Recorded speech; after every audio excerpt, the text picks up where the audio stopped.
Welcome to Sleep Audiobooks. If you would like our Better Sleep Quick Guide filled with proven techniques to improve sleep, sign up to our mailing list at sleepaudiobooks.com and we'll send the PDF as a thank you.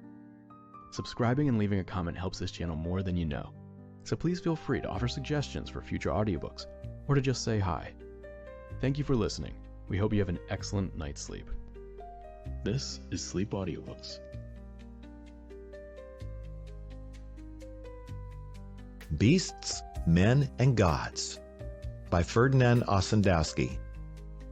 This recording is by Mark Smith of Simpsonville, South Carolina. Glossary for Beasts, Men, and Gods. This glossary is provided so that you may understand some of the strange-sounding words that will be introduced during the narration of this book. These are taken from Russian and Mongolian, Chinese, and Tibetan words or places. I've extracted those from the written glossary which are most appropriate for your understanding. This part is optional and may be skipped if you wish. Agronome, Russian for a trained agriculturalist. Amor Sein means goodbye. Ataman, the headman or chief of the Cossacks. Bandi, a pupil or student of the theological school in the Buddhist faith. Buryat, the most civilized Mongol tribe living in the valley of the Selenga in Transbaikalia. Chahars, a warlike Mongolian tribe living along the Great Wall of China in Inner Mongolia. Cheka, the Bolshevik Counter-Revolutionary Committee, the most relentless establishment of the Bolsheviki, organized for the persecution of the enemies of the communistic government in Russia. Chiang Chun, Chinese for general, chief of all Chinese troops in Mongolia. Dalai Lama, the first and highest pontiff of the Lamaite or Yellow Faith, living at Lhasa in Tibet. Djungar, a West Mongolian tribe. Dugun, Chinese commercial and military post. Fang Su, Chinese for house. Fatil, a very rare and precious root much prized in Chinese and Tibetan medicines. Felcher, assistant of a doctor or surgeon. Gelong, Lamaite priest having the right to offer sacrifices to God. Getul, the third rank in the Lamaite monks. Goro, the high priest of the king of the world. Hatyk, an oblong piece of blue or yellow silk cloth presented to honored guests, chiefs, lamas, and gods. Also a kind of coin worth from 25 to 50 cents. Hong, a Chinese mercantile establishment. Hun, the lowest rank of princes. Hunghutsi, Chinese brigand. Hushun, a fenced enclosure containing the houses, paddocks, stores, stables, etc. of Russian Cossacks in Mongolia. Hutuktu, the highest rank of Lamaite monks, the form of any incarnated god, holy. Kalmuk, a Mongolian tribe which migrated from Mongolia under Genghis Khan, where they were known as the Olets or Iluths, and now live in the Urals and on the shores of the Volga in Russia. Kampo, the abbot of a Lamaite monastery, a monk, also the first rank of white clergy, not monks. Kampo Gelong, the highest rank of Gelongs, an honorary title. Karma, the Buddhist materialization of the idea of fate, a parallel with the Greek and Roman nemesis. Khan, a king. Kyrgyz, the great Mongol nation living between the river Irtysh in western Siberia Lake Balkhash and the Volga in Russia. Lama, the common name for a Lamaite priest. Maramba, a doctor of theology. Om Mani Padme Hung. Om has two meanings. It is the name of the first Goro and also means hail. In this connection, hail, Great Lama in the lotus flower. Nagan Hushun, a Chinese vegetable garden or enclosure in Mongolia. Noyan, a prince or Khan. In polite address, it means chief or excellency. Obo, the sacred and propitiatory signs in all the dangerous places in Urianhai, Mongolia. Orochons, a Mongolian tribe living near the shores of the Amur River in Siberia. Urtan, a post station where the travelers change horses and ulachans. Pandita, the high rank of Buddhist monks. Pogrom, a wholesale slaughter of unarmed people, a massacre. Paspa, the founder of the Yellow Sect, predominating now in the Lamaite faith. Sait, a Mongolian governor. Taiga, a Siberian word for forest. Ta Lama, literally the great priest, but it means now a doctor of medicine. Tashur, a strong bamboo stick. Tsagan, white. Tsara, a document giving the right to receive horses and ulachans at the post stations. Tsuren, a doctor poisoner. Ulan, red. Urga, the name of the capital of Mongolia, also a kind of Mongolian lasso. Yurta, the common Mongolian tent or house made of felt. Zahashin, a West Mongolian wandering tribe. Zaberega, the ice mountains formed along the shores of a river in spring. Zikkurat, a high tower of Babylonish style. It's not necessary to go over this glossary and try to memorize it, for most of these words are again introduced in the text. But being introduced to them here now will give you increased familiarity when you do run across them in the text. Part 1. Drawing Lots with Death. There are times, men, and events about which history alone can record the final judgments. Contemporaries and individual observers must only write what they have seen and heard. The very truth demands it. Attributed to Titus Livius. Chapter 1. Into the Forests. In the beginning of the year 1920, I happened to be living in the Siberian town of Krasnoyarsk, situated on the shores of the river Yenisei, that noble stream which is cradled in the sun-bathed mountains of Mongolia to pour its warming life into the Arctic Ocean, and to whose mouth Nansen has twice come to open the shortest road for commerce from Europe to the heart of Asia. There in the depths of the still Siberian winter, I was suddenly caught up in the whirling storm of mad revolution raging all over Russia, sowing in this peaceful and rich land vengeance, hate, bloodshed, and crimes that go unpunished by the law. No one could tell the hour of his fate.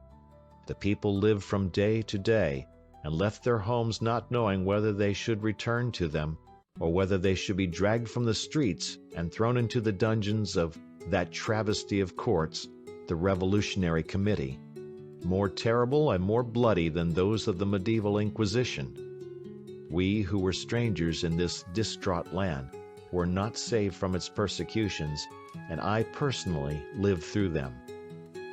One morning, when I had gone out to see a friend, I suddenly received the news that 20 red soldiers had surrounded my house to arrest me, and that I must escape. I quickly put on one of my friend's old hunting suits, took some money, and hurried away on foot along the back ways of the town till I struck the open road, where I engaged a peasant who in 4 hours had driven me 20 miles from the town and set me down in the midst of a deeply forested region. On the way I bought a rifle, 300 cartridges, an axe, a knife, a sheepskin overcoat, tea, salt, dry bread, and a kettle.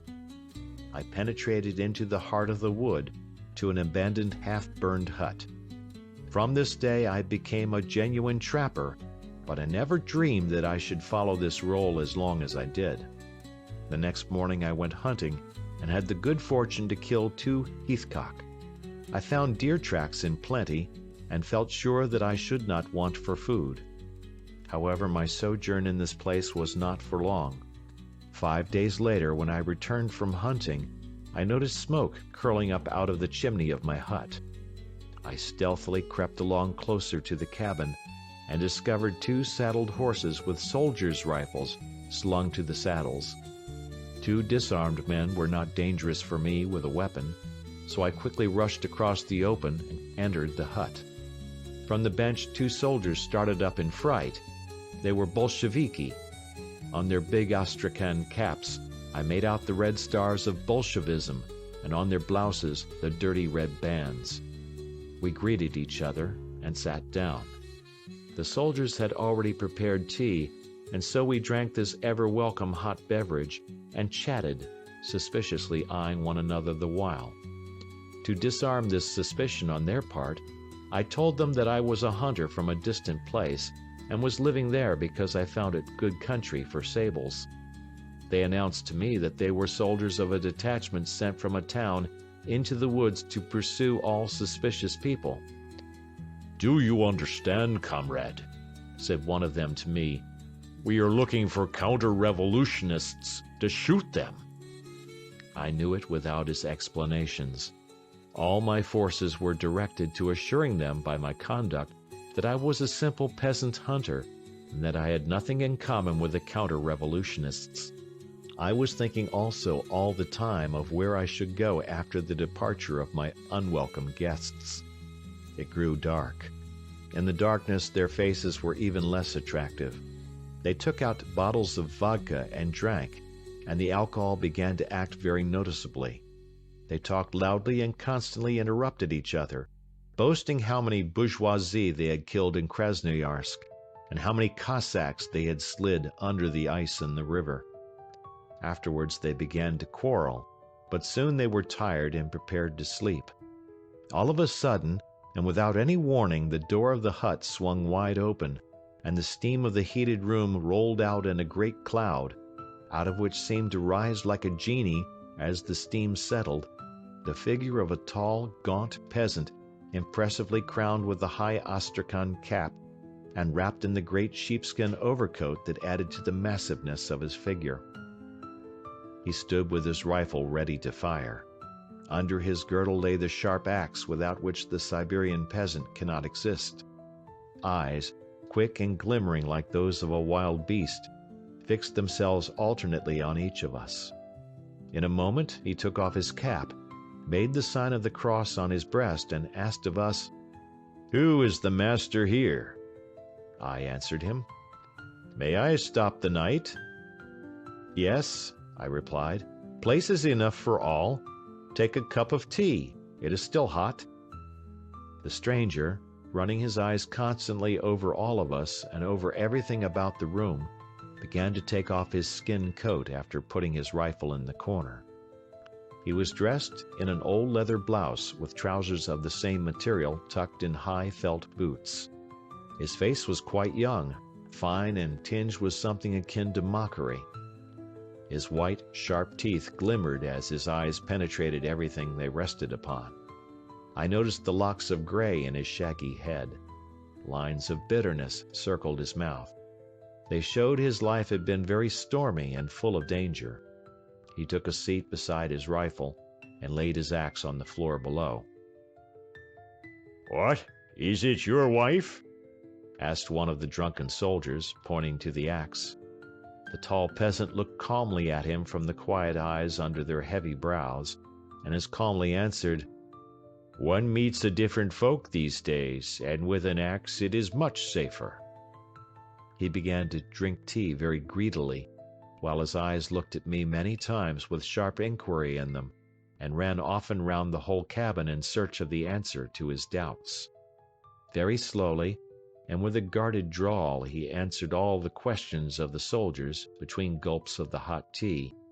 Then he turned his glass upside down as evidence of having finished, placed on the top of it the small lump of sugar left, and remarked to the soldiers, "I am going out to look after my horse, and will unsaddle your horses for you also." "All right," exclaimed the half-sleeping young soldier.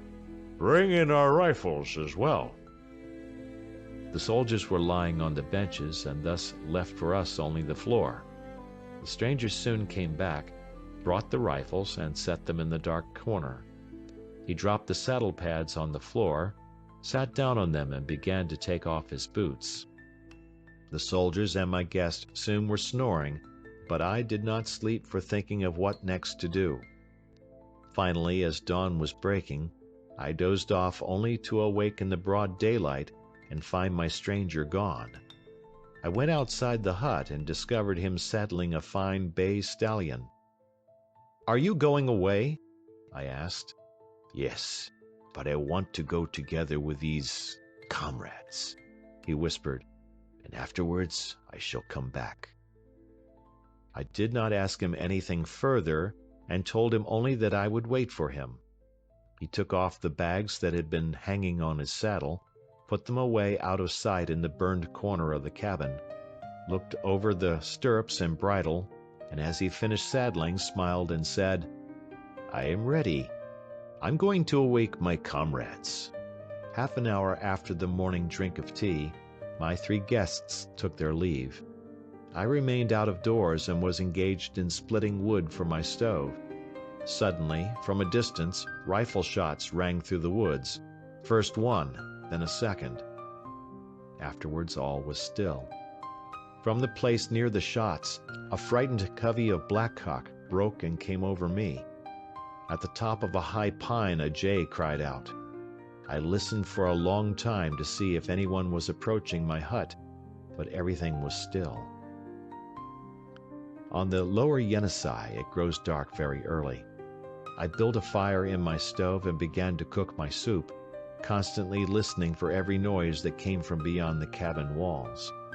Certainly I understood at all times very clearly that death was ever beside me and might claim me by means of either man, beast, cold, accident, or disease.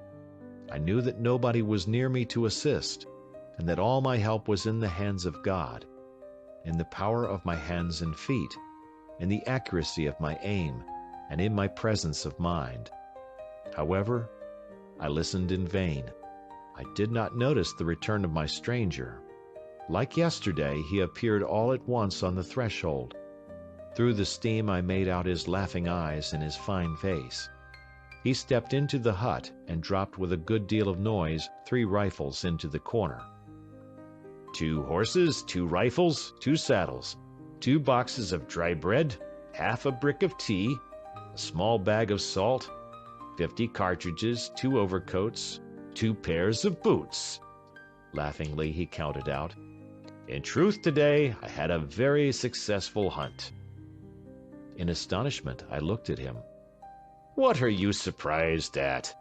He laughed. "Komo nujny et tovarishi. Who's got any use for these fellows? Let us have tea and go to sleep. Tomorrow I will guide you to another safer place, and then go on." End of chapter. Chapter 2. The Secret of My Fellow Traveler. At the dawn of day we started forth, leaving my first place of refuge.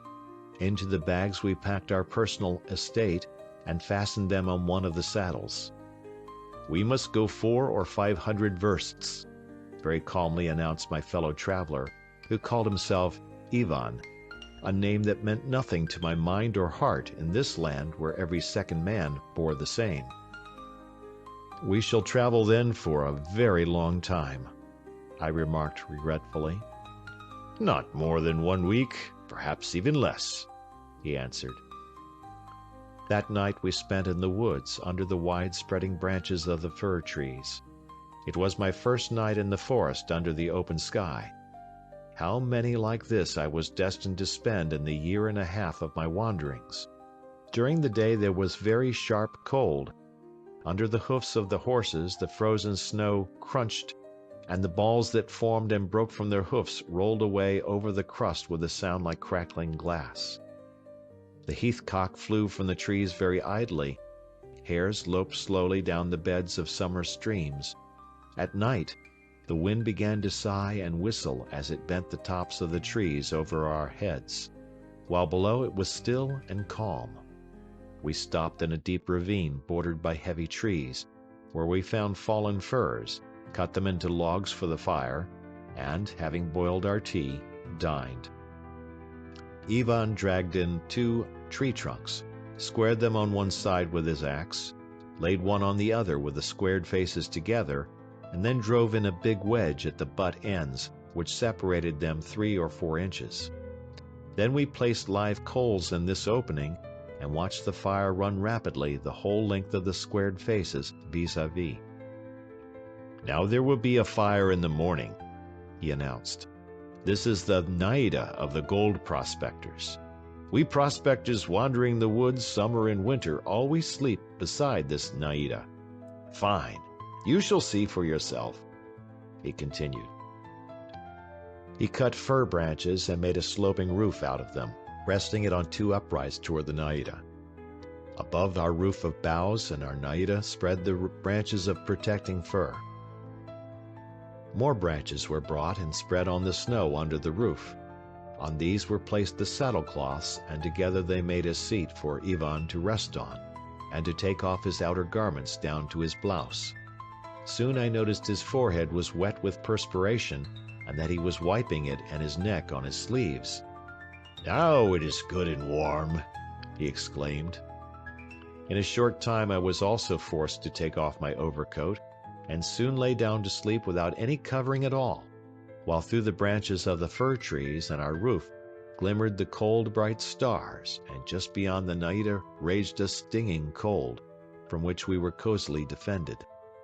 After this night I was no longer frightened by the cold. Frozen during the days on horseback, I was thoroughly warmed through by the genial naida at night, and rested from my heavy overcoat, sitting only in my blouse under the roofs of pine and fir, and sipping the ever-welcome tea. During our daily treks, Ivan related to me the stories of his wanderings through the mountains and woods of Transbaikalia in the search for gold.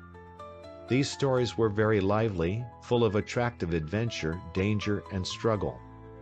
Ivan was a type of these prospectors who have discovered in Russia, and perhaps in other countries, the richest gold mines, while they themselves remained beggars. He evaded telling me why he left Transbaikalia to come to the Yenisei. I understood from his manner that he wished to keep his own counsel, and so did not press him. However, the blanket of secrecy covering this part of his mysterious life was one day quite fortuitously lifted a bit. We were already at the objective point of our trip. The whole day we had traveled with difficulty through a thick growth of willow, approaching the shore of the big right branch of the Yenisei, the Mana. Everywhere we saw runways packed hard by the feet of the hares living in this bush. These small white denizens of the wood ran to and fro in front of us. Another time we saw the red tail of a fox hiding behind a rock, watching us and the unsuspecting hares at the same time. Ivan had been silent for a long while. Then he spoke up and told me that not far from there was a small branch of the Mana, at the mouth of which was a hut. "What do you say? Shall we push on there, or spend the night by the naida?" I suggested going to the hut, because I wanted to wash and because it would be agreeable to spend the night under a genuine roof again. Ivan knitted his brows, but acceded. It was growing dark when we approached the hut, surrounded by the dense wood and wild raspberry bushes. It contained one small room with 2 microscopic windows and a gigantic Russian stove. Against the building were the remains of a shed and a cellar. We fired the stove and prepared our modest dinner. Ivan drank from the bottle inherited from the soldiers, and in a short time was very eloquent, with brilliant eyes and with hands that coursed frequently and rapidly through his long locks. He began relating to me the story of one of his adventures, but suddenly stopped, and, with fear in his eyes, squinted into a dark corner. "Is it a rat?" he asked. "I did not see anything," I replied. He again became silent and reflected with knitted brow. Often we were silent through long hours, and consequently I was not astonished. Ivan leaned over near to me and began to whisper. "I want to tell you an old story. I had a friend in Transbaikalia. He was a banished convict. His name was Gavronsky. Through many woods and over many mountains, we traveled in search of gold, and we had an agreement to divide all we got into even shares. But Gavronsky suddenly went out to the taiga on the Yenisei and disappeared. After 5 years, we heard that he had found a very rich gold mine and had become a rich man. Then later, he and his wife with him had been murdered." Ivan was still for a moment and then continued. "This is their old hut. Here he lived with his wife, and somewhere on this river he took out his gold. But he told nobody where. All the peasants around here know that he had a lot of money in the bank and that he had been selling gold to the government. Here they were murdered." Ivan stepped to the stove, took out a flaming stick, and, bending over, lighted a spot on the floor. "Do you see these spots on the floor and on the wall? It is their blood, the blood of Gavronsky. They died, but they did not disclose the whereabouts of the gold. It was taken out of a deep hole which they had drifted into the bank of the river and was hidden in the cellar under the shed. But Gavronsky gave nothing away, and Lord, how I tortured them. I burned them with fire. I bent back their fingers. I gouged out their eyes. But Gavronsky died in silence." He thought for a moment, then quickly said to me, "I have heard all this from the peasants." He threw the log into the stove and flopped down on the bench. "It's time to sleep," he snapped out, and was still. I listened for a long time to his breathing and his whispering to himself as he turned from one side to the other and smoked his pipe. In the morning we left this scene of so much suffering and crime, and on the 7th day of our journey we came to the dense cedar wood growing on the foothills of a long chain of mountains. "From here," Ivan explained to me, "it is 80 versts to the next peasant settlement. The people come to these woods to gather cedar nuts, but only in the autumn. Before then you will not meet anyone. Also you will find many birds and beasts and a plentiful supply of nuts, so that it will be possible for you to live here. Do you see this river? When you want to find the peasants, follow along this stream and it will guide you to them." Ivan helped me build my mud hut. But it was not the genuine mud hut.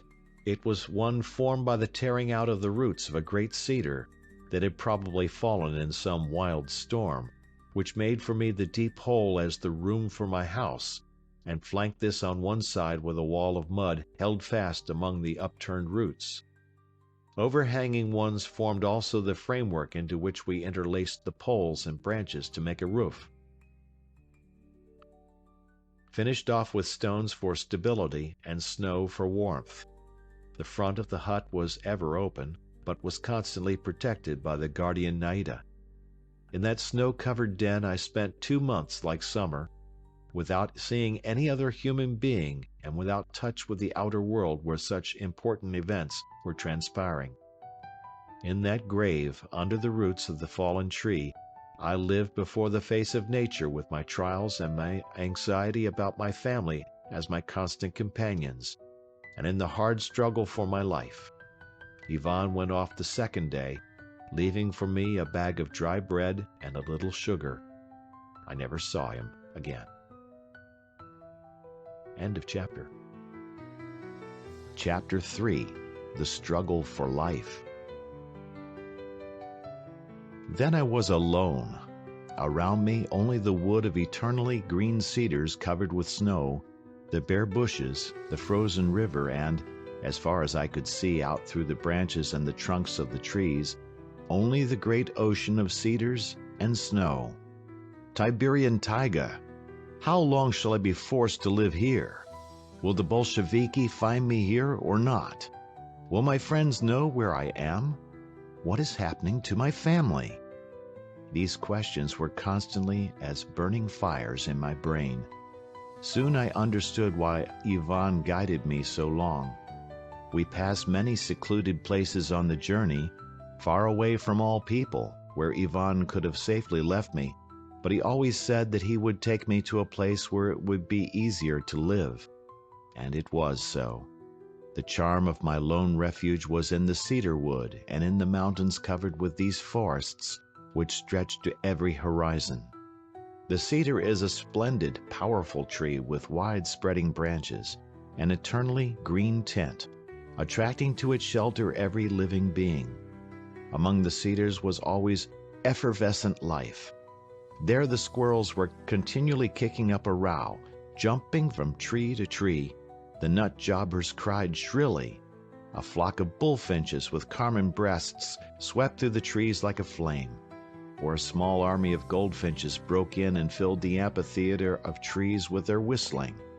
A hare scooted from one tree trunk to another, and behind him stole up the hardly visible shadow of a white ermine crawling on the snow, and I watched for a long time the black spot which I knew to be the tip of his tail. Carefully treading the hard-crusted snow approached a noble deer. At last there visited me from the top of the mountain the king of the Siberian forest, the brown bear. All this distracted me and carried away the black thoughts from my brain, encouraging me to persevere. It was good for me also, though difficult, to climb to the top of my mountain, which reached up out of the forest and from which I could look away to the range of red on the horizon. It was the red cliff on the farther bank of the Yenisei. There lay the country, the towns, the enemies and the friends, and there was even the point which I located as the place of my family. It was the reason why Ivan had guided me here, and as the days in this solitude slipped by, I began to miss sorely this companion who, though the murderer of Gavronsky, had taken care of me like a father, always saddling my horse for me, cutting the wood and doing everything to make me comfortable. He had spent many winters alone with nothing except his thoughts, face to face with nature, I should say, before the face of God. He had tried the horrors of solitude and had acquired facility in bearing them. I thought sometimes, if I had to meet my end in this place, that I would spend my last strength to drag myself to the top of the mountain to die there, looking away over the infinite sea of mountains and forest toward the point where my loved ones were. However, the same life gave me much matter for reflection and yet more occupation for the physical side. It was a continuous struggle for existence, hard and severe. The hardest work was the preparation of the big logs for the naida. The fallen trunks of the trees were covered with snow and frozen to the ground. I was forced to dig them out, and afterwards, with the help of a long stick as a lever, to move them away from their place. For facilitating this work, I chose the mountain for my supplies, where, although difficult to climb, it was easy to roll the logs down. Soon I made a splendid discovery. I found near my den a great quantity of larch, this beautiful yet sad forest giant, fallen during a big storm. The trunks were covered with snow but remained attached to their stumps, where they had broken off. When I cut into these stumps with the axe, the head buried itself and could with difficulty be drawn, and, investigating the reason, I found them filled with pitch. Chips of this wood needed only a spark to set them aflame, and ever afterward I always had a stock of them to light up quickly for warming my hands on returning from the hunt or for boiling my tea. The greater part of my days was occupied with the hunt. I came to understand that I must distribute my work over every day, for it distracted me from my sad and depressing thoughts. Generally, after my morning tea, I went into the forest to seek heathcock or blackcock. After killing one or two, I began to prepare my dinner, which never had an extensive menu. It was constantly game soup with a handful of dried bread, and afterwards endless cups of tea, this essential beverage of the woods. Once, during my search for birds, I heard a rustle in the dense shrubs, and carefully peering about, I discovered the points of a deer's horns. I crawled along toward the spot, but the watchful animal heard my approach. With a great noise he rushed from the bush, and I saw him very clearly, after he had run about 300 steps, stop on the slope of the mountain. It was a splendid animal with dark gray coat, with almost a black spine and as large as a small cow. I laid my rifle across a branch and fired. The animal made a great leap, ran several steps, and fell. With all my strength I ran to him, but he got up again and half jumped, half dragged himself up the mountain. The second shot stopped him. I had won a warm carpet for my den and a large stock of meat. The horns I fastened up among the branches of my wall, where they made a fine hat rack. I cannot forget one very interesting but wild picture, which was staged for me several kilometers from my den. There was a small swamp covered with grass and cranberries scattered through it, where the blackcock and sand partridges usually came to feed on the berries. I approached noiselessly behind the bushes and saw a whole flock of blackcock scratching in the snow and picking out the berries. While I was surveying this scene, suddenly one of the blackcock jumped up and the rest of the frightened flock immediately flew away. To my astonishment, the first bird began going straight up in a spiral flight and afterwards dropping directly down dead. When I approached, there sprang from the body of the slain cock a rapacious ermine that hid under the trunk of a fallen tree. The bird's neck was badly torn. I then understood that the ermine had charged the cock, fastened itself on his neck, and had been carried by the bird into the air as he sucked the blood from its throat, and had been the cause of the heavy fall back to the earth. Thanks to his aeronautic ability, I saved one cartridge. So I lived fighting for the morrow and more poisoned by hard and bitter thoughts.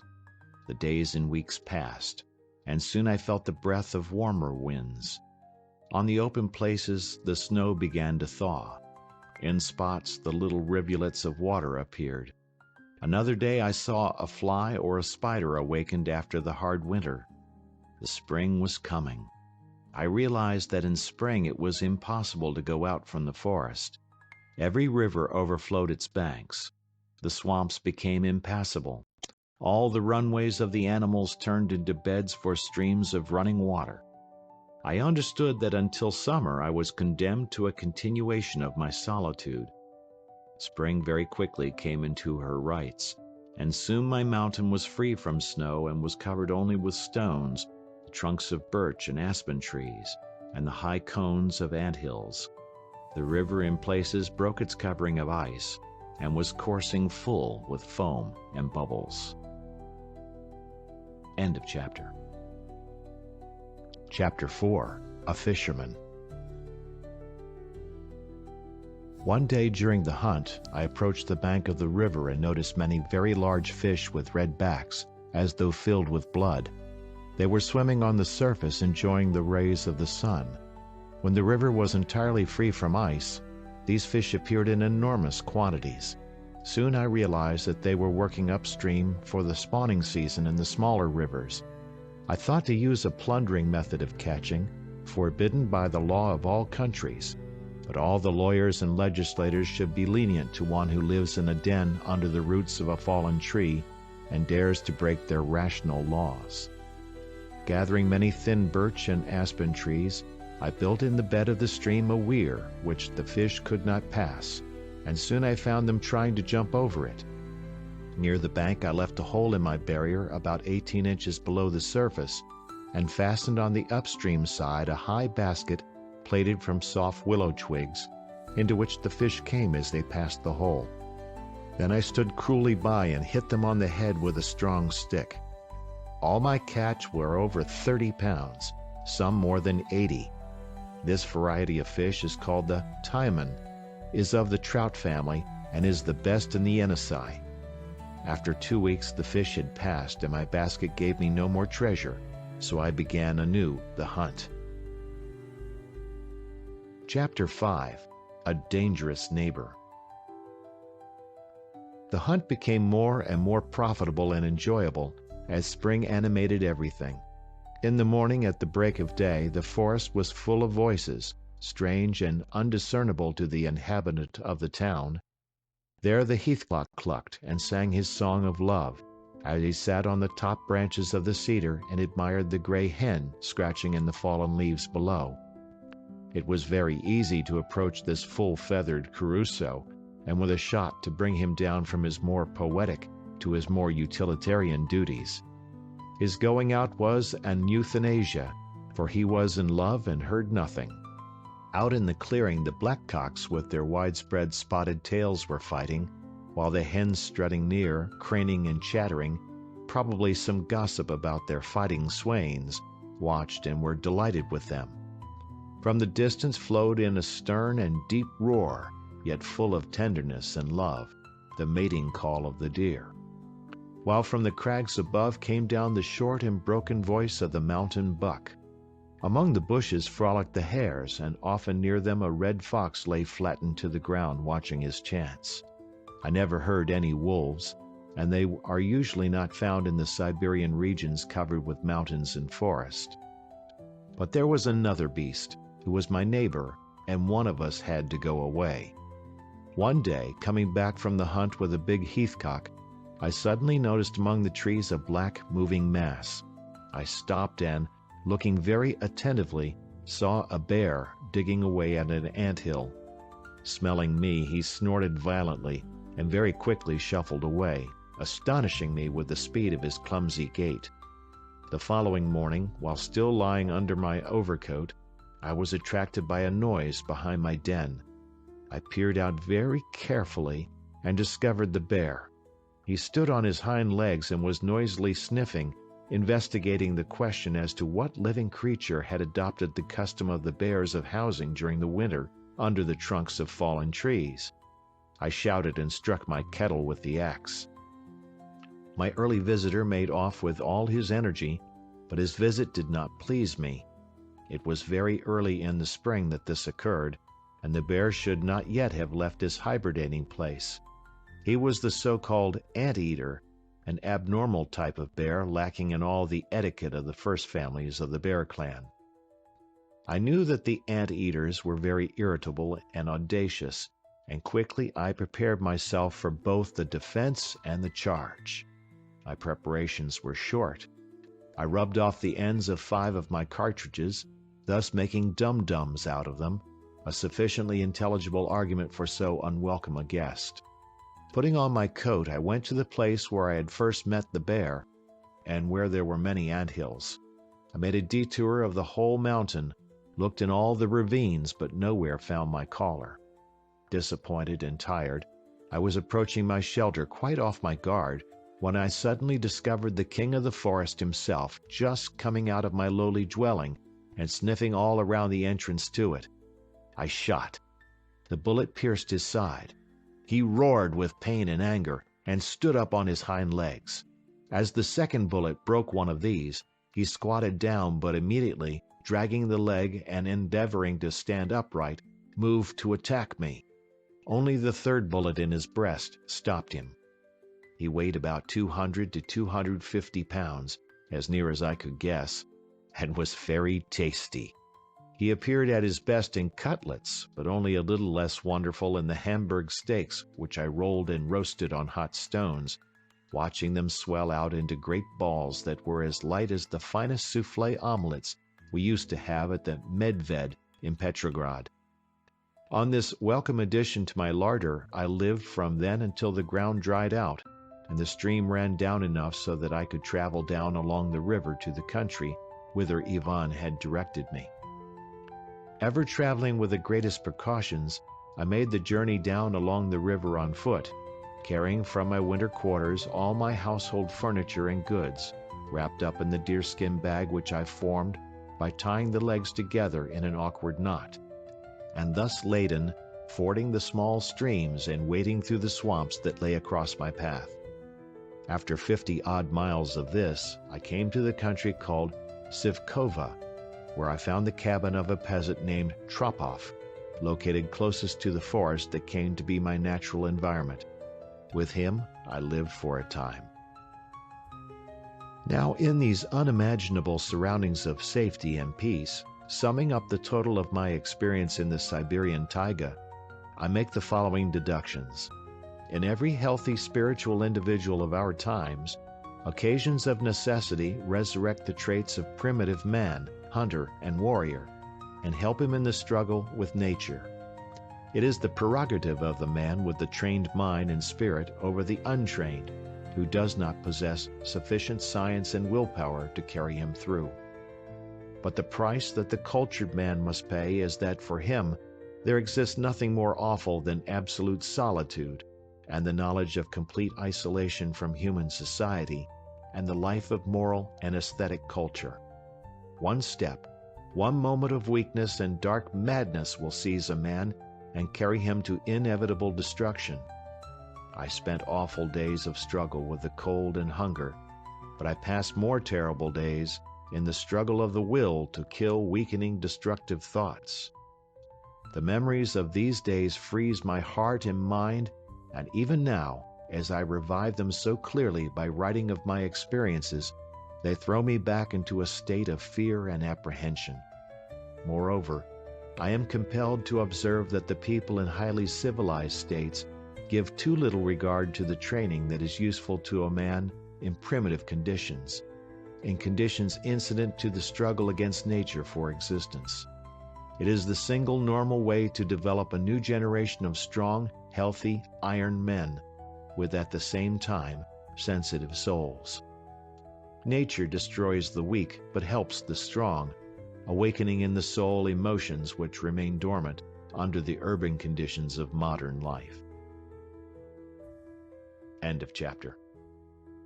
Chapter 6. A River in Travail. My presence in the Sivkova country was not for long, but I used it in full measure. First, I sent a man in whom I had confidence and whom I considered trustworthy to my friends in the town that I had left, and received from them linen, boots, money, and a small case of first aid materials and essential medicines, and, what was most important, a passport in another name, since I was dead for the Bolsheviki. Secondly, in these more or less favorable conditions, I reflected upon the plan for my future actions. Soon in Sivkova, the people heard that the Bolshevik commissar would come for the requisition of cattle for the Red Army. It was dangerous to remain longer. I waited only until the Yenisei should lose its massive lock of ice, which kept it sealed long after the small rivulets had opened and the trees had taken on their spring foliage. For 1,000 rubles I engaged a fisherman who agreed to take me 55 miles up the river to an abandoned gold mine as soon as the river, which had then only opened in places, should be entirely clear of ice. At last, one morning, I heard a deafening roar like a tremendous cannonade, and ran out to find the river had lifted its great bulk of ice and then given way to break it up.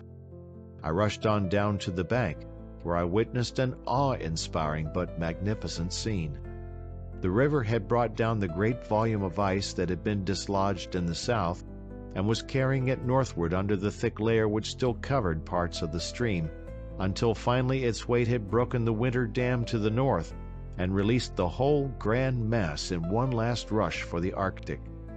The Yenisei, Father Yenisei, Hero Yenisei, is one of the longest rivers in Asia, deep and magnificent, especially through the middle range of its course, where it is flanked and held in canyon-like by great towering ranges. The huge stream had brought down whole miles of ice fields, breaking them up on the rapids and on isolated rocks, twisting them with angry swirls, throwing up sections of the black winter roads, carrying down the teepees built for the use of passing caravans, which in the winter always go from Minusинsk to Krasnoyarsk on the frozen river. From time to time the stream stopped in its flow, the roar began, and the great fields of ice were squeezed and piled upward, sometimes as high as 30 feet, damming up the water behind, so that it rapidly rose and ran out over the low places, casting on the shore great masses of ice. Then the power of the reinforced waters conquered the towering dam of ice and carried it downward with a sound like breaking glass. At the bends in the river and round the great rocks developed terrifying chaos. Huge blocks of ice jammed and jostled until some were thrown clear into the air, crashing against others already there, or were hurled against the curving cliffs and banks, tearing out boulders, earth, and trees high up the sides. All along the low embankments this giant of nature flung upward with a suddenness that leaves man but a pygmy, in force a great wall of ice 15 to 20 feet high, which the peasants called Saberega, and through which they cannot get to the river without cutting out a road. One incredible feat I saw the giant perform, when a block many feet thick and many yards square was hurled through the air and dropped to crush saplings and little trees more than 100 feet from the bank. Watching this glorious withdrawal of the ice, I was filled with terror and revolt at seeing the awful spoils which the Yenisei bore away in this annual retreat. These were the bodies of the executed counter-revolutionaries, officers, soldiers, and Cossacks of the former army of the superior governor of all anti-Bolshevik Russia, Admiral Kolchak. They were the results of the bloody work of the Cheka at Minusинsk. Hundreds of these bodies with heads and hands cut off, with mutilated faces and bodies half burned, with broken skulls, floated and mingled with the blocks of ice, looking for their graves, or turning in the furious whirlpools among the jagged blocks. They were ground and torn to pieces into shapeless masses, which the river, nauseated with its task, vomited out upon the islands and projecting sandbars. I passed the whole length of the middle Yenisei, and constantly came across these putrefying and terrifying reminders of the work of the Bolsheviki. In one place, at a turn of the river, I saw a great heap of horses, which had been cast up by the ice and current, in number not less than 300. A verst below there, I was sickened beyond endurance by the discovery of a grove of willows along the bank, which had raked from the polluted stream and held in their finger-like drooping branches human bodies in all shapes and attitudes, with a semblance of naturalness which made an everlasting picture on my distraught mind. Of this pitiful, gruesome company, I counted 70. At last the mountain of ice passed by, followed by the muddy freshets that carried down the trunks of fallen trees, logs, and bodies. The fisherman and his son put me and my luggage into their dugout made from an aspen tree and poled upstream along the bank. Poling in a swift current is very hard work. At the sharp curves we were compelled to row, struggling against the force of the stream, and even in places hugging the cliffs and making headway only by clutching the rocks with our hands and dragging along slowly. Sometimes it took us a long while to do 5 or 6 meters through these rapid holes. In 2 days, we reached the goal of our journey. I spent several days in this gold mine, where the watchman and his family were living. As they were short of food, they had nothing to spare for me, and consequently my rifle again served to nourish me, as well as contributing something to my hosts. One day there appeared here a trained agriculturalist. I did not hide because during my winter in the woods I had raised a heavy beard, so that probably my own mother could not have recognized me. However, our guest was very shrewd and at once deciphered me. I did not fear him because I saw that he was not a Bolshevik, and later had confirmation of this. We found common acquaintances and a common viewpoint on current events. He lived close to the gold mine in a small village where he superintended public works. We determined to escape together from Russia. For a long time I had puzzled over this matter, and now my plan was ready. Knowing the position in Siberia and its geography, I decided that the best way to safety was through Urianhai, the northern part of Mongolia on the headwaters of the Yenisei, then through Mongolia and out to the Far East and the Pacific. Before the overthrow of the Kolchak government, I had received a commission to investigate Urianhai and Western Mongolia, and then, with great accuracy, I studied all the maps and literature I could get on this question. To accomplish this audacious plan, I had the great incentive of my own safety. End of chapter. Chapter 7. Through Soviet Siberia. After several days we started through the forest on the left bank of the Yenisei toward the south, avoiding the villages as much as possible in fear of leaving some trail by which we might be followed. Whenever we did have to go into them, we had a good reception at the hands of the peasants, who did not penetrate our disguise, and we saw that they hated the Bolsheviki, who had destroyed many of their villages. In one place we were told that a detachment of Red troops had been sent out from Minusink to chase the Whites. We were forced to work far back from the shore of the Yenisei and to hide in the woods and mountains. Here we remained nearly a fortnight, because all this time the Red soldiers were traversing the country and capturing in the woods half-dressed, unarmed officers who were in hiding from the atrocious vengeance of the Bolsheviki. Afterwards, by accident, we passed a meadow where we found the bodies of 28 officers hung to the trees, with their faces and bodies mutilated. There we determined never to allow ourselves to come alive into the hands of the Bolsheviki. To prevent this, we had our weapons and a supply of cyanide of potassium. Passing along one branch of the Yenisei, once we saw a narrow, miry pass, the entrance to which was strewn with the bodies of men and horses. A little farther along we found a broken sleigh with rifled boxes and papers scattered about. Near them was also torn garments and bodies. Who were these pitiful ones? What tragedy was staged in this wild wood? We tried to guess this enigma, and we began to investigate the documents and papers. These were official papers addressed to the staff of General Papaleyev. Probably one part of the staff during the retreat of Kolchak's army went through this wood, striving to hide from the enemy approaching from all sides. But here they were caught by the Reds and killed. Not far from here, we found the body of a poor, unfortunate woman, whose condition proved clearly what had happened before relief came through the beneficent bullet.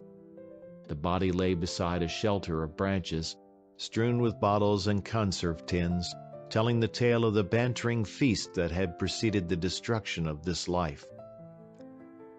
The further we went to the south, the more pronouncedly hospitable the people became toward us, and the more hostile to the Bolsheviki.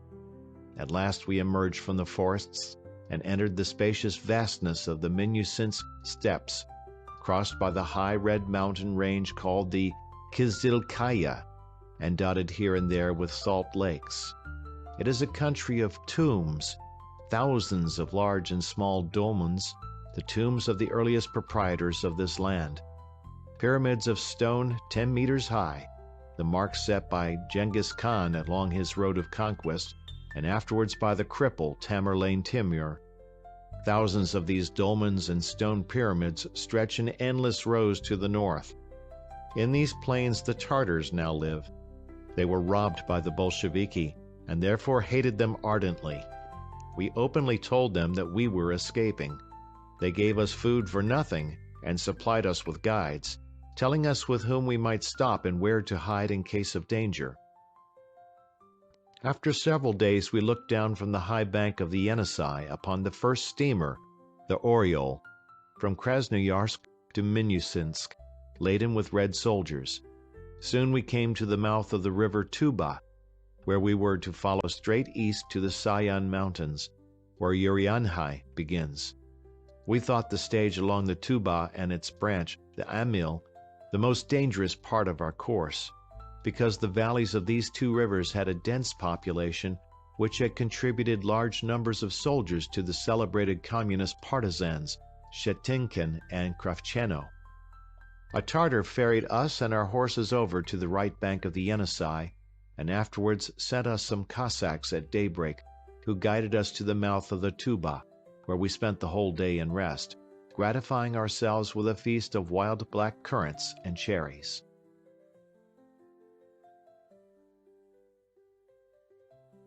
Chapter 8. 3 days on the edge of a precipice. Armed with our false passports, we moved along up the valley of the Tuba. Every 10 or 15 versts, we came across large villages of from 1 to 600 houses, where all administration was in the hands of Soviets and where spies scrutinized all passers-by. We could not avoid these villages for 2 reasons.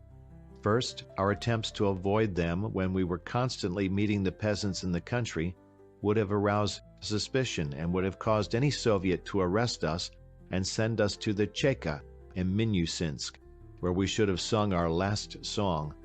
Secondly, in his documents my fellow traveler was granted permission to use the government post relays for forwarding him on his journey.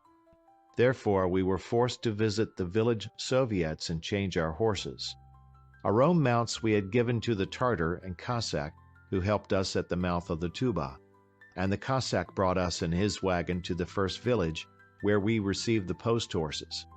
All except a small minority of the peasants were against the Bolsheviki and voluntarily assisted us.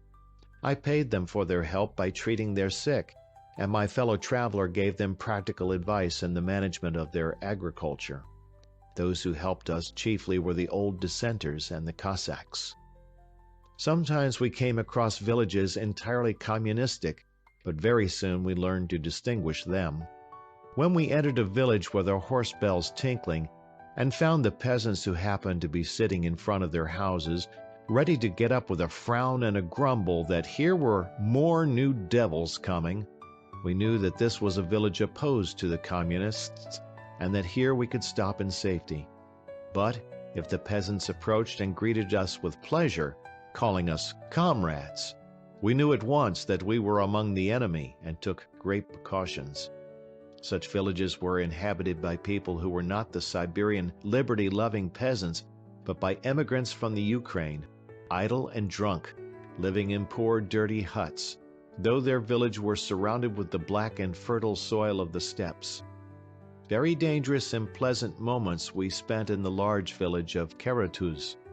It is rather a town. In the year 1912, 2 colleges were opened here, and the population reached 15,000 people. It is the capital of the South Yenisei Cossacks, but by now it is very difficult to recognize this town. The peasant emigrants and Red Army murdered all the Cossack population and destroyed and burned most of the houses, and it is at present the center of Bolshevism and communism in the eastern part of the Minusинsk district. In the building of the Soviet, where we came to exchange our horses, there was being held a meeting of the Cheka. We were immediately surrounded and questioned about our documents. We were not any too calm about the impression which might be made by our papers, and attempted to avoid this examination. My fellow traveler afterwards often said to me, "It is great good fortune that among the Bolsheviki, the good-for-nothing shoemaker of yesterday is the governor of today, and scientists sweep the streets or clean the stables of the Red Cavalry. I can talk with the Bolsheviki because they do not know the difference between disinfection and diphtheria, anthracite and appendicitis, and can talk them round in all things, even up to persuading them not to put a bullet into me. And so we talked the members of the Cheka round to everything that we wanted. We presented to them a bright scheme for the future development of their district, when we would build the roads and bridges which would allow them to export the wood from Urianhai, iron and gold from the Sayan Mountains, cattle and furs from Mongolia. What a triumph of creative work for the Soviet government! Our ode occupied about an hour, and afterwards the members of the Cheka, forgetting about our documents, personally changed our horses, placed our luggage on the wagon, and wished us success. It was the last ordeal within the borders of Russia. When we had crossed the valley of the river Amil, happiness smiled on us. Near the ferry we met a member of the militia from Karatuz. He had on his wagon several rifles and automatic pistols, mostly Mausers, for outfitting an expedition through Urianhai in quest of some Cossack officers who had been greatly troubling the Bolsheviki. We stood upon our guard. We could very easily have met this expedition, and we were not quite assured that the soldiers would be so appreciative of our high-sounding phrases as were the members of the Cheka. Carefully questioning the militiaman, we ferreted out the route their expedition was to take. In the next village we stayed in the same house with him. I had to open my luggage, and suddenly I noticed his admiring glance fixed upon my bag. "What pleases you so much?" I asked. He whispered, "Trousers, trousers." I had received from my townsmen quite new trousers of black, thick cloth for riding. Those trousers attracted the rapt attention of the militiaman. "If you have no other trousers," I remarked, reflecting upon my plan of attack against my new friend. "No," he explained with sadness. "The Soviet does not furnish trousers. They tell me they also go without trousers, and my trousers are absolutely worn out. Look at them." With these words, he threw back the corner of his overcoat, and I was astonished how he could keep himself inside these trousers, for they had such large holes that they were more of a net than trousers, a net through which a small shark could have slipped. "Sell me?" he whispered with a question in his voice. "I cannot, for I need them myself," I answered decisively. He reflected for a few minutes, and afterwards, approaching me, said, "Let us go outdoors and talk. Here it is inconvenient." We went outside. "Now, what about it?" he began. "You are going into Urianhai. There the Soviet banknotes have no value, and you will not be able to buy anything, where there are plenty of sables, foxskins, ermine, and gold dust to be purchased, which they very willingly exchange for rifles and cartridges. You have each of you a rifle, and I will give you one more rifle with 100 cartridges, if you give me the trousers." "We do not need weapons. We are protected by our documents," I answered, as though I did not understand. "But no," he interrupted. "You can change that rifle there into furs and gold. I shall give you that rifle outright." "Ah, that's it, is it? But it's very little for those trousers. Nowhere in Russia can you now find trousers. All Russia goes without trousers, and for your rifle I should receive a sable, and what use to me is one skin?" Word by word I attained to my desire. The militiaman got my trousers, and I received a rifle with 100 cartridges and 2 automatic pistols with 40 cartridges each. We were armed now so that we could defend ourselves. Moreover, I persuaded the happy possessor of my trousers to give us a permit to carry the weapons. Then the law and force were both on our side. In a distant village we bought 3 horses, 2 for riding and 1 for packing, engaged a guide, purchased dried bread, meat, salt and butter, and, after resting 24 hours, began our trip up the Amil toward the Sayan Mountains on the border of Urianhai. There we hoped not to meet Bolsheviki, either sly or silly. In 3 days from the mouth of the Tuba, we passed the last Russian village near the Mongolian-Urianhai border.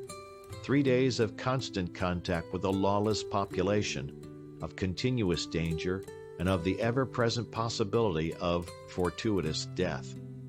Only iron willpower, presence of mind, and dogged tenacity brought us through all the dangers and saved us from rolling back down our precipice of adventure, at whose foot lay so many others who had failed to make the same climb to freedom which we had just accomplished. Perhaps they lacked the persistence or the presence of mind. Perhaps they had not the poetic ability to sing odes about roads, bridges, and gold mines. Or perhaps they simply had no spare trousers. End of chapter. Chapter 9. To the Shamans and Safety. Dense virgin woods surrounded us. In the high, already yellow grass, the trail wound hardly noticeable in among bushes and trees just beginning to drop their many-colored leaves. It is the old, already forgotten Amil Pass road. 25 years ago, it carried the provisions, machinery, and workers for the numerous, now abandoned, gold mines of the Amil Valley. The road now wound along the wide and rapid Amil, then penetrated into the deep forest, guiding us round the swampy ground filled with those dangerous Siberian quagmires, through the dense bushes, across mountains and wide meadows.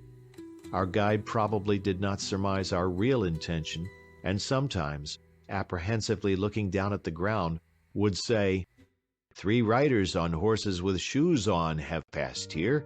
Perhaps they were soldiers." His anxiety was terminated when he discovered that the tracks led off to one side and then returned to the trail. "They did not proceed farther," he remarked, slyly smiling. "That's too bad," we answered. "It would have been more lively to travel in company." But the peasant only stroked his beard and laughed. Evidently he was not taken in by our statement. We passed on the way a gold mine that had been formerly planned and equipped on splendid lines, but was now abandoned and the buildings all destroyed. The Bolsheviki had taken away the machinery, supplies, and also some parts of the buildings.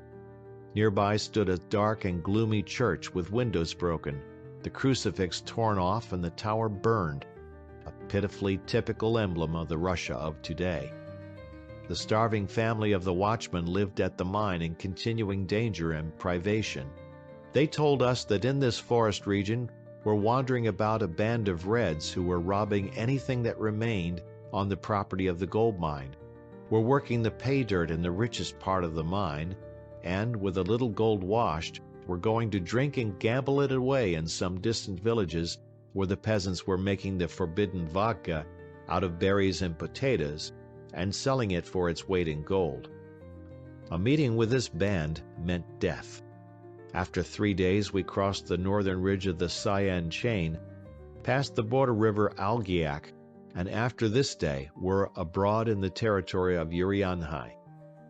This wonderful land, rich in most diverse forms of natural wealth, is inhabited by a branch of the Mongols, which is now only 60,000 and which is gradually dying off, speaking a language quite different from any of the other dialects of this folk, and holding as their life ideal the tenet of eternal peace. Urianhai long ago became the scene of administrative attempts by Russians, Mongols, and Chinese, all of whom claimed sovereignty over the region, whose unfortunate inhabitants, the Sayots, had to pay tribute to all 3 of these overlords. It was due to this that the land was not an entirely safe refuge for us. We had heard already from our militiaman about the expedition preparing to go into Urianhai, and from the peasants we learned that the villages along the Little Yenisei and farther south had formed Red detachments, who were robbing and killing everyone who fell into their hands. Recently they had killed 62 officers attempting to pass Urianhai into Mongolia, robbed and killed a caravan of Chinese merchants, and killed some German war prisoners who escaped from the Soviet paradise. On the 4th day, we reached a swampy valley where, among open forests, stood a single Russian house. Here we took leave of our guide, who hastened away to get back before the snows should block his road over the Sayans. The master of the establishment agreed to guide us to the Sebai River for 10,000 rubles in Soviet notes. Our horses were tired, and we were forced to give them a rest, so we decided to spend 24 hours here. We were drinking tea when the daughter of our host cried, "The Soyots are coming!" Into the room with their rifles and pointed hats came suddenly 4 of them. "Mende," they grunted to us, and then, without ceremony, began examining us critically. Not a button or a seam in our entire outfit escaped their penetrating gaze. Afterwards, one of them, who appeared to be the local merin, or governor, began to investigate our political views. Listening to our criticisms of the Bolsheviki, he was evidently pleased and began talking freely. "You are good people. You do not like Bolsheviki. We will help you." I thanked him and presented him with the thick silk cord which I was wearing as a girdle. Before night, they left us, saying that they would return in the morning. It grew dark. We went to the meadow to look after our exhausted horses grazing there and came back to the house. We were gaily chatting with the hospitable host when suddenly we heard horses' hoofs in the court and raucous voices, followed by the immediate entry of 5 red soldiers armed with rifles and swords. Something unpleasant and cold rolled up into my throat, and my heart hammered. We knew the Reds as our enemies. These men had the red stars on their astrakhan caps and red triangles on their sleeves. They were members of the detachment that was out to look for Cossack officers. Scowling at us, they took off their overcoats and sat down. We first opened the conversation, explaining the purpose of our journey in exploring for bridges, roads, and gold mines. From them, we then learned that their commander would arrive in a little while with 7 more men, and that they would take our host at once as a guide to the Sebai River, where they thought the Cossack officers must be hidden. Immediately I remarked that our affairs were moving fortunately, and that we must travel along together. One of the soldiers replied that that would depend upon the comrade officer. During our conversation, the Soyot governor entered. Very attentively, he studied again the new arrivals and then asked, "Why did you take from the Soyots the good horses and leave bad ones?" The soldiers laughed at him. "Remember that you are in a foreign country," answered the Soyot with a threat in his voice. "God and the devil!" cried one of the soldiers. But the Soyot very calmly took a seat at the table and accepted the cup of tea the hostess was preparing for him. The conversation ceased. The Soyot finished the tea, smoked his long pipe, and, standing up, said, "If tomorrow morning the horses are not back at the owner's, we shall come and take them." And with these words he turned and went out. I noticed an expression of apprehension on the faces of the soldiers. Shortly one was sent out as a messenger while the others sat silent with bowed heads. Late in the night the officer arrived with his other 7 men. As he received the report about the Soyot, he knitted his brows and said, "It's a bad mess. We must travel through the swamp where a Soyot will be behind every mound watching us." He seemed really very anxious, and his trouble fortunately prevented him from paying much attention to us. I began to calm him and promised on the morrow to arrange this matter with the Soyots. The officer was a coarse brute and a silly man, desiring strongly to be promoted for the capture of the Cossack officers, and feared that the Soyot could prevent him from reaching the Sebai. At daybreak, we started together with the Red Detachment. When we had made about 15 kilometers, we discovered behind the bushes 2 riders. They were Soyots. On their backs were their flint rifles. "Wait for me," I said to the officer. "I shall go for a parley with them." I went forward with all the speed of my horse. One of the horsemen was the Soyot governor, who said to me, "Remain behind the detachment and help us." "All right," I answered. but let us talk a little in order that they may think we are parleying." After a moment I shook the hand of the Soyot and returned to the soldiers. "All right," I exclaimed. "We can now continue our journey. No hindrance will come from the Soyots." We moved forward, and when we were crossing a large meadow, we espied at a long distance 2 Soyots riding at full gallop right up the side of a mountain. Step by step I accomplished the necessary maneuver to bring me and my fellow traveler somewhat behind the detachment. Behind our backs remained only 1 soldier, very brutish in appearance and apparently very hostile to us. I had time to whisper to my companion only 1 word, "Mauser," and saw that he very carefully unbuttoned the saddlebag and drew out a little the handle of his pistol. Soon I understood why these soldiers, excellent woodsmen as they were, would not attempt to go to the Sabai without a guide. All the country between the Algiak and the Sabai is formed by high and narrow mountain ridges separated by deep, swampy valleys. It is a cursed and dangerous place. At first our horses mired to the knees, lunging about and catching their feet in the roots of bushes and the quagmires, then falling and pinning us under their sides, breaking parts of their saddles and bridles. Then we would go in up to the riders' knees. My horse went down once with his whole breast and head under the red fluid mud, and we just saved it and no more. Afterwards the officer's horse fell with him so that he bruised his head on a stone. My companion injured 1 knee against a tree. Some of the men also fell and were injured. The horses breathed heavily. Somewhere dimly and gloomily a crow cawed. Later the road became worse still. The trail followed through the same miry swamp, but everywhere the road was blocked with fallen tree trunks. The horses, jumping over the trunks, would land in an unexpectedly deep hole and flounder. We and all the soldiers were covered with blood and mud, and were in great fear of exhausting our mounts. For a long distance we had to get down and lead them.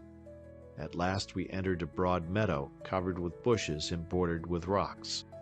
Not only horses but riders also began to sink to their middle in a quagmire with apparently no bottom. The whole surface of the meadow was but a thin layer of turf, covering a lake with black putrefying water. When we finally learned to open our column and proceed at big intervals, we found we could keep on this surface that undulated like rubber ice and swayed the bushes up and down. In places the earth buckled up and broke. Suddenly 3 shots sounded. They were hardly more than the report of a Flaubert rifle, but they were genuine shots, because the officer and 2 soldiers fell to the ground. The other soldiers grabbed their rifles and, with fear, looked about for the enemy. 4 more were soon unseated, and suddenly I noticed our rearguard brute raise his rifle and aim right at me. However, my Mauser outstrode his rifle, and I was allowed to continue my story. "Begin!" I cried to my friend, and we took part in the shooting. Soon the meadow began to swarm with Soyots, stripping the fallen, dividing the spoils and recapturing their horses. In some forms of warfare it is never safe to leave any of the enemy to renew hostilities later with overwhelming forces.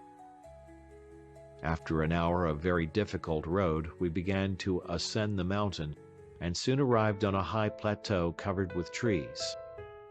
"After all, Soyots are not a too peaceful people," I remarked, approaching the governor. He looked at me very sharply and replied, "It was not Soyots who did the killing." He was right. It was the Abakan Tartars in Soyot clothes who killed the Bolsheviki. These Tartars were running their herds of cattle and horses down out of Russia through Urianhai to Mongolia. They had as their guide and negotiator a Kalmuk Lamaite. The following morning we were approaching a small settlement of Russian colonists and noticed some horsemen looking out from the woods. One of our young and brave Tartars galloped off at full speed toward these men in the wood, but soon wheeled and returned with a reassuring smile. "All right," he exclaimed, laughing. "Keep right on."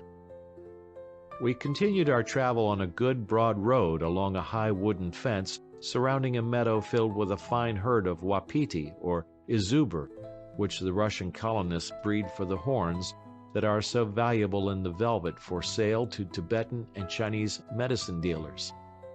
These horns, when boiled and dried, are called panti and are sold to the Chinese at very high prices.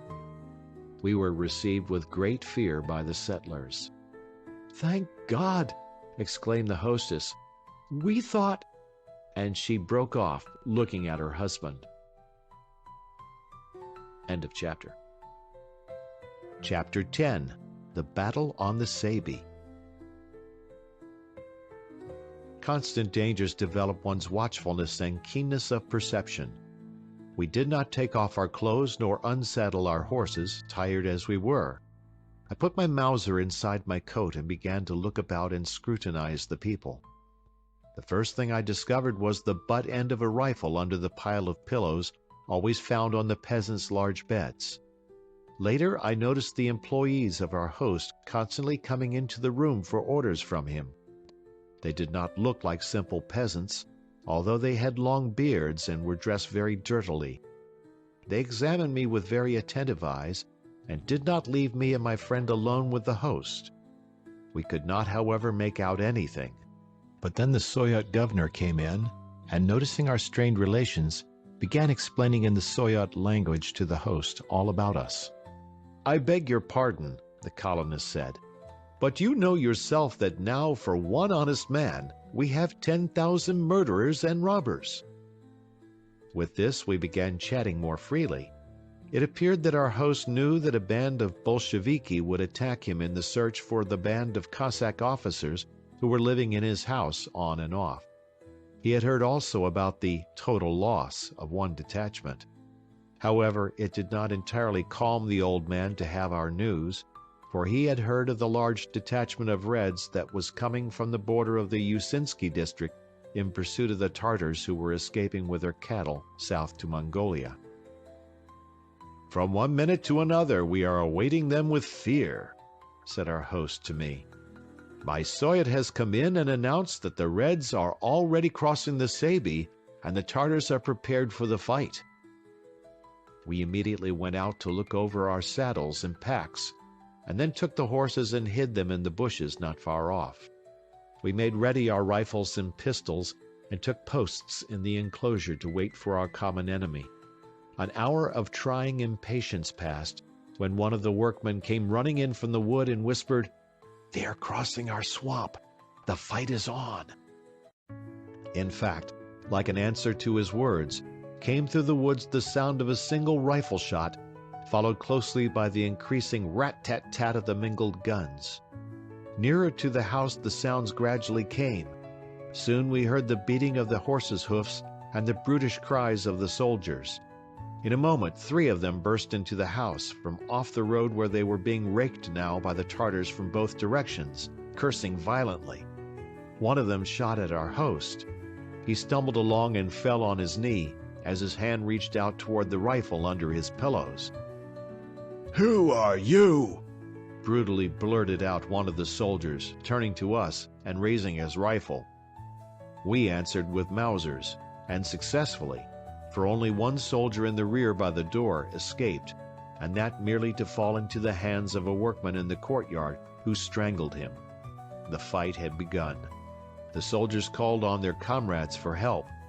The Reds were strung along in the ditch at the side of the road, 300 paces from the house, returning the fire of the surrounding Tartars.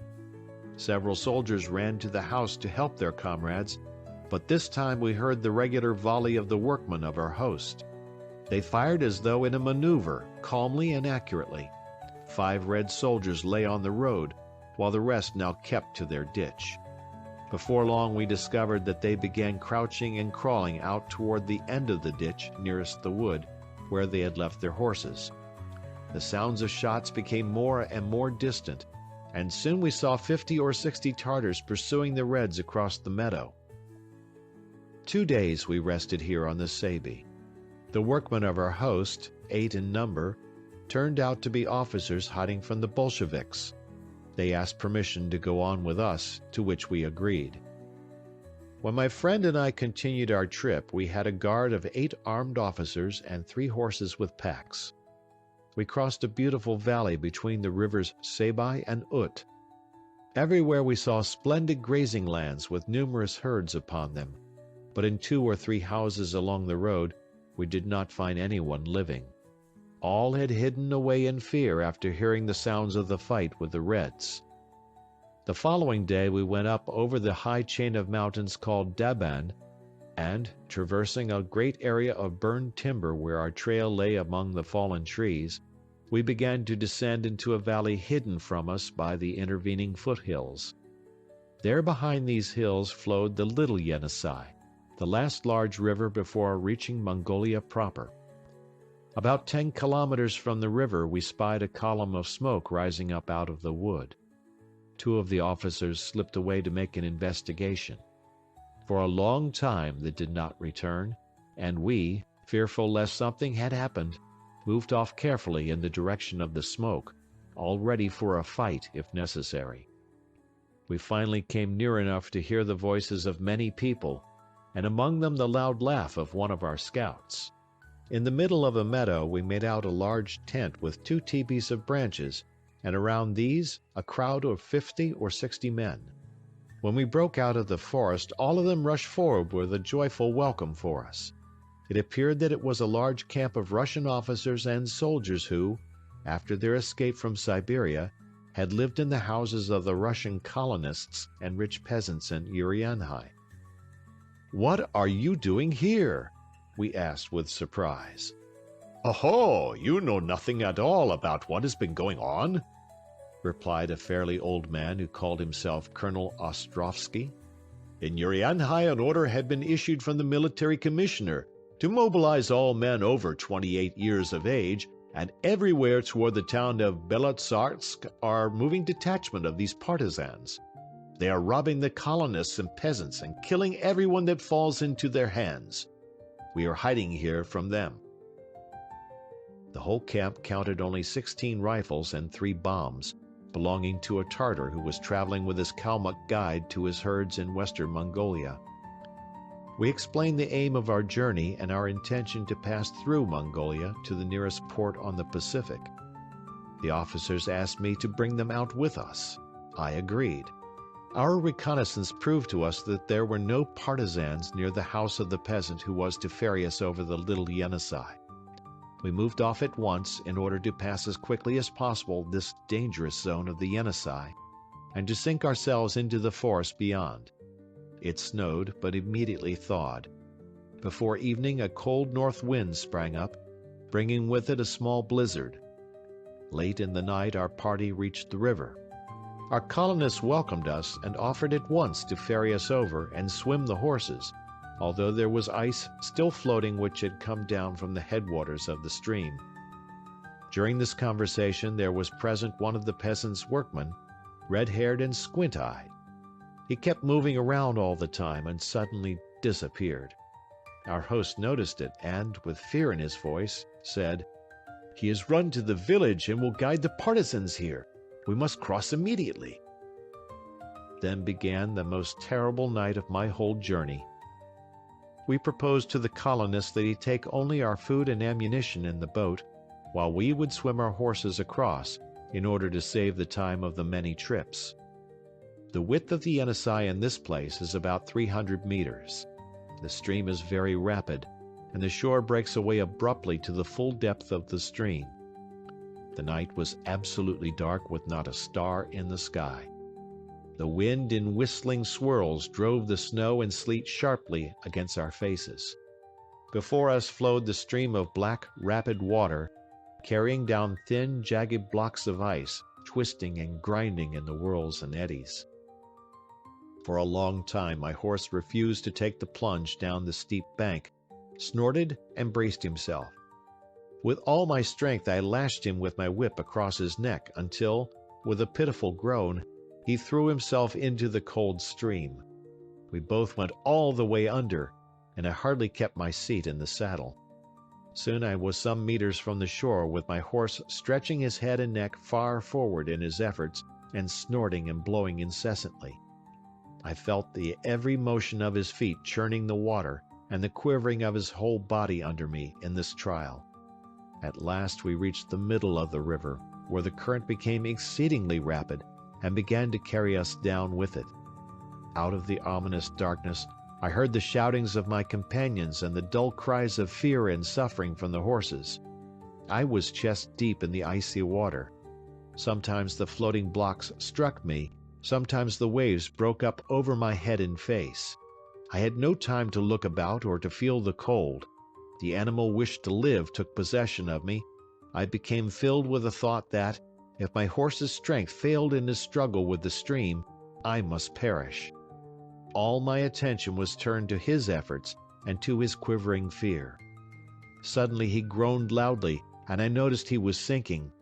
The water evidently was over his nostrils, because the intervals of his frightened snorts through the nostrils became longer. A big block of ice struck his head and turned him so that he was swimming right downstream. With difficulty I reined him around toward the shore, but felt now that his force was gone. His head several times disappeared under the swirling surface. I had no choice. I slipped from the saddle and, holding this by my left hand, swam with my right beside my mount, encouraging him with my shouts. For a time he floated with lips apart and his teeth set firm. In his widely opened eyes was indescribable fear. As soon as I was out of the saddle, he had at once risen in the water and swam more calmly and rapidly.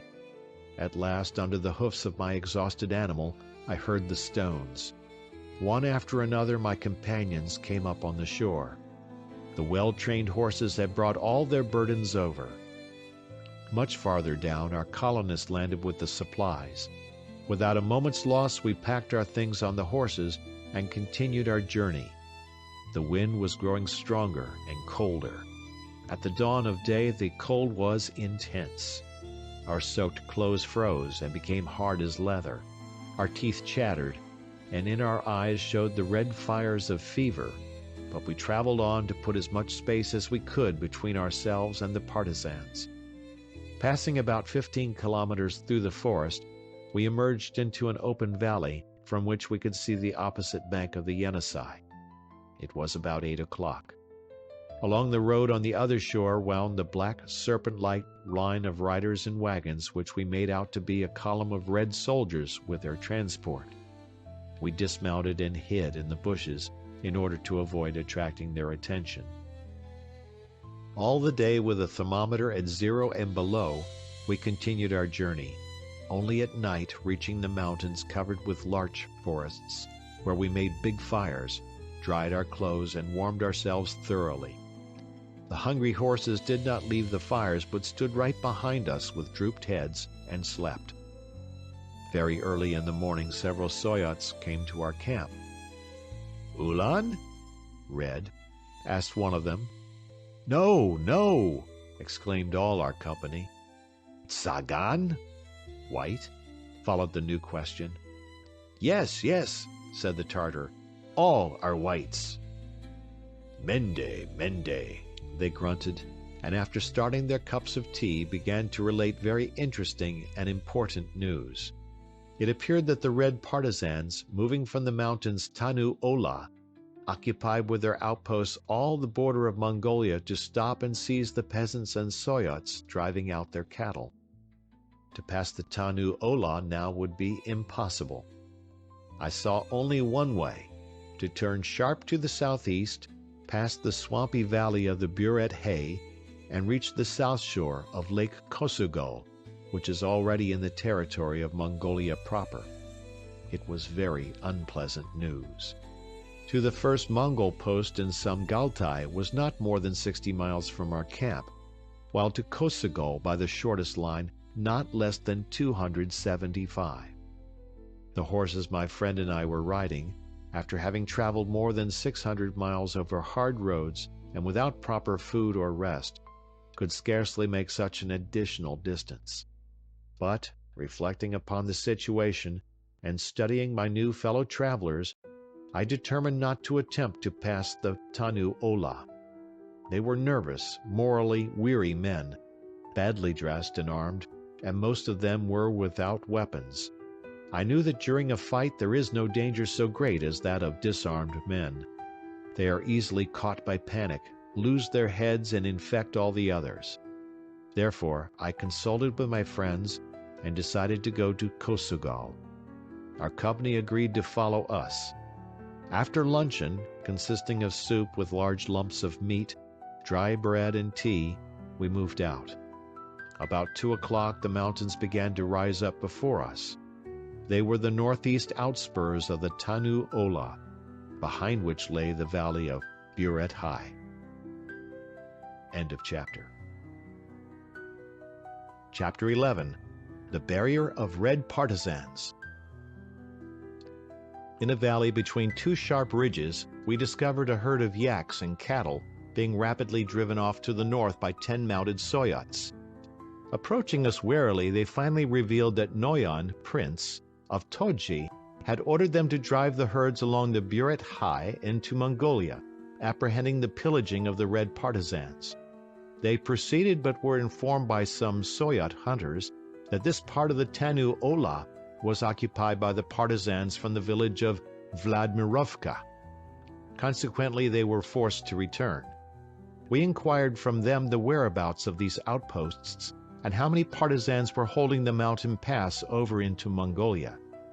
We sent out the Tartar and the Kalmuk for a reconnaissance, while all of us prepared for the further advance by wrapping the feet of our horses in our shirts and by muzzling their noses with straps and bits of rope so that they could not neigh. It was dark when our investigators returned and reported to us that about 30 partisans had a camp some 10 kilometers from us, occupying the yurtas of the Soyots. At the pass were 2 outposts, one of 2 soldiers and the other of 3. From the outposts to the camp was a little over a mile. Our trail lay between the 2 outposts. From the top of the mountain one could plainly see the 2 posts and could shoot them all. When we had come near to the top of this mountain, I left our party and, taking with me my friend, the Tartar, the Kalmuk and 2 of the young officers, advanced.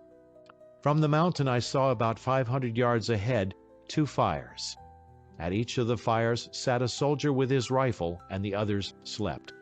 I did not want to fight with the partisans, but we had to do away with these outposts, and that without firing, or we should never get through the pass.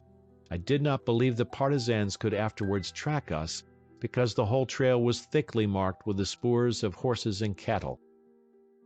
"I shall take for my share these 2, whispered my friend, pointing to the left outpost. The rest of us were to take care of the second post. I crept along through the bushes behind my friend in order to help him in case of need, but I'm bound to admit that I was not at all worried about him. He was about 7 feet tall and so strong that, when a horse used to refuse sometimes to take the bit, he would wrap his arm around its neck, kick its forefeet out from under it, and throw it so that he could easily bridle it on the ground. When only 100 paces remained, I stood behind the bushes and watched. I could see very distinctly the fire and the dozing sentinel. He sat with his rifle on his knees. His companion, asleep beside him, did not move. Their white felt boots were plainly visible to me. For a long time I did not remark my friend. At the fire, all was quiet. Suddenly from the other outpost floated over a few dim shouts, and all was still. Our sentinel slowly raised his head, but just at this moment the huge body of my friend rose up and blanketed the fire from me, and in a twinkling the feet of the sentinel flashed through the air, as my companion had seized him by the throat and swung him clear into the bushes, where both figures disappeared. In a second he reappeared, flourished the rifle of the partisan over his head, and I heard the dull blow which was followed by an absolute calm. He came back toward me and, confusedly smiling, said, "It is done, God and the devil. When I was a boy, my mother wanted to make a priest out of me. When I grew up, I became a trained agronome in order to strangle the people and smash their skulls. Revolution is a very stupid thing." And with anger and disgust he spit and began to smoke his pipe. At the other outpost also, all was finished. During this night we reached the top of the Tanu Ola and descended again into a valley covered with dense bushes and twined with a whole network of small rivers and streams. It was the headwaters of the Buret High. About 1 o'clock we stopped and began to feed our horses, as the grass just there was very good. Here we thought ourselves in safety. We saw many calming indications. On the mountains were seen the grazing herds of reindeers and yaks, and approaching Soyots confirmed our supposition. Here behind the Tanu Ola, the Soyots had not seen the Red soldiers. We presented to these Soyots a brick of tea and saw them depart happy and sure that we were Sagan, a good people. While our horses rested and grazed on the well-preserved grass, we sat by the fire and deliberated upon our further progress. There developed a sharp controversy between two sections of our company, one led by a colonel who with 4 officers were so impressed by the absence of Reds south of the Tanu Ola that they determined to work westward to Kabdu and then on to the camp on the Emo River, where the Chinese authorities had interned 6,000 of the forces of General Bakich, which had come over into Mongolian territory. My friend and I, with 16 of the officers, chose to carry through our old plan to strike for the shores of Lake Kosogol, and thence out to the Far East. As neither side could persuade the other to abandon its ideas, our company was divided, and the next day at noon we took leave of one another. It turned out that our own wing of 18 had many fights and difficulties on the way, which cost us the lives of 6 of our comrades, but that the remainder of us came through to the goal of our journey so closely knit by the ties of devotion, which fighting and struggling for our very lives entailed, that we have ever preserved for one another the warmest feelings of friendship. The other group, under Colonel Zhukov, perished. He met a big detachment of Red cavalry and was defeated by them in 2 fights. Only 2 officers escaped. They related to me this sad news and the details of the fights when we met 4 months later in Urga. Our band of 18 riders with 5 pack horses moved up the valley of the Buret High.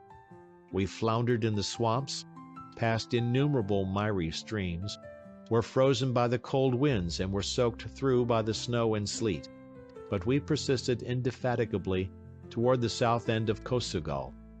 As a guide, our Tartar led us confidently over these trails well marked by the feet of many cattle being run out of Urianhai to Mongolia. End of chapter. Chapter 12. In the Country of Eternal Peace. The inhabitants of Urianhai, the Soyots, are proud of being the genuine Buddhists and of retaining the pure doctrine of Holy Rama and the deep wisdom of Sakyamuni. They are the eternal enemies of war and of the shedding of blood. Away back in the 13th century, they preferred to move out from their native land and take refuge in the north rather than fight or become a part of the empire of the bloody conqueror Genghis Khan, who wanted to add to his forces these wonderful horsemen and skilled archers. 3 times in their history they have thus trekked northward to avoid struggle, and now no one can say that on the hands of the Soyots there has ever been seen human blood. With their love of peace they struggled against the evils of war. Even the severe Chinese administrators could not apply here, in this country of peace, the full measures of their implacable laws. In the same manner, the Soyots conducted themselves when the Russian people, mad with blood and crime, brought this infection into their land. They avoided persistently meetings and encounters with the Red troops and partisans, trekking off with their families and cattle southward into the distant principalities of Khemchik and Soljak. The eastern branch of this stream of emigration passed through the valley of the Buret High, where we constantly outstrode groups of them with their cattle and herds. We traveled quickly along the winding trail of the Buret High, and in 2 days began to make the elevations of the mountain pass between the valleys of the Buret High and Karga. The trail was not only very steep, but was also littered with fallen larch trees, and frequently intercepted, incredible as it may seem, with swampy places where the horses mired badly. Then again we picked our dangerous road over cobbles and small stones that rolled away under our horses' feet and bumped off over the precipice nearby. Our horses fatigued easily in passing this moraine that had been strewn by ancient glaciers along the mountainsides. Sometimes the trail led right along the edge of the precipices where the horses started great slides of stones and sand. I remember one whole mountain covered with these moving sands. We had to leave our saddles and, taking the bridles in our hands, to trot for a mile or more over these sliding beds, sometimes sinking in up to our knees and going down the mountainside with them toward the precipices below. One imprudent move at times would have sent us over the brink. This destiny met one of our horses. Belly down in the moving trap, he could not work free to change his direction, and so slipped on down with a mass of it until he rolled over the precipice and was lost to us forever. We heard only the crackling of breaking trees along his road to death. Then, with great difficulty, we worked down to salvage the saddle and bags. Further along we had to abandon one of our pack horses, which had come all the way from the northern border of Urianhai with us. We first unburdened it, but this did not help. No more did our shouting and threats. He only stood with his head down and looked so exhausted that we realized he had reached the further bourne of his land of toil. Some Soyots with us examined him, felt of his muscles on the fore and hind legs, took his head in their hands and moved it from side to side, examined his head carefully after that, and then said, "That horse will not go further. His brain is dried out." So we had to leave him. That evening we came to a beautiful change in scene when we topped a rise and found ourselves on a broad plateau covered with larch. On it we discovered the yurtas of some Soyot hunters, covered with bark instead of the usual felt. Out of these, 10 men with rifles rushed toward us as we approached. They informed us that the Prince of Soldjak did not allow anyone to pass this way, as he feared the coming of murderers and robbers into his dominions. "Go back to the place from which you came," they advised us with fear in their eyes. I did not answer, but I stopped the beginnings of a quarrel between an old Soyot and one of my officers. I pointed to the small stream in the valley ahead of us and asked him its name. "Oina," replied the Soyot. "It is the border of the principality, and the passage of it is forbidden." "All right," I said, "but you will allow us to warm and rest ourselves a little." "Yes, yes," exclaimed the hospitable Soyots, and led us into their teepees. On our way there, I took the opportunity to hand to the old Soyot a cigarette and to another a box of matches. We were all walking along together save one Soyot who limped slowly in the rear and was holding his hand up over his nose. "Is he ill?" I asked. "Yes," sadly answered the old Soyot. "That is my son. He has been losing blood from the nose for 2 days and is now quite weak." I stopped and called the young man to me. "Unbutton your outer coat," I ordered. "Bare your neck and chest and turn your face up as far as you can." I pressed the jugular vein on both sides of his head for some minutes and said to him, "The blood will not flow from your nose any more. Go into your tepee and lie down for some time." The mysterious action of my fingers created on the Soyots a strong impression. The old Soyot, with fear and reverence, whispered, "Talama, Talama, great doctor." In the yurta we were given tea while the old Soyot sat thinking deeply about something. Afterwards he took counsel with his companions and finally announced, "The wife of our prince is sick in her eyes, and I think the prince will be very glad if I lead the Talama to him. He will not punish me, for he ordered that no bad people should be allowed to pass. But that should not stop the good people from coming to us." "Do as you think best," I replied rather indifferently. "As a matter of fact, I know how to treat eye diseases, but I would go back if you say so." "No, no," the old man exclaimed with fear.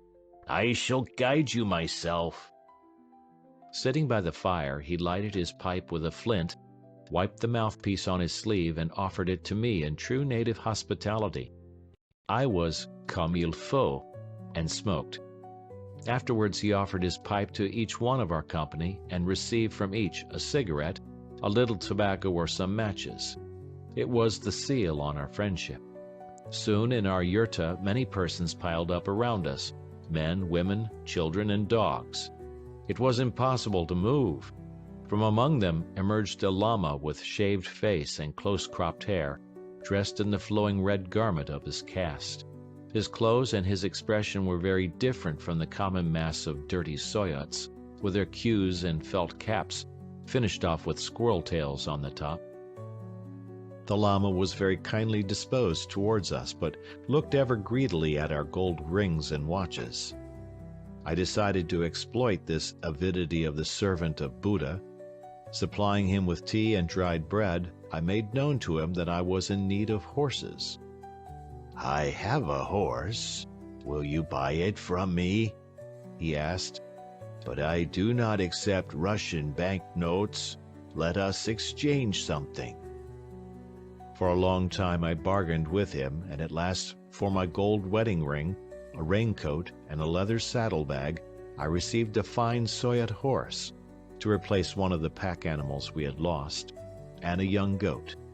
We spent the night here and were feasted with fat mutton. In the morning we moved off under the guidance of the old Soyot along the trail that followed the valley of the Oina, free from both mountains and swamps. But we knew that the mounts of my friend and myself, together with 3 others, were too worn down to make Kosogal, and determined to try to buy others in Soljak. Soon we began to meet little groups of Soyot yurtas with their cattle and horses round about. Finally we approached the shifting capital of the prince. Our guide rode on ahead for the parley with him, after assuring us that the prince would be glad to welcome the Talama, though at the time I remarked great anxiety and fear in his features as he spoke. Before long we emerged onto a large plain well covered with small bushes. Down by the shore of the river we made out big yurtas with yellow and blue flags floating over them, and easily guessed that this was the seat of government. Soon our guide returned to us. His face was wreathed with smiles. He flourished his hands and cried, "Noyon," the prince, "asks you to come. He is very glad." From a warrior I was forced to change myself into a diplomat. As we approached the yurta of the prince, we were met by 2 officials, wearing the peaked Mongol caps with peacock feathers rampant behind. With low obeisances, they begged the foreign Noyon to enter the yurta. My friend the Tartar and I entered. In the rich yurta, draped with expensive silk, we discovered a feeble, wizen-faced little old man with shaven face and cropped hair, wearing also a high-pointed beaver cap with red silk apex topped off with a dark red button with the long peacock feathers streaming out behind. On his nose were big Chinese spectacles. He was sitting on a low divan, nervously clicking the beads of his rosary. This was Talama, Prince of Soljak and High Priest of the Buddhist temple. He welcomed us very cordially and invited us to sit down before the fire burning in the copper brazier. His surprisingly beautiful princess served us with tea and Chinese confections and cakes. We smoked our pipes, though the prince as a lama did not indulge, fulfilling, however, his duty as a host by raising to his lips the pipes we offered him and handing us in return the green nephrite bottle of snuff. Thus, with the etiquette accomplished, we awaited the words of the prince. He inquired whether our travels had been felicitous and what were our further plans. I talked with him quite frankly and requested his hospitality for the rest of our company and for the horses. He agreed immediately and ordered 4 yurtas set up for us. "I hear that the foreign Noyon," the prince said, "is a good doctor." "Yes, I know some diseases and have with me some medicines," I answered. "But I am not a doctor. I am a scientist in other branches." But the prince did not understand this. In his simple directness, a man who knows how to treat disease is a doctor. "My wife has had constant trouble for 2 months with her eyes," he announced. "Help her." I asked the princess to show me her eyes, and I found the typical conjunctivitis from the continual smoke of the yurta and the general uncleanliness. The Tartar brought me my medicine case. I washed her eyes with boric acid and dropped a little cocaine and a feeble solution of sulfurate of zinc into them. "I beg you to cure me," pleaded the princess. "Do not go away until you have cured me. We shall give you sheep, milk, and flour for all your company. I weep now very often because I had very nice eyes, and my husband used to tell me they shone like the stars, and now they are red. I cannot bear it. I cannot." She very capriciously stamped her foot and, coquettishly smiling at me, asked, "Do you want to cure me? Yes?" The character and manners of lovely woman are the same everywhere. On bright Broadway, along the stately Thames, on the vivacious boulevards of gay Paris, and in the silk-draped yurta of the Soyot princess behind the larch-covered Tanu Ola. "I shall certainly try," assuringly answered the new oculist. We spent here 10 days, surrounded by the kindness and friendship of the whole family of the prince. The eyes of the princess, which 8 years ago had seduced the already old Prince Lama, were now recovered. She was beside herself with joy and seldom left her looking-glass. The prince gave me 5 fairly good horses, 10 sheep, and a bag of flour, which was immediately transformed into dry bread. My friend presented him with a Romanov 500-ruble note with a picture of Peter the Great upon it, while I gave to him a small nugget of gold which I had picked up in the bed of a stream. The prince ordered one of the Soyots to guide us to the Kosogol. The whole family of the prince conducted us to the monastery 10 kilometers from the capital. We did not visit the monastery, but we stopped at the Dugun, a Chinese trading establishment. The Chinese merchants looked at us in a very hostile manner, though they simultaneously offered us all sorts of goods, thinking especially to catch us with their round bottles, lanhun, of megalo or sweet brandy made from anise seed. As we had neither lump silver nor Chinese dollars, we could only look with longing at these attractive bottles, till the prince came to the rescue and ordered the Chinese to put 5 of them in our saddlebags. End of chapter. Chapter 13. Mysteries, Miracles, and a New Fight. In the evening of the same day we arrived at the sacred lake of Teri-Nur, a sheet of water 8 kilometers across, muddy and yellow, with low, unattractive shores studded with large holes. In the middle of the lake lay what was left of a disappearing island. On this were a few trees and some old ruins. Our guide explained to us that 2 centuries ago the lake did not exist, and that a very strong Chinese fortress stood here on the plain. A Chinese chief in command of the fortress gave offense to an old lama who cursed the place and prophesied that it would all be destroyed. The very next day the water began rushing up from the ground, destroyed the fortress, and engulfed all the Chinese soldiers. Even to this day, when storms rage over the lake, the waters cast up on the shores the bones of men and horses who perished in it. This Teri-Nur increases its size every year, approaching nearer and nearer to the mountains. Skirting the eastern shore of the lake, we began to climb a snow-capped ridge. The road was easy at first, but the guide warned us that the most difficult bit was there ahead. We reached this point 2 days later and found there a steep mountainside thickly set with forest and covered with snow. Beyond it lay the lines of eternal snow, ridges studded with dark rocks set in great banks of the white mantle that gleamed bright under the clear sunshine. These were the eastern and highest branches of the Tanu Ola system. We spent the night beneath this wood and began the passage of it in the morning.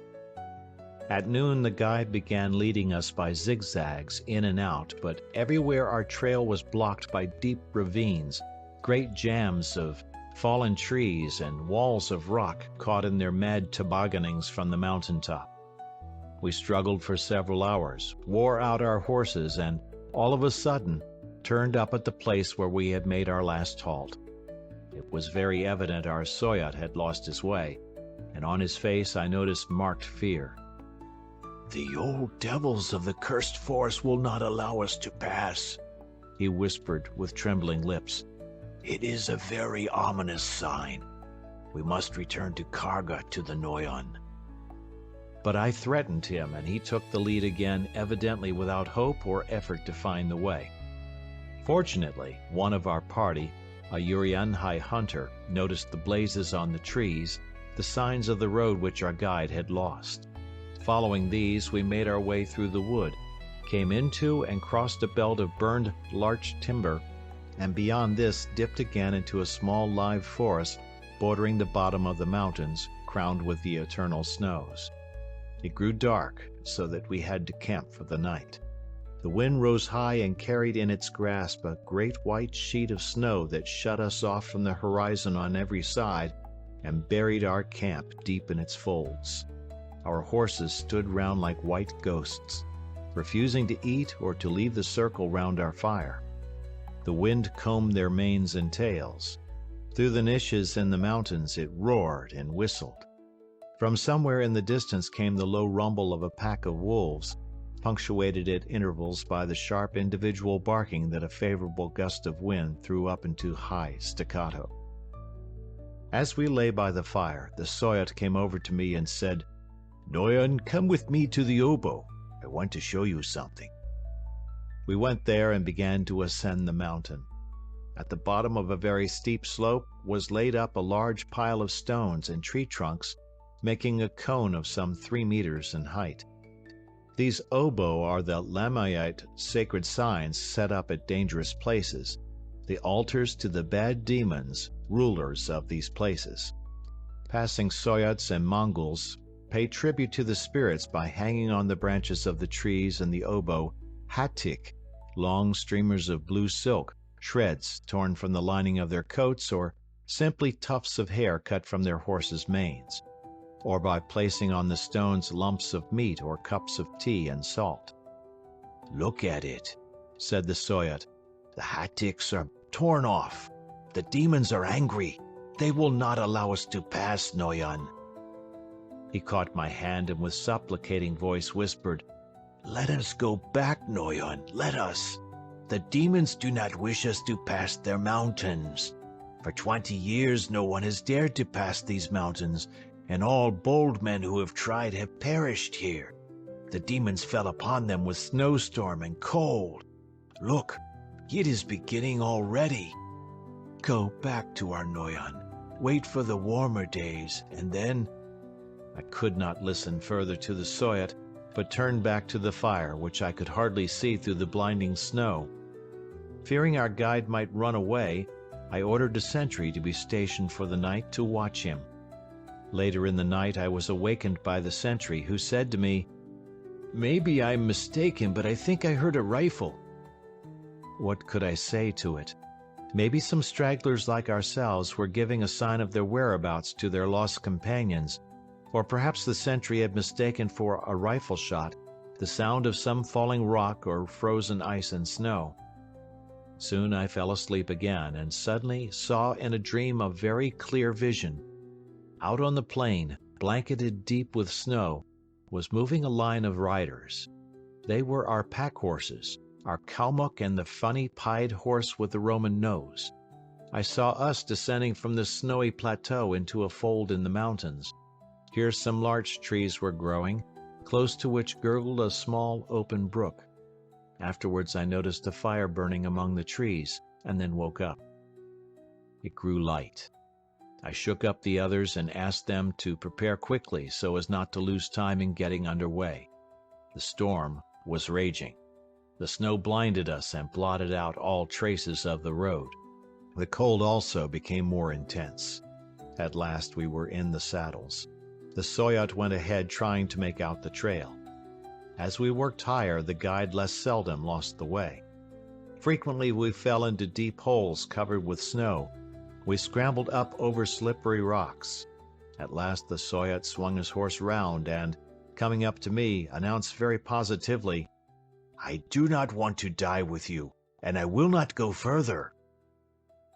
My first motion was the swing of my whip back over my head. I was so close to the promised land of Mongolia that this Soyot, standing in the way of fulfillment of my wishes, seemed to me my worst enemy.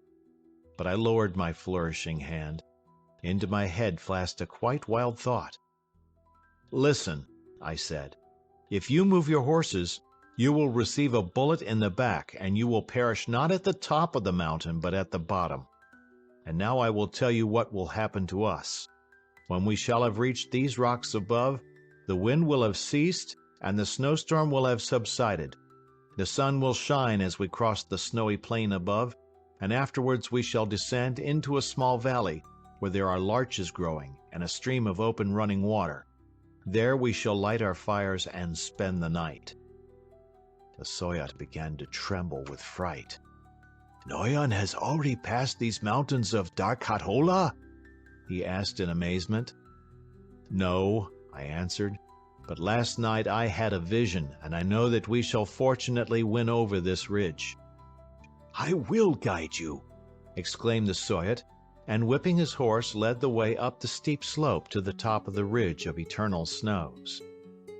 As we were passing along the narrow edge of a precipice, the Soyot stopped and attentively examined the trail.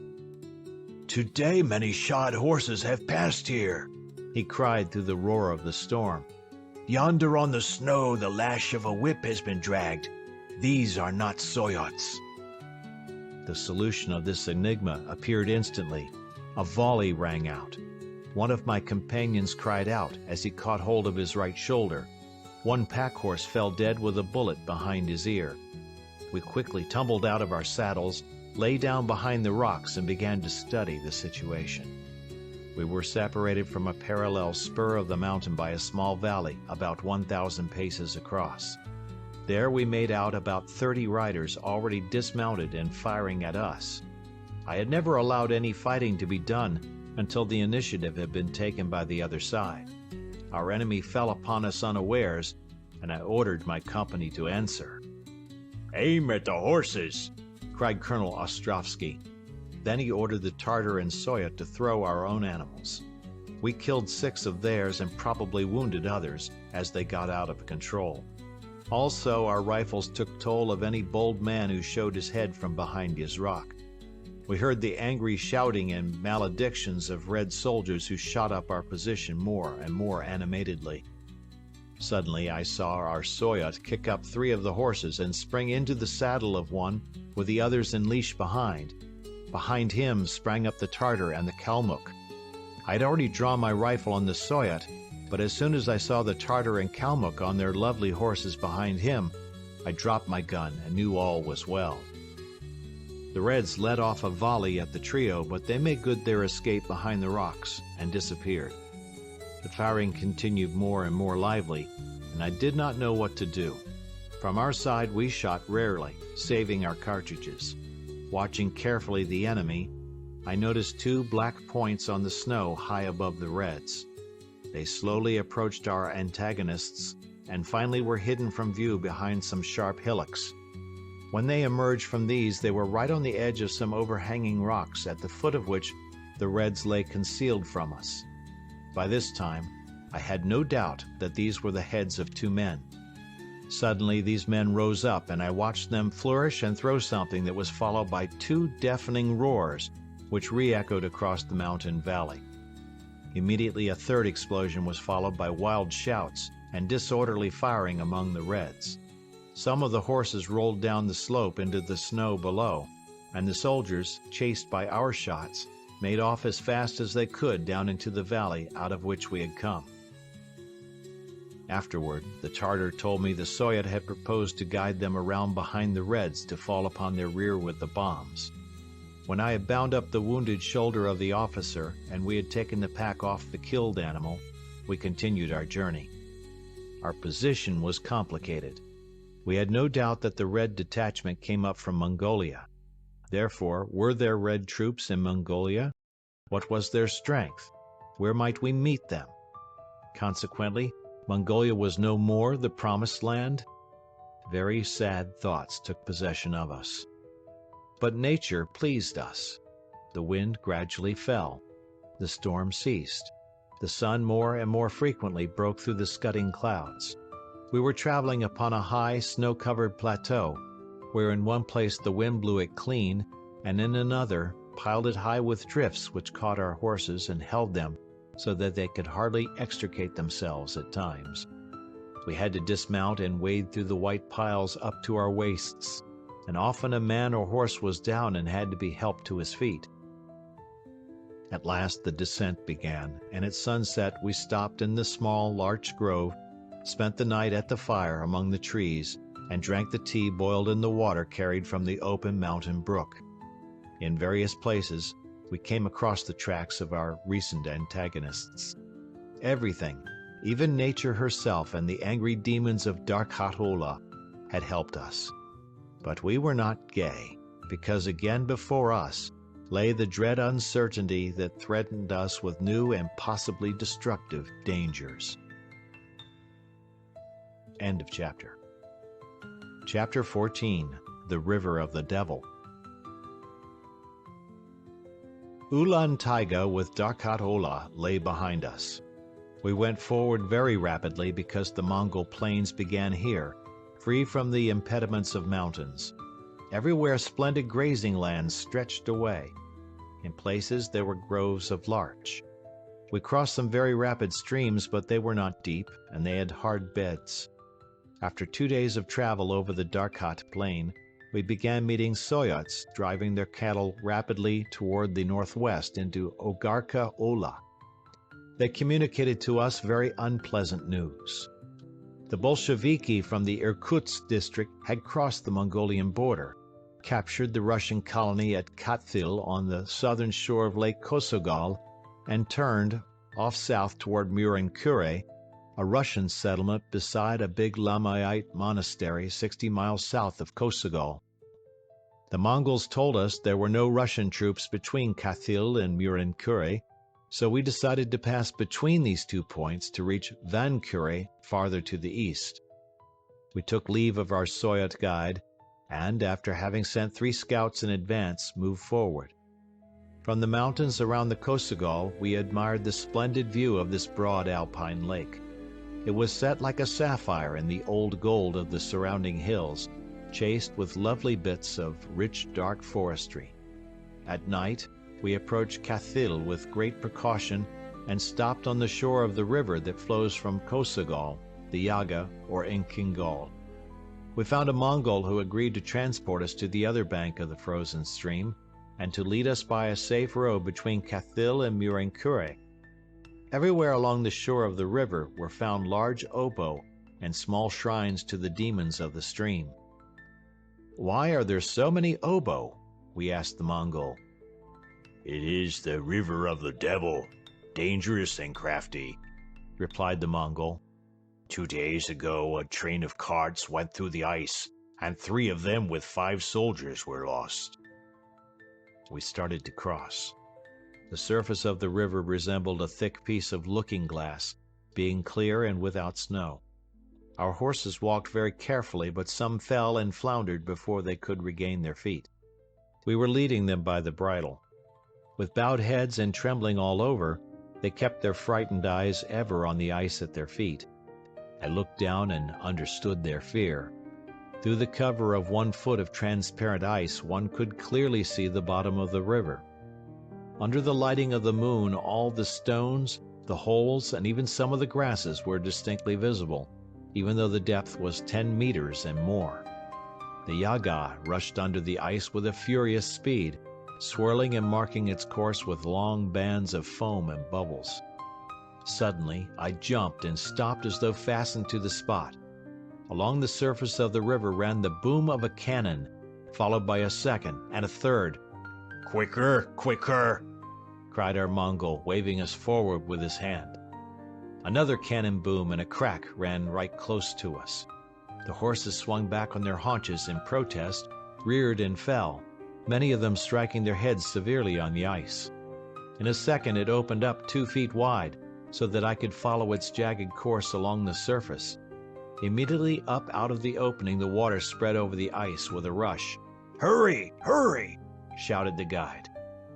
With great difficulty we forced our horses to jump over this cleavage and to continue on further.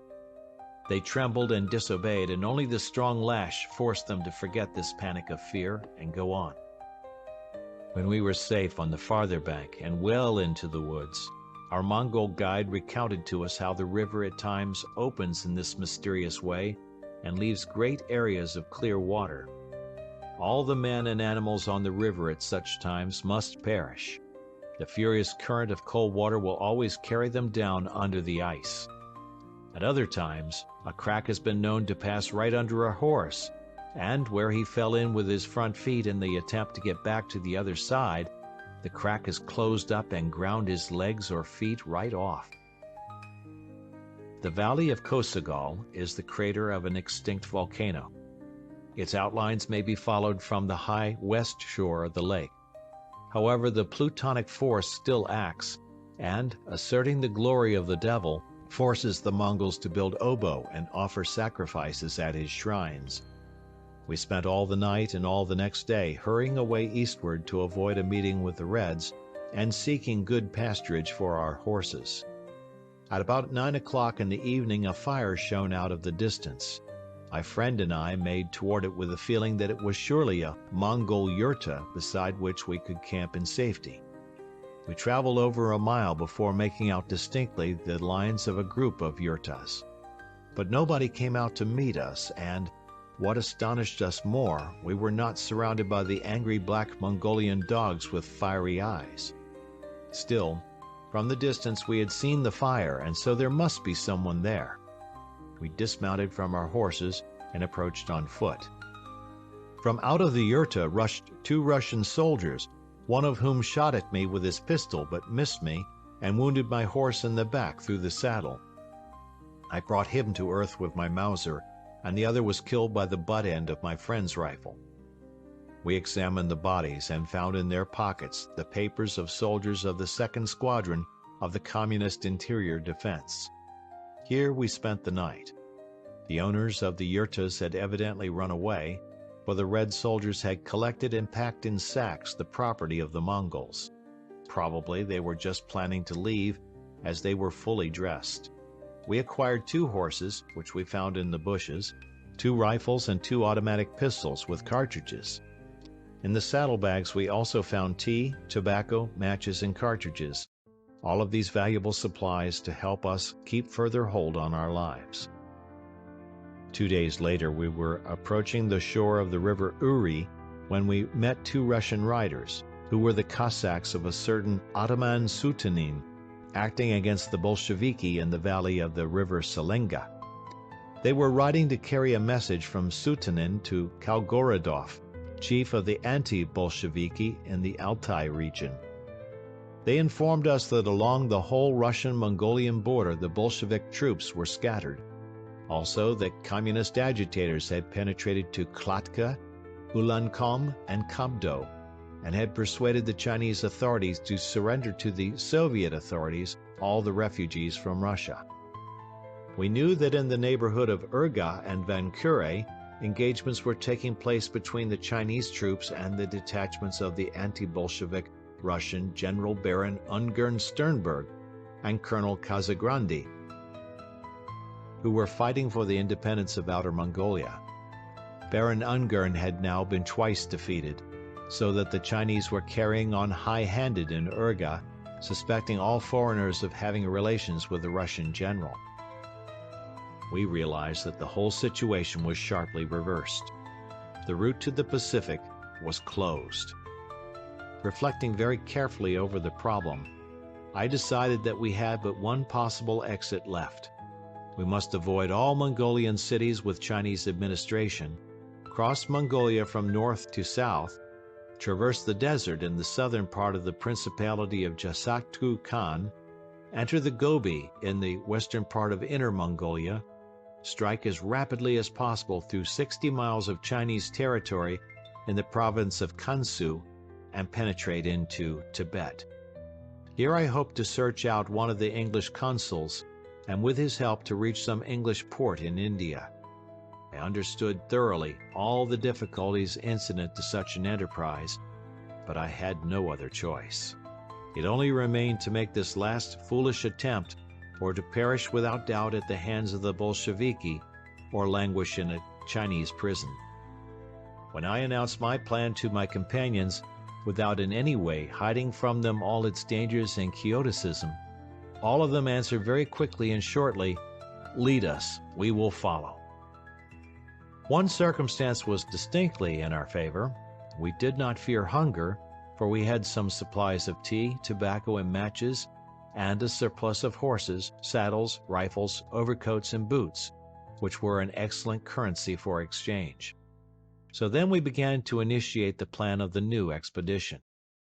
We should start to the south, leaving the town of Uliassutai on our right and taking the direction of Zangunluk, then pass through the wastelands of the district of Balir of Jasatku Khan, cross the Narankuhu Gobi, and strike for the mountains of Boro. Here we should be able to take a long rest to recuperate the strength of our horses and of ourselves. The second section of our journey would be the passage through the western part of Inner Mongolia, through the Little Gobi, through the lands of the Torguts, over the Kara Mountains, across Kansu, where a road must be chosen to the west of the Chinese town of Suqiao. From there we should have to enter the dominion of Kukunor and then work on southward to the headwaters of the Yangtze River. Beyond this I had but a hazy notion, which, however, I was able to verify from a map of Asia in the possession of one of the officers, to the effect that the mountain chains to the west of the sources of the Yangtze divided that river system from the basin of the Brahmaputra in Tibet proper, where I expected to be able to find English assistance. End of chapter. Chapter 15. The March of Ghosts. In no other way can I describe the journey from the river Iro to the border of Tibet. About 1,100 miles through the snowy steppes, over mountains and across deserts we traveled in 48 days. We hid from the people as we journeyed, made short stops in the most desolate places, fed for whole weeks on nothing but raw, frozen meat in order to avoid attracting attention by the smoke of fires. Whenever we needed to purchase a sheep or a steer for our supply department, we sent out only 2 unarmed men who represented to the natives that they were the workmen of some Russian colonists. We even feared to shoot, although we met a great herd of antelopes numbering as many as 5,000 head. Behind Balir and the lands of the Lama Jasatku Khan, who had inherited his throne as a result of the poisoning of his brother at Urga by order of the living Buddha, we met wandering Russian Tartars who had driven their herds all the way from Altai and Abakan. They welcomed us very cordially, gave us oxen and 36 bricks of tea. Also, they saved us from inevitable destruction, for they told us that at this season it was utterly impossible for horses to make the trip across the Gobi, where there was no grass at all. We must buy camels by exchanging for them our horses and some other of our bartering supplies. One of the Tartars the next day brought to their camp a rich Mongol with whom he drove the bargain for this trade. He gave us 19 camels and took all our horses, 1 rifle, 1 pistol, and the best Cossack saddle. He advised us by all means to visit the sacred monastery of Narabanchi, the last Lamaite monastery on the road from Mongolia to Tibet. He told us that the holy Hutuktu, the incarnate Buddha, would be greatly offended if we did not visit the monastery and his famous Shrine of Blessings, where all travelers going to Tibet always offered prayers. Our Kalmuk Lamaite supported the Mongol in this. I decided to go there with the Kalmuk. The Tartars gave me some big silk hatik as presents and loaned us 4 splendid horses. Although the monastery was 55 miles distant, by 9 o'clock in the evening I entered the yurta of this holy Hutuktu.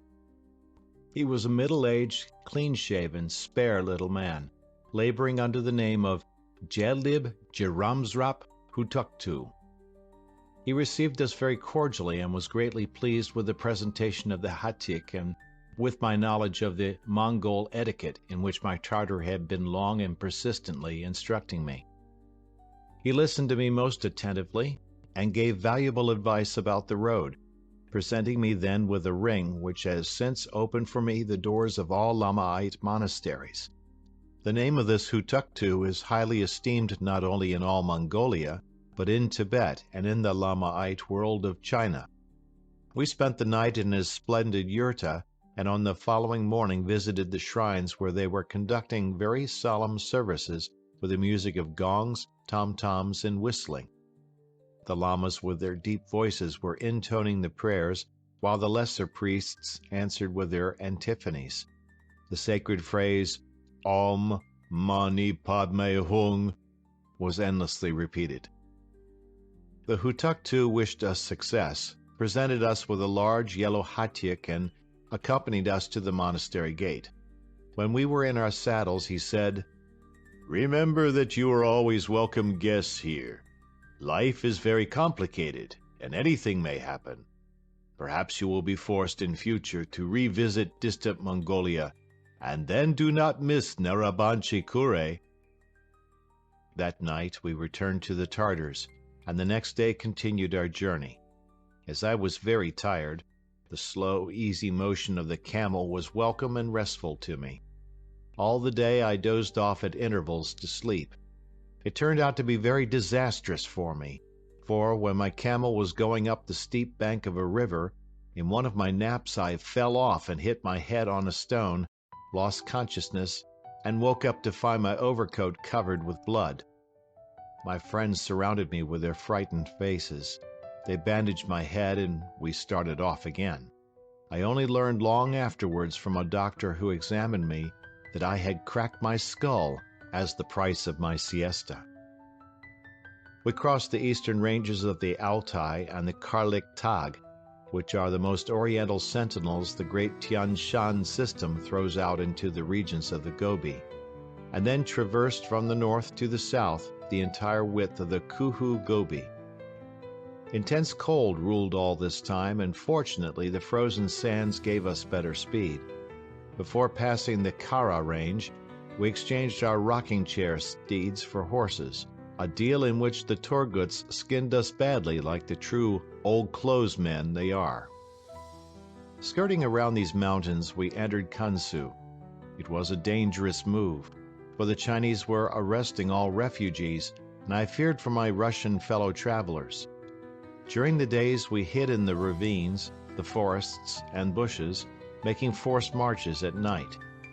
4 days we thus used in this passage of Kansu. The few Chinese peasants we did encounter were peaceful appearing and most hospitable. A marked sympathetic interest surrounded the Kalmuk, who could speak a bit of Chinese, and my box of medicines. Everywhere we found many ill people, chiefly afflicted with eye troubles, rheumatism, and skin diseases. As we were approaching Nan Shan, the northeast branch of the Altin Tak, which is in turn the east branch of the Pamir and Karakoram system, we overhauled a large caravan of Chinese merchants going to Tibet and joined them. For 3 days we were winding through the endless ravine-like valleys of these mountains and ascending the high passes. But we noticed that the Chinese knew how to pick the easiest routes for caravans over all these difficult places. In a state of semi-consciousness, I made this whole journey toward the large group of swampy lakes feeding the Koku Nor and a whole network of large rivers. From fatigue and constant nervous strain, probably helped by the blow on my head, I began suffering from sharp attacks of chills and fever, burning up at times, and then chattering so with my teeth that I frightened my horse, who several times threw me from the saddle. I raved, cried out at times, and even wept. I called my family and instructed them how they must come to me. I remember, as though through a dream, how I was taken from the horse by my companions, laid on the ground, supplied with Chinese brandy, and, when I recovered a little, how they said to me, the Chinese merchants are heading for the west and we must travel south. No, to the north, I replied very sharply. But no, to the south, my companions assured me. God and the devil, I angrily ejaculated. We have just swum the little Yenisei and Algiak is to the north. We are in Tibet, remonstrated my companions. We must reach the Brahmaputra. Brahmaputra. Brahmaputra. This word revolved in my fiery brain, made a terrible noise and commotion. Suddenly I remembered everything and opened my eyes. I hardly moved my lips, and soon I again lost consciousness. My companions brought me to the monastery of Sharkhe, where the Lama doctor quickly brought me round with a solution of fatil or Chinese ginseng. In discussing our plans, he expressed grave doubt as to whether we would get through Tibet, but he did not wish to explain to me the reason for his doubts. End of chapter. Chapter 16. In Mysterious Tibet. A fairly broad road led out from Sharkhe through the mountains, and on the 5th day of our 2 weeks' march to the south from the monastery, we emerged into the great bowl of the mountains in whose center lay the large lake of Koh-Nor. If Finland deserves the ordinary title of the Land of 10,000 Lakes, the dominion of Koh-Nor may certainly with justice be called the Country of 1,000,000 Lakes. We've skirted this lake on the west between it and Dulan Kit, zigzagging between the numerous swamps, lakes, and small rivers, deep and miry. The water was not here covered with ice, and only on the tops of the mountains did we feel the cold winds sharply. We rarely met the natives of the country, and only with greatest difficulty did our Kalmuk learn the course of the road from the occasional shepherds we passed. From the eastern shore of the lake of Tasun, we worked round to a monastery on the further side, where we stopped for a short rest. Besides ourselves, there were also another group of guests in the holy place. These were Tibetans. Their behavior was very impertinent, and they refused to speak with us. They were all armed, chiefly with the Russian military rifles, and were draped with crossed bandoliers of cartridges with 2 or 3 pistols stowed beneath belts with more cartridges sticking out. They examined us very sharply, and we readily realized that they were estimating our martial strength. After they had left on that same day, I ordered our Kalmuk to inquire from the high priest of the temple exactly who they were. For a long time the monk gave evasive answers, but when I showed him the ring of Hutuktu Narabanchi and presented him with a large yellow hatyk, he became more communicative. "Those are bad people," he explained. "Have a care of them." However, he was not willing to give their names, explaining his refusal by citing the law of Buddhist lands against pronouncing the name of one's father, teacher, or chief. Afterwards I found out that in North Tibet there exists the same custom as in North China. Here and there bands of Hunghutse wander about. They appear at the headquarters of the leading trading firms and at the monasteries, claim tribute, and after their collections become the protectors of the district. Probably this Tibetan monastery had in this band just such protectors. When we continued our trip, we frequently noticed single horsemen far away or on the horizon, apparently studying our movements with care. All our attempts to approach them and enter into conversation with them were entirely unsuccessful. On their speedy little horses they disappeared like shadows. As we reached the steep and difficult pass on the Hamshan and were preparing to spend the night there, suddenly far up on a ridge above us appeared about 40 horsemen with entirely white mounts, and without formal introduction or warning, spattered us with a hail of bullets. 2 of our officers fell with a cry. One had been instantly killed while the other lived some few minutes. I did not allow my men to shoot, but instead I raised a white flag and started forward with the Kalmuk for a parley. At first they fired 2 shots at us, but then ceased firing and sent down a group of riders from the ridge toward us. We began the parley. The Tibetans explained that Hamshan is a holy mountain, and that here one must not spend the night, advising us to proceed farther where we could consider ourselves in safety. They inquired from us whence we came and whither we were going, stated in answer to our information about the purpose of our journey that they knew the Bolsheviki and considered them the liberators of the people of Asia from the yoke of the white race. I certainly did not want to begin a political quarrel with them, and so turned back to our companions. Riding down the slope toward our camp, I waited momentarily for a shot in the back, but the Tibetan Hunhutsi did not shoot. We moved forward, leaving among the stones the bodies of 2 of our companions as sad tribute to the difficulties and dangers of our journey.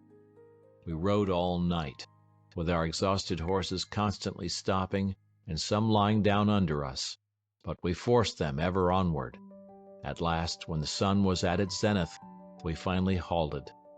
Without unsaddling our horses, we gave them an opportunity to lie down for a little rest. Before us lay a broad, swampy plain, where was evidently the sources of the river Machu. Not far beyond lay the lake of Arung Nor. We made our fire of cattle dung and began boiling water for our tea. Again, without any warning, the bullets came raining in from all sides. Immediately, we took cover behind convenient rocks and waited developments. The firing became faster and closer. The raiders appeared on the whole circle round us, and the bullets came ever in increasing numbers. We had fallen into a trap and had no hope but to perish. We realized this clearly. I tried anew to begin the parley, but when I stood up with my white flag, the answer was only a thicker rain of bullets, and unfortunately one of these, ricocheting off a rock, struck me in the left leg and lodged there. At the same moment another one of our company was killed. We had no other choice and were forced to begin fighting. The struggle continued for about 2 hours. Besides myself, 3 others received slight wounds. We resisted as long as we could. The Hunhutsi approached and our situation became desperate. "There's no choice," said one of my associates, a very expert colonel. "We must mount and ride for it, anywhere." Anywhere. It was a terrible word. We consulted for but an instant. It was apparent that with this band of cutthroats behind us, the farther we went into Tibet, the less chance we had of saving our lives. We decided to return to Mongolia. But how? That we did not know, and thus we began our retreat. Firing all the time, we trotted our horses as fast as we could toward the north. One after another, 3 of my companions fell. There lay my Tartar with a bullet through his neck. After him, 2 young and fine, stalwart officers were carried from their saddles with cries of death, while their scared horses broke out across the plain in wild fear, perfect pictures of our distraught selves. This emboldened the Tibetans, who became more and more audacious. A bullet struck the buckle on the ankle strap of my right foot and carried it, with a piece of leather and cloth, into my leg just above the ankle. My old and much-tried friend, the agronome, cried out as he grasped his shoulder, and then I saw him wiping and bandaging as best as he could his bleeding forehead. A second afterward, our Kalmuck was hit twice, right through the palm of the same hand, so that it was entirely shattered. Just at this moment, 15 of the Hunhutsi rushed against us in a charge. "Shoot at them with volley fire," commanded our colonel. 6 robber bodies lay on the turf, while 2 others of the gang were unhorsed and ran scampering as fast as they could after their retreating fellows. Several minutes later, the fire of our antagonists ceased, and they raised a white flag. 2 riders came forward toward us. In the parley, it developed that their chief had been wounded through the chest, and they came to ask us to render first aid. At once I saw a ray of hope. I took my box of medicines and my groaning, cursing, wounded Kalmuck to interpret for me. "Give that devil some cyanide of potassium," urged my companions. But I devised another scheme. We were led to the wounded chief. There he lay on the saddlecloths among the rocks, represented to us to be a Tibetan, but I at once recognized him from the cast of countenance to be a Sart or Turkoman, probably from the southern part of Turkestan. He looked at me with a begging and frightened gaze. Examining him, I found the bullet had passed through his chest from left to right, so that he had lost much blood and was very weak. Conscientiously, I did all that I could for him. In the first place, I tried on my own tongue all the medicines to be used on him, even the iodoform, in order to demonstrate that there was no poison among them. I cauterized the wound with iodine, sprinkled it with iodoform, and applied the bandages. I ordered that the wounded man be not touched nor moved, and that he be left right where he lay. Then I taught a Tibetan how the dressing must be changed, and left with him medicated cotton, bandages, and a little iodoform. To the patient, in whom the fever was already developing, I gave a big dose of aspirin and left several tablets of quinine with them. Afterwards, addressing myself to the bystanders through my Kalmuk, I said very solemnly, "The wound is very dangerous, but I gave to your chief very strong medicine, and hope that he will recover. One condition, however, is necessary. The bad demons which have rushed to his side for his unwarranted attack upon us innocent travelers will instantly kill him if another shot is let off against us. You must not even keep a single cartridge in your rifles." With these words, I ordered the Kalmuk to empty his rifle, and I, at the same time, took all the cartridges out of my Mauser. The Tibetans instantly and very servilely followed my example. "Remember that I told you, 11 days and 11 nights do not move from this place and do not charge your rifles. Otherwise the demon of death will snatch off your chief and will pursue you." And with these words, I solemnly drew forth and raised above their heads the ring of Hutuktu Narabanchi. I returned to my companions and calmed them. I told them we were safe against further attack from the robbers, and that we must only guess the way to reach Mongolia. Our horses were so exhausted and thin that on their bones we could have hung our overcoats. We spent 2 days here, during which time I frequently visited my patient.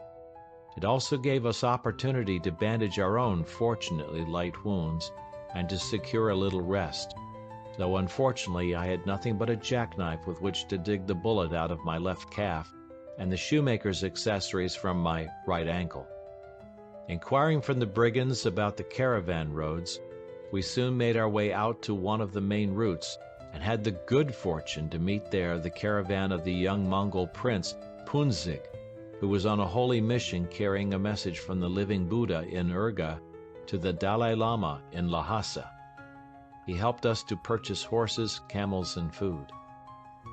With all our arms and supplies spent in barter during the journey for the purchase of transport and food, we returned stripped and broken to the Narabanchi monastery, where we were welcomed by the Hutuktu.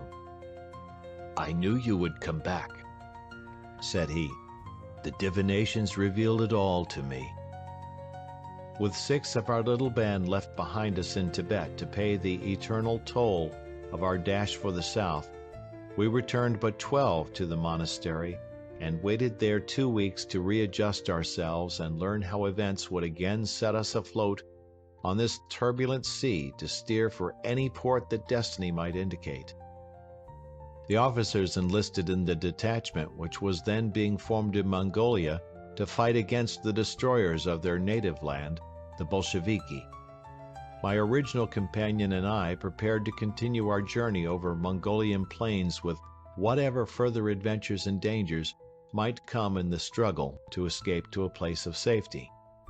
And now, with the scenes of that trying march so vividly recalled, I would dedicate these chapters to my gigantic, old, and ruggedly tried friend, the agronome, to my Russian fellow travelers, and, especially, to the sacred memory of those of our companions whose bodies lie cradled in the sleep among the mountains of Tibet: Colonel Ostrovsky, Captains Zubov and Turov, Lieutenant Pisarjevsky, Cossack Vernagora, and Tartar Mohammed Spirin. Also here I express my deep thanks for help and friendship to the Prince of Soljak, hereditary Noyon Ta Lama, and to the Campo Gelong of Narabanchi Monastery, the Honorable Jelib Jaramsrap Hutuktu. End of chapter. Part 2, The Land of Demons. Chapter 17, Mysterious Mongolia. In the heart of Asia lies the enormous, mysterious, and rich country of Mongolia.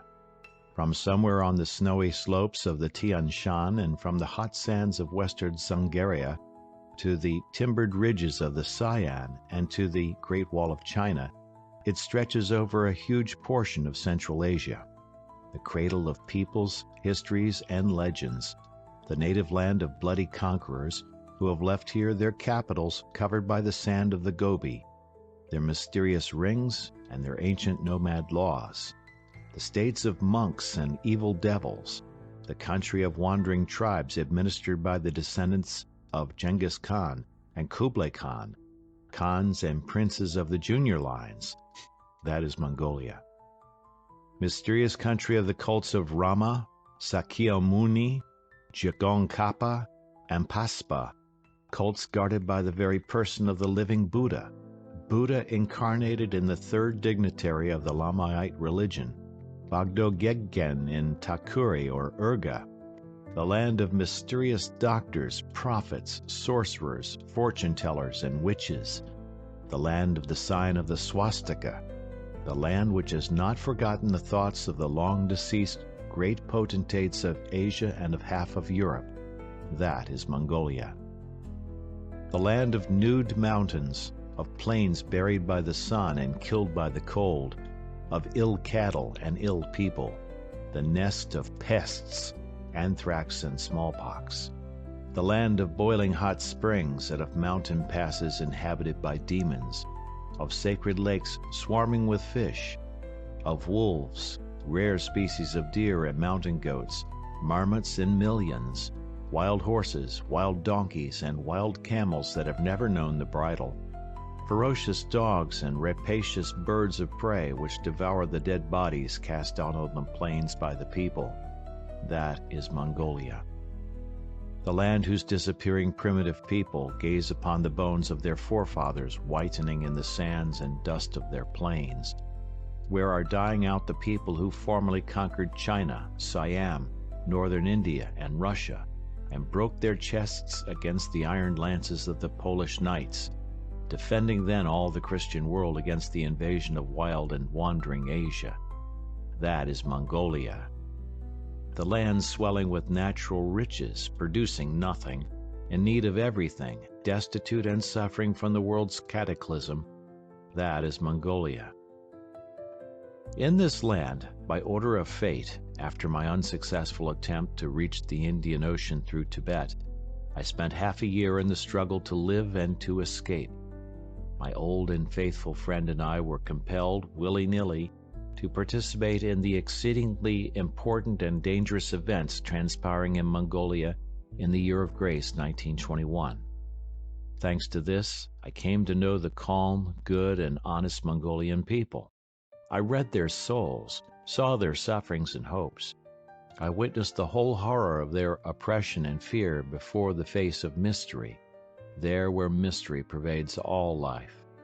I watched the rivers during the severe cold break with the rumbling roar of their chains of ice, saw lakes cast up on their shores the bones of human beings, heard unknown wild voices in the mountain ravines, made out the fires over miry swamps of the will-o'-the-wisps, witnessed burning lakes, gazed upward to mountains whose peaks could not be scaled, came across great balls of writhing snakes in the ditches in winter, met with streams which are eternally frozen, rocks like petrified caravans of camels, horsemen, and carts, and over all saw the barren mountains whose folds look like the mantle of Satan, which the glow of the evening sun drenched with blood. "Look up there!" cried an old shepherd, pointing to the slope of the cursed Zagastai. That is no mountain. It is he who lies in his red mantle and awaits the day when he will rise again to begin the fight with the good spirits." And as he spoke, I recalled the mystic picture of the noted painter Vroubel, the same nude mountains with the violet and purple robes of Satan, whose face is half covered by an approaching gray cloud. Mongolia is a terrible land of mystery and demons. Therefore, it is no wonder that here every violation of the ancient order of life of the wandering nomad tribes is transformed into streams of red blood and horror, ministering to the demonic pleasure of Satan, couched on the bare mountains and robed in the gray cloak of dejection and sadness, or in the purple mantle of war and vengeance. After returning from the district of Koko Nor to Mongolia, and resting a few days at the Narabanchi Monastery, we went to live in Uliassutai, the capital of western Outer Mongolia. It is the last purely Mongolian town to the west. In Mongolia, there are but 3 purely Mongolian towns: Urga, Uliassutai, and Ulankam. The 4th town, Kobdo, has an essentially Chinese character, being the center of Chinese administration in this district, inhabited by the wandering tribes only nominally recognizing the influence of either Peking or Urga. In Uliassutai and Ulankam, besides the unlawful Chinese commissioners and troops, there were stationed Mongolian governors or sates, appointed by the decree of the living Buddha. When we arrived in that town, we were at once in the sea of political passions. The Mongols were protesting in great agitation against the Chinese policy in their country. The Chinese raged and demanded from the Mongolians the payment of taxes for the full period since the autonomy of Mongolia had been forcibly extracted from Peking. Russian colonists, who had years before settled near the town and in the vicinity of the great monasteries, were among the wandering tribes, had separated into factions and were fighting against one another. From Urga came the news of the struggle for the maintenance of the independence of Outer Mongolia, led by the Russian general Baron Ungern von Sternberg. Russian officers and refugees congregated in detachments, against which the Chinese authorities protested, but which the Mongols welcomed. The Bolsheviki, worried by the formation of white detachments in Mongolia, sent their troops to the borders of Mongolia. From Irkutsk and Chita to Uliassutai and Urga, envoys were running from the Bolsheviki to the Chinese commissioners with various proposals of all kinds. The Chinese authorities in Mongolia were gradually entering into secret relations with the Bolsheviki, and in Kyakhta and Ulankam delivered to them the Russian refugees, thus violating recognized international law.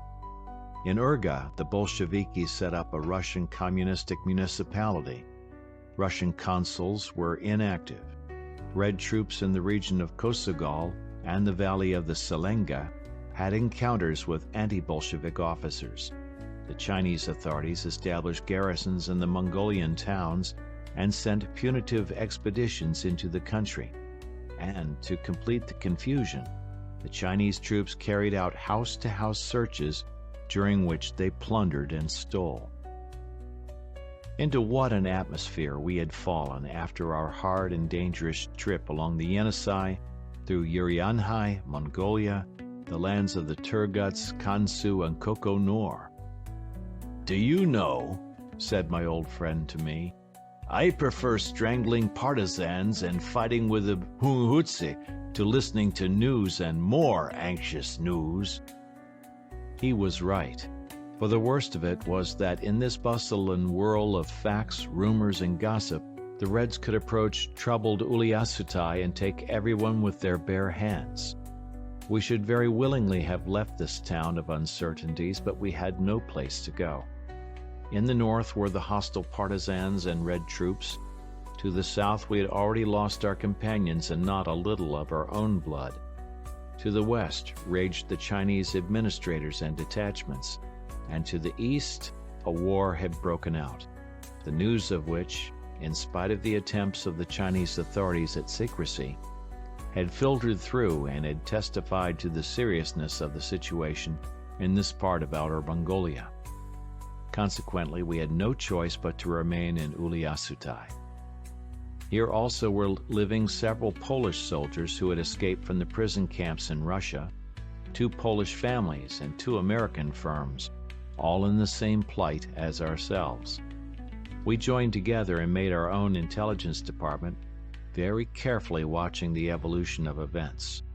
We succeeded in forming good connections with the Chinese commissioner and with the Mongolian State, which greatly helped us in our orientation.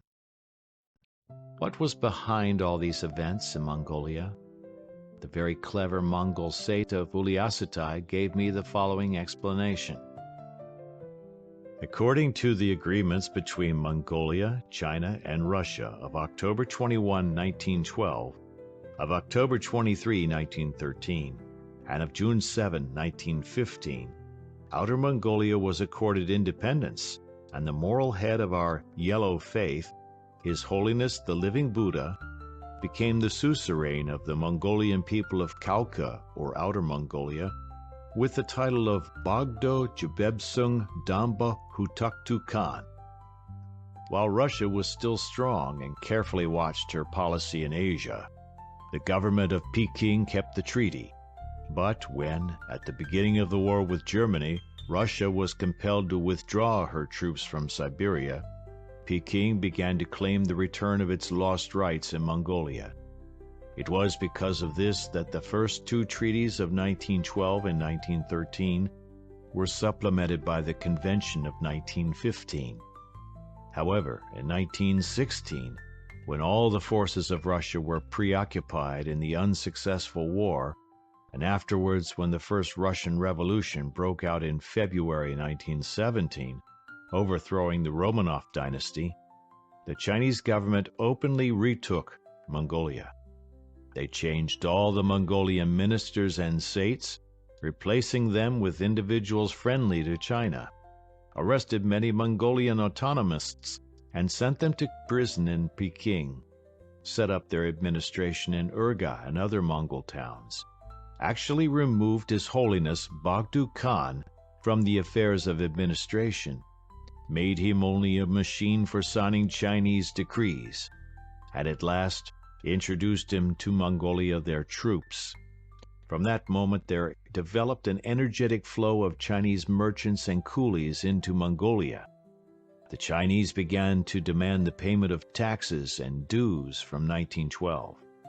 The Mongolian population were rapidly stripped of their wealth, and now in the vicinities of our towns and monasteries, you can see whole settlements of beggar Mongols living in dugouts. All our Mongol arsenals and treasuries were requisitioned. All monasteries were forced to pay taxes. All Mongols working for the liberty of their country were persecuted. Through bribery with Chinese silver, orders, and titles, the Chinese secured a following among the poorer Mongol princes. It is easy to understand how the governing class, His Holiness, Khans, princes, and high lamas, as well as the ruined and oppressed people, remembering that the Mongol rulers had once held Peking and China in their hands, and under their reign had given her the first place in Asia, were definitely hostile to the Chinese administrators acting thus. Insurrection was, however, impossible. We had no arms. All our leaders were under surveillance, and every movement by them toward an armed resistance would have ended in the same prison at Peking where 80 of our nobles, princes, and lamas died from hunger and torture after a previous struggle for the liberty of Mongolia. Some abnormally strong shock was necessary to drive the people into action. This was given by the Chinese administrators, General Cheng Yi and General Chu Chi Tsiang. They announced that His Holiness Bogdo Khan was under arrest in his own palace, and they recalled to his attention the former decree of the Peking government, held by the Mongols to be unwarranted and illegal, that His Holiness was the last living Buddha. This was enough. Immediately secret relations were made between the people and their living God, and plans were at once elaborated for the liberation of His Holiness and for the struggle for liberty and freedom of our people. We were helped by the great prince of the Buryats, Jajam Bulan, who began parleys with General Ungern, then engaged in fighting the Bolsheviki in the Transbaikalia, and invited him to enter Mongolia and help in the war against the Chinese. Then our struggle for liberty began. Thus the Sait of Uliassutai explained the situation to me. Afterwards I heard that Baron Ungern, who had agreed to fight for the liberty of Mongolia, directed that the mobilization of the Mongolians in the northern districts be forwarded at once, and promised to enter Mongolia with his own small detachment, moving along the river Kurulin. Afterwards he took up relations with the other Russian detachment of Colonel Casagrande, and together with the mobilized Mongolian riders, began the attack on Urga. Twice he was defeated, but on the 3rd of February 1921, he succeeded in capturing the town and replaced the living Buddha on the throne of the Khans. At the end of March, however, these events were still unknown in Uliassutai. We knew neither of the fall of Urga nor of the destruction of the Chinese army of nearly 15,000 in the battles of Mai Maichen on the shore of the Tola and on the roads between Urga and Uri. The Chinese carefully concealed the truth by preventing anybody from passing westward from Urga. However, rumors existed and troubled all. The atmosphere became more and more tense, while the relations between the Chinese on the one side and the Mongolians and Russians on the other became more and more strained. At this time, the Chinese commissioner in Uliassutai was Wang Cao-tsun and his advisor Fu Xiang, both very young and inexperienced men. The Chinese authorities had dismissed the Uliassutai Sait, the prominent Mongolian patriot, Prince Chultun Bail, and had appointed a Lama prince friendly to China, the former vice minister of war in Urga. Oppression increased. The searching of Russian officers and colonists' houses and quarters commenced. Open relations with the Bolsheviki followed, and arrests and beatings became common. The Russian officers formed a secret detachment of 60 men so they could defend themselves. However, in this detachment, disagreements soon sprang up between Lieutenant Colonel M.M. Mikhailov and some of his officers. It was evident that in the decisive moment the detachment must separate into factions. We foreigners in council decided to make a thorough reconnaissance in order to know whether there was danger of Red troops arriving. My old companion and I agreed to do the scouting. Prince Chultun Bail gave us a very good guide, an old Mongol named Tseren, who spoke and read Russian perfectly. He was a very interesting personage, holding the position of interpreter with the Mongolian authorities and sometimes with the Chinese commissioner. Shortly before, he had been sent as a special envoy to Peking with very important dispatches, and this incomparable horseman had made the journey between Uliassutai and Peking, that is 1,800 miles, in 9 days, incredible as it may seem. He prepared himself for the journey by binding all his abdomen and chest, legs, arms, and neck with strong cotton bandages to protect himself from the racks and strains of such a period in the saddle. In his cap he bore 3 eagle feathers as a token that he had received orders to fly like a bird.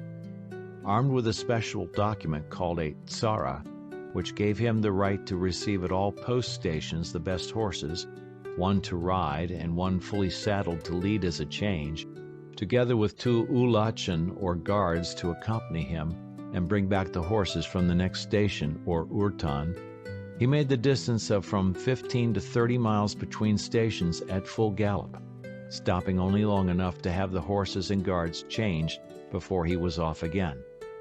Ahead of him rode 1 udlachin with the best horses to enable him to announce and prepare in advance the complement of steeds at the next station. Each udlachin had 3 horses in all, so that he could swing from one that had given out and release him to graze until his return to pick him up and lead or ride him back home. At every third utan, without leaving his saddle, he received a cup of hot green tea with salt and continued his race southward. After 17 or 18 hours of such riding, he stopped at the urtan for the night, or what was left of it, devoured a leg of boiled mutton, and slept. Thus he ate once a day and 5 times a day had tea, and so he traveled for 9 days. With this servant we moved out one cold winter morning in the direction of Kabdu, just over 300 miles, because from there we had received the disquieting rumors that the Red troops had entered Ulanshan and that the Chinese authorities had handed over to them the Europeans in the town. We crossed the river Tsafin on the ice. It is a terrible stream. Its bed is full of quicksands, which in summer suck in numbers of camels, horses, and men. We entered a long winding valley among the mountains covered with deep snow, and here and there with groves of the black wood of the larch. About halfway to Kabdu, we came across the yurta of a shepherd on the shore of a small lake of Baga Nor, where evening and a strong wind whirling gusts of snow in our faces easily persuaded us to stop. By the yurta stood a splendid bay horse with a saddle richly ornamented with silver and coral. As we turned in from the road, 2 Mongols left the yurta very hastily. One of them jumped into the saddle and quickly disappeared in the plain behind the snowy hillocks. We clearly made out the flashing folds of his yellow robe under the great outer coat, and saw his large knife sheathed in a green leather scabbard and handled with horn and ivory. The other man was the host of the yurta, the shepherd of a local prince, Novotsiran. He gave signs of great pleasure at seeing us and receiving us in his yurta. "Who was the rider on the bay horse?" we asked. He dropped his eyes and was silent. "Tell us," we insisted. "If you do not wish to speak his name, it means that you are dealing with a bad character." "No, no," he remonstrated, flourishing his hands. "He is a good, great man, but the law does not permit me to speak his name." We at once understood that the man was either the chief of the shepherd or some high lama. Consequently, we did not further insist and began making our sleeping arrangements. Our host set 3 legs of mutton to boil for us, skillfully cutting out the bones with his heavy knife. We chatted and learned that no one had seen Red troops around this region, but in Kabdo and Ulanshan, the Chinese soldiers were oppressing the population and were beating to death with the bamboo Mongol men who were defending their women against the ravages of these Chinese troops. Some of the Mongols had retreated to the mountains to join detachments under the command of Kagurdov, an Altai Tartar officer who was supplying them with weapons. End of chapter. Chapter 18. The Mysterious Lama Avenger. We rested soundly in the yurta after the 2 days of travel which had brought us 170 miles through the snow and sharp cold. Round the evening meal of juicy mutton, we were talking freely and carelessly when suddenly we heard a low, hoarse voice. "Sane, good evening." We turned around from the brazier to the door and saw a medium-height, very heavy-set Mongol in deerskin overcoat and cap with side flaps, and the long, wide tying strings of the same material. Under his girdle lay the same large knife in the green sheath which we had seen on the departing horseman. "Amorsane," we answered. He quickly untied his girdle and laid aside his overcoat. He stood before us in a wonderful gown of silk, yellow as beaten gold and girt with a brilliant blue sash. His cleanly shaven face, short hair, red coral rosary on the left hand, and his yellow garment proved clearly that before us stood some high Lama priest, with a big colt under his blue sash. I turned to my host and Tseren, and read in their faces fear and veneration. The stranger came over to the brazier and sat down. "Let's speak Russian," he said, and took a bit of meat. The conversation began. The stranger began to find fault with the government of the living Buddha in Urga.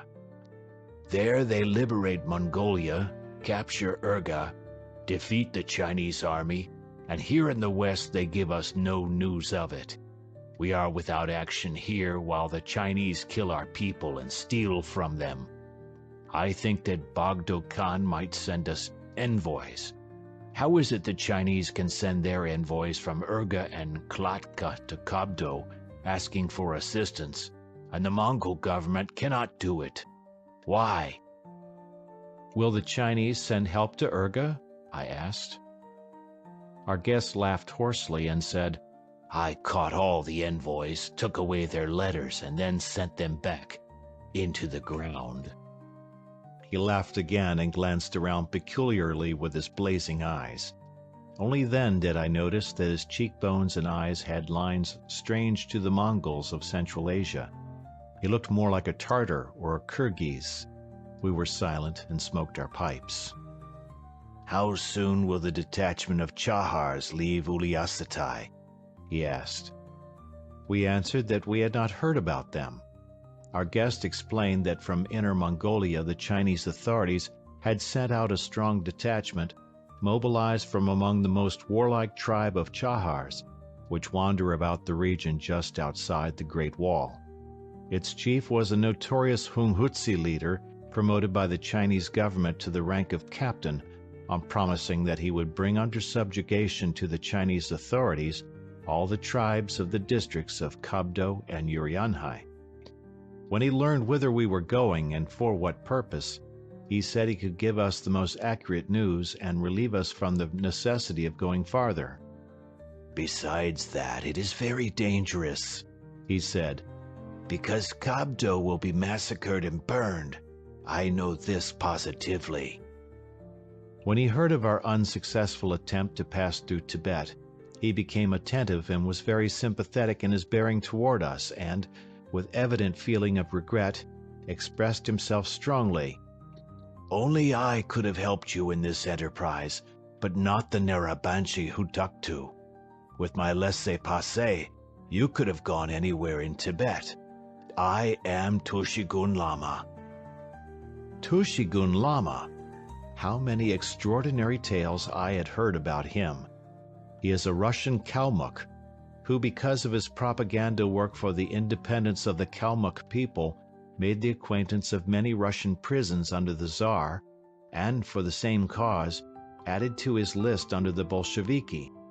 He escaped to Mongolia and at once attained a great influence among the Mongols. It was no wonder, for he was a close friend and pupil of the Dalai Lama in Potala, which is Lhasa, was the most learned among the Lamites, a famous thaumaturgist and doctor. He occupied an almost independent position in his relationship with the living Buddha and achieved to the leadership of all the old wandering tribes of Western Mongolia and Zungaria, even extending his political domination over the Mongolian tribes of Turkestan. His influence was irresistible, based as it was on his great control of mysterious science, as he expressed it, but I was also told that it has its foundation largely in the panicky fear which he could produce in the Mongols. Everyone who disobeyed his orders perished. Such a one never knew the day or the hour when, in his yurta or beside his galloping horse on the plains, the strange and powerful friend of the Dalai Lama would appear. The stroke of a knife, a bullet, or strong fingers strangling the neck like a vise accomplished the justice of the plans of this miracle worker. Without the walls of the yurta, the wind whistled and roared and drove the frozen snow sharply against the stretched felt. Through the roar of the wind came the sound of many voices in mingled shouting, wailing, and laughter. I felt that in such surroundings it were not difficult to dumbfound a wandering nomad with miracles, because nature herself had prepared the setting for it. This thought had scarcely time to flash through my mind before Tushigun Lama suddenly raised his head, looked sharply at me, and said, "There is very much unknown in nature, and the skill of using the unknown produces the miracle, but the power is given to few. I want to prove it to you, and you may tell me afterwards whether you have seen it before or not." He stood up, pushed back the sleeves of his yellow garment, seized his knife, and strode across to the shepherd. "Michik, stand up," he ordered. When the shepherd had risen, the Lama quickly unbuttoned his coat and bared the man's chest. I could not yet understand what was his intention, when suddenly the Tushigun with all his force struck his knife into the chest of the shepherd. The Mongol fell all covered with blood, a splash of which I noticed on the yellow silk of the Lama's coat. "What have you done?" I exclaimed. "Shh, be still," he whispered, turning to me his now quite blanched face. With a few strokes of the knife he opened the chest of the Mongol, and I saw the man's lungs softly breathing, and the distinct palpitations of the heart. The Lama touched these organs with his fingers, but no more blood appeared to flow, and the face of the shepherd was quite calm. He was lying with his eyes closed and appeared to be in deep and quiet sleep. As the Lama began to open his abdomen, I shut my eyes in fear and horror, and when I opened them a little while later, I was still more dumbfounded at seeing the shepherd with his coat still open and his breast normal, quietly sleeping on his side, and Tushigun Lama sitting peacefully by the brazier, smoking his pipe and looking into the fire in deep thought. "It is wonderful," I confessed. "I have never seen anything like it." "About what are you speaking?" asked the Kalmuk. "About your demonstration, or miracle, as you call it," I answered. "I never said anything like that," refuted the Kalmuk with coldness in his voice. "Did you see it?" I asked of my companion. "What?" he queried in a dozing voice. I realized that I had become the victim of the hypnotic power of Tushigun Lama, but I preferred this to seeing an innocent Mongolian die, for I had not believed that Tushigun Lama, after slashing open the bodies of his victims, could repair them again so readily. The following day we took leave of our hosts. We decided to return, inasmuch as our mission was accomplished, and Tushigun Lama explained to us that he would move through space. He wandered over all Mongolia, lived both in the single, simple yurta of the shepherd and hunter, and in the splendid tents of the princes and tribal chiefs, surrounded by deep veneration and panic fear, enticing and cementing to him rich and poor alike with his miracles and prophecies. When bidding us adieu, the Kalmuk sorcerer slyly smiled and said, "Do not give any information about me to the Chinese authorities." Afterwards he added, "What happened to you yesterday evening was a futile demonstration. You Europeans will not recognize that we dark-minded nomads possess the powers of mysterious science. If you could only see the miracles and power of the most holy Tashi Lama, when at his command the lamps and candles before the ancient statue of Buddha light themselves, and when the icons of the gods begin to speak and prophesy. But there exists a more powerful and more holy man." "Is it the king of the world in Agarthy?" I interrupted. He stared and glanced at me in amazement. "Have you heard about him?" he asked as his brows knit in thought. After a few seconds he raised his narrow eyes and said, "Only one man knows his holy name. Only one man now living was ever in Agarthy. That is I. That is the reason why the most holy Dalai Lama has honored me, and why the living Buddha in Urga fears me. But in vain, for I shall never sit on the holy throne of the highest priests in Lhasa, nor reach that which has come down from Genghis Khan to the head of our yellow faith. I am no monk. I am a warrior, an avenger." He jumped smartly into the saddle, whipped his horse, and whirled away, flinging out as he left the common Mongolian phrase of adieu, "Sane, sane Bena."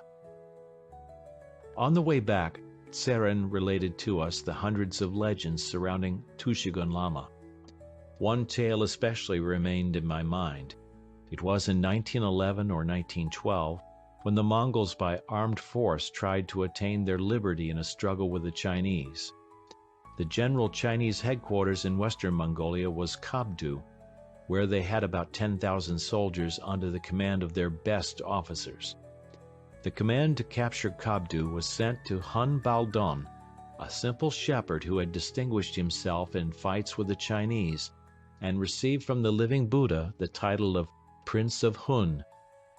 Ferocious, absolutely without fear, and possessing gigantic strength, Baldon had several times led to the attack his poorly armed Mongols, but each time had been forced to retreat after losing many of his men under the machine gun fire. Unexpectedly, Tushagun Lama arrived. He collected all the soldiers and then said to them, "You must not fear death and must not retreat. You are fighting and dying for Mongolia, for which the gods have appointed a great destiny. See what the fate of Mongolia will be." He made a wide, sweeping gesture with his hand, and all the soldiers saw the country round about set with rich yurtas and pastures covered with great herds of horses and cattle. On the plains appeared numerous horsemen on richly saddled steeds. The women were gowned in the finest of silk, with massive silver rings in their ears and precious ornaments in their elaborate headdresses. Chinese merchants led an endless caravan of merchandise up to distinguished-looking Mongol saits, surrounded by the gaily dressed sirik, or soldiers, and proudly negotiating with the merchants for their wares. Shortly the vision disappeared, and Tushagun began to speak. "Do not fear death. It is a release from our labor on earth and the path to the state of constant blessings. Look to the east. Do you see your brothers and friends who have fallen in battle?" We see! The Mongol warriors exclaimed in astonishment as they all looked upon a great group of dwellings which might have been yurtas or the arches of temples flushed with a warm and kindly light. Red and yellow silk were interwoven in bright bands that covered the walls and floor. Everywhere the gilding on pillars and walls gleamed brightly. On the great red altar burned the thin sacrificial candles in gold candelabra, beside the massive silver vessels filled with milk and nuts. On soft pillows about the floor sat the Mongols who had fallen in the previous attack on Kabdu. Before them stood low lacquered tables laden with many dishes of steaming, succulent flesh of the lamb and the kid, with high jugs of wine and tea, with plates of borsuk, a kind of sweet, rich cakes, with aromatic zuturin covered with sheep's fat, with bricks of dried cheese, with dates, raisins, and nuts. These fallen soldiers smoked golden pipes and chatted gaily. This vision in turn also disappeared, and before the gazing Mongols stood only the mysterious Kalmuk with his hand upraised. "To battle and return not without victory. I am with you in the fight." The attack began. The Mongols fought furiously, perished by the hundreds, but not before they had rushed into the heart of Kabdu. Then was reenacted the long-forgotten picture of Tartar hordes destroying European towns. Hun Baldon ordered carried over him a triangle of lances with brilliant red streamers, a sign that he gave up the town to the soldiers for 3 days. Murder and pillage began. All the Chinese met their death there. The town was burned, and the walls of the fortress destroyed. Afterwards Hun Baldon came to Uliassutai, and also destroyed the Chinese fortress there. The ruins of it still stand with the broken embattlements and towers, the useless gates, and the remnants of the burned official quarters and soldiers' barracks. End of chapter. Chapter 19. Wild Chahars. After our return to Uliassutai, we heard that disquieting news had been received by the Mongol Sait from Murinkure. The letter stated that Red troops were pressing Colonel Casagrande very hard in the region of Lake Kossugal. The Sait feared the advance of the Red troops southward to Uliassutai. Both the American firms liquidated their affairs, and all our friends were prepared for a quick exit, though they hesitated at the thought of leaving the town, as they were afraid of meeting the detachment of Chahars sent from the east. We decided to await the arrival of this detachment, as their coming could change the whole course of events. In a few days they came, 200 warlike Chahar brigands under the command of a former Chinese Hunghutzi. He was a tall, skinny man with hands that reached almost to his knees, a face blackened by wind and sun, and mutilated with 2 long scars down over his forehead and cheek, the making of one of which had also closed one of his hawk-like eyes, topped off with a shaggy coonskin cap. Such was the commander of the detachment of Chahars, a personage very dark and stern, with whom a night meeting on a lonely street could not be considered a pleasure by any bent of the imagination. The detachment made camp within the destroyed fortress, near to the single Chinese building that had not been razed, and which was now serving as headquarters for the Chinese commissioner. On the very day of their arrival, the Chahars pillaged a Chinese dugan, or trading house, not a half a mile from the fortress, and also offended the wife of the Chinese commissioner by calling her a traitor. The Chahars, like the Mongols, were quite right in their stand, because the Chinese commissioner Wang Tsaotsun had on his arrival in Uliassutai followed the Chinese custom of demanding a Mongolian wife. The servile new Sate had given orders that a beautiful and suitable Mongolian girl be found for him. One was so run down and placed in his yamen, together with her big wrestling Mongol brother, who was to be a guard for the commissioner, but who developed into the nurse for the little white Pekingese pug which the official presented to his new wife. Burglaries, squabbles, and drunken orgies of the Chahars followed, so that Wang Tsaotsun exerted all his efforts to hurry the detachment westward to Kabdo and further into Urianhai.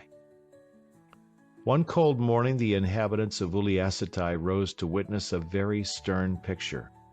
Along the main street of the town the detachment was passing.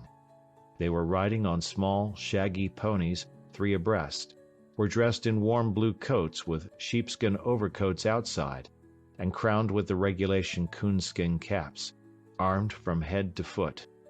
They rode with wild shouts and cheers, very greedily eyeing the Chinese shops and the houses of the Russian colonists. At their head rode the one-eyed Hunghutzi chief with 3 horsemen behind him in white overcoats, who carried waving banners and blew what may have been meant for music through great conch shells. One of the Chahars could not resist, and so jumped out of his saddle and made for a Chinese shop along the street. Immediately the anxious cries of the Chinese merchants came from the shop. The Hunghutzi swung around, noticed the horse at the door of the shop, and realized what was happening. Immediately he reined his horse and made for the spot. With his raucous voice he called the Chahar out. As he came, he struck him full in the face with his whip and with all his strength. Blood flowed from the slashed cheek, but the Chahar was in the saddle in a second without a murmur, and galloped to his place in the file. During this exit of the Chahars, all the people were hidden in their houses, anxiously peeping through cracks and corners of the windows. But the Chahars passed peacefully out, and only when they met a caravan carrying Chinese wine about 6 miles from town did their native tendency display itself again in pillaging and emptying several containers. Somewhere in the vicinity of Hargana, they were ambushed by Tushagun Lama, and so treated that never again will the plains of Chahar welcome the return of these warrior sons, who were sent out to conquer the Soyot descendants of the ancient Tuba. The day the column left Uliassutai, a heavy snow fell, so that the road became impassable. The horses first were up to their knees, tired out, and stopped. Some Mongol horsemen reached Uliassutai the following day after great hardship and exertion, having made only 25 miles in 48 hours. Caravans were compelled to stop along the routes. The Mongols could not consent even to attempt journeys with oxen and yaks, which made but 10 or 12 miles a day. Only camels could be used, but there were too few, and their drivers did not feel that they could make the first railway station of Kukuhoto, which was about 1,400 miles away. We were forced again to wait. For which? Death or salvation. Only our own energy and force could save us. Consequently, my friend and I started out, supplied with a tent, stove, and food, for a new reconnaissance along the shore of Lake Kosogol, whence the Mongol Sate expected the new invasion of Red troops.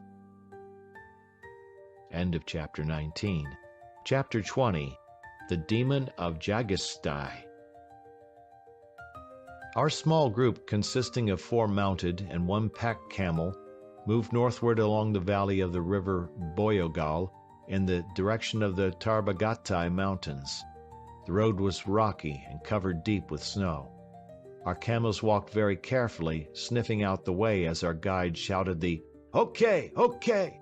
of the camel drivers to urge them on. We left behind us the fortress and Chinese dugun, swung round the shoulder of a ridge, and, after fording several times an open stream, began the ascent of the mountain.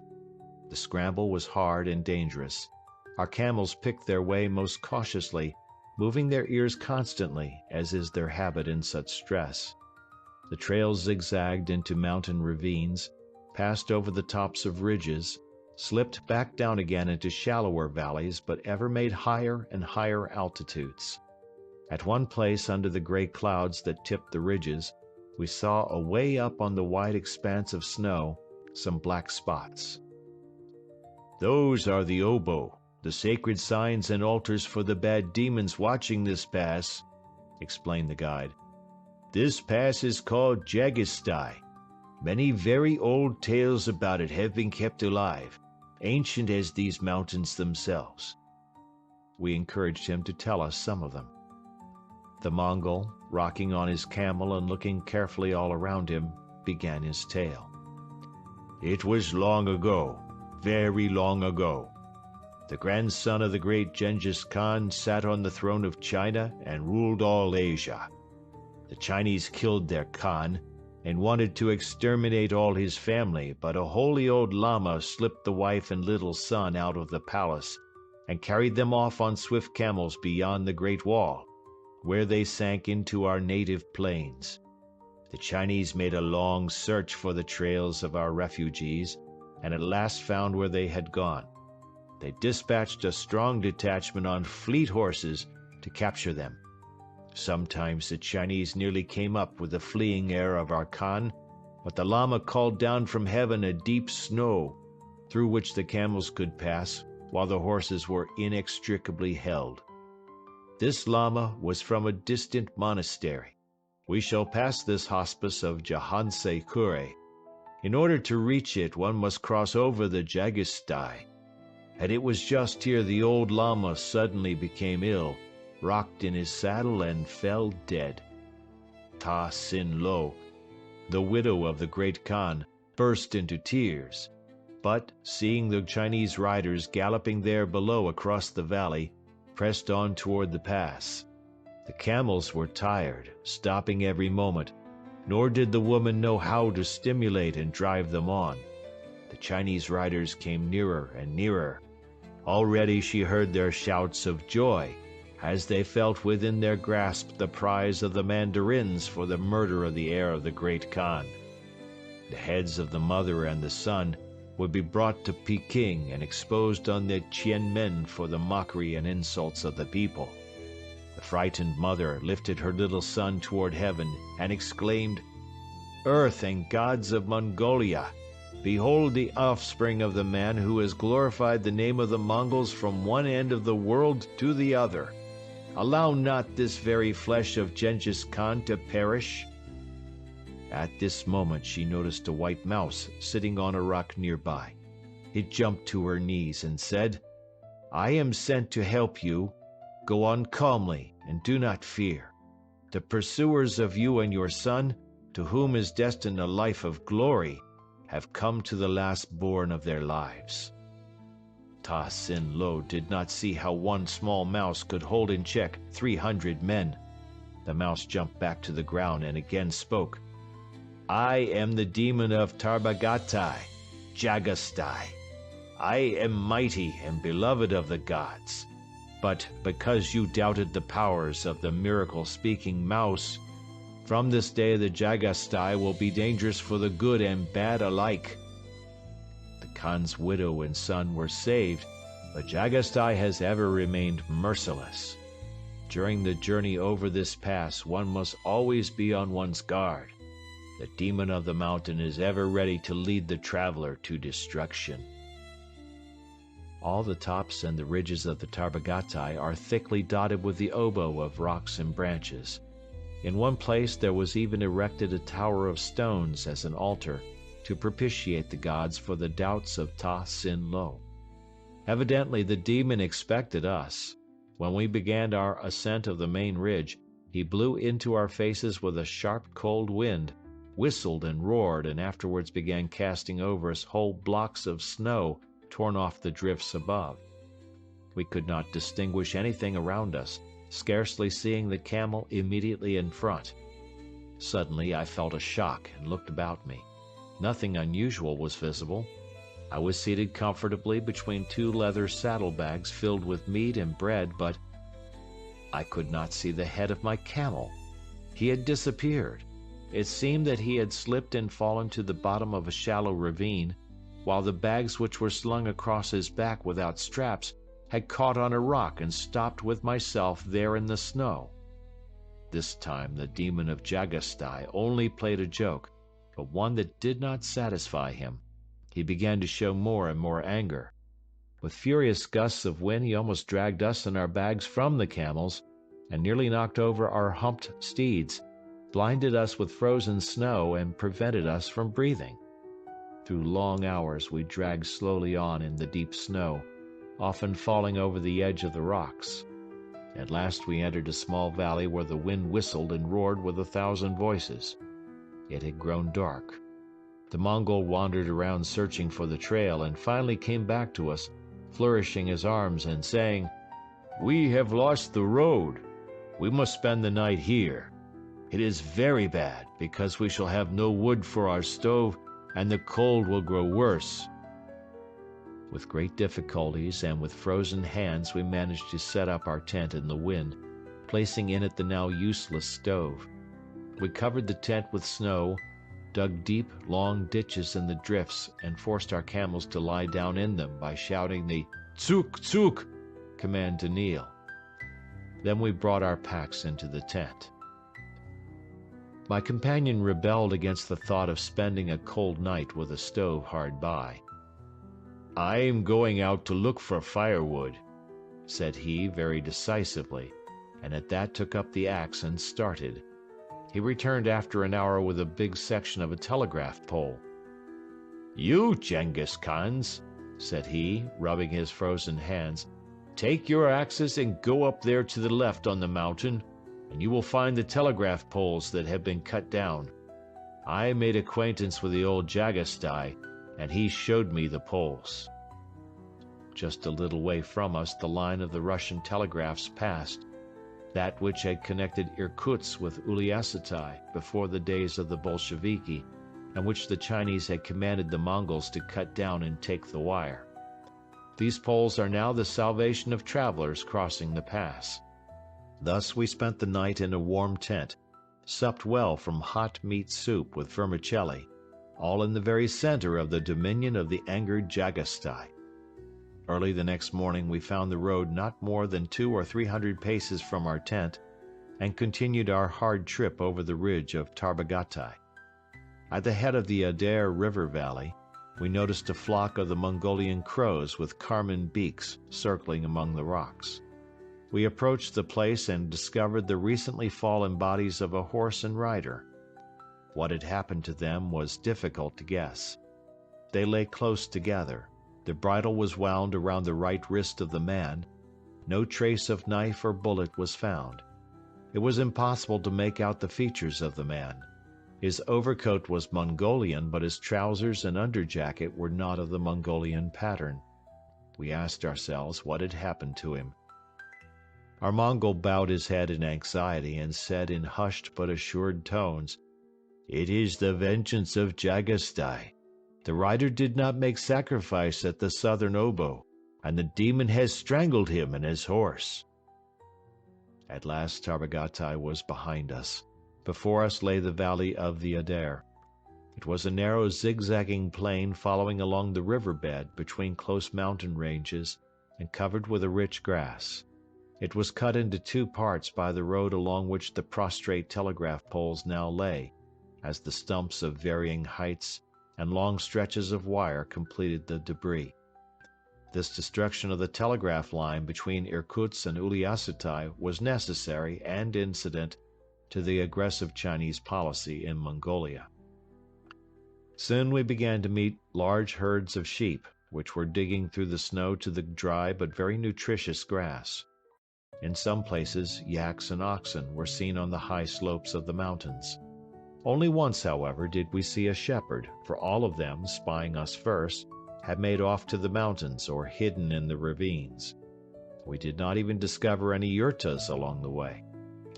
The Mongols had also concealed all their movable homes in the folds of the mountains out of sight and away from the reach of the strong winds. Nomads are very skillful in choosing the places for their winter dwellings. I had often in winter visited the Mongolian yurtas set in such sheltered places that, as I came off the windy plains, I felt as though I were in a conservatory. Once we came up to a big herd of sheep, but as we approached, most of the herd gradually withdrew, leaving one part that remained unmoved as the other worked off across the plains. From this section soon about 30 of 40 head emerged and went scrambling and leaping right up the mountainside. I took up my glasses and began to observe them. The part of the herd that remained behind were common sheep. The large section that had drawn off over the plain were Mongolian antelopes, Gazella gutturosa, while the few that had taken to the mountain were the big horned sheep, Ovis argali. All this company had been grazing together with the domestic sheep on the plains of the Adair, which attracted them with its good grass and clear water. In many places the river was not frozen, and in some places I saw great clouds of steam over the surface of the open water. In the meantime, some of the antelopes and the mountain sheep began looking at us. "Now they will soon begin to cross our trail," laughed the Mongol. "Very funny beasts. Sometimes the antelopes course for miles in their endeavor to outrun and cross in front of our horses, and then, when they have done so, go loping quietly off." I had already seen this strategy of the antelopes, and I decided to make use of it for the purpose of the hunt. We organized our chase in the following manner. We let one Mongol with the pack camel proceed as we had been traveling, and the other three of us spread out like a fan, headed toward the herd on the right of our true course. The herd stopped and looked about, puzzled, for their etiquette required that they should cross the path of all four of these riders at once. Confusion began. They counted about 3,000 heads. All this army began to run from one side to another, but without forming any distinct groups. Whole squadrons of them ran before us, and then, noticing another rider, came coursing back and made anew the same maneuver. One group of about 50 head rushed in 2 rows toward my point. When they were about 150 paces away, I shouted and fired. They stopped at once and began to whirl round in one spot, running into one another and even jumping over one another. Their panic cost them dear, for I had time to shoot 4 times to bring down 2 beautiful heads. My friend was even more fortunate than I, for he shot only once into the herd as it rushed past him in parallel lines and dropped 2 with the same bullet. Meanwhile, the argali had gone farther up the mountainside and taken stand there in a row like so many soldiers, turning to gaze at us. Even at this distance I could clearly distinguish their muscular bodies with their majestic heads and stalwart horns. Picking up our prey, we overtook the Mongol who had gone on ahead and continued our way. In many places we came across the carcasses of sheep with necks torn and the flesh of the sides eaten off. "It is the work of wolves," said the Mongol. "They are always hereabout in large numbers." We came across several more herds of antelope, which ran along quietly enough until they had made a comfortable distance ahead of us, and then with tremendous leaps and bounds crossed our bows like the proverbial chicken on the road. Then, after a couple of 100 paces at this speed, they stopped and began to graze quite calmly. Once I turned my camel back, and the whole herd immediately took up the challenge again, coursed along parallel with me until they had made sufficient distance for their ideas of safety, and then once more rushed across the road ahead of me as though it were paved with red-hot stones, only to assume their previous calmness and graze back on the same side of the trail from which our column had first started them. On another occasion I did this 3 times with a particular herd, and laughed long and heartily at their stupid customs. We passed a very unpleasant night in this valley. We stopped on the shore of the frozen stream in a spot where we found shelter from the wind under the lee of a high shore. In our stove we did have a fire, and in our kettle boiling water. Also our tent was warm and cozy. We were quietly resting with pleasant thoughts of supper to soothe us, when suddenly a howling and laughter as though from some inferno burst upon us from just outside the tent, while from the other side of the valley came the long and doleful howls in answer. "Wolves," calmly explained the Mongol, who took my revolver and went out of the tent. He did not return for some time, but at last we heard a shot, and shortly after he entered. "I scared them a little," said he. "They had congregated on the shore of the Adair around the body of a camel." "And they have not touched our camels?" we asked. "We shall make a bonfire behind our tent. Then they will not bother us." After our supper we turned in, but I lay awake for a long time, listening to the crackle of the wood in the fire, the deep sighing breaths of the camels, and the distant howling of the packs of wolves, but finally, even with all these noises, fell asleep. How long I had been asleep I did not know, when suddenly I was awakened by a strong blow in the side. I was lying at the very edge of the tent, and someone from outside had, without the least ceremony, pushed strongly against me. I thought it was one of the camels chewing the felt of the tent. I took my Mauser and struck the wall. A sharp scream was followed by the sound of quick running over the pebbles.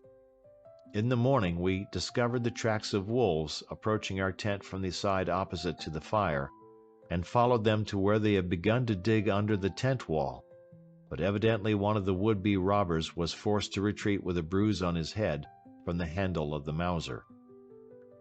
"Wolves and eagles are the servants of Jagastai," the Mongol very seriously instructed us. However, this does not prevent the Mongols from hunting them. Once in the camp of Prince Baisai, I witnessed such a hunt. The Mongol horseman on the best of his steeds overtook the wolves on the open plain and killed them with heavy bamboo sticks or tashur. A Russian veterinary surgeon taught the Mongols to poison wolves with strychnine, but the Mongols soon abandoned this method because of its danger to the dogs, the faithful friends and allies of the nomad.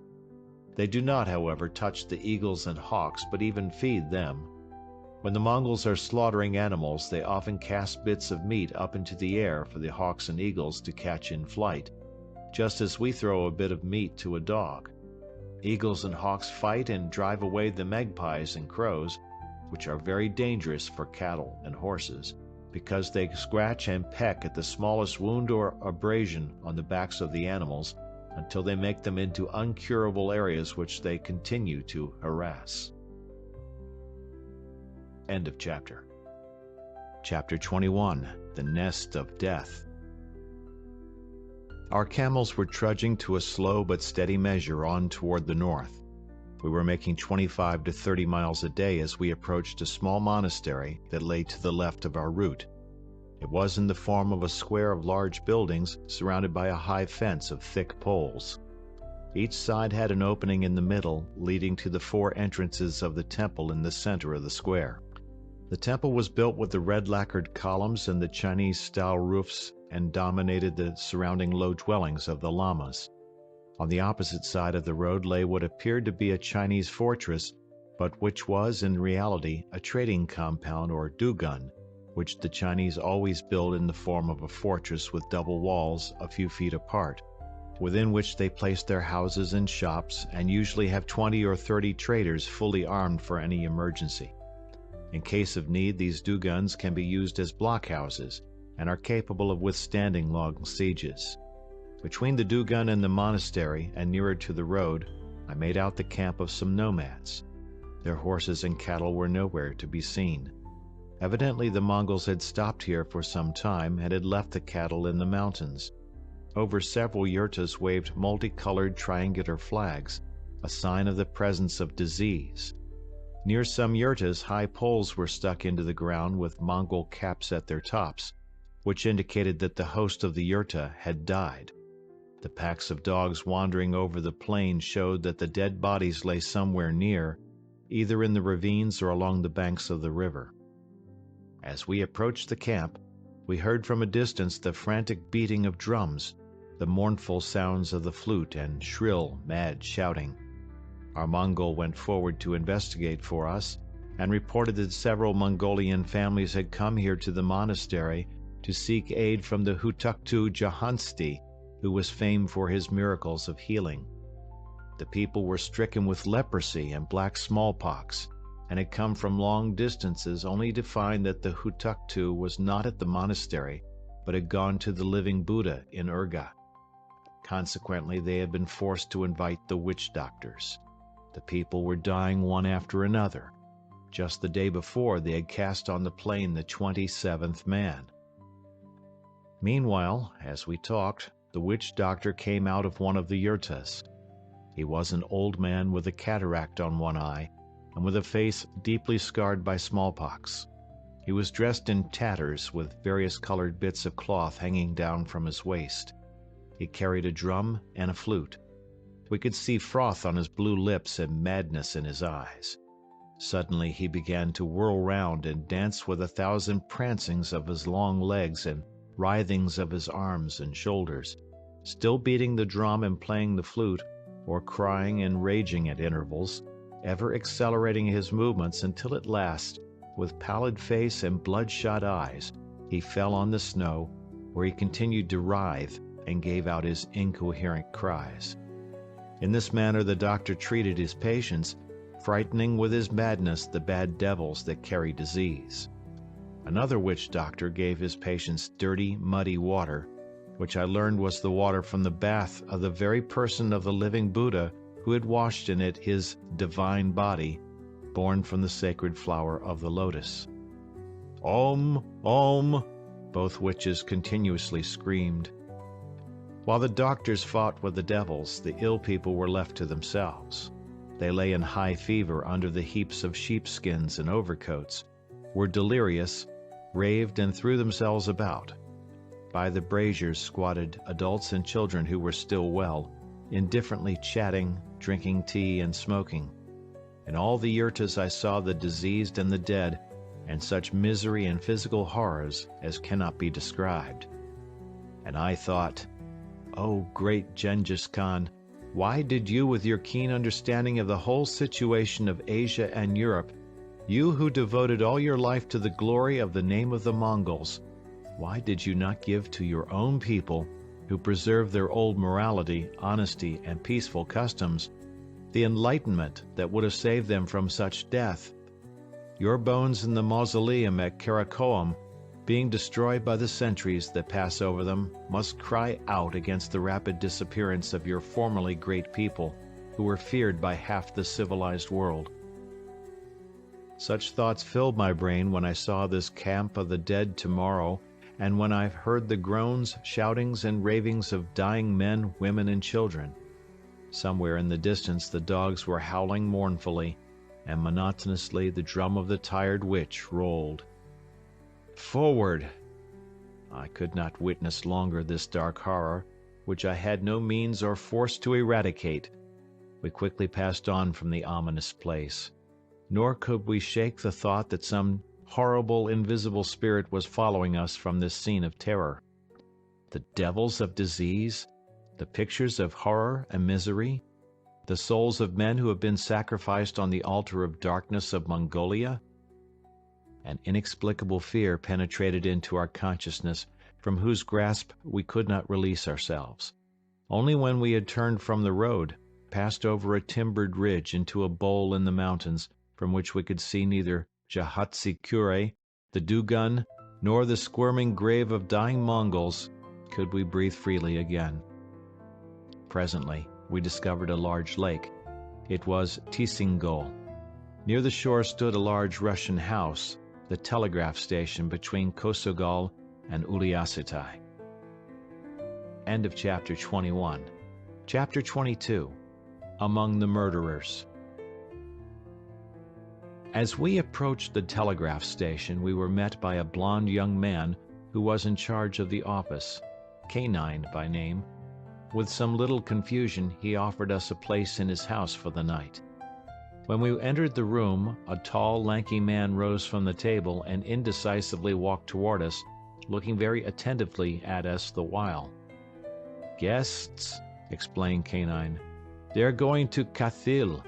Private persons, strangers, foreigners." "Ah," drawled the stranger in a quiet, comprehending tone. While we were untying our girdles and with difficulty getting out of our great Mongolian coats, the tall man was animatedly whispering something to our host. As we approached the table to sit down and rest, I overheard him say, "We are forced to postpone it," and saw Canine simply nod in answer. Several other people were seated at the table, among them the assistant of Canine, a tall blond man with a white face, who talked like a Gatling gun about everything imaginable. He was half crazy, and his semi-madness expressed itself when any loud talking, shouting, or sudden sharp report led him to repeat the words of the one to whom he was talking at the time, or to relate in a mechanical, hurried manner stories of what was happening around him just at this particular juncture. The wife of Canine, a pale, young, exhausted-looking woman with frightened eyes and a face distorted by fear, was also there, and near her a young girl of 15 with cropped hair and dressed like a man, as well as the two small sons of Canine. We made acquaintance with all of them. The tall stranger called himself Gorakov, a Russian colonist from Samgaltai, and presented the short-haired girl as his sister. Canine's wife looked at us with plainly discernible fear and said nothing, evidently displeased over our being there. However, we had no choice, and consequently began drinking tea and eating our bread and cold meat. Canine told us that ever since the telegraph line had been destroyed, all his family and relatives had felt very keenly the poverty and hardship that naturally followed. The Bolsheviki did not send him any salary from Irkutsk, so that he was compelled to shift for himself as best he could. They cut and cured hay for sale to the Russian colonists, handled private messages and merchandise from Cathil to Uliassutai and Samgaltai, bought and sold cattle, hunted, and in this manner managed to exist. Gorakov announced that his commercial affairs compelled him to go to Cathil, and that he and his sister would be glad to join our caravan. He had a most unprepossessing, angry-looking face with colorless eyes that always avoided those of the person with whom he was speaking. During the conversation, we asked Canine if there were Russian colonists nearby, to which he answered with knitted brow and a look of disgust on his face, "There is one rich old man, Bobrov, who lives a verst away from our station, but I would not advise you to visit him. He is a miserly, inhospitable old fellow who does not like guests." During these words of her husband, Madame Canine dropped her eyes and contracted her shoulders in something resembling a shudder. Gorakov and his sister smoked along indifferently. I very clearly remarked all this, as well as the hostile tone of Canine, the confusion of his wife, and the artificial indifference of Gorakov, and I determined to see the old colonist given such a bad name by Canine. In Uliassutai I knew two Bobrovs. I said to Canine that I had been asked to hand a letter personally to Bobrov, and after finishing my tea, put on my overcoat and went out. The house of Bobrov stood in a deep sink in the mountains, surrounded by a high fence over which the low roofs of the houses could be seen. A light shone through the window. I knocked at the gate. A furious barking of dogs answered me, and through the cracks of the fence I made out 4 huge black Mongol dogs, showing their teeth and growling as they rushed toward the gate. Inside the court, someone opened the door and called out, "Who is there?" I answered that I was traveling through from Uliassutai. The dogs were first caught and chained, and I was then admitted by a man who looked me over very carefully and inquiringly from head to foot. A revolver handle stuck out of his pocket. Satisfied with his observations, and learning that I knew his relatives, he warmly welcomed me to the house and presented me to his wife, a dignified old woman, and to his beautiful little adopted daughter, a girl of 5 years. She had been found on the plain beside the dead body of her mother, exhausted in her attempt to escape from the Bolsheviki in Siberia. Bobrov told me that the Russian detachment of Casagrande had succeeded in driving the Red troops away from the Kosogol, and that we could consequently continue our trip to Khathyl without danger. "Why did you not stop with me instead of with those brigands?" asked the old fellow. I began to question him and received some very important news. It seemed that Canine was a Bolshevik, the agent of the Irkutsk Soviet, and stationed here for purposes of observation. However, now he was rendered harmless because the road between him and Irkutsk was interrupted. Still, from Biisk in the Altai country had just come a very important commissar. "Gorakov?" I asked. "That's what he calls himself," replied the old fellow. "But I am also from Biisk, and I know everyone there. His real name is Puzikov, and the short-haired girl with him is his mistress. He is the commissar of the Cheka, and she is the agent of this establishment. Last August, the two of them shot with their revolvers 70 bound officers from Kolchak's army. Villainous, cowardly murderers. Now they have come here for a reconnaissance. They wanted to stay in my house, but I knew them too well and refused them place." "And you do not fear him?" I asked, remembering the different words and glances of these people as they sat at the table in the station. "No," answered the old man. "I know how to defend myself and my family, and I have a protector too. My son, such a shot, a rider and a fighter as does not exist in all Mongolia. I am very sorry that you will not make the acquaintance of my boy. He has gone off to the herds and will return only tomorrow evening." We took most cordial leave of each other, and I promised to stop with him on my return. "Well, what yarns did Bobrov tell you about us?" was the question with which Canine and Gorakov met me when I came back to the station. "Nothing about you," I answered, "because he did not want even to speak with me when he found out that I was staying in your house. What is the trouble between you?" I asked of them, expressing complete astonishment on my face.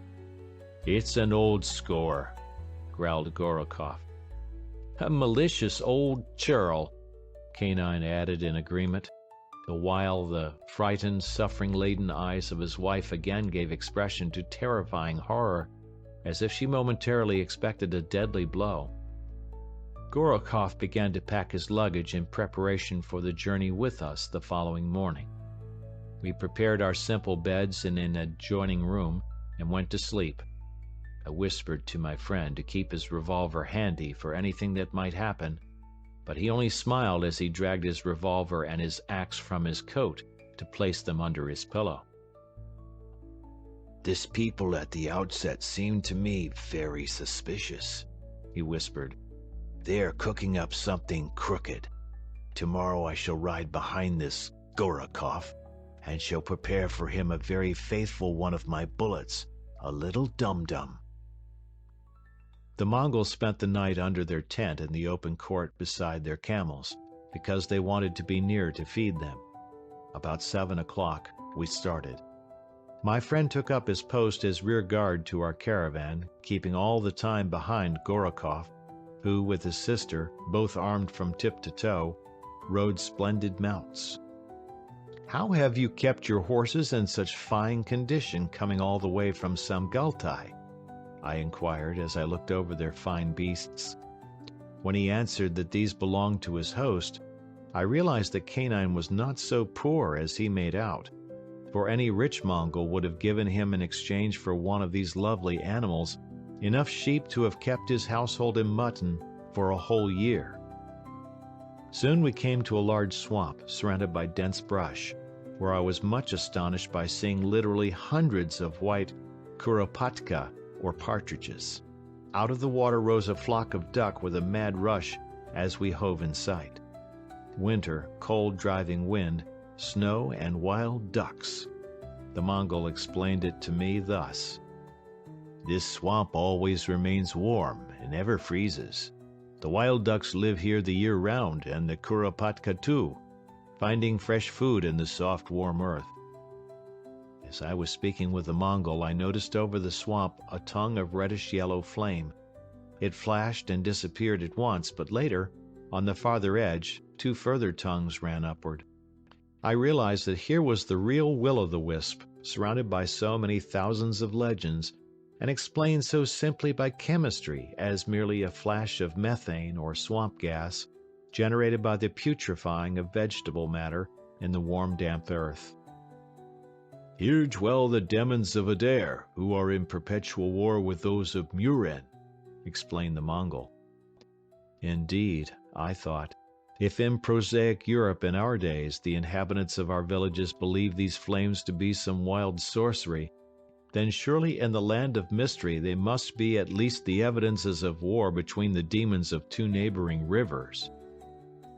After passing this swamp, we made out far ahead of us a large monastery. Though this was some half-mile off the road, the Gorokovs said they would ride over it to make some purchases in the Chinese shops there. They quickly rode away, promising to overtake us shortly, but we did not see them again for a while. They slipped away without leaving any trail, but we met them later in very unexpected circumstances of fatal portent for them. On our part, we were highly satisfied that we were rid of them so soon, and after they were gone, I imparted to my friend the information gleaned from Bobrov the evening before. End of chapter. Chapter 23, On a Volcano. The following evening we arrived at Kathil, a small Russian settlement of 10 scattered houses in the valley of the Egingol, or Yaga, which here takes its waters from the Kosogol half a mile above the village. The Kosogol is a huge alpine lake, deep and cold, 85 miles in length and from 10 to 30 in width. On the western shore live the Darkat Soyots, who call it Habsugol, the Mongols Kosogol. Both the Soyots and Mongols consider this a terrible and sacred lake. It is very easy to understand this prejudice because the lake lies in a region of present volcanic activity, where in the summer on perfectly calm sunny days it sometimes lashes itself into great waves that are dangerous not only to the native fishing boats, but also to the large Russian passenger steamers that ply on the lake. In winter also it sometimes entirely breaks up its covering of ice and gives off great clouds of steam. Evidently the bottom of the lake is sporadically pierced by discharging hot springs, or perhaps by streams of lava. Evidence of some great underground convulsion like this is afforded by the mass of killed fish, which at times dams the outlet river in its shallow places. The lake is exceedingly rich in fish, chiefly varieties of trout and salmon, and is famous for its wonderful whitefish, which was previously sent all over Siberia and even down into Manchuria so far as Mukden. It is fat and remarkably tender, and produces fine caviar. Another variety in the lake is the white kairus, or trout, which in the migration season, contrary to the customs of most fish, goes downstream into the Yaga, where it sometimes fills the river from bank to bank with swarms of backs breaking the surface of the water. However, this fish is not caught because it is infested with worms and is unfit for food. Even cats and dogs will not touch it. This is a very interesting phenomenon and was being investigated and studied by Professor Dorogostevsky of the University at Irkutsk when the coming of the Bolsheviki interrupted his work. In Khathil, we found a panic. The Russian detachment of Colonel Kazagrandi, after having twice defeated the Bolsheviki and well on its march against Irkutsk, was suddenly rendered impotent and scattered through internal strife among the officers. The Bolsheviki took advantage of this situation, increased their forces to 1,000 men, and began a forward movement to recover what they had lost. While the remnants of Colonel Kazagrandi's detachment were retreating on Khathil, where he determined to make his last stand against the Reds. The inhabitants were loading their movable property with their families into carts and scurrying away from the town, leaving all their cattle and horses to whomsoever should have the power to seize and hold them. One party intended to hide in the dense larch forest and the mountain ravines not far away, while another party made southward for Muren Kure and Uliassutai. The morning following our arrival, the Mongol official received word that the Red troops had outflanked Colonel Kasagrandi's men and were approaching Khathil. The Mongol loaded his documents and his servants on 11 camels and left his yamen. Our Mongol guides, without ever saying a word to us, secretly slipped off with him and left us without camels. Our situation thus became desperate. We hastened to the colonists who had not yet got away to bargain with them for camels, but they had previously, in anticipation of trouble, sent their herds to distant Mongols, and so could do nothing to help us. Then we betook ourselves to Dr. V.G. Gay, a veterinarian living in the town, famous throughout Mongolia for his battle against rinderpest. He lived here with his family, and after being forced to give up his government work, became a cattle dealer. He was a most interesting person, clever and energetic, and the one who had been appointed under the Tsarist regime to purchase all the meat supplies from Mongolia for the Russian army on the German front. He organized a huge enterprise in Mongolia, but when the Bolsheviki seized power in 1917, he transferred his allegiance and began to work with them. Then, in May 1918, when the Kolchak forces drove the Bolsheviki out of Siberia, he was arrested and taken for trial. However, he was released because he was looked upon as the single individual to organize this big Mongolian enterprise, and he handed to Admiral Kolchak all the supplies of meat and the silver formerly received from the Soviet commissars. At this time, Gay had been serving as the chief organizer and supplier of the forces of Kazagrandi. When we went to him, he at once suggested that we take the only thing left, some poor, broken-down horses which would be able to carry us the 60 miles to Muren Kure, where we could secure camels to return to Uliassutai. However, even these were being kept some distance from the town, so that we should have to spend the night there, the night in which the Red troops were expected to arrive. Also, we were much astonished to see that Gay was remaining there with his family right up to the time of the expected arrival of the Reds.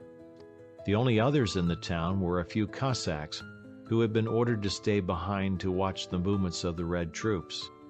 The night came. My friend and I were prepared either to fight, or in the last event, to commit suicide. We stayed in a small house near the Yaga, where some workmen were living who could not, and did not feel it necessary to, leave. They went up on a hill from which they could scan the whole country up to the range from behind which the Red detachment must appear. From this vantage point in the forest, one of the workmen came running in and cried out, "Woe, woe to us! The Reds have arrived! A horseman is galloping fast through the forest road. I called to him, but he did not answer me. It was dark, but I knew the horse was a strange one." "Do not babble so," said another of the workmen. "Some Mongol rode by and you jumped to the conclusion that he was a Red." "No, it was not a Mongol," he replied. "The horse was shod. I heard the sound of iron shoes on the road. Woe to us!" "Well," said my friend, "it seems that this is our finish. It is a silly way for it all to end." He was right. Just then there was a knock at our door, but it was that of the Mongol bringing us 3 horses for our escape. Immediately we saddled them, packed the third beast with our tent and food, and rode at once to take leave of Gay. In his house we found the whole war council. 2 or 3 colonists and several Cossacks had galloped from the mountains and announced that the Red Detachment was approaching Khathyl, but would remain for the night in the forest, where they were building campfires. In fact, through the house windows we could see the glare of the fires. It seemed very strange that the enemy should await the morning there in the forest when they were right on the village they wished to capture. An armed Cossack entered the room and announced that 2 armed men from the detachment were approaching. All the men in the room pricked up their ears. Outside were heard the horses' hoofs, followed by men's voices and a knock at the door. "Come in," said Gay. 2 young men entered, their mustaches and beards white and their cheeks blazing red from the cold. They were dressed in the common Siberian overcoat with the big astrakhan caps, but they had no weapons. Questions began. It developed that it was a detachment of white peasants from the Irkutsk and Yakutsk districts who had been fighting with the Bolsheviki. They had been defeated somewhere in the vicinity of Irkutsk and were now trying to make a junction with Kazagrandi. The leader of this band was a socialist, Captain Vasiliev, who had suffered much under the Tsar because of his tenets. Our troubles had vanished, but we decided to start immediately to Murin-Kure, as we had gathered our information and were in a hurry to make our report. We started. On the road we overtook 3 Cossacks who were going out to bring back the colonists who were fleeing to the south. We joined them and, dismounting, we all led our horses over the ice. The Yaga was mad. The subterranean forces produced underneath the ice great heaving waves, which with a swirling roar threw up and tore loose great sections of ice, breaking them into small blocks and sucking them under the unbroken downstream field. Cracks ran like snakes over the surface in different directions. One of the Cossacks fell into one of these, but we had just time to save him. He was forced by his ducking in such extreme cold to turn back to Khathyl. Our horses slipped about and fell several times. Men and animals felt the presence of death which hovered over them and momentarily threatened them with destruction. At last we made the farther bank and continued southward down the valley, glad to have left the geological and figurative volcanoes behind us. 10 miles farther on, we came up with the first party of refugees. They had spread a big tent and made a fire inside, filling it with warmth and smoke. Their camp was made beside the establishment of a large Chinese trading house, where the owners refused to let the colonists come into their amply spacious buildings, even though there were children, women, and invalids among the refugees. We spent but half an hour here. The road as we continued was easy, save in places where the snow lay deep. We crossed the fairly high divide between the Egingol and the Murin. Near the pass, one very unexpected event occurred to us. We crossed the mouth of a fairly wide valley whose upper end was covered with a dense wood. Near this wood, we noticed 2 horsemen, evidently watching us. Their manner of sitting in their saddles and the character of their horses told us that they were not Mongols. We began shouting and waving to them, but they did not answer. Out of the wood emerged a third and stopped to look at us. We decided to interview them and, whipping up our horses, galloped toward them. When we were about 1,000 yards from them, they slipped from their saddles and opened on us with a running fire. Fortunately, we rode a little apart and thus made a poor target for them. We jumped off our horses, dropped prone on the ground, and prepared to fight. However, we did not fire because we thought it might be a mistake on their part, thinking that we were Reds. They shortly made off. Their shots from the European rifles had given us further proof that they were not Mongols. We waited until they had disappeared into the woods, and then went forward to investigate their tracks, which we found were those of shod horses, clearly corroborating the earlier evidence that they were not Mongols. Who could they have been? We never found out, yet what a different relationship they might have borne to our lives had their shots been true.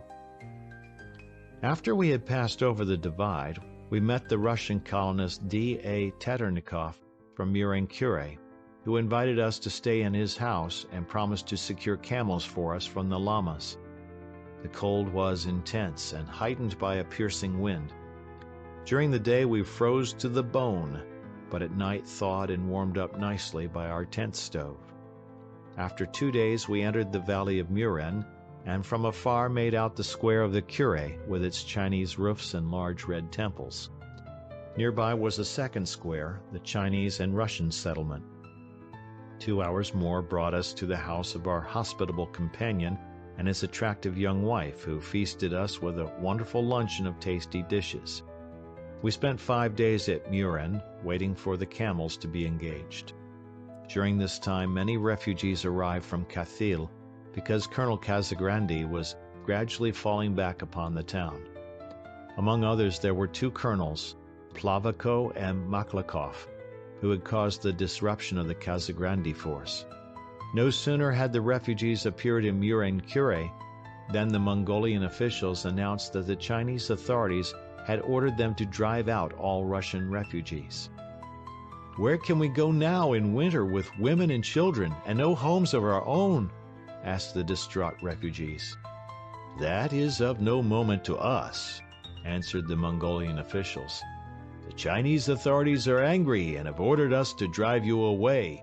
We cannot help you at all." The refugees had to leave Muren Cure, and so erected their tents in the open not far away.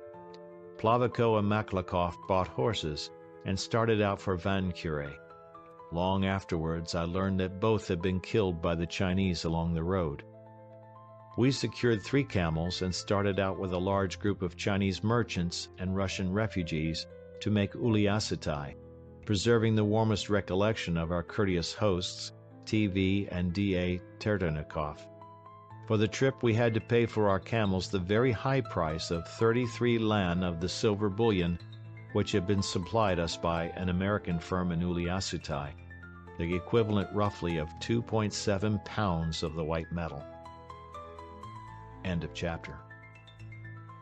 Chapter 24. A Bloody Chastisement. Before long we struck the road which we had traveled coming north, and saw again the kindly rows of chopped-down telegraph poles which had once so warmly protected us. Over the timbered hillocks north of the valley of Tisingol, we wended just as it was growing dark. We decided to stay in Bobrov's house, and our companions thought to seek the hospitality of Canine in the telegraph station. At the station gate we found a soldier with a rifle, who questioned us as to who we were and whence we had come, and, being apparently satisfied, whistled out a young officer from the house. "Lieutenant Ivanov," he introduced himself. "I am staying here with my detachment of white partisans." He had come from near Irkutsk with his following of 10 men, and had formed a connection with Lieutenant Colonel Mikhailov at Uliassutai, who commanded him to take possession of this blockhouse. "Enter, please," he said hospitably. I explained to him that I wanted to stay with Bobrov, whereat he made a despairing gesture with his hand and said, "Don't trouble yourself. The Bobrovs are killed and their house burned." I could not keep back a cry of horror. The lieutenant continued, "Canine and the Puzikovs killed them, pillaged the place, and afterwards burned the house with their dead bodies in it. Do you want to see it?"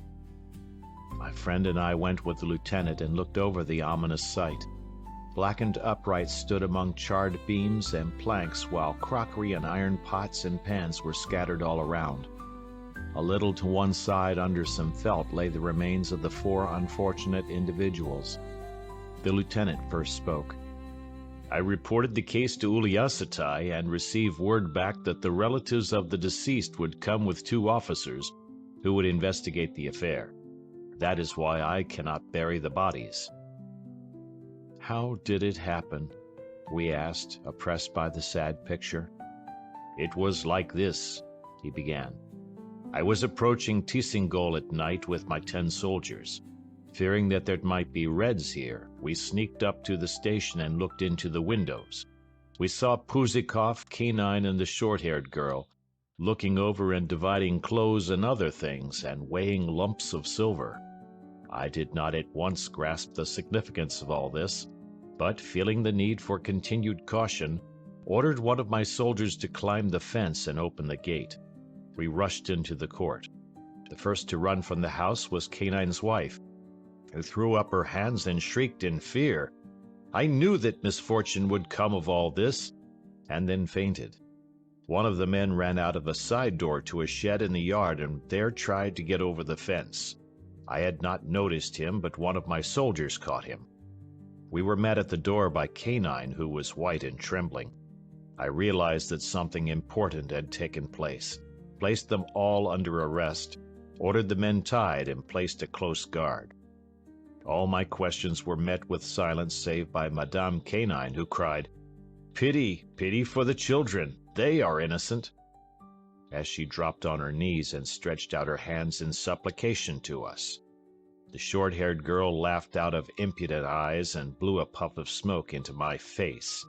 I was forced to threaten them and said, "I know that you have committed some crime, but you do not want to confess. If you do not, I shall shoot the men and take the women to Uliassutai to try them there."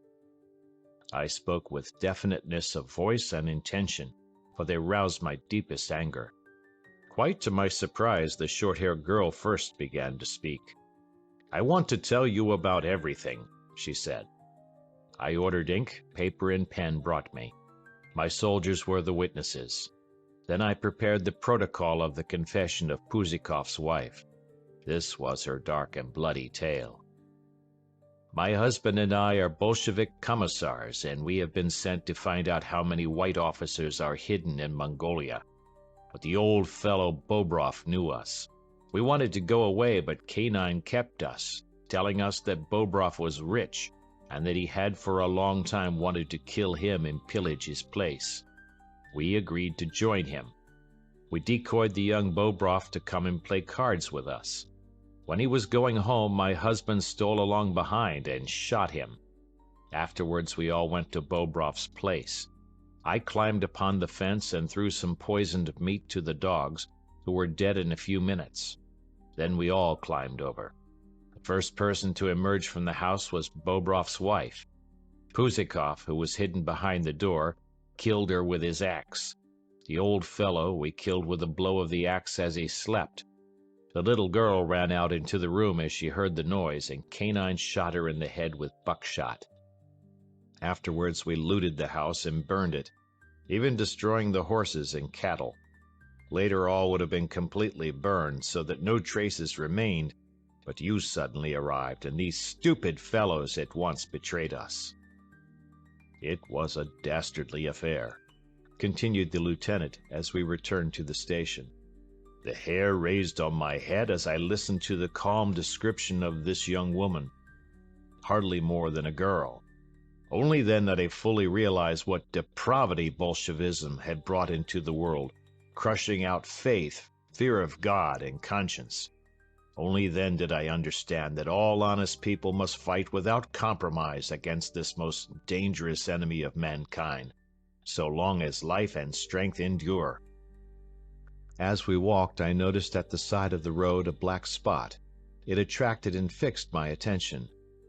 "What is that?" I asked, pointing to the spot. "It is the murderer Puzikov, whom I shot," answered the lieutenant. "I would have shot both Canine and the wife of Puzikov, but I was sorry for Canine's wife and children, and I haven't learned the lesson of shooting women. Now I shall send them along with you under the surveillance of my soldiers to Uliassutai. The same result will come, for the Mongols who try them for the murder will surely kill them." This is what happened at Tisingol, on whose shores the will-o'-the-wisp flits over the marshy pools, and near which runs the cleavage of over 200 miles that the last earthquake left in the surface of the land. Maybe it was out of this cleavage that Puzikov, Canine, and the others who have sought to infect the whole world with horror and crime made their appearance from the land of the Inferno. One of Lieutenant Ivanov's soldiers, who was always praying and pale, called them all the servants of Satan.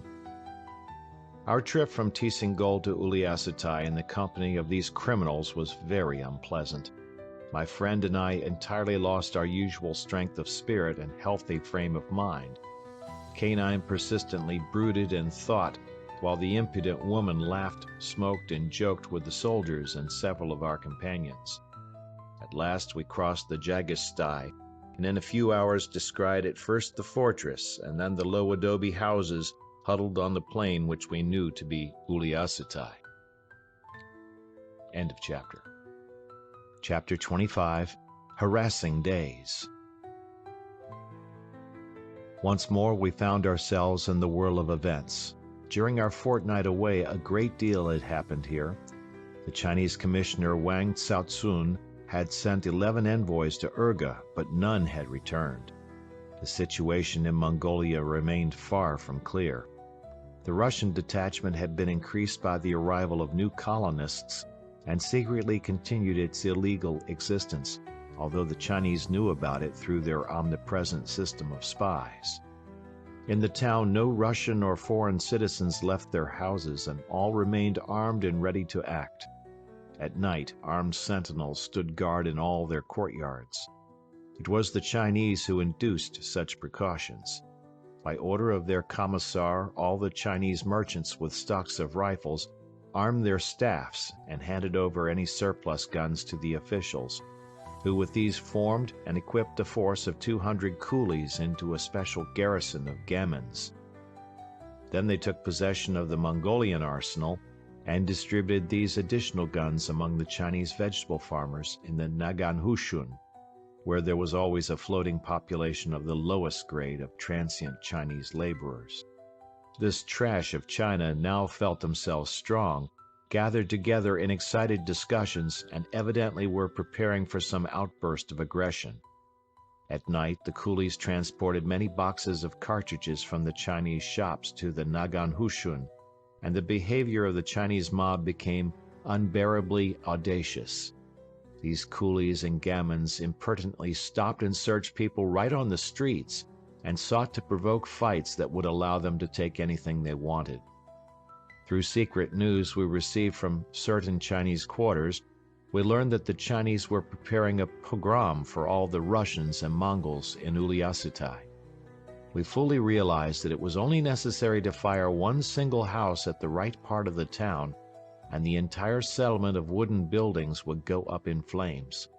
The whole population prepared to defend themselves, increased the sentinels in the compounds, appointed leaders for certain sections of the town, organized a special fire brigade, and prepared horses, carts, and food for a hasty flight. The situation became worse when news arrived from Kobdo that the Chinese there had made a pogrom, killing some of the inhabitants and burning the whole town after a wild looting orgy. Most of the people got away to the forests on the mountains, but it was at night and consequently without warm clothes and without food.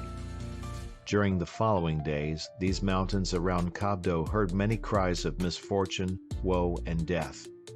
The severe cold and hunger killed off the women and children out under the open sky of the Mongolian winter. This news was soon known to the Chinese. They laughed in mockery and soon organized a big meeting at the Nagan Hushun to discuss letting the mob and gamins loose on the town. A young Chinese, the son of a cook of one of the colonists, revealed this news. We immediately decided to make an investigation. A Russian officer and my friend joined me with this young Chinese as a guide for a trip to the outskirts of the town. We feigned simply a stroll, but were stopped by the Chinese sentinel on the side of the city toward the Nagan Hushun with an impertinent command that no one was allowed to leave the town. As we spoke with him, I noticed that between the town and the Nagan Hushun, Chinese guards were stationed all along the way, and that streams of Chinese were moving in that direction. We saw at once it was impossible to reach the meeting from this approach, so we chose another route. We left the city from the eastern side and passed along by the camp of the Mongolians who had been reduced to beggary by the Chinese impositions. There also they were evidently anxiously awaiting the turn of events, for in spite of the lateness of the hour, none had gone to sleep. we slipped out on the ice and worked around by the river to the Nagan Hushun. As we passed free of the city, we began to sneak cautiously along, taking advantage of every bit of cover. We were armed with revolvers and hand grenades, and knew that a small detachment had been prepared in the town to come to our aid if we should be in danger. First, the young Chinese stole forward with my friend following him like a shadow, constantly reminding him that he would strangle him like a mouse if he made one move to betray us. I fear the young guide did not greatly enjoy the trip with my gigantic friend puffing all too loudly with the unusual exertions. At last the fences of Nagan Hushun were in sight, and nothing between us and them save the open plain, where our group would have been easily spotted, so that we decided to crawl up one by one, save that the Chinese was retained in the society of my trusted friend. Fortunately, there were many heaps of frozen manure on the plain, which we made use of as cover to lead us right up to our objective point, the fence of the enclosures. In the shadow of this we slunk along to the courtyard, where the voices of the excited crowd beckoned us. As we took good vantage points in the darkness for listening and making observations, we remarked two extraordinary things in our immediate neighborhood. Another invisible guest was present with us at the Chinese gathering. He lay on the ground with his head in a hole dug by the dogs under the fence. He was perfectly still, and evidently had not heard our advance. Nearby in a ditch lay a white horse with his nose muzzled, and a little further away stood another saddled horse tied to a fence. In the courtyard there was a great hubbub. About 2,000 men were shouting, arguing, and flourishing their arms about in wild gesticulations. Nearly all were armed with rifles, revolvers, swords, and axes. In among the crowd circulated the gamins, constantly talking, handing out papers, explaining and assuring.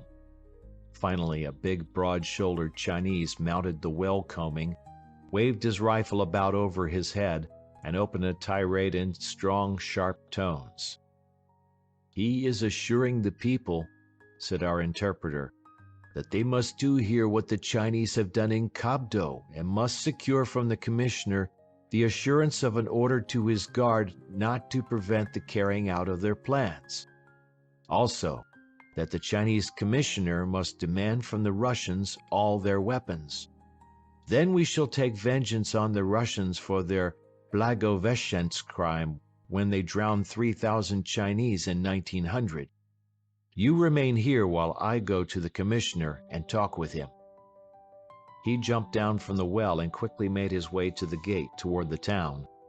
At once I saw the man who was lying with his head under the fence draw back out of his hole, take his white horse from the ditch, and then run over to untie the other horse and lead them both back to our side, which was away from the city.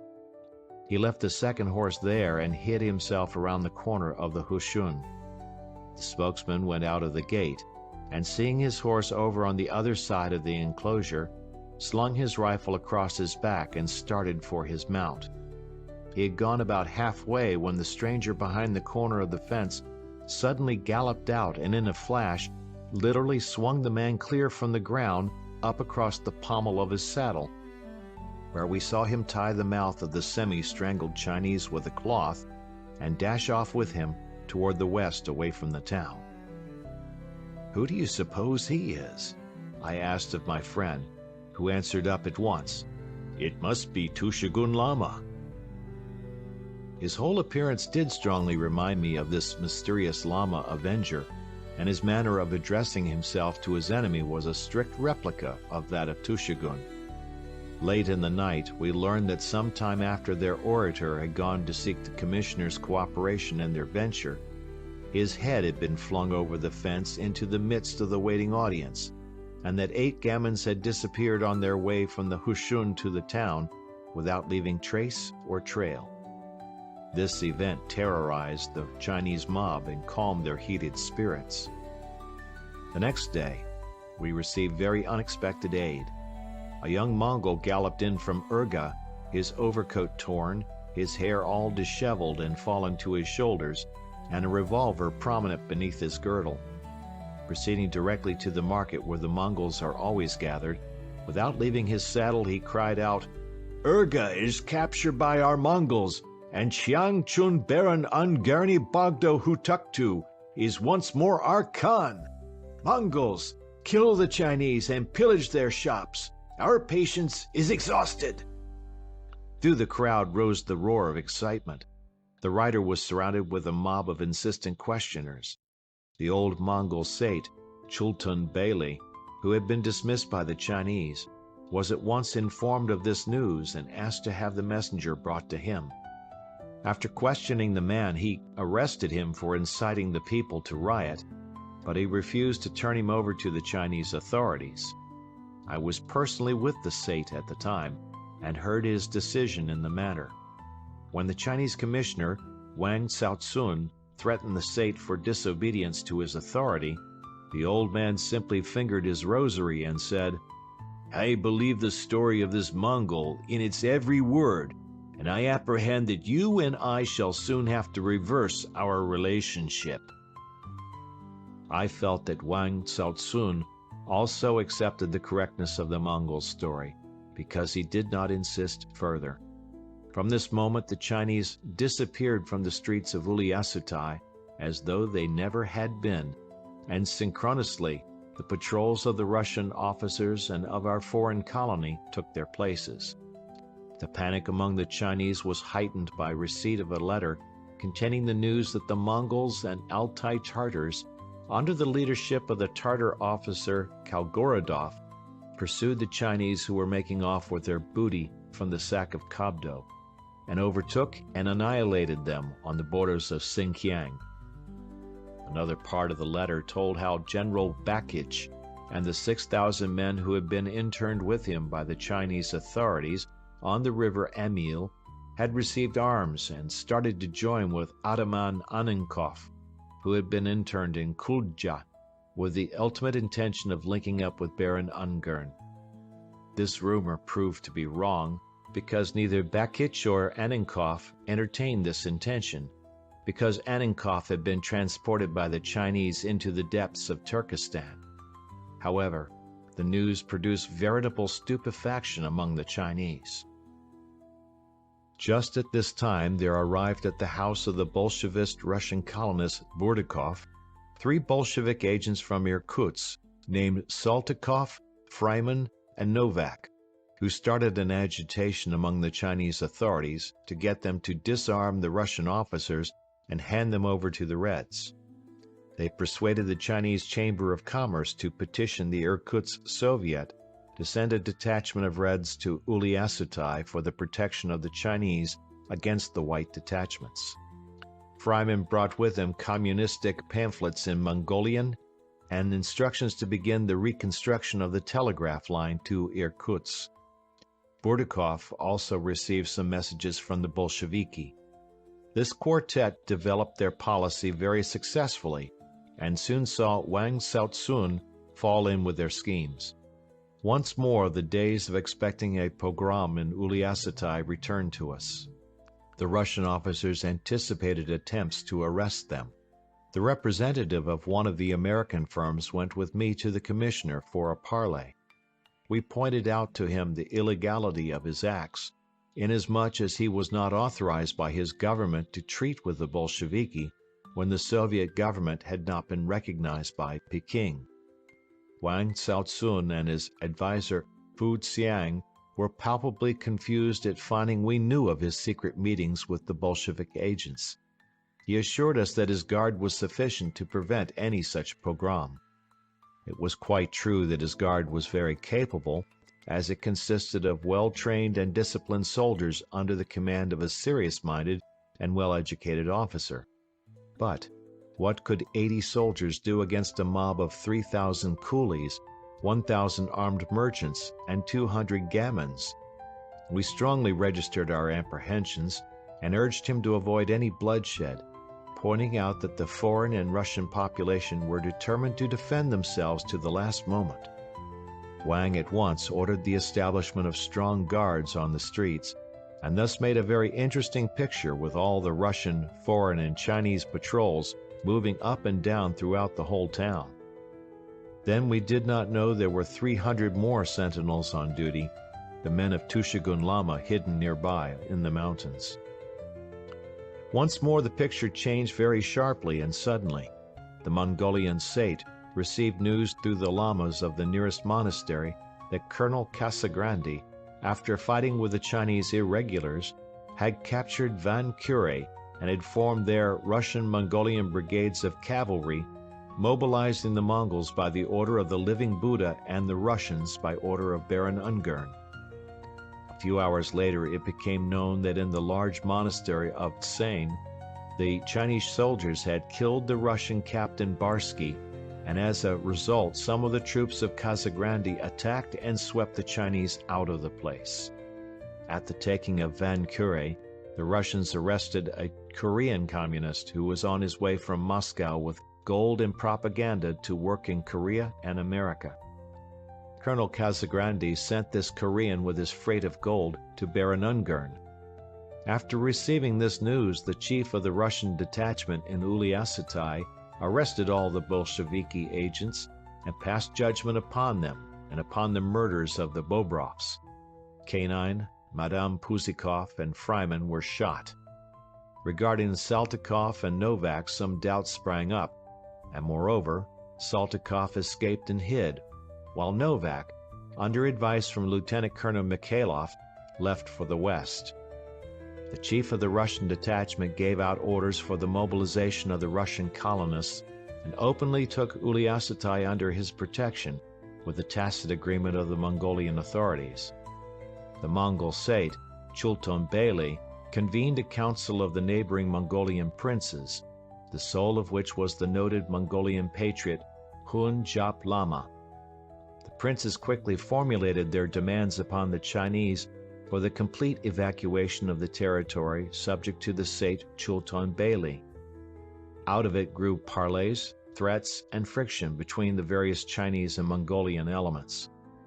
Wang Xiaotsun proposed his scheme of settlement, which some of the Mongolian princes accepted, but Jap Lama at the decisive moment threw the Chinese document to the ground, drew his knife, and swore that he would die by his own hand rather than set it as a seal upon this treacherous agreement. As a result, the Chinese proposals were rejected, and the antagonists began to prepare themselves for the struggle. All the armed Mongols were summoned from Jasaktu Khan, Sain Noyan Khan, and the dominion of Jahansi Lama. The Chinese authorities placed their 4 machine guns and prepared to defend the fortress. Continuous deliberations were held by both the Chinese and Mongols. Finally, our old acquaintance Tseren came to me as one of the unconcerned foreigners and handed to me the joint requests of Wang Xiaotsun and Chultun Beyli to try to pacify the two elements and to work out a fair agreement between them. Similar requests were handed to the representative of an American firm. The following evening, we held the first meeting of the arbitrators and the Chinese and Mongolian representatives. It was passionate and stormy, so that we foreigners lost all hope of the success of our mission. However, at midnight, when the speakers were tired, we secured agreement on 2 points. The Mongols announced that they did not want to make war, and that they desired to settle this matter in such a way as to retain the friendship of the great Chinese people, while the Chinese commissioner acknowledged that China had violated the treaties by which full independence had been legally granted to Mongolia. These 2 points formed for us the groundwork of the next meeting and gave us the starting points for urging reconciliation. The deliberations continued for 3 days, and finally turned so that we foreigners could propose our suggestions for an agreement. Its chief provisions were that the Chinese authorities should surrender administrative powers, return the arms to the Mongolians, disarm the 200 gamins and leave the country, and that the Mongols on their side should give free and honorable passage of their country to the commissioner with his armed guard of 80 men. This Chinese-Mongolian Treaty of Uliassutai was signed and sealed by the Chinese commissioners, Wang Xiaotsun and Fu Xiang, by both Mongolian Sates, by Hun Jap Lama and other princes, as well as by the Russian and Chinese presidents of the Chambers of Commerce, and by us foreign arbitrators. The Chinese officials and convoy began at once to pack up their belongings and prepare for departure. The Chinese merchants remained in Uliassutai because Sate Chultun Beyli, now having full authority and power, guaranteed their safety. The day of departure for the expedition of Wang Xiaotsun arrived. The camels with their packs already filled the Yamen courtyard, and the men only awaited the arrival of their horses from the plains. Suddenly the news spread everywhere that the herd of horses had been stolen during the night and run off toward the south. Of 2 soldiers that had been sent out to follow the tracks of the herd, only one came back with the news that the other had been killed. Astonishment spread over the whole town, while among the Chinese it turned to open panic. It perceptibly increased when some Mongols from a distant Urtan to the east came in and announced that in various places along the post road to Urga they had discovered the bodies of 16 of the soldiers whom Wang Xiaotsun had sent out with letters for Urga. The mystery of these events will soon be explained. The chief of the Russian detachment received a letter from a Cossack colonel, V.N. Domodjirov, containing the order to disarm immediately the Chinese garrison, to arrest all Chinese officials for transport to Baron Ungern at Urga, to take control of Uliassutai by force if necessary, and to join forces with his detachment. At the very same time a messenger from the Narabanchi Hutuktu galloped in with a letter to the effect that a Russian detachment under the leadership of Hun Boldan and Colonel Domodjirov from Urga had pillaged some Chinese firms and killed the merchants, had come to the monastery and demanded horses, food, and shelter. The Hutuktu asked for help because the ferocious conqueror of Kabdu, Hun Boldan, could very easily pillage the unprotected, isolated monastery. We strongly urged Colonel Mikhailov not to violate the sealed treaty and discountenance all the foreigners and Russians who had taken part in making it, for this would but be to imitate the Bolshevik principle of making deceit the leading rule in all acts of state. This touched Mikhailov, and he answered Domodjirov that Uliassutai was already in his hands without a fight, that over the building of the former Russian consulate the tricolor flag of Russia was flying. The gamins had been disarmed, but that the other orders could not be carried out, because their execution would violate the Chinese-Mongolian treaty just signed in Uliassutai. Daily several envoys traveled from Narabanchi Hutuktu to Uliassutai. The news became more and more disquieting. The Hutuktu reported that Hun Baldun was mobilizing the Mongolian beggars and horse stealers, arming and training them, that the soldiers were taking the sheep of the monastery, that the Noyan Domodjirov was always drunk, and that the protests of the Hutuktu were answered with jeers and scolding. The messengers gave very indefinite information regarding the strength of the detachment, some placing it at about 30, while others stated that Domodjirov said he had 800 in all. We could not understand it at all, and soon the messengers ceased coming. All the letters of the Sate remained unanswered, and the envoys did not return. There seemed to be no doubt that the men had been killed or captured. Prince Chultun Beyli determined to go himself. He took with him the Russian and Chinese presidents of the Chambers of Commerce and 2 Mongolian officers. 3 days elapsed without receiving any news from him whatever. The Mongols began to get worried. Then the Chinese commissioner and Hun Jap Lama addressed a request to the foreigner group to send someone to Narabanchi in order to try to resolve the controversy there, and to persuade Domodjirov to recognize the treaty and not permit the great insult of violation of a covenant between the 2 great peoples. Our group asked me once more to accomplish this mission pro bono publico. I had assigned me as interpreter a fine young Russian colonist, the nephew of the murdered Bobrov, a splendid rider as well as a cool, brave man. Lieutenant Colonel Mikhailov gave me one of his officers to accompany me. Supplied with an express tsara for the post horses and guides, we traveled rapidly over the way which was now familiar to me to find my old friend Jelib Jamstrap Hutuktu of Narabanchi. Although there was deep snow in some places, we made from 100 to 115 miles per day. End of chapter. Chapter 26. The Band of White Hunghutsis. We arrived at Narabanchi late at night on the third day out. As we were approaching, we noticed several riders who, as soon as they had seen us, galloped quickly back to the monastery. For some time we looked for the camp of the Russian detachment without finding it.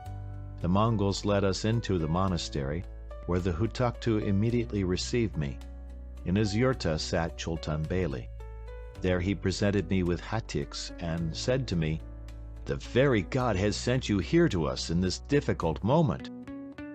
It seems Domodurov had arrested both the presidents of the Chambers of Commerce and had threatened to shoot Prince Chultan. Both Domodurov and Hun Boldan had no documents legalizing their activities. Chultan Beyli was preparing to fight with them. I asked them to take me to Domodurov. Through the dark I saw 4 big yurtas and 2 Mongol sentinels with Russian rifles. We entered the Russian Noyan's tent. A very strange picture was presented to our eyes. In the middle of the yurta the brazier was burning. In the usual place for the altar stood a throne on which the tall, thin, gray-haired Colonel Domodurov was seated. He was only in his undergarments and stockings, was evidently a little drunk, and was telling stories. Around the brazier lay 12 young men in various picturesque poses. My officer companion reported to Domodurov about the events in Uliassutai, and during the conversation I asked Domodurov where his detachment was encamped. He laughed and answered with a sweep of his hand, "This is my detachment." I pointed out to him that the form of his orders to us in Uliassutai had led us to believe that he must have a large company with him. Then I informed him that Lieutenant Colonel Mikhailov was preparing to cross swords with the Bolshevik force approaching Uliassutai. What? He exclaimed with fear and confusion. The Reds? We spent the night in his yurta, and when I was ready to lie down, my officer whispered to me, "Be sure to keep your revolver handy." To which I laughed and said, "But we are in the center of a white detachment and therefore in perfect safety." "Uh-huh," answered my officer, and finished the response with one eye closed.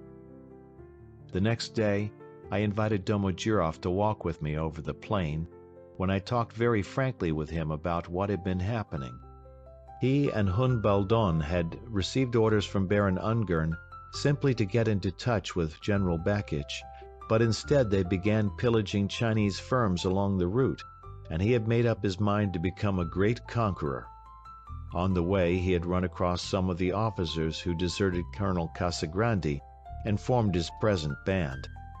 I succeeded in persuading Domodurov to arrange matters peacefully with Chultan Beyli and not to violate the treaty. He immediately went ahead to the monastery.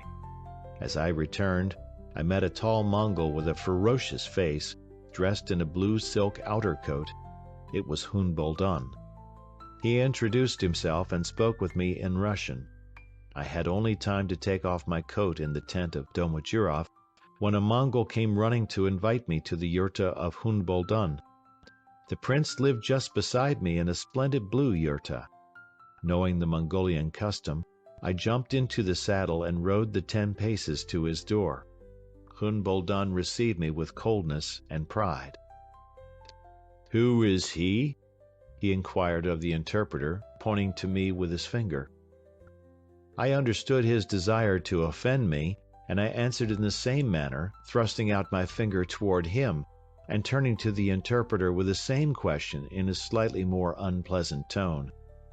"Who is he, high prince and warrior, or shepherd and brute?" Boldan at once became confused, and with trembling voice and agitation in his whole manner, blurted out to me that he would not allow me to interfere in his affairs and would shoot every man who dared to run counter to his orders. He pounded on the low table with his fist and then rose up and drew his revolver. But I was much traveled among the nomads and had studied them thoroughly, princes, lamas, shepherds, and brigands. I grasped my whip, and striking it on the table with all my strength, I said to the interpreter, "Tell him that he has the honor to speak with neither Mongol nor Russian, but with a foreigner, a citizen of a great and free state. Tell him he must first learn to be a man, and then he can visit me, and we can talk together." I turned and went out. 10 minutes later, Hunboldan entered my yurta and offered his apologies. I persuaded him to parley with Chultan Beyli and not to offend the free Mongol people with his activities. That very night all was arranged. Hunboldan dismissed his Mongols and left for Kabdo, while Domodurov with his band started for Jasaktu Khan to arrange for the mobilization of the Mongols there. With the consent of Chultan Beyli, he wrote to Wang Tsaotsun a demand to disarm his guard, as all of the Chinese troops in Urga had been so treated, but this letter arrived after Wang had bought camels to replace the stolen horses and was on his way to the border. Later, Lieutenant Colonel Mikhailov sent a detachment of 50 men under the command of Lieutenant Strigini to overhaul Wang and receive their arms. End of Chapter 26. Chapter 27. Mystery in a Small Temple. Prince Chultan Beyli and I were ready to leave the Narabanchi Kure. While the Hutuktu was holding service for the Sate in the Temple of Blessing, I wandered around through the narrow alleyways between the walls of the houses of the various grades of Lama Jelongs, Getuls, Chaedji, and Rabjampa, of schools where the learned doctors of theology or Maramba taught together with the doctors of medicine or Talama, of the residences for students called Bandi, of stores, archives, and libraries.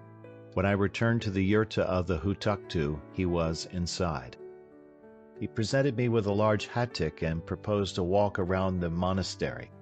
His face wore a preoccupied expression from which I gathered that he had something he wished to discuss with me. As we went out of the yurta, the liberated president of the Russian Chamber of Commerce and a Russian officer joined us. The Hutuktu led us to a small building just back of a bright yellow stone wall. "In that building once stopped the Dalai Lama and Bogdu Khan, and we always paint the buildings yellow where these holy persons have lived. Enter." The interior of the building was arranged with splendor. On the ground floor was the dining room, furnished with richly carved, heavy blackwood Chinese tables and cabinets filled with porcelains and bronze. Above were 2 rooms, the first a bedroom hung with heavy yellow silk curtains. A large Chinese lantern richly set with colored stones hung by a thin bronze chain from the carved wooden ceiling beam. Here stood a large square bed covered with silken pillows, mattresses, and blankets. The framework of the bed was also of the Chinese blackwood and carried, especially on the post that held the roof-like canopy, finely executed carvings with the chief motif, the conventional dragon devouring the sun. By the side stood a chest of drawers completely covered with carvings setting forth religious pictures. 4 comfortable easy chairs completed the furniture, save for the low oriental throne which stood on a dais at the end of the room. "Do you see this throne?" said the Hutuktu to me. "One night in winter several horsemen rode into the monastery and demanded that all the Jelongs and Getuls with the Hutuktu and Kampo at their head should congregate in this room. Then one of the strangers mounted the throne, where he took off his bashlik, or cap-like head covering. All of the lamas fell to their knees as they recognized the man who had been long ago described in the sacred bulls of Dalai Lama, Tashi Lama, and Bogdo Khan. He was the man to whom the whole world belongs, and who has penetrated into all the mysteries of nature. He pronounced a short Tibetan prayer, blessed all his hearers, and afterwards made predictions for the coming half-century. This was 30 years ago. and in the interim all his prophecies are being fulfilled. During his prayers before that small shrine in the next room, this door opened of its own accord. The candles and lights before the altar lighted themselves, and the sacred braziers without coals gave forth great streams of incense that filled the room. And then, without warning, the king of the world and his companions disappeared from among us. Behind him remained no trace save the folds in the silken throne coverings, which smoothed themselves out and left the throne as though no one had sat upon it. The Hutuktu entered the shrine, kneeled down, covering his eyes with his hands, and began to pray. I looked at the calm, indifferent face of the golden Buddha, over which the flickering lamps threw changing shadows, and then turned my eyes to the side of the throne. It was wonderful and difficult to believe, but I really saw there the strong, muscular figure of a man with a swarthy face of stern and fixed expression about the mouth and jaws, thrown into high relief by the brightness of the eyes.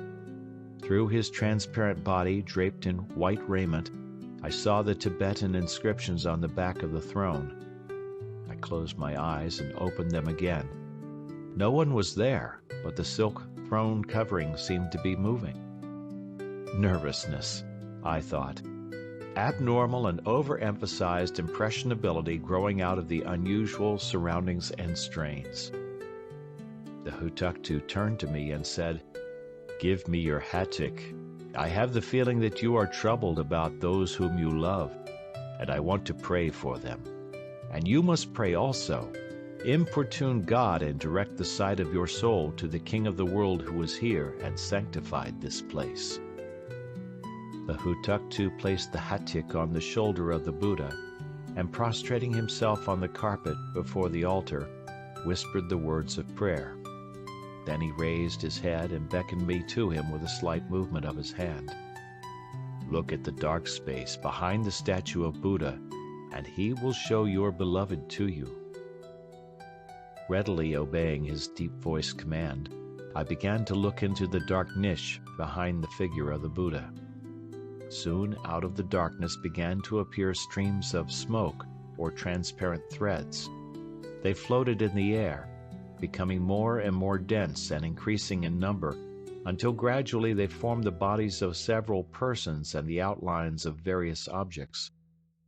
I saw a room that was strange to me, with my family there, surrounded by some whom I knew and others whom I did not. I recognized even the dress my wife wore. Every line of her dear face was clearly visible. Gradually the vision became too dark, dissipated itself into the streams of smoke and transparent threads, and disappeared. Behind the golden Buddha was nothing but the darkness. The Hutuktu arose, took my hattik from the shoulder of the Buddha, and handed it to me with these words: "Fortune is always with you and with your family. God's goodness will not forsake you." We left the building of the unknown King of the world, where he had prayed for all mankind and had predicted the fate of peoples and states. I was greatly astonished to find that my companions had also seen my vision, and to hear them describe to me in minute detail the appearance and the clothes of the persons whom I had seen in the dark niche behind the head of the Buddha. Footnote: in order that I might have the evidence of others on this extraordinarily impressive vision, I asked them to make protocols or affidavits concerning what they saw. This they did, and I now have these statements in my possession. End of footnote. The Mongol officer also told me that Chultun Beyli had the day before asked the Hutuktu to reveal to him his fate in this important juncture of his life and in this crisis of his country. But the Hutuktu only waved his hand in an expression of fear and refused. When I asked the Hutuktu for the reason of his refusal, suggesting to him that it might calm and help Chultun Beyli as the vision of my beloved had strengthened me, the Hutuktu knitted his brow and answered, "No, the vision would not please the prince. His fate is black. Yesterday I thrice sought his fortune on the burned shoulder blades, and with the entrails of sheep, and each time came to the same dire result. The same dire result. He did not really finish speaking, but covered his face with his hands in fear. He was convinced that the lot of Chultan Beyli was black as the night. In an hour we were behind the low hills that hid the Narabanchi Kure from our sight.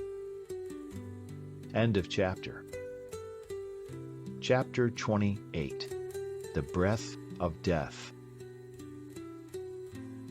We arrived at Uliassutai on the day of the return of the detachment which had gone out to disarm the convoy of Wang So-tsun.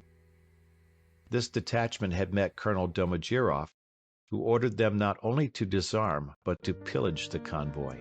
And unfortunately, Lieutenant Strigini executed this illegal and unwarranted command.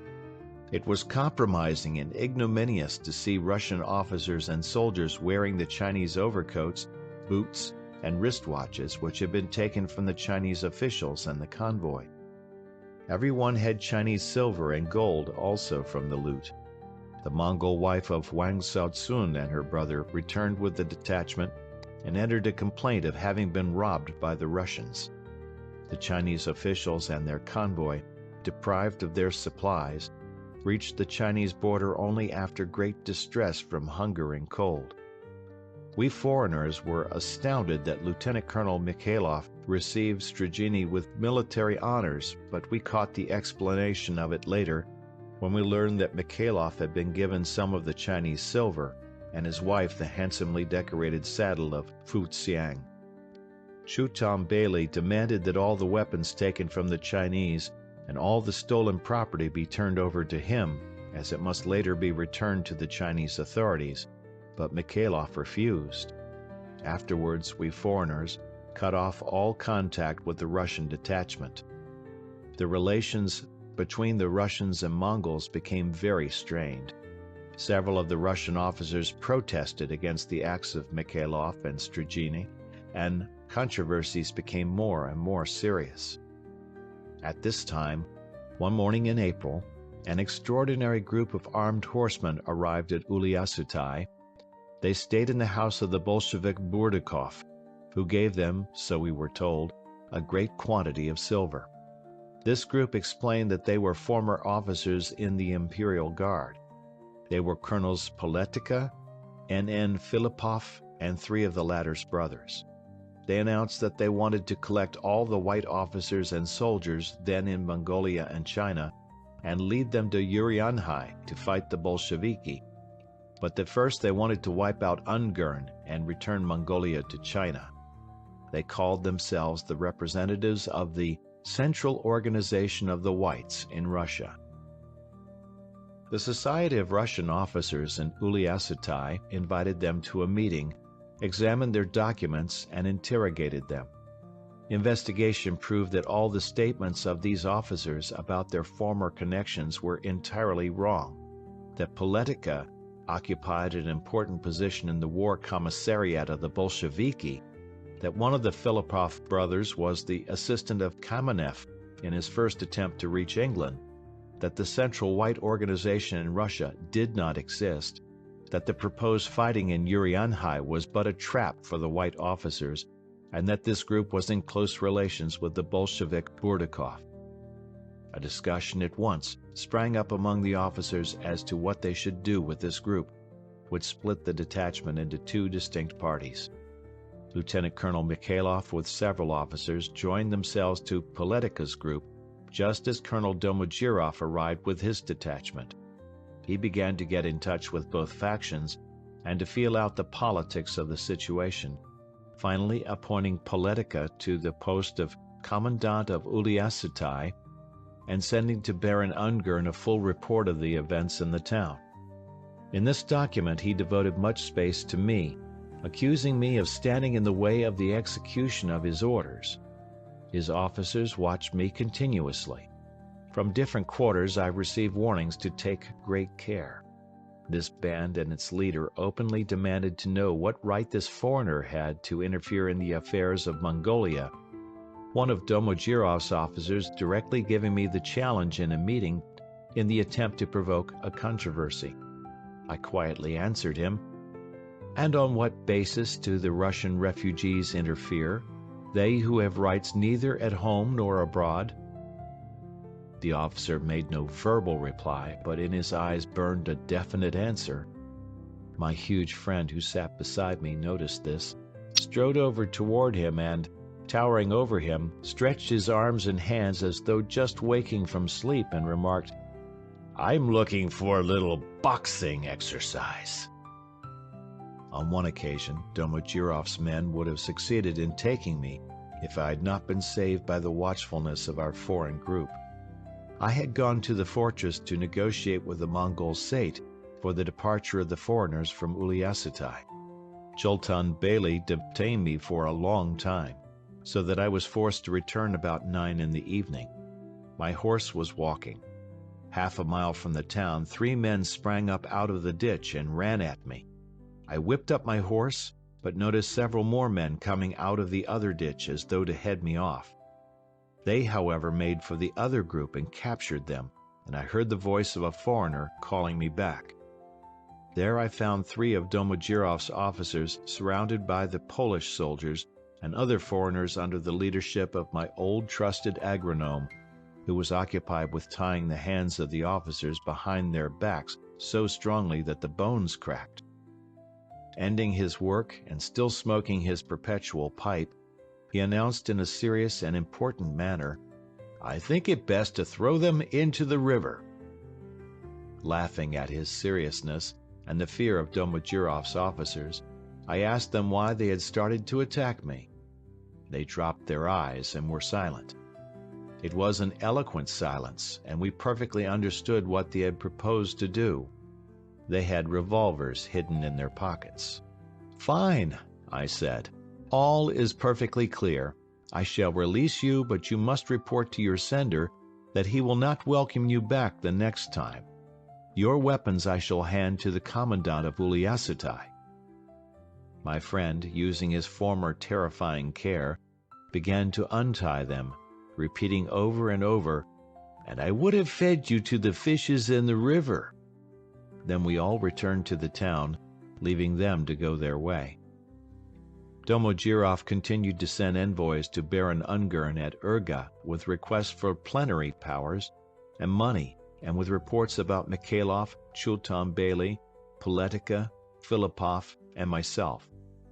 With Asiatic cunning, he was then maintaining good relations with all those for whom he was preparing death at the hands of the severe warrior, Baron Ungern, who was receiving only one-sided reports about all the happenings in Uliassutai. Our whole colony was greatly agitated. The officers split into different parties. The soldiers collected in groups and discussed the events of the day, criticizing their chiefs, and under the influence of some of Domojirov's men began making such statements as, "We have now 7 colonels, who all want to be in command and are all quarreling among themselves. They all ought to be pegged down and given good sound thrashings. The one who could take the greatest number of blows ought to be chosen as our chief." It was an ominous joke that proved the demoralization of the Russian detachment. "It seems," my friend frequently observed, "that we shall soon have the pleasure of seeing a council of soldiers here in Uliassutai. God and the devil! One thing here is very unfortunate. There are no forests near into which good Christian men may dive and get away from all these cursed Soviets. It's bare, frightfully bare, this wretched Mongolia, with no place for us to hide." Really, this possibility of the Soviet was approaching. On one occasion, the soldiers captured the arsenal containing the weapons surrendered by the Chinese and carried them off to their barracks. Drunkenness, gambling, and fighting increased. We foreigners, carefully watching events and in fear of a catastrophe, finally decided to leave Uliassutai, that cauldron of passions, controversies, and denunciations. We heard that the group of Politica was also preparing to get out a few days later. We foreigners separated into 2 parties. one traveling by the old caravan route across the Gobi, considerably to the south of Urga, to Kuku Hoto, or Kwe Huancheng and Kalgan, and mine, consisting of my friend, 2 Polish soldiers, and myself, heading for Urga via Zain Shabi, where Colonel Casagrande had asked me in a recent letter to meet him. Thus we left the Uliassutai where we had lived through so many exciting events. On the 6th day after our departure, there arrived in the town the Mongol Buryat detachment under the command of the Buryat Vandalov and the Russian captain Bezrodnov. Afterwards I met them in Zain Shabi. It was a detachment sent out from Urga by Baron Ungern to restore order in Uliassutai and to march on to Kabdo. On the way from Zain Shabi, Bezrodnov came across the group of Politica and Mikhailov. He instituted a search which disclosed suspicious documents in their baggage, and in that of Mikhailov and his wife, the silver and other possessions taken from the Chinese. From this group of 16 he sent N.N. Filippov to Baron Ungern, released 3 others, and shot the remaining 12. Thus ended in Zain Shabi the life of one party of Uliassutai refugees and the activities of the group of Politica. In Uliassutai, Bezrodnov shot Chultan Beyli for the violation of the treaty with the Chinese, and also some Bolshevist Russian colonists, arrested Domodurov and sent him to Urga, and restored order. The predictions about Chultan Beyli were fulfilled. I knew of Domodurov's reports regarding myself, but I decided, nevertheless, to proceed to Urga and not to swing around it, as Politica had started to do when he was accidentally captured by Bezrodnov. I was accustomed now to looking into the eyes of danger, and I set out to meet the terrible Bloody Baron. No one can decide his own fate. I did not think myself in the wrong, and the feeling of fear had long since ceased to occupy a place in my menage. On the way, a Mongol rider who overhauled us brought the news of the death of our acquaintances at Zain Shabi. He spent the night with me in the yurta at the Urtan and related to me the following legend of death. It was a long time ago when the Mongolians ruled over China. The prince of Uliassutai, Beltis Van, was mad. He executed anyone he wished without trial, and no one dared to pass through his town. All the other princes and rich Mongols surrounded Uliassutai, where Beltis raged, cut off communication on every road, and allowed none to pass in or out. Famine developed in the town. They consumed all the oxen, sheep, and horses, and finally Beltis Van determined to make a dash with his soldiers through to the west to the land of one of his tribes, the Olets. He and his men all perished in the fight. The princes, following the advice of the Hutuktu Buyantu, buried the dead on the slopes of the mountains surrounding Uliassutai. They buried them with incantations and exorcisings in order that death by violence might be kept from a further visitation to their land. The tombs were covered with heavy stones, and the Hutuktu predicted that the bad demon of death by violence would only leave the earth when the blood of a man should be spilled upon the covering stone. Such a legend lived among us. Now it is fulfilled. The Russians shot there 3 Bolsheviki and the Chinese 2 Mongols. The evil spirit of Beltis Van broke loose from beneath the heavy stone and now mows down the people with his scythe. The noble Chultan Beyli has perished. The Russian Noyan Mikhailov also has fallen, and death has flowed out from Uliassutai all over our boundless plains. Who shall be able to stem it now? Who shall tie the ferocious hands? An evil time has fallen upon the gods and the good spirits. The evil demons have made war upon the good spirits. What can man now do? Only perish. Only perish. End of chapter. Part 3. The Straining Heart of Asia. Chapter 29. on the road of great conquerors. The great conqueror, Genghis Khan, the son of sad, stern, severe Mongolia, according to an old Mongolian legend, mounted to the top of Karasu Togol and with his eyes of an eagle looked to the west and the east. In the west he saw whole seas of human blood over which floated a bloody fog that blanketed all the horizon. There he could not discern his fate, but the gods ordered him to proceed to the west, leading with him all his warriors and Mongolian tribes. To the east he saw wealthy towns, shining temples, crowds of happy people, gardens and fields of rich earth, all of which pleased the great Mongol. He said to his sons, "There in the west I shall be fire and sword, destroyer, avenging fate. In the east I shall come as the merciful great builder, bringing happiness to the people and to the land." Thus runs the legend. I found much of truth in it. I had passed over much of his road to the west and had always identified it by the old tombs and the impertinent monuments of stone to the merciless conqueror. I saw also a part of the eastern road of the hero, over which he traveled to China. Once when we were making a trip out of Uliassutai, we stopped the night in Jagurgalantu. The old host of the Urtan, knowing me from my previous trip to Narabanchi, welcomed us very kindly and regaled us with stories during our evening meal. Among other things, he led us out of the yurta and pointed out a mountain peak brightly lighted by the full moon, and recounted to us the story of one of the sons of Genghis, afterwards Emperor of China, Indochina, and Mongolia, who had been attracted by the beautiful scenery and grazing lands of Djurgalantu, and had founded here a town. This was soon left without inhabitants, for the Mongol is a nomad who cannot live in artificial cities. The plain is his house, and the world his town. For a time this town witnessed battles between the Chinese and the troops of Genghis Khan, but afterwards it was forgotten. At present there remains only a half-ruined tower, from which in the early days the heavy rocks were hurled down upon the heads of the enemy, and the dilapidated gate of Kublai, the grandson of Genghis Khan.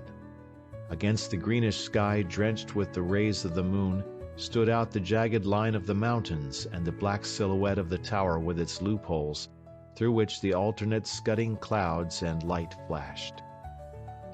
When our party left Uliassutai, we traveled on leisurely, making 35 to 50 miles a day until we were within 60 miles of Zain Shabi, where I took leave of the others to go south to this place in order to keep my engagement with Colonel Casagrande. The sun had just risen as my single Mongol guide and I, without any pack animals, began to ascend the low timbered ridges, from the top of which I caught the last glimpses of my companions disappearing down the valley. I had no idea then of the many and almost fatal dangers which I should have to pass through during this trip by myself, which was destined to prove much longer than I had anticipated. As we were crossing a small river with sandy shores, my Mongol guide told me how the Mongolians came there during the summer to wash gold, in spite of the prohibitions of the lamas. The manner of working the placer was very primitive, but the results testify clearly to the richness of these sands. The Mongol lies flat on the ground, brushes the sand aside with a feather, and keeps blowing into the little excavation so formed. From time to time he wets his finger and picks up on it a small bit of grain gold or a diminutive nugget, and drops these into a little bag hanging under his chin. In such manner this primitive dredge wins about 1/4 of an ounce, or $5 worth of the yellow metal, per day. I determined to make the whole distance to Zain Shabi in a single day. At the Urtans, I hurried them through the catching and saddling of the horses as fast as I could. At one of these stations, about 25 miles from the monastery, the Mongols gave me a wild horse, a big, strong white stallion. Just as I was about to mount him, and had already touched my foot to the stirrup, he jumped and kicked me right on the leg which had been wounded in the Machu fight. The leg soon began to swell and ache. At sunset I made out the first Russian and Chinese buildings, and later the monastery at Zain. We dropped into the valley of a small stream which flowed along a mountain on whose peak were set white rocks forming the words of a Tibetan prayer. At the bottom of this mountain was a cemetery for the lamas, that is, piles of bones and a pack of dogs. At last the monastery lay right below us, a common square surrounded with wooden fences. In the middle rose a large temple quite different from all those of Western Mongolia, not in the Chinese but in the Tibetan style of architecture, a white building with perpendicular walls and regular rows of windows in black frames, with a roof of black tiles and with a most unusual damp course laid between the stone walls and the roof timbers, and made of bundles of twigs from a Tibetan tree which never rots. Another small quadrangle lay a little to the east and contained Russian buildings connected with the monastery by telephone. "That is the house of the living god of Zain," the Mongol explained, pointing to the smaller quadrangle. "He likes Russian customs and manners." To the north, on a conical-shaped hill, rose a tower that recalled the Babylonian ziggurat. It was the temple where the ancient books and manuscripts were kept, and the broken ornaments and objects used in the religious ceremonies, together with the robes of deceased Hutuktus, preserved. A sheer cliff rose behind this museum, which it was impossible for one to climb. On the face of this were carved images of the Lamaite gods, scattered about without any special order. They were from 1 to 2.5 meters high. At night, the monks lighted lamps before them, so that one could see these images of the gods and goddesses from far away. We entered the trading settlement. The streets were deserted, and from the windows only women and children looked out. I stopped with a Russian firm whose other branches I had known throughout the country. Much to my astonishment, they welcomed me as an acquaintance. It appeared that the Hutuktu of Narabanchi had sent word to all the monasteries that, whenever I should come, they must all render me aid, inasmuch as I had saved the Narabanchi monastery, and, by the clear signs of the divinations, I was an incarnate Buddha beloved of the gods. This letter of this kindly disposed Hutuktu helped me very much. Perhaps I should even say more, that it saved me from death. The hospitality of my hosts proved of great and much-needed assistance to me, because my injured leg had swelled and was aching severely. When I took off my boot, I found my foot all covered with blood, and my old wound reopened by the blow. A felcher was called to assist me with treatment and bandaging, so that I was able to walk again 3 days later. I did not find Colonel Casagrande at Zain Shabi. After destroying the Chinese gamins who had killed the local commandant, he had returned via Vancouver. The new commandant handed me the letter of Casagrande, who very cordially asked me to visit him after I had rested in Zain. A Mongolian document was enclosed in the letter, giving me the right to receive horses and carts from herd to herd by means of the urga, which I shall later describe, and that opened for me an entirely new vista of Mongolian life and country that I should otherwise never have seen. The making of this journey of over 200 miles was a very disagreeable task for me, but evidently Casagrande, whom I had never met, had serious reasons for wishing this meeting. At 1 o'clock, the day after my arrival, I was visited by the local very god, Genjin Pandita Hutuktu. A more strange and extraordinary appearance of a god I could not imagine. He was a short, thin young man of 20 or 22 years, with quick, nervous movements, and with an expressive face lighted and dominated, like the countenances of all the Mongol gods, by large, frightened eyes. He was dressed in a blue silk Russian uniform with yellow epaulets, with the sacred sign of Pandita Hutuktu, in blue silk trousers and high boots, all surmounted by a white astrakhan cap with a yellow pointed top. At his girdle, a revolver and sword were slung. I did not know quite what to think of this disguised god. He took a cup of tea from the host, and began to talk with a mixture of Mongolian and Russian. Not far from my cure is located the ancient monastery of Erdeni-Tsu, erected on the site of the ruins of Karakorum, the ancient capital of Genghis Khan, and afterwards frequently visited by Kublai Khan for sanctuary and rest after his labors as Emperor of China, India, Persia, Afghanistan, Mongolia, and half of Europe. Now only ruins and tombs remain to mark this former garden of beatific days. The pious monks of Barun Kure found in the underground chambers of the ruins manuscripts that were much older than Erdeni-Tsu itself. In these my Maramba Michikatak found the prediction that the Hutuktu of Zain, who should carry the title of Pandita, should be but 21 years of age, be born in the heart of the lands of Genghis Khan, and have on his chest the natural sign of the swastika. Such Hutuktu would be honored by the people in the days of a great war and trouble, would begin the fight with the servants of Red Evil, and would conquer them and bring order into the universe, celebrating this happy day in the city with white temples and with the songs of 10,000 bells. It is I, Pandita Hutuktu. The signs and symbols have met in me. I shall destroy the Bolsheviki, the bad servants of the Red Evil, and in Moscow I shall rest from my glorious and great work. Therefore I have asked Colonel Casagrande to enlist me in the troops of Baron Ungern and give me the chance to fight. The Lamas seek to prevent me from going, but who is the god here?"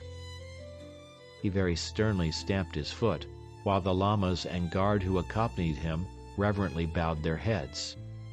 As he left, he presented me with a hatik, and rummaging through my saddlebags, I found a single article that might be considered worthy as a gift for a Hutuktu, a small bottle of osmiridium, this rare natural concomitant of platinum. "This is the most stable and hardest of metals," I said. "Let it be the sign of your glory and strength, Hutuktu." The Pandita thanked me and invited me to visit him. When I had recovered a little, I went to his house, which was arranged in European style. Electric lights, push bells, and telephone. He feasted me with wine and sweets, and introduced me to two very interesting personages, one an old Tibetan surgeon with a face deeply pitted by smallpox, a heavy thick nose, and crossed eyes. He was a peculiar surgeon, consecrated in Tibet. His duties consisted in treating and curing Hutuktus when they were ill and in poisoning them when they became too independent or extravagant, or when their policies were not in accord with the wishes of the Council of Lamas, of the living Buddha, or the Dalai Lama. By now Pandita Hutuktu probably rests in eternal peace on the top of some sacred mountain, sent thither by the solicitude of his extraordinary court physician. The martial spirit of Pandita Hutuktu was very unwelcome to the Council of Lamas, who protested against the adventuresomeness of this living god. Pandita liked wine and cards. One day when he was in the company of Russians and dressed in a European suit, some Lamas came running to announce that divine service had begun and that the living god must take his place on the altar to be prayed to. But he had gone out from his abode and was playing cards. Without any confusion, Pandita drew his red mantle of the Hutuktu over his European coat and long gray trousers, and allowed the shocked Lamas to carry their god away in his palanquin. Besides the surgeon poisoner, I met at the Hutuktus a lad of 13 years, whose youthfulness, red robe, and cropped hair led me to suppose he was a bandi, or student servant in the home of the Hutuktu, but it turned out otherwise. This boy was the first Hubuljan, also an incarnate Buddha, an artful teller of fortunes and the successor of Pandita Hutuktu. He was drunk all the time and a great card player, always making side-splitting jokes that greatly offended the Lamas. That same evening I made the acquaintance of the second Hubulgan, who called on me, the real administrator of Zain Shabi, which is an independent dominion subject directly to the living Buddha.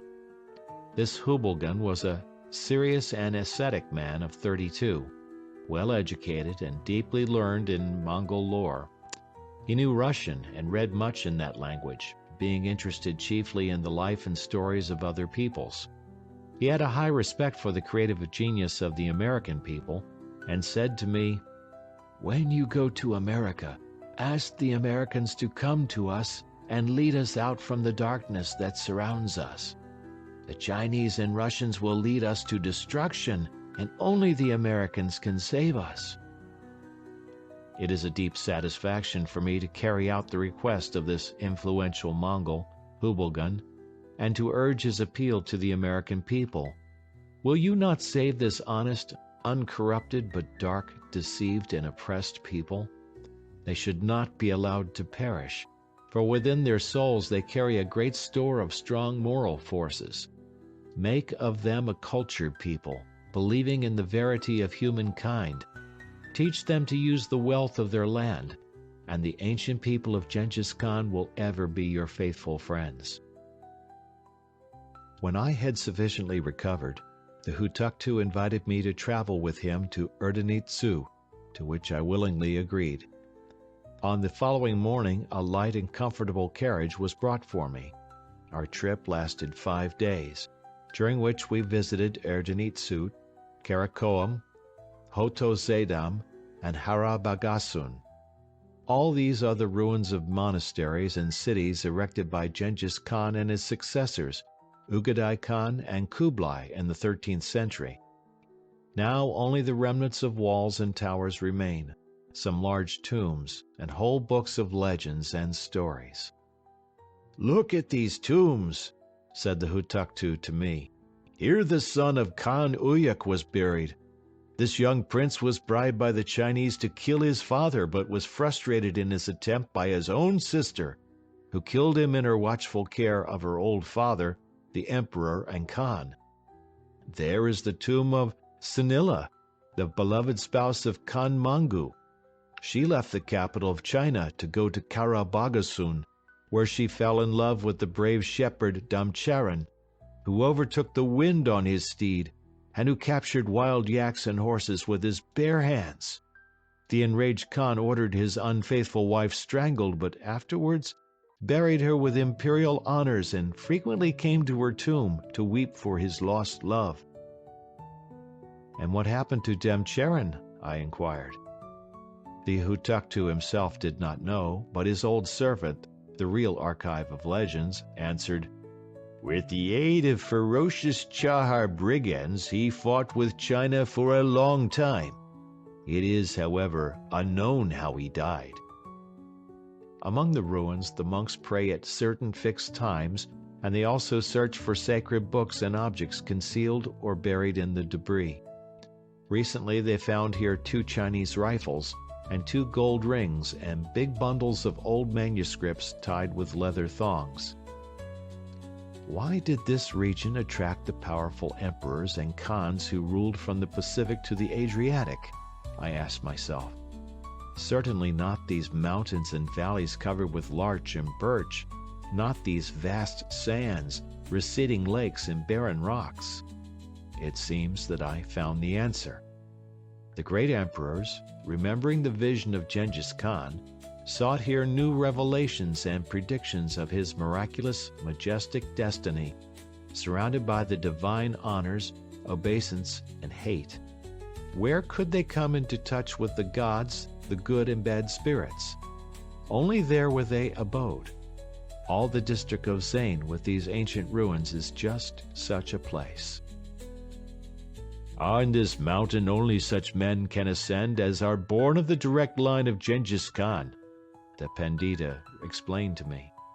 "Halfway up the ordinary man suffocates and dies if he ventures to go further. Recently Mongolian hunters chased a pack of wolves up this mountain, and when they came to this part of the mountainside, they all perished. There on the slopes of the mountain lie the bones of eagles, bighorn sheep, and the kabarja antelope, light and swift as the wind. There dwells the bad demon who possesses the book of human destinies. This is the answer, I thought. In the western Caucasus, I once saw a mountain between Sukhum Kale and Tuapse, where wolves, eagles, and wild goats also perish, and where men would likewise perish if they did not go on horseback through this zone. There the earth breathes out carbonic acid gas through holes in the mountainside, killing all animal life. The gas clings to the earth in a layer about half a meter thick. Men on horseback pass above this, and the horses always hold their heads way up and snuff and whinny in fear until they cross the dangerous zone. Here on the top of this mountain, where the bad demon peruses the book of human destinies, is the same phenomenon, and I realized the sacred fear of the Mongols, as well as the stern attraction of this place for the tall, almost gigantic descendants of Genghis Khan. Their heads tower above the layers of poisonous gas, so that they can reach the top of this mysterious and terrible mountain. Also, it is possible to explain this phenomenon geologically, because here in this region is the southern edge of the coal deposits, which are the source of carbonic acid and swamp gases. Not far from the ruins in the lands of Hun Dapchin Jumpso, there is a small lake which sometimes burns with a red flame, terrifying the Mongols and herds of horses. Naturally, this lake is rich with legends. Here a meteor formerly fell and sank far into the earth. In the hole this lake appeared. Now, it seems, the inhabitants of the subterranean passages, semi-man and semi-demon, are laboring to extract this stone of the sky from its deep bed, and is setting the water on fire as it rises and falls back in spite of their every effort. I did not see the lake myself, but a Russian colonist told me that it may be petroleum on the lake that is fired either from the campfires of the shepherds or by the blazing rays of the sun. At any rate, all this makes it very easy to understand the attractions for the great Mongol potentates. The strongest impression was produced upon me by Karakorum, the place where the cruel and wise Genghis Khan lived and laid his gigantic plans for overrunning all the west with blood and for covering the east with a glory never before seen. 2 Karakorums were erected by Genghis Khan, one here near Tatsa Gol on the caravan road, and the other in Pamir, where the sad warriors buried the greatest of human conquerors in the mausoleum built by 500 captives who were sacrificed to the spirit of the deceased when their work was done.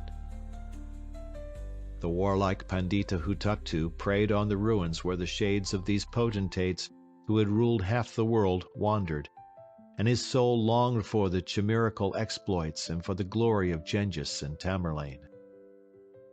On the return journey, we were invited not far from Zain to visit a very rich Mongol by the way. He had already prepared the yurtas suitable for princes, ornamented with rich carpets and silk draperies. The Hutuktu accepted.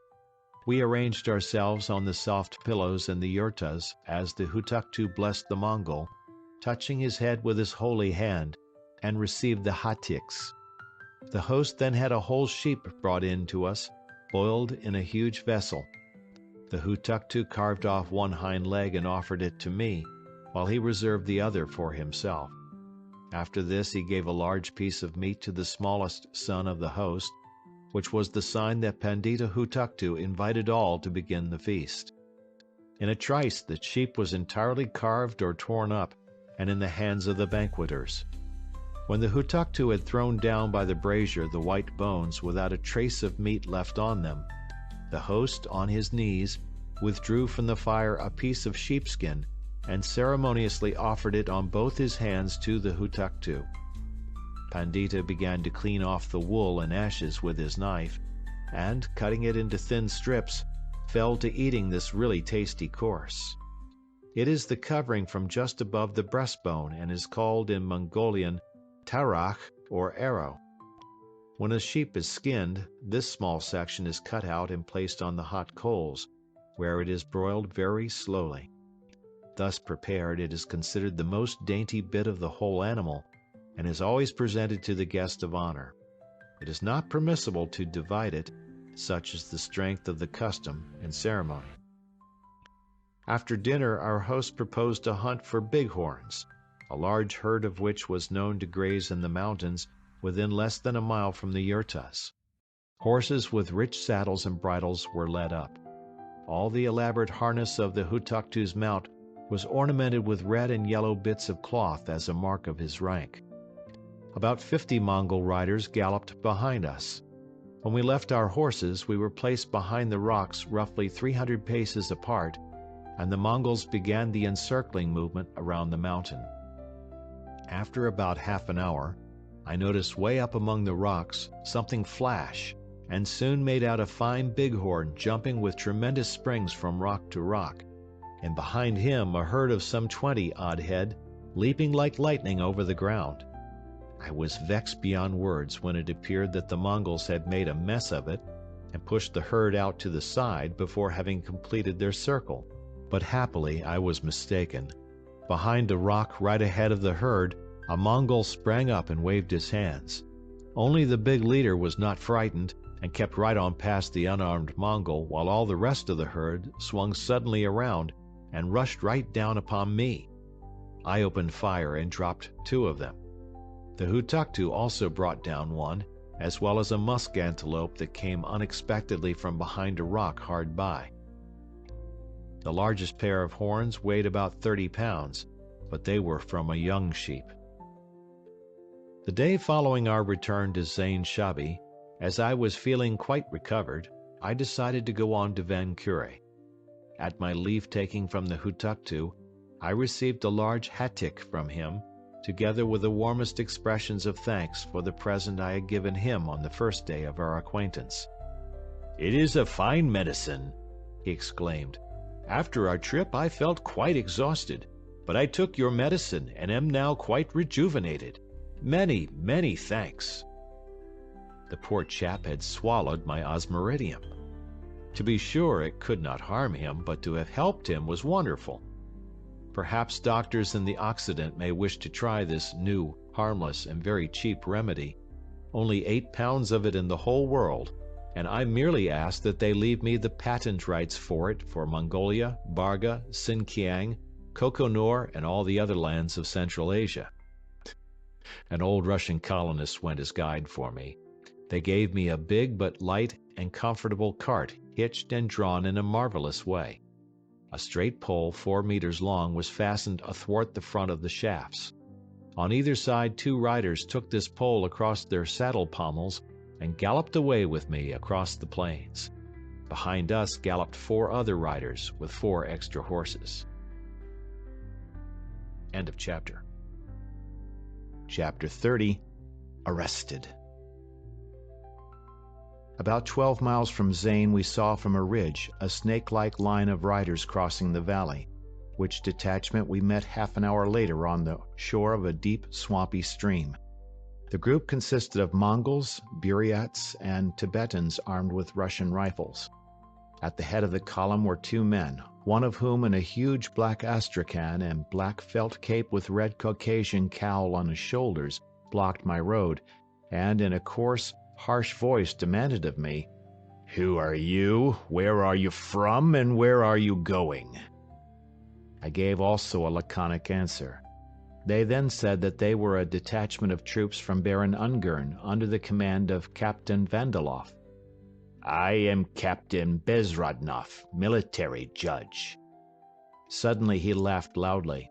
His insolent, stupid face did not please me, and bowing to the officers, I ordered my riders to move. "Oh no," he remonstrated as he blocked the road again. "I cannot allow you to go farther. I want to have a long and serious conversation with you, and you will have to come back to Zain for it."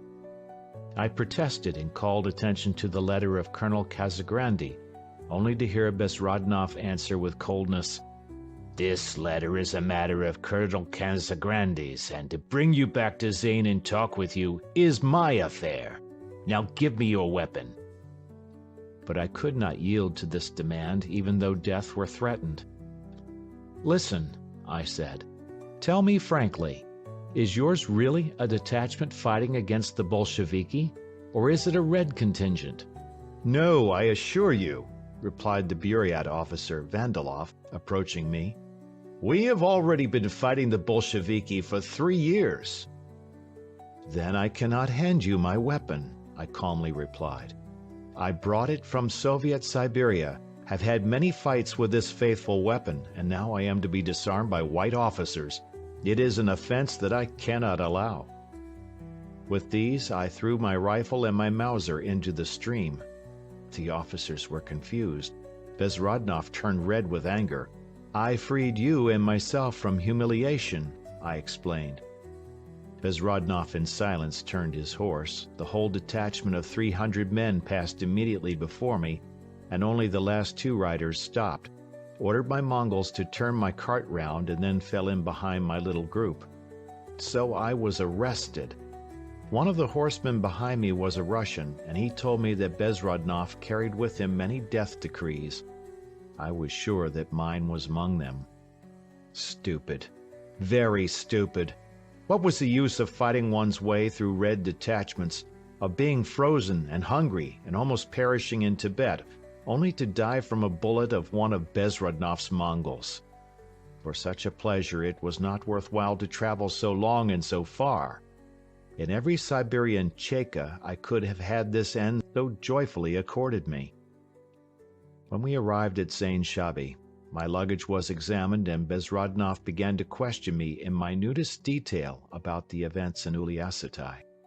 We talked about 3 hours, during which I tried to defend all the officers of Uliassutai, maintaining that one must not trust only the reports of Domodrov. When our conversation was finished, the captain stood up and offered his apologies for detaining me in my journey. Afterwards he presented me a fine Mauser with silver mountings on the handle and said, "Your pride greatly pleased me. I beg you to receive this weapon as a memento of me." The following morning I set out anew from Zain-Shabi, having in my pocket the laissez-passer of Bezrodnov for his outposts. End of Chapter 30. Chapter 31. Traveling by Urga. Once more we traveled along the now known places, the mountain from which I espied the detachment of Bezrodnov, the stream into which I had thrown my weapon, and soon all this lay behind us. At the first Urtan we were disappointed because we did not find horses there. In the yurtas were only the host with 2 of his sons. I showed him my document and he exclaimed, "Noyan has the right of Urga. Horses will be brought very soon." He jumped into his saddle, took 2 of my Mongols with him, providing them and himself with long thin poles, 4 or 5 meters in length, and fitted at the end with a loop of rope, and galloped away. My cart moved behind them. We left the road, crossed the plain for an hour, and came upon a big herd of horses grazing there. The Mongol began to catch a quota of them for us with his pole and noose, or urga, when out of the mountains nearby came galloping the owners of the herds. When the old Mongol showed my papers to them, they submissively acquiesced and substituted 4 of their men for those who had come with me thus far. In this manner the Mongols travel, not along the Urtan or station road, but directly from one herd to another, where the fresh horses are caught and saddled, and the new owners substituted for those of the last herd. All the Mongols so affected by the right of Urga try to finish their task as rapidly as possible and gallop like mad for the nearest herd in your general direction of travel to turn over their task to their neighbor. Any traveler having this right of Urga can catch horses himself, and, if there are no owners, can force the former ones to carry on and leave the animals in the next herd he requisitions. But this happens very rarely, because the Mongol never likes to seek out his animals in another's herd, as it always gives so many chances for controversy. It was from this custom, according to one explanation, that the town of Urga took its name among outsiders. By the Mongols themselves, it was always referred to as Ta Kure, the great monastery. The reason the Buryats and Russians, who were the first to trade into this region, called it Urga, was because it was the principal destination of all the trading expeditions which crossed the plains by this old method or right of travel. A second explanation is that the town lies in a loop whose sides are formed by 3 mountain ridges, along one of which the river Tola runs like the pole or stick of the familiar Urga of the plains. Thanks to this unique ticket of Urga, I crossed quite untraveled sections of Mongolia for about 200 miles. It gave me the welcome opportunity to observe the fauna of this part of the country. I saw many huge herds of Mongolian antelopes running from 5 to 6,000, many groups of bighorns, wapiti, and karbaga antelopes. Sometimes small herds of wild horses and wild asses flashed as a vision on the horizon. In one place I observed a big colony of marmots. All over an area of several square miles, their mounds were scattered with the holes leading down to their runways below, the dwellings of the marmot. In and out among these mounds, the grayish-yellow or brown animals ran in all sizes up to half that of an average dog. They ran heavily, and the skin on their fat bodies moved as though it were too big for them. The marmots are splendid prospectors, always digging deep ditches, throwing out on the surface all the stones. In many places I saw mounds the marmots had made from copper ore, and farther north some from minerals containing wolfram and vanadium. Whenever the marmot is at the entrance of his hole, he sits up straight on his hind legs and looks like a bit of wood, a small stump, or a stone. As soon as he spies a rider in the distance, he watches him with great curiosity and begins whistling sharply. This curiosity of the marmots is taken advantage of by the hunters, who sneak up to their holes flourishing streamers of cloth on the tips of long poles. The whole attention of the small animals is concentrated on this small flag, and only the bullet that takes his life explains to him the reason for this previously unknown object. I saw a very exciting picture as I passed through a marmot colony near the Orkhon River.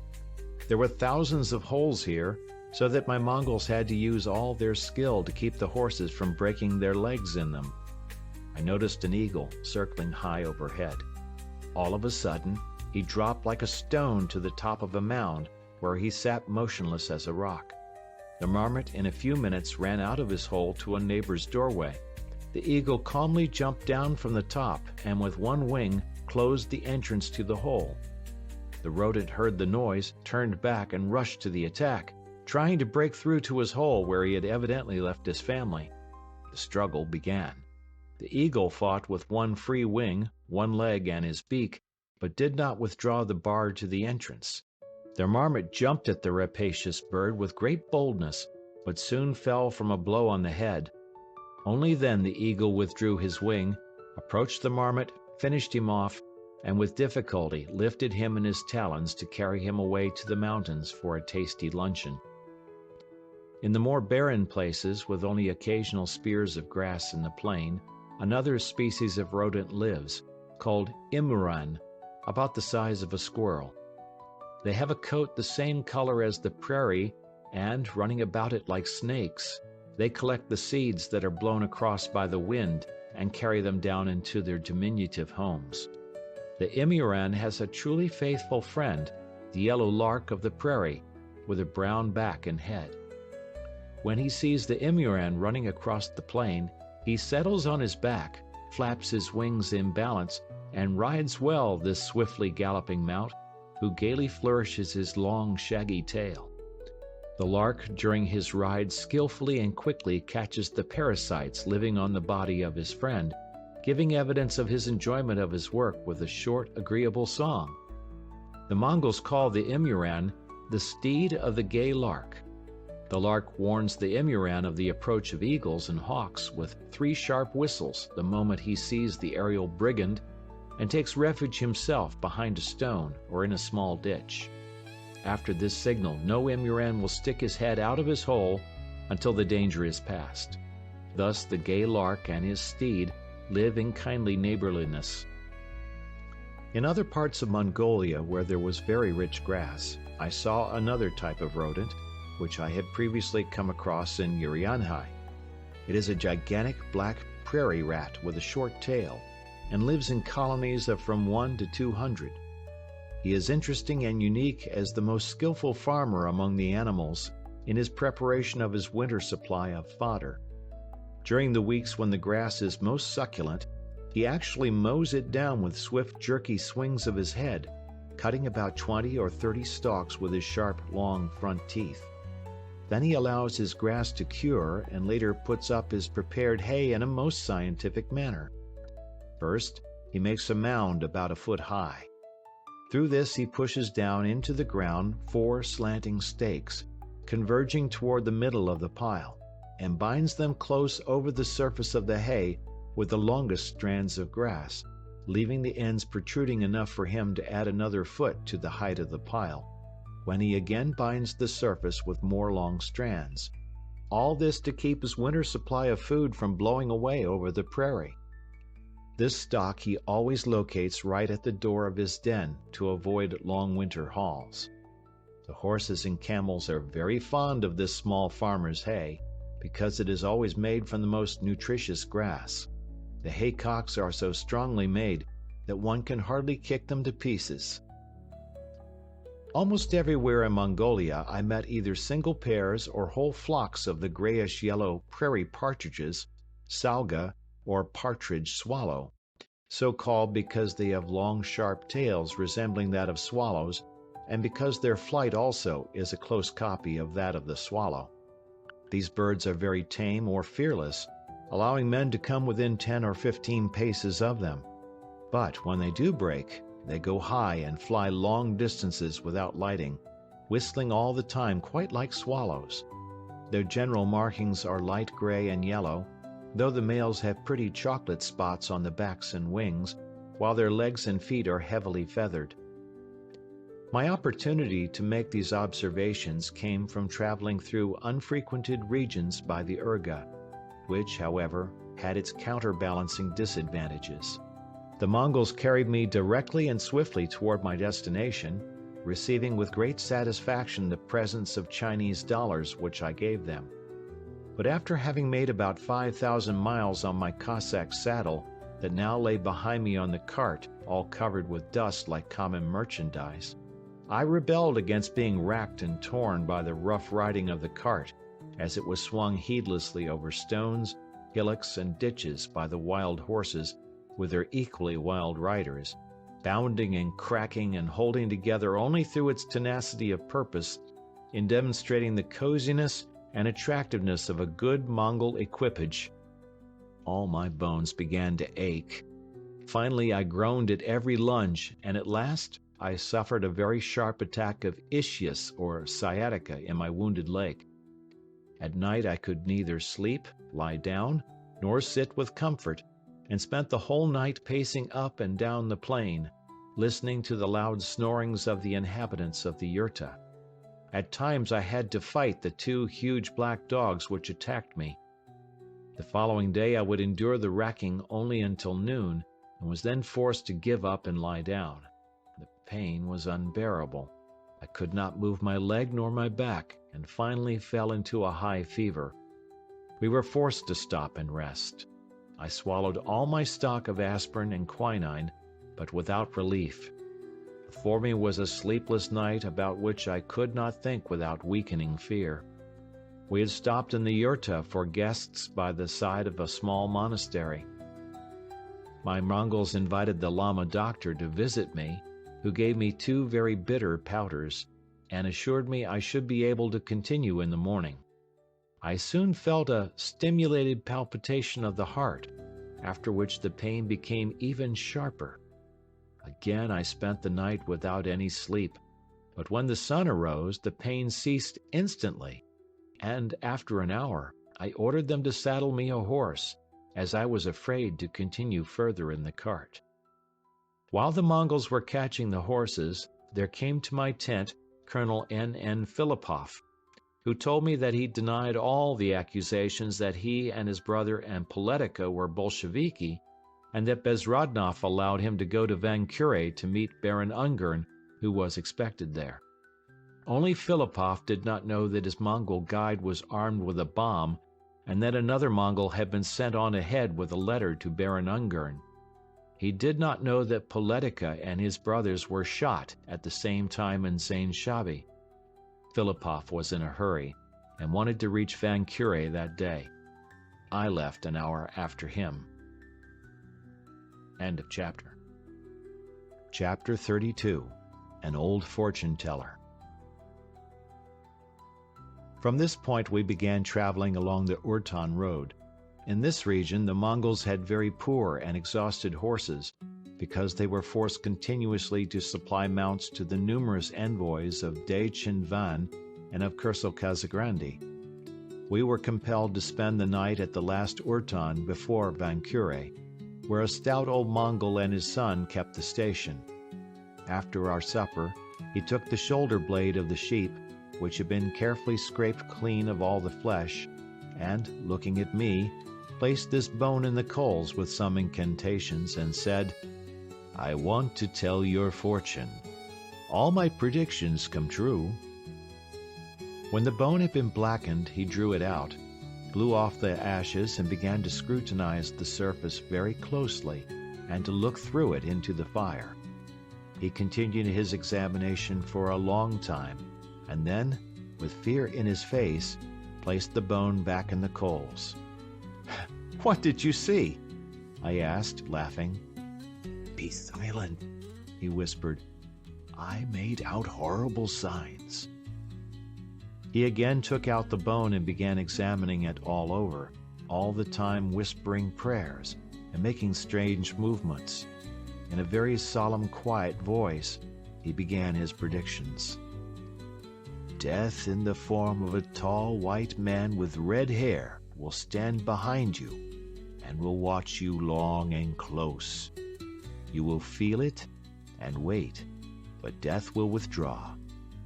Another white man will become your friend.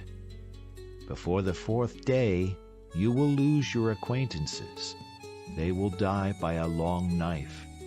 I already see them being eaten by the dogs. Beware of the man with a head like a saddle. He will strive for your death." For a long time after the fortune had been told, we sat smoking and drinking tea, but still the old fellow looked at me only with fear. Through my brain flashed the thought that thus must his companions in prison look at one who is condemned to death. The next morning we left the fortune teller before the sun was up, and when we had made about 15 miles, hove in sight of Van Cure. I found Colonel Kazagrandi at his headquarters. He was a man of good family, an experienced engineer and a splendid officer, who had distinguished himself in the war at the defense of the island of Moon in the Baltic, and afterwards in the fight with the Bolsheviki on the Volga. Colonel Kazagrandi offered me a bath in a real tub, which had its habitat in the house of the president of the local chamber of commerce. As I was in this house, a tall young captain entered. He had long curly red hair and an unusually white face, though heavy and stolid, with large, steel-cold eyes and with beautiful, tender, almost girlish lips. But in his eyes there was such cold cruelty that it was quite unpleasant to look at his otherwise fine face. When he left the room, our host told me he was Captain Vasilovsky, the adjutant of General Razukin, who was fighting against the Bolsheviki in the north of Mongolia. They had just that day arrived for a conference with Baron Ungern. After luncheon, Colonel Kazagrandi invited me to his yurta and began discussing events in western Mongolia, where the situation had become very tense. "Do you know Dr. Gay?" Kazagrandi asked me. "You know he helped me to form my detachment, but Urga accuses him of being the agent of the Soviets." I made all the defenses I could for Gay. He had helped me and had been exonerated by Kolchak. Yes, and I justify Gay in such a manner," said the colonel. "But Razukin, who has just arrived today, has brought letters of Gay's to the Bolsheviki, which were seized in transit. By order of Baron Ungern, Gay and his family have today been sent to the headquarters of Rezuken, and I fear that they will not reach this destination." "Why?" I asked. "They will be executed on the road," answered Colonel Casagrande. "What are we to do?" I responded. "Gay cannot be a Bolshevik because he is too well educated and too clever for it." I don't know, murmured the colonel with a despondent gesture. "Try to speak with Rezuken." I decided to proceed at once to Rezuken, but just then Colonel Philippov entered and began talking about the errors being made in the training of the soldiers. When I had donned my coat, another man came in. He was a small-sized officer with an old green Cossack cap with a visor, a torn grey Mongol overcoat, and with his right hand in a black sling tied round his neck. It was General Rezuken, to whom I was at once introduced. During the conversation, the general very politely and very skillfully inquired about the lives of Philippov and myself during the last 3 years, joking and laughing with discretion and modesty. When he soon took his leave, I availed myself of the chance and went out with him. He listened very attentively and politely to me, and afterwards, in his quiet voice, said, "Dr. Gay is the agent of the Soviets, disguised as a white in order the better to see, hear, and know everything. We are surrounded by our enemies. The Russian people are demoralized, and will undertake any treachery for money. Such is Gay. Anyway, what is the use of discussing him further? He and his family are no longer alive. Today my men cut them to pieces 5 kilometers from here." In consternation and fear, I looked at the face of this small, dapper man with such soft voice and courteous manners. In his eyes I read such hate and tenacity that I understood at once the trembling respect of all the officers whom I had seen in his presence. Afterwards in Urga, I learned more of this General Rezuken, distinguished by his absolute bravery and boundless cruelty. He was the watchdog of Baron Ungern, ready to throw himself into the fire and to spring at the throat of anyone his master might indicate. Only 4 days then had elapsed before my acquaintances died by a long knife, so that one part of the prediction had been thus fulfilled, and now I have to await death's threat to me. The delay was not long. Only 2 days later, the chief of the Asiatic Division of Cavalry arrived, Baron Ungern von Sternberg. End of Chapter 32. Chapter 33. Death from the White Man will stand behind you. The terrible general, the Baron, arrived quite unexpectedly, unnoticed by the outposts of Colonel Casagrande. After a talk with Casagrande, the Baron invited Colonel N.N. Philippov and me into his presence. Colonel Casagrande brought the word to me. I wanted to go at once, but was detained about half an hour by the colonel, who then sped me with the words, "Now God help you, go!" It was a strange parting message, not reassuring, and quite enigmatical. I took my Mauser and also hid in the cuff of my coat my cyanide of potassium. The Baron was quartered in the yurta of the military doctor. When I entered the court, Captain Veselovsky came up to me. He had a Cossack sword and a revolver without its holster beneath his girdle. He went into the yurta to report my arrival. "Come in," he said as he emerged from the tent. At the entrance my eyes were struck with the sight of a pool of blood that had not yet had time to drain down into the ground, an ominous greeting that seemed to carry the very voice of one just gone before me. I knocked. "Come in," was the answer in a high tenor. As I passed the threshold, a figure in a red silk Mongolian coat rushed at me with the spring of a tiger, grabbed and shook my hand as though in flight across my path, and then fell prone on the bed at the side of the tent. "Tell me who you are. Hereabouts are many spies and agitators." he cried out in an hysterical voice as he fixed his eyes upon me. In one moment I perceived his appearance and psychology. A small head on wide shoulders, blond hair in disorder, a reddish bristling mustache, a skinny, exhausted face like those on the old Byzantine icons. Then everything else faded from view save a big, protruding forehead overhanging steely, sharp eyes. These eyes were fixed upon me like those of an animal from a cave. My observations lasted for but a flash, but I understood that before me was a very dangerous man, ready for an instant spring into irrevocable action. Though the danger was evident, I felt the deepest offense. "Sit down!" he snapped out in a hissing voice, as he pointed to a chair and impatiently pulled at his mustache.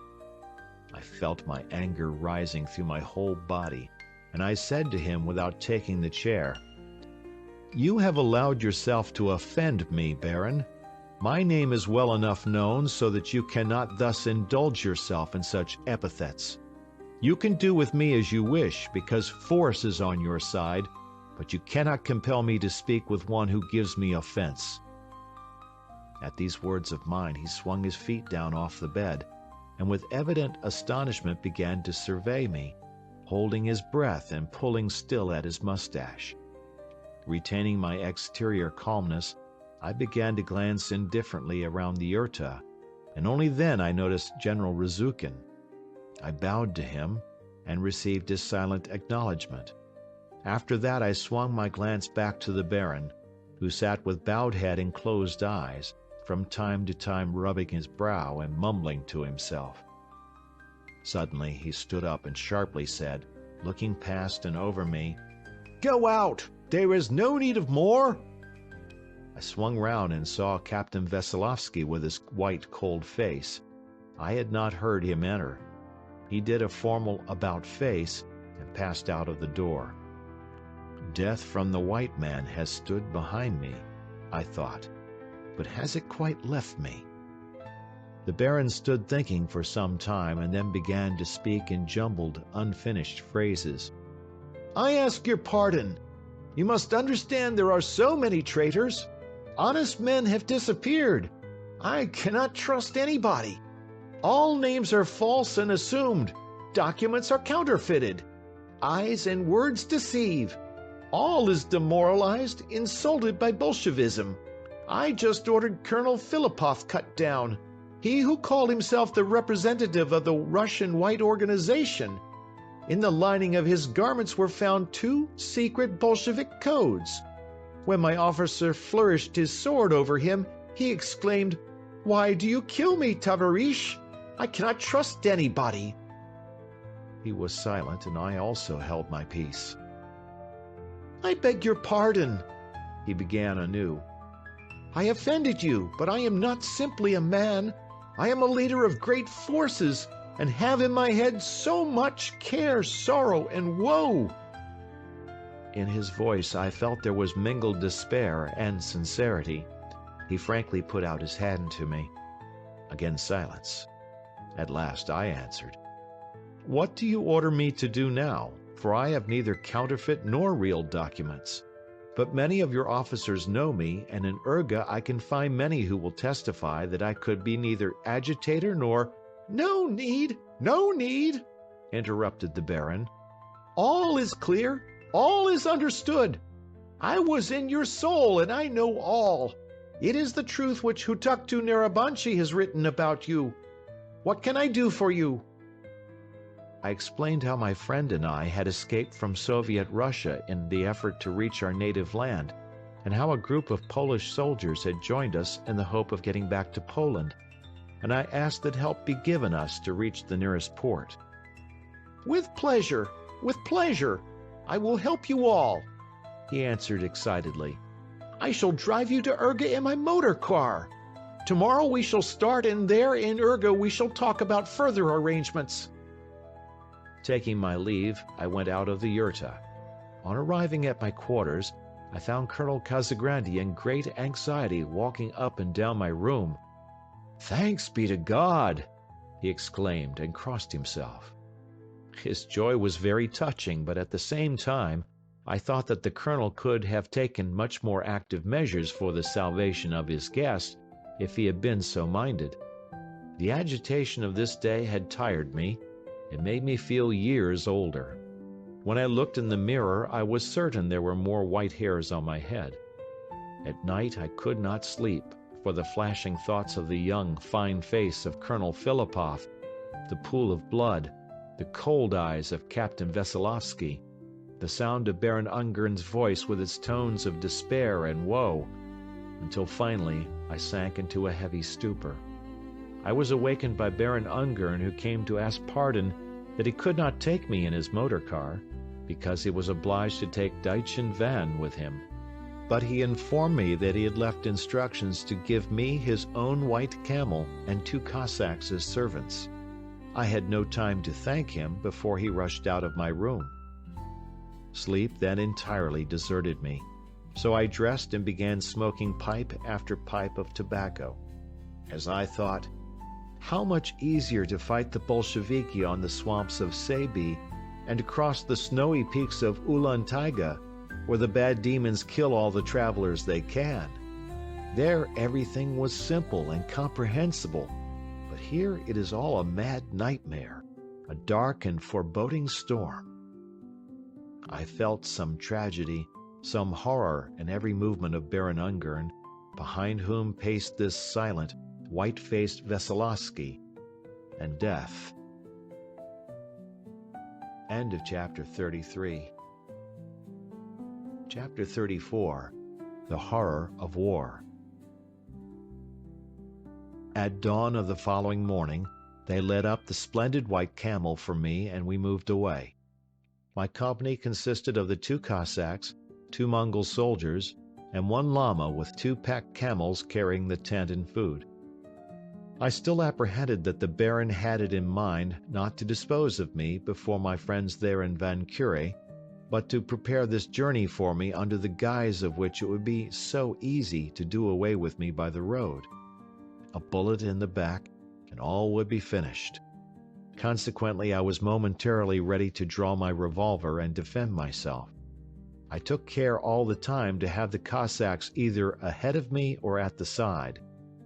About noon we heard the distant honk of a motor car, and soon saw Baron Ungern whizzing by us at full speed. With him were 2 adjutants and Prince Deitchen van. The Baron greeted me very kindly and shouted, "Shall see you again in Urga!" Ah, I thought, evidently I shall reach Urga. So I can be at ease during my trip, and in Urga I have many friends besides the presence there of the bold Polish soldiers whom I had worked with in Uliassutai, and who would outdistance me in this journey. After meeting with the Baron, my Cossacks became very attentive to me and sought to distract me with stories. They told me about their very severe struggles with the Bolsheviki in Transbaikalia and Mongolia, about the battle with the Chinese near Urga, about finding communistic passports on several Chinese soldiers from Moscow, about the bravery of Baron Ungern, and how he would sit at the campfire smoking and drinking tea right on the battle line without ever being touched by a bullet. At one fight, 74 bullets entered his overcoat, saddle, and the boxes by his side, and again left him untouched. This is one of the reasons for his great influence over the Mongols. They related how before the battle he had made a reconnaissance in Urga with only 1 Cossack, and on his way back had killed a Chinese officer and 2 soldiers with his bamboo stick or tashur, how he had no outfit save 1 change of linen and 1 extra pair of boots, how he was always calm and jovial in battle, and severe and morose in the rare days of peace, and how he was everywhere his soldiers were fighting. I told them, in turn, of my escape from Siberia, and with chatting thus, the day slipped by very quickly. Our camels trotted all the time, so that instead of the ordinary 18 to 20 miles per day, we made nearly 50. My mount was the fastest of them all. He was a huge white animal with a splendid thick mane, and had been presented to Baron Ungern by some prince of Inner Mongolia, with 2 black sables tied on the bridle. He was a calm, strong, bold giant of the desert, on whose back I felt myself as though perched on the tower of a building. Beyond the Orkhon River, we came across the first dead body of a Chinese soldier, which lay face up and arms outstretched right in the middle of the road. When we had crossed the Burgut Mountains, we entered the Tola River valley, further up which Urga is located. The road was strewn with the overcoats, shirts, boots, caps, and kettles which the Chinese had thrown away in their flight, and marked by many of their dead. Further on, the road crossed a morass, where on either side lay great mounds of the dead bodies of men, horses, and camels, with broken carts and military debris of every sort. Here the Tibetans of Baron Ungern had cut up the escaping Chinese baggage transport, and it was a strange and gloomy contrast to see the piles of dead besides the effervescing, awakening life of spring. In every pool wild ducks of different kinds floated about. In the high grass the cranes performed their weird dance of courtship. On the lakes great flocks of swans and geese were swimming. Through the swampy places, like spots of light, moved the brilliantly colored pairs of the Mongolian sacred bird, the turpan or llama goose. On the higher dry places, flocks of wild turkey gamboled and fought as they fed. Flocks of the salga partridge whistled by, while on the mountainside not far away the wolves lay basking and turning in the lazy warmth of the sun, whining and occasionally barking like playful dogs. Nature knows only life. Death is for her but an episode whose traces she rubs out with sand and snow, or ornaments with luxuriant greenery and brightly colored bushes and flowers. What matters it to nature if a mother at Chefu or on the banks of the Yangtze offers her a bowl of rice with burning incense at some shrine, and prays for the return of her son that has fallen unknown for all time on the plains along the Tola, where his bones will dry beneath the rays of nature's dissipating fire and be scattered by her winds over the sands of the prairie. It is splendid, this indifference of nature to death and her greediness for life. On the 4th day, we made the shores of the Tola well after nightfall. We could not find the regular ford, and I forced my camel to enter the stream in the attempt to make a crossing without guidance. Very fortunately, I found a shallow, though somewhat miry place, and we got over all right. This is something to be thankful for in fording a river with a camel, because when your mount finds the water too deep, coming up around his neck, he does not strike out and swim like a horse will do, but just rolls over on his side and floats, which is vastly inconvenient for his rider. Down by the river we pegged our tent. 15 miles further on we crossed a battlefield, where the 3rd great battle for the independence of Mongolia had been fought. Here the troops of Baron Ungern clashed with 6,000 Chinese, moving down from Kyakhta to the aid of Urga. The Chinese were completely defeated and 4,000 prisoners taken. However, these surrendered Chinese tried to escape during the night. Baron Ungern sent the Transbaikal Cossacks and Tibetans in pursuit of them, and it was their work which we saw on this field of death. There were still about 1,500 unburied, and as many more interred, according to the statements of our Cossacks, who had participated in this battle. The killed showed terrible sword wounds. Everywhere equipment and other debris were scattered about. The Mongols with their herds moved away from the neighborhood, and their place was taken by the wolves, which hid behind every stone and in every ditch as we passed. Packs of dogs that had become wild fought with the wolves over their prey. At last we left this place of carnage to the cursed god of war. Soon we approached a shallow, rapid stream, where the Mongols slipped from their camels, took off their caps, and began drinking. It was a sacred stream which passed beside the abode of the living Buddha.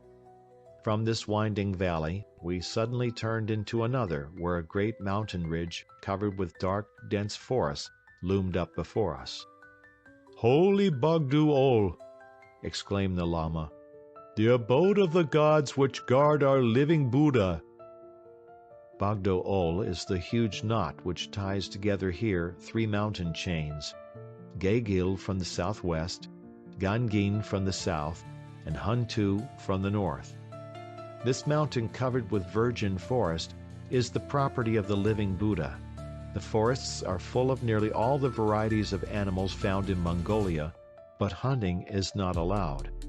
Any Mongol violating this law is condemned to death, while foreigners are deported. Crossing the Bogdu-ol is forbidden under penalty of death. This command was transgressed by only one man, Baron Ungern, who crossed the mountain with 50 Cossacks, penetrated to the palace of the living Buddha, where the pontiff of Urga was being held under arrest by the Chinese, and stole him. End of chapter 34. Chapter 35. In the city of living gods, of 30,000 Buddhas and 60,000 monks. At last before our eyes the abode of the living Buddha. At the foot of Bogdu-ol, behind white walls, rose a white Tibetan building covered with greenish-blue tiles that glittered under the sunshine. It was richly set among groves of trees dotted here and there with the fantastic roofs of shrines and small palaces, while further from the mountain it was connected by a long wooden bridge across the Tola with the city of monks, sacred and revered throughout all the East as Ta Kure or Urga. Here, besides the living Buddha, live whole throngs of secondary miracle workers, prophets, sorcerers, and wonderful doctors. All these people have divine origin and are honored as living gods.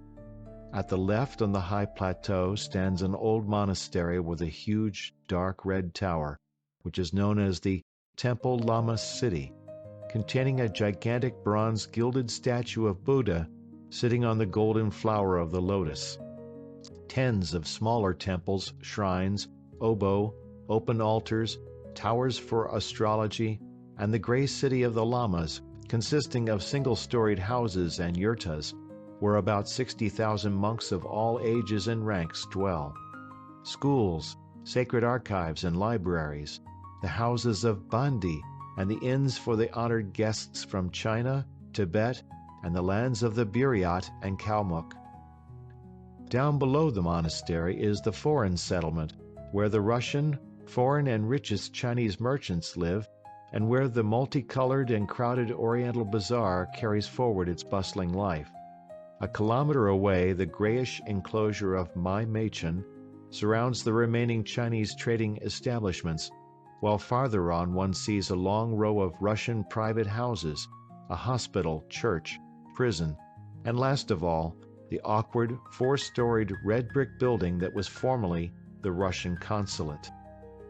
We were already within a short distance of the monastery when I noticed several Mongol soldiers in the mouth of a ravine nearby, dragging back and concealing in the ravine 3 dead bodies.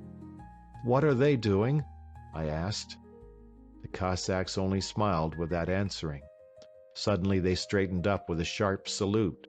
Out of the ravine came a small, stocky Mongolian pony with a short man in the saddle. As he passed us, I noticed the epaulets of a colonel and the green cap with a visor. He examined me with cold, colorless eyes from under dense brows. As he went on ahead, he took off his cap and wiped the perspiration from his bald head.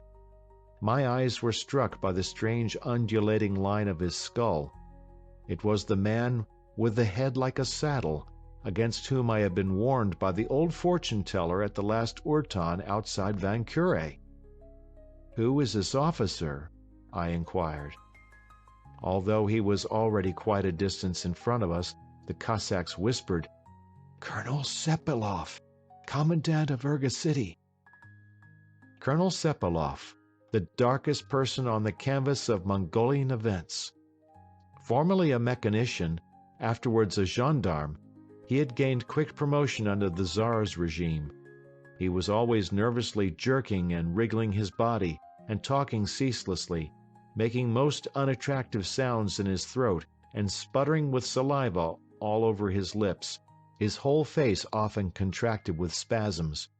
He was mad, and Baron Ungern twice appointed a commission of surgeons to examine him and ordered him to rest in the hope he could rid the man of his evil genius. Undoubtedly, Sepailoff was a sadist. I heard afterwards that he himself executed the condemned people, joking and singing as he did his work. Dark, terrifying tales were current about him in Urga. He was a bloodhound, fastening his victims with the jaws of death. All the glory of the cruelty of Baron Ungern belonged to Sepailoff. Afterwards, Baron Ungern once told me in Urga that this Sepailoff annoyed him, and that Sepailoff could kill him just as well as others. Baron Ungern feared Sepailoff, not as a man, but dominated by his own superstition, because Sepailoff had found in Transbaikalia a witch doctor who predicted the death of the Baron if he dismissed Sepailoff. Sepailoff knew no pardon for Bolshevik, nor for anyone connected with the Bolsheviki in any way. The reason for his vengeful spirit was that the Bolsheviki had tortured him in prison, and after his escape, had killed all his family. He was now taking his revenge. I put up with a Russian firm and was at once visited by my associates from Uliassutai, who greeted me with great joy because they had been much exercised about the events in Vankuri and Zainshabi. When I had bathed and spruced up, I went out with them on the street. We entered the bazaar. The whole market was crowded. To the lively colored groups of men buying, selling, and shouting their wares, the bright streamers of Chinese cloth, the strings of pearls, the earrings and bracelets gave an air of endless festivity, while on another side buyers were feeling of live sheep to see whether they were fat or not. The butcher was cutting great pieces of mutton from the hanging carcasses, and everywhere these sons of the plain were joking and jesting. The Mongolian women in their huge coiffures and heavy silver caps, like saucers on their heads, were admiring the variegated silk ribbons and long chains of coral beads. An imposing big Mongol attentively examined a small herd of splendid horses and bargained with the Mongol Sahashin, or owner of the horses, a skinny, quick black Tibetan who had come to Urga to pray to the living Buddha, or maybe, with a secret message from the other god in Lhasa, squatted and bargained for an image of the lotus Buddha carved in agate.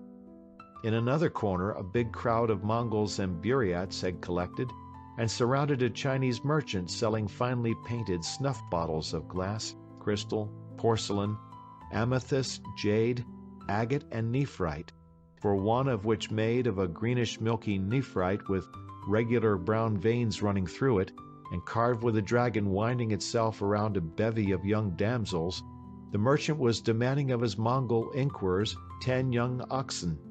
And everywhere Buryats in their long red coats and small red caps embroidered with gold helped the Tartars in black overcoats and black velvet caps on the back of their heads to weave the pattern of this oriental human tapestry.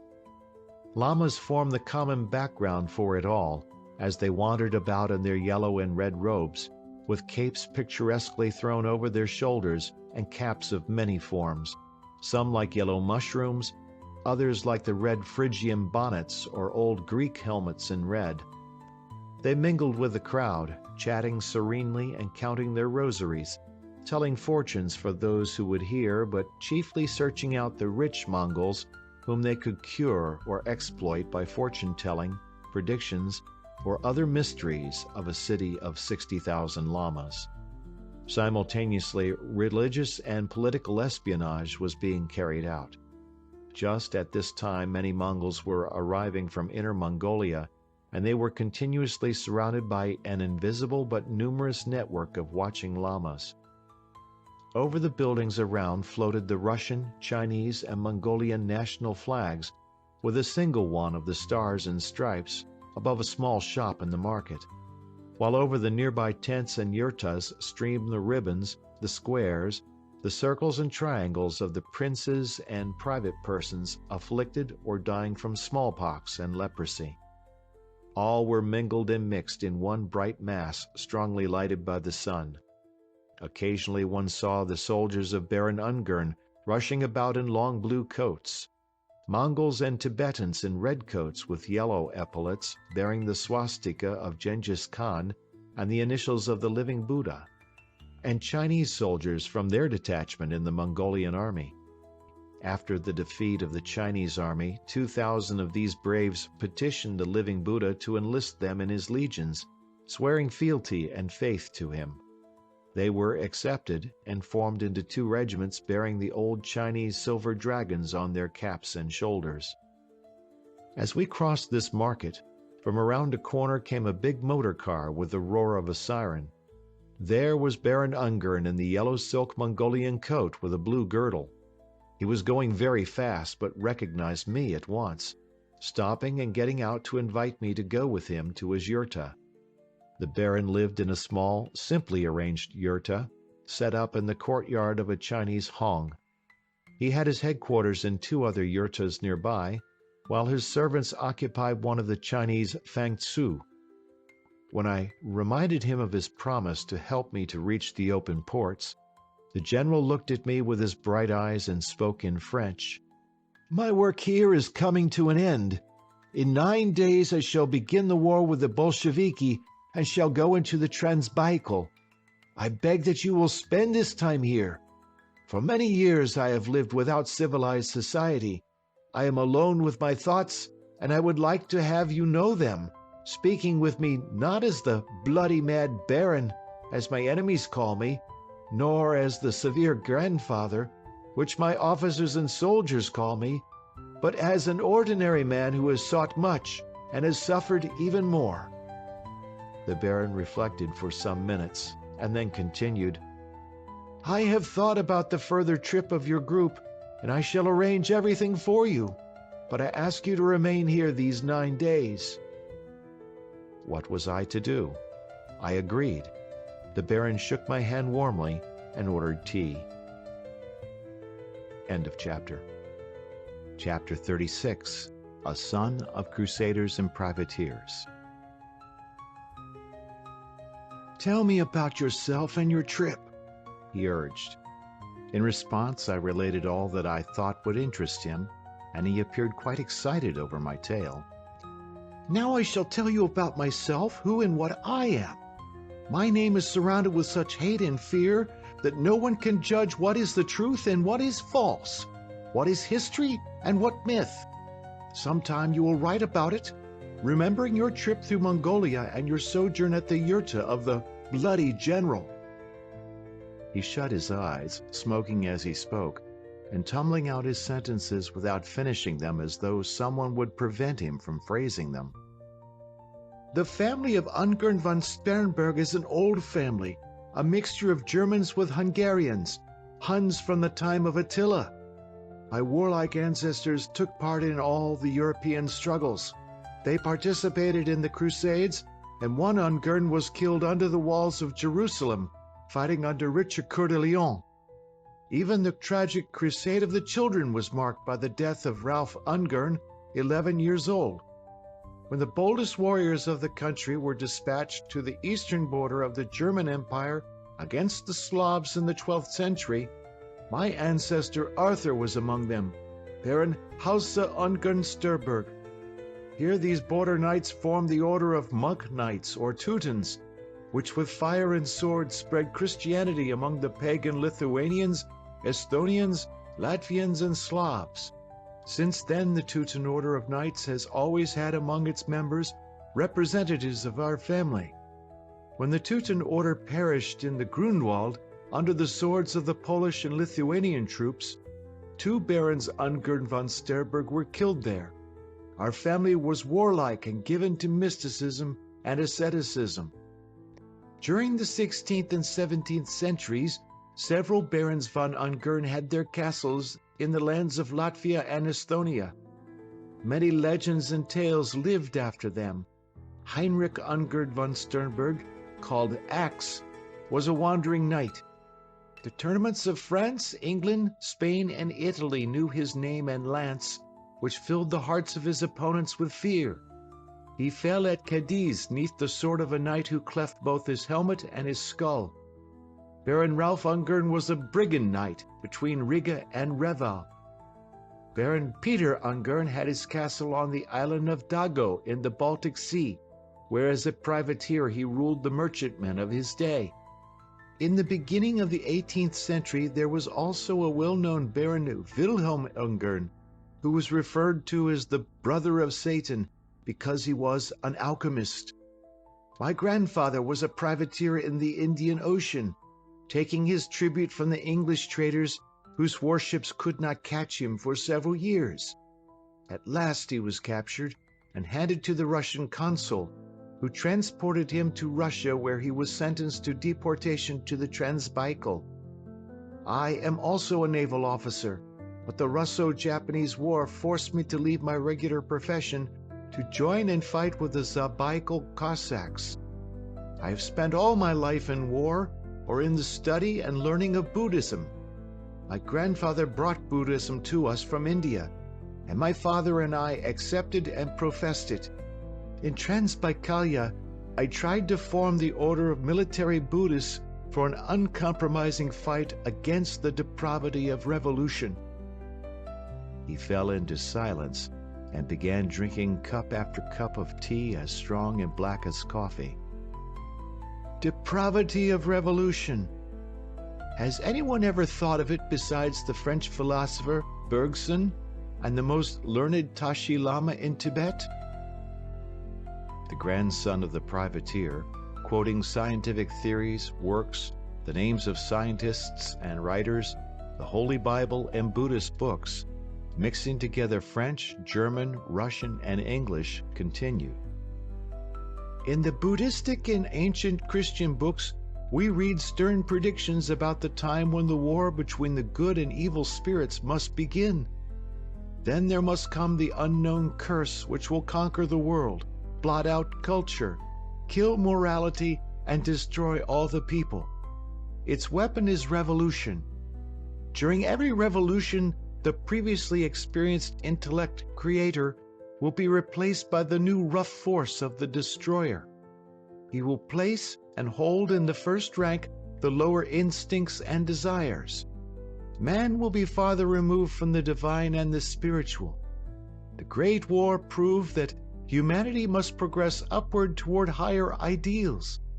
But then appeared that curse which was seen and felt by Christ, the Apostle John, Buddha, the first Christian martyrs, Dante, Leonardo da Vinci, Goethe, and Dostoevsky.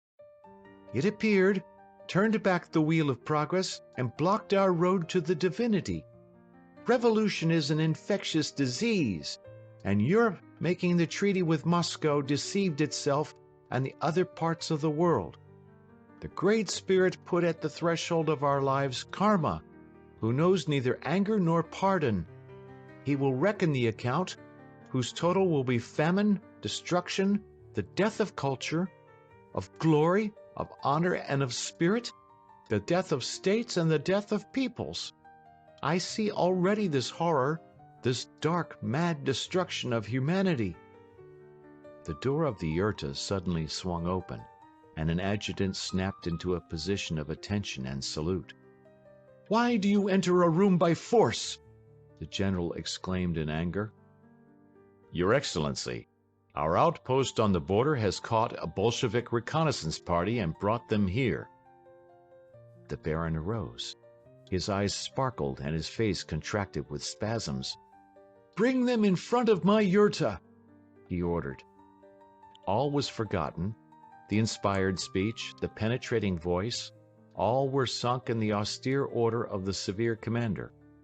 The Baron put on his cap, caught up the bamboo tashur which he always carried with him, and rushed from the yurta. I followed him out. There in front of the yurta stood 6 red soldiers surrounded by the Cossacks. The Baron stopped and glared sharply at them for several minutes.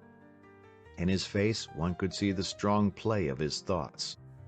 Afterwards he turned away from them, sat down on the doorstep of the Chinese house, and for a long time was buried in thought. Then he rose, walked over to them, and with an evident show of decisiveness in his movements, touched all the prisoners on the shoulder with his tashur and said, "You to the left and you to the right." as he divided the squad into two sections, 4 on the right and 2 on the left. "Search those two. They must be commissars," commanded the Baron, and turning to the other 4, asked, "Are you peasants mobilized by the Bolsheviki?" "Just so, Your Excellency," cried the frightened soldiers.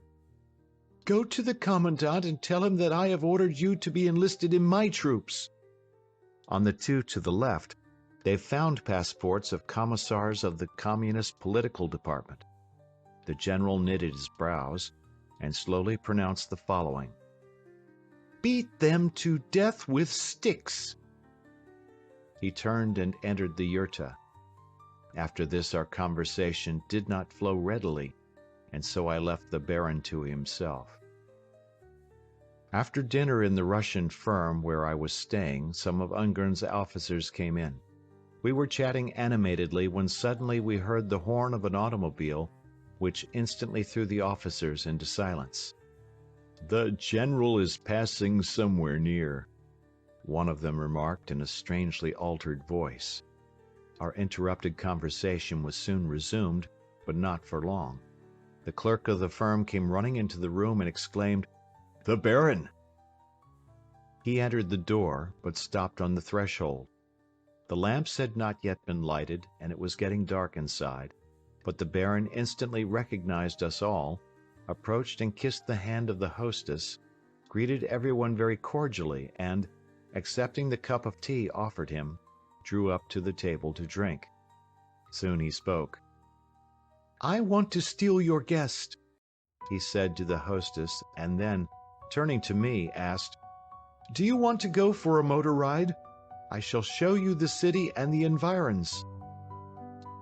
Donning my coat, I followed my established custom and slipped my revolver into it, at which the Baron laughed. "Leave that trash behind. Here you are in safety. Besides, you must remember the prediction of Narabanchi Hutuktu, that fortune will ever be with you." "All right," I answered, also with a laugh. "I remember very well this prediction. Only I do not know what the Hutuktu thinks fortune means for me. Maybe it is death like the rest after my hard, long trip, and I must confess that I prefer to travel farther and am not ready to die." We went out to the gate where the big Fiat stood with its intruding great lights. The chauffeur officer sat at the wheel like a statue and remained at salute all the time we were entering and seating ourselves. "To the wireless station," commanded the Baron. We veritably leaped forward. The city swarmed, as earlier, with the Oriental throng, but its appearance now was even more strange and miraculous. In among the noisy crowd, Mongol, Buryat, and Tibetan riders threaded swiftly. Caravans of camels solemnly raised their heads as we passed. The wooden wheels of the Mongol carts screamed in pain, and all was illumined by splendid great arc lights from the electric station which Baron Ungern had ordered erected immediately after the capture of Urga, together with a telephone system and wireless station. He also ordered his men to clean and disinfect the city, which had probably not felt the broom since the days of Genghis Khan. He arranged an autobus traffic between different parts of the city, built bridges over the Tola and Orkhon, published a newspaper, arranged a veterinary laboratory and hospitals, reopened the schools, protected commerce, mercilessly hanging Russian and Mongolian soldiers for pillaging Chinese firms. In one of these cases, his commandant arrested 2 Cossacks and a Mongol soldier who had stolen brandy from one of the Chinese shops and brought them before him. He immediately bundled them all into his car, drove off to the shop, delivered the brandy back to the proprietor, and as promptly ordered the Mongol to hang one of the Russians to the big gate of the compound. With this one swung, he commanded, "Now hang the other." And this had only just been accomplished when he turned to the commandant and ordered him to hang the Mongol beside the other 2. That seemed expeditious and just enough until the Chinese proprietor came in dire distress to the Baron and pleaded with him, "General Baron, General Baron, please take those men down from my gateway, for no one will enter my shop." After the commercial quarter was flashed past our eyes, we entered the Russian settlement across a small river. Several Russian soldiers and 4 very spruce-looking Mongolian women stood on the bridge as we passed. The soldiers snapped to salute like immobile statues and fixed their eyes on the severe face of their commander. The women first began to run and shift about and then, infected by the discipline and order of events, swung their hands up to salute and stood as immobile as their northern swains. The Baron looked at me and laughed. "You see the discipline. Even the Mongolian women salute me." Soon we were out on the plain with the car going like an arrow, with the wind whistling and tossing the folds of our coats and caps. But Baron Ungern, sitting with closed eyes, repeated, "Faster, faster." For a long time we were both silent. "And yesterday I beat my adjutant for rushing into my yurta and interrupting my story," he said. "You can finish it now," I answered. "And are you not bored by it? Well, there isn't much left, and this happens to be the most interesting. I was telling you that I wanted to found an order of military Buddhists in Russia. For what? For the protection of the processes of evolution of humanity and for the struggle against revolution, because I am certain that evolution leads to the divinity and revolution to bestiality. But I worked in Russia, where the peasants are rough, untutored, wild, and constantly angry, hating everybody and everything without understanding why. They are suspicious and materialistic, having no sacred ideals. Russian intelligence live among imaginary ideals without realities. They have a strong capacity for criticizing everything, but they lack creative power. Also, they have no willpower, only the capacity for talking and talking. With the peasants, they cannot like anything or anybody. Their love and feelings are imaginary. Their thoughts and sentiments pass without trace like futile words. My companions, therefore, soon began to violate the regulations of the order. Then I introduced the condition of celibacy, the entire negation of woman, of the comforts of life, of superfluities, according to the teachers of the Yellow Faith. And, in order that the Russian might be able to live down his physical nature, I introduced the limitless use of alcohol, hashish, and opium. Now for alcohol I hang my officers and soldiers. Then we drank to the white fever, delirium tremens. I could not organize the order, but I gathered round me and developed 300 men wholly bold and entirely ferocious. Afterward they were heroes in the war with Germany, and later in the fight against the Bolsheviki, but now only a few remain. "The wire, Excellency," reported the chauffeur. "Turn in there," ordered the general. On the top of a flat hill stood the big, powerful radio station, which had been partially destroyed by the retreating Chinese, but reconstructed by the engineers of Baron Ungern. The general perused the telegrams and handed them to me. They were from Moscow, Chita, Vladivostok, and Peking. On a separate yellow sheet were the code messages, which the Baron slipped into his pocket as he said to me, "They are from my agents, who are stationed in Chita, Irkutsk, Harbin, and Vladivostok. They are all Jews, very skilled and very bold men, friends of mine all. I have also one Jewish officer, Wolfovich, who commands my right flank. He is as ferocious as Satan, but clever and brave. Now we shall fly into space." Once more we rushed away, sinking into the darkness of night. It was a wild ride. The car bounded over small stones and ditches, even taking narrow streamlets, as the skilled chauffeur only seemed to guide it round the larger rocks. On the plain, as we sped by, I noticed several times small bright flashes of fire which lasted but for a second and then were extinguished. "The eyes of wolves," smiled my companion. "We have fed them to satiety from the flesh of ourselves and our enemies," he quietly interpolated, as he turned to continue his confession of faith. "During the war, we saw the gradual corruption of the Russian army and foresaw the treachery of Russia to the Allies, as well as the approaching danger of revolution. To counteract this latter, a plan was formed to join together all the Mongolian peoples which had not forgotten their ancient faiths and customs into one Asiatic state, consisting of autonomous tribal units, under the moral and legislative leadership of China, the country of loftiest and most ancient culture.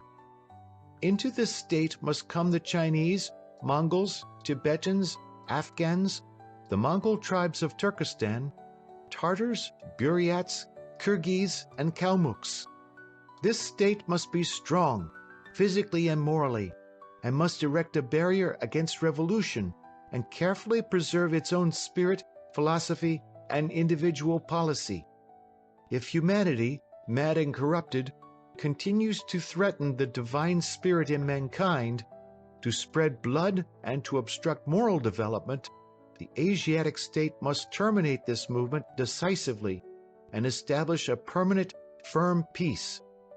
This propaganda even during the war made splendid progress among the Turkomans, Kyrgyz, Buryats, and Mongols. "Stop!"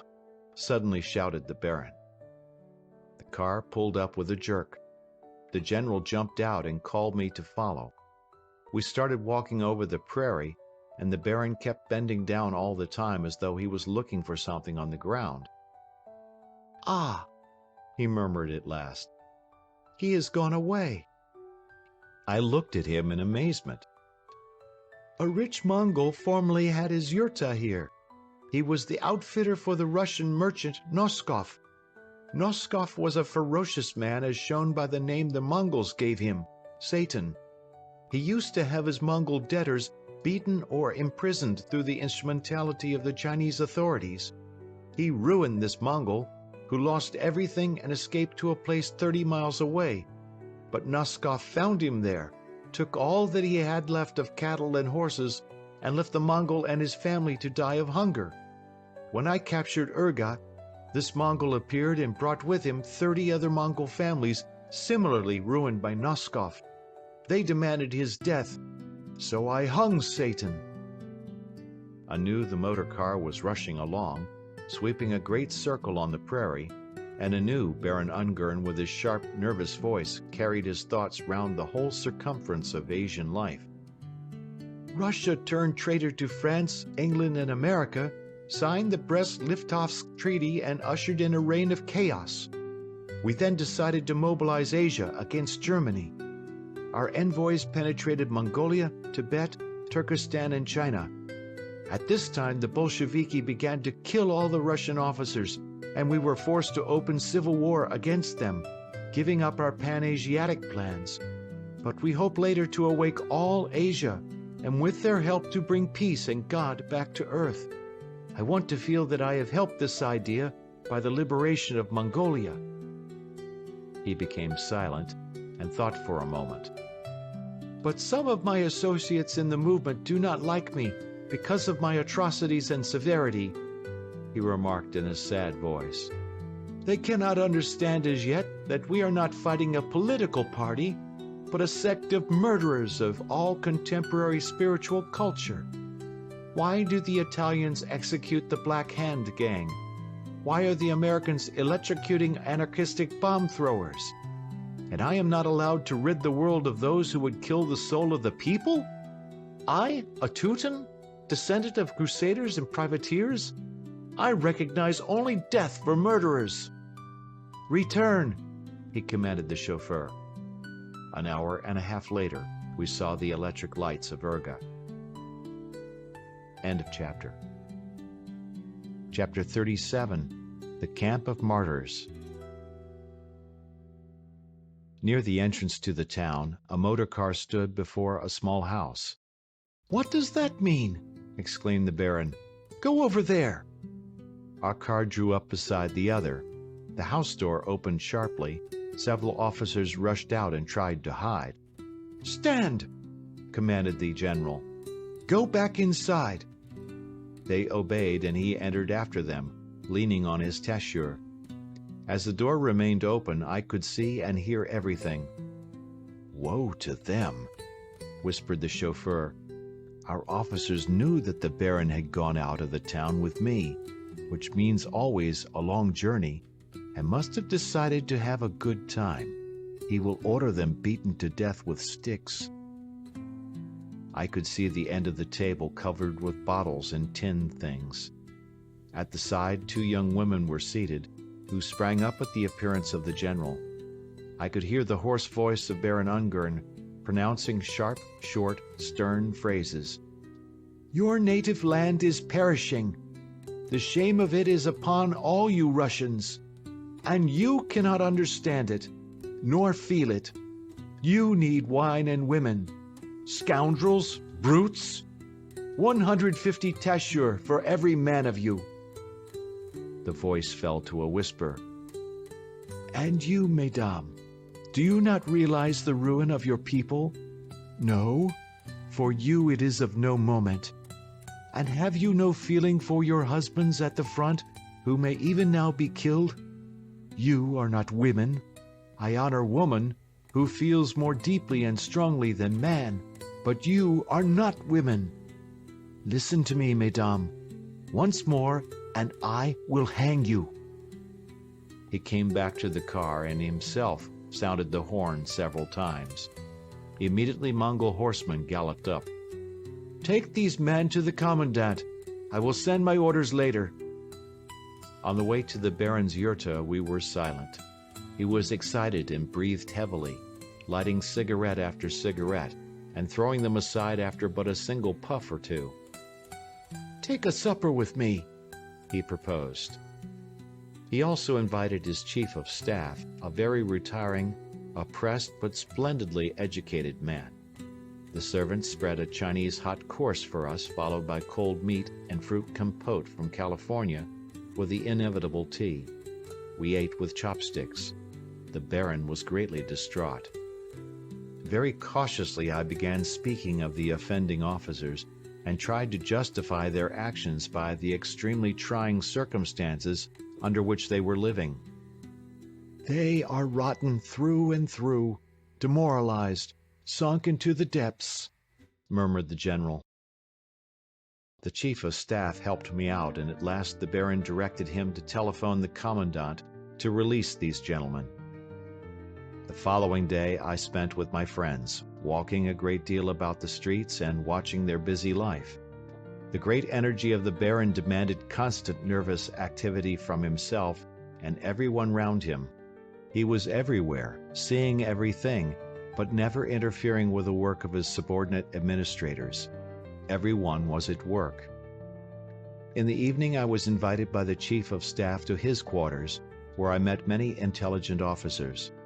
I related again the story of my trip, and we were all chatting along animatedly when suddenly Colonel Sepailoff entered, singing to himself. All the others at once became silent, and one by one, under various pretexts, they slipped out. He handed our host some papers and, turning to us, said, "I shall send you for supper a splendid fish pie and some hot tomato soup." As he left, my host clasped his head in desperation and said, "With such scum of the earth are we now forced after this revolution to work." A few minutes later, a soldier from Sepailoff brought us a tureen full of soup and the fish pie. As the soldier bent over the table to set the dishes down, the chief motioned me with his eyes and slipped to me the words, "Notice his face." When the man went out, my host sat attentively listening until the sounds of the man's steps ceased. "He is Sepailoff's executioner, who hangs and strangles the unfortunate condemned ones." Then, to my amazement, he began to pour out the soup on the ground beside the brazier, and, going out of the yurta, threw the pie over the fence. "It is Sepailoff's feast, and though it may be very tasty, it may also be poison. In Sepelov's house, it is dangerous to eat or drink anything. Distinctly oppressed by these doings, I returned to my house. My host was not yet asleep and met me with a frightened look. My friends were also there. God be thanked, they all exclaimed. Has nothing happened to you? What is the matter? I asked. You see, began the host, after your departure a soldier came from Sepelov and took your luggage, saying that you had sent him for it. But we knew what it meant, that they would first search it, and afterwards. I at once understood the danger. Sepelov could place anything he wanted in my luggage, and afterwards accuse me. My old friend the agronome and I started at once for Sepelov's, where I had left him at the door while I went in and was met by the same soldier who had brought the supper to us. Sepelov received me immediately. In answer to my protest, he said that it was a mistake, and asking me to wait for a moment, went out. I waited 5, 10, 15 minutes, but nobody came. I knocked on the door, but no one answered me. Then I decided to go to Baron Ungern and started for the exit. The door was locked. Then I tried the other door and found that also locked. I had been trapped. I wanted at once to whistle to my friend, but just then noticed a telephone on the wall and called up Baron Ungern. In a few minutes he appeared together with Sepelov. "What is this?" he asked Sepelov in a severe, threatening voice, and without waiting for an answer, struck him a blow with his tashur that sent him to the floor. We went out, and the general ordered my luggage produced. Then he brought me to his own yurta. "Live here now," he said. "I am very glad of this accident," he remarked with a smile, "for now I can say all that I want to." This drew from me the question, "May I describe all that I have heard and seen here?" He thought a moment before replying, "Give me your notebook." I handed him the album with my sketches of the trip, and he wrote therein, "After my death, Baron Ungern." "But I am older than you, and I shall die before you," I remarked. He shut his eyes, bowed his head, and whispered, "Oh no, 130 days yet, and it is finished. Then, Nirvana. How wearied I am with sorrow, woe, and hate." We were silent for a long time. I felt that I had now a mortal enemy in Colonel Sepelov, and that I should get out of Urga at the earliest possible moment. It was 2 o'clock at night. Suddenly Baron Ungern stood up. "Let us go to the great good Buddha," he said with a countenance held in deep thought, and with eyes aflame, his whole face contracted by a mournful, bitter smile. He ordered the car brought. Thus lived this camp of martyrs, refugees pursued by events to their tryst with death, driven on by the hate and contempt of this offspring of Teutons and privateers. And he, martyring them, knew neither day nor night of peace. Fired by impelling, poisonous thoughts, he tormented himself with the pains of a Titan, knowing that every day in this shortening chain of 130 links brought him nearer to the precipice called death. End of chapter. Chapter 38. Before the Face of Buddha. As we came to the monastery, we left the automobile and dipped into the labyrinth of narrow alleyways until at last we were before the greatest temple of Urga, with the Tibetan walls and windows and its pretentious Chinese roof. A single lantern burned at the entrance. The heavy gate with the bronze and iron trimmings was shut. When the general struck the big brass gong hanging by the gate, frightened monks began running up from all directions and, seeing the general baron, fell to the earth in fear of raising their heads. "Get up," said the baron, "and let us into the temple." The inside was like that of all Lama temples, the same multicolored flags with the prayers, symbolic signs, and the images of holy saints, the big bands of silk cloth hanging from the ceiling, the images of the gods and goddesses. On both sides of the approach to the altar were the low red benches for the lamas and choir. On the altar small lamps threw their rays on the gold and silver vessels and candlesticks. Behind it hung a heavy yellow silk curtain with Tibetan inscriptions. The lamas drew the curtain aside. Out of the dim light from the flickering lamps gradually appeared the great gilded statue of Buddha seated in the golden lotus. The face of the god was indifferent and calm, with only a soft gleam of light animating it. On either side he was guarded by many thousands of lesser Buddhas, brought by the faithful as offerings in prayer. The Baron struck the gong to attract great Buddha's attention to his prayer, and threw a handful of coins into the large bronze bowl. And then this scion of crusaders, who had read all the philosophers of the West, closed his eyes, placed his hands together before his face, and prayed. I noticed a black rosary on his left wrist. He prayed about 10 minutes. Afterwards he led me to the other end of the monastery and, during our passage, said to me, "I do not like this temple. It is new, erected by the lamas when the living Buddha became blind. I do not find on the face of the golden Buddha either tears, hopes, distress, or thanks of the people. They have not yet had time to leave these traces on the face of the god. We will go now to the old shrine of prophecies." This was a small building, blackened with age and resembling a tower with a plain round roof. The doors stood open. At both sides of the door were prayer wheels ready to be spun. Over it, a slab of copper with the signs of the zodiac. Inside, 2 monks, who were intoning the sacred sutras, did not lift their eyes as we entered. The general approached them and said, "Cast the dice for the number of my days." The priest brought 2 bowls with many dice therein, and rolled them out on their low table. The Baron looked and reckoned with them the sum before he spoke. 130! Again 130! Approaching the altar carrying an ancient stone statue of Buddha, brought all the way from India, he again prayed.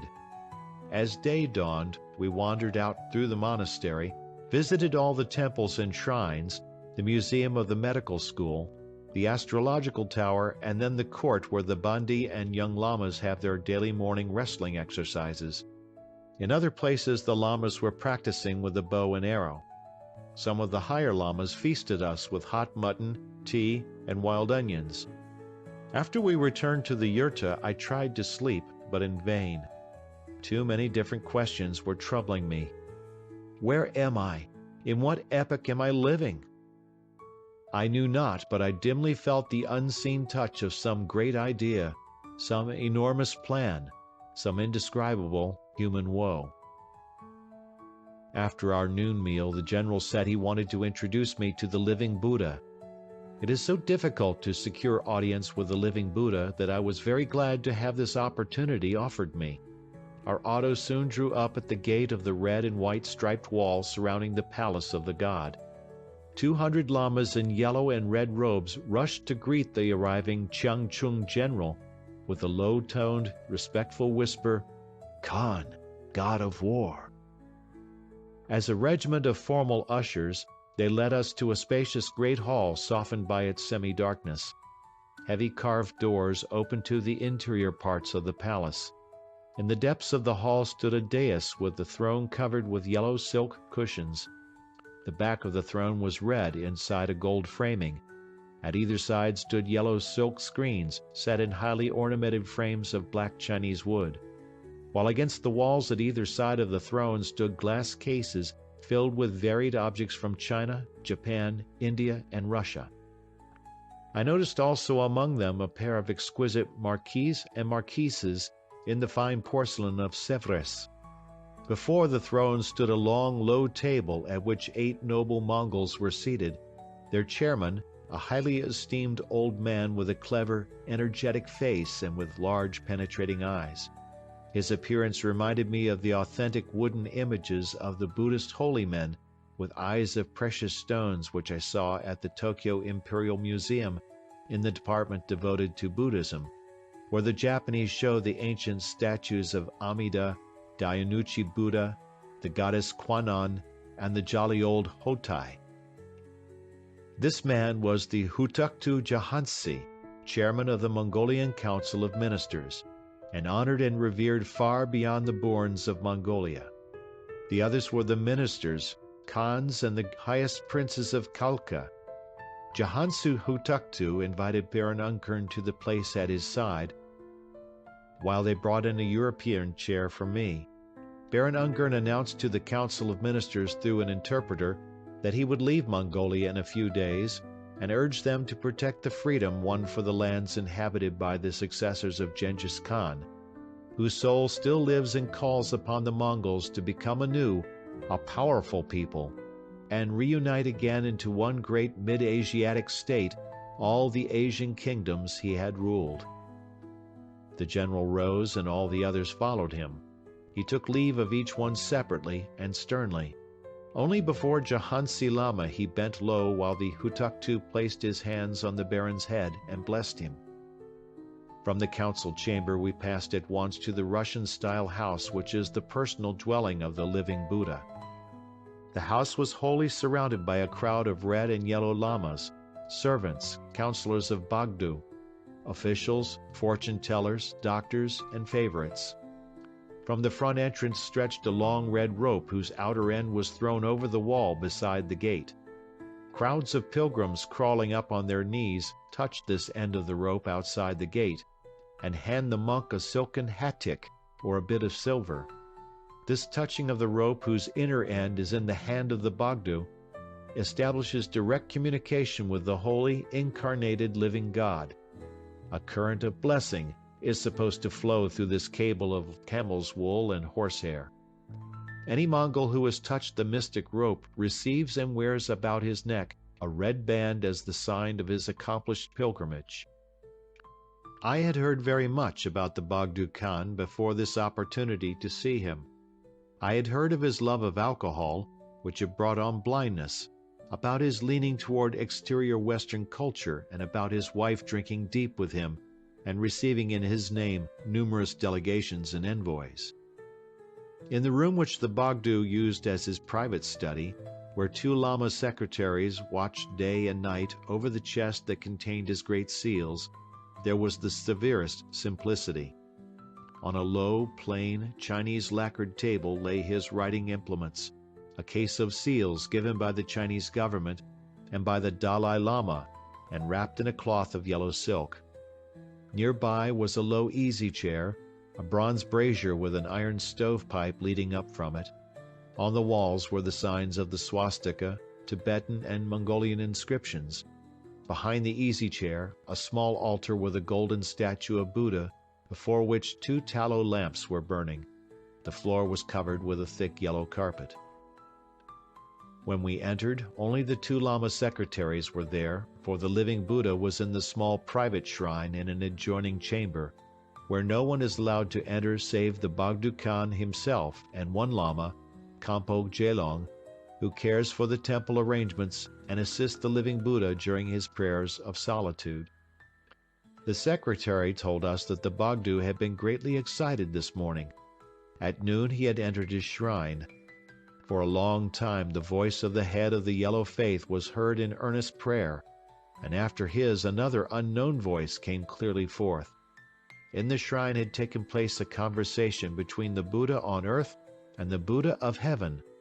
Thus the Lamas phrased it to us. "Let us wait a little," the Baron proposed.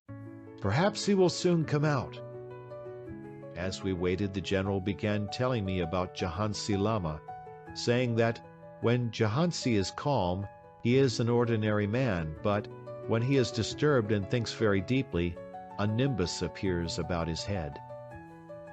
After half an hour, the Lama secretaries suddenly showed signs of deep fear and began listening closely by the entrance to the shrine. Shortly they fell on their faces on the ground. The door slowly opened, and there entered the Emperor of Mongolia, the living Buddha, His Holiness Bagdu Jebsung Damba Hutuktu, Khan of Outer Mongolia. He was a stout old man with a heavy shaven face resembling those of the cardinals of Rome. He was dressed in the yellow silken Mongolian coat with a black binding. The eyes of the blind man stood widely open. Fear and amazement were pictured in them. He lowered himself heavily into the easy chair and whispered, "Write." A secretary immediately took paper and a Chinese pen as the Bogdo began to dictate his vision, very complicated and far from clear. He finished with the following words: "This I, Bogdo Hutuktu Khan, saw, speaking with the great wise Buddha, surrounded by the good and evil spirits. Wise lamas, Hutuktus, Kampos, Marambas, and holy Gegans, give the answer to my vision." As he finished, he wiped the perspiration from his head and asked who were present. "Khan Chiang Chin Baron Ungern and a stranger," one of the secretaries answered on his knees. The general presented me to the Bogdo, who bowed his head as a sign of greeting. We began speaking together in low tones.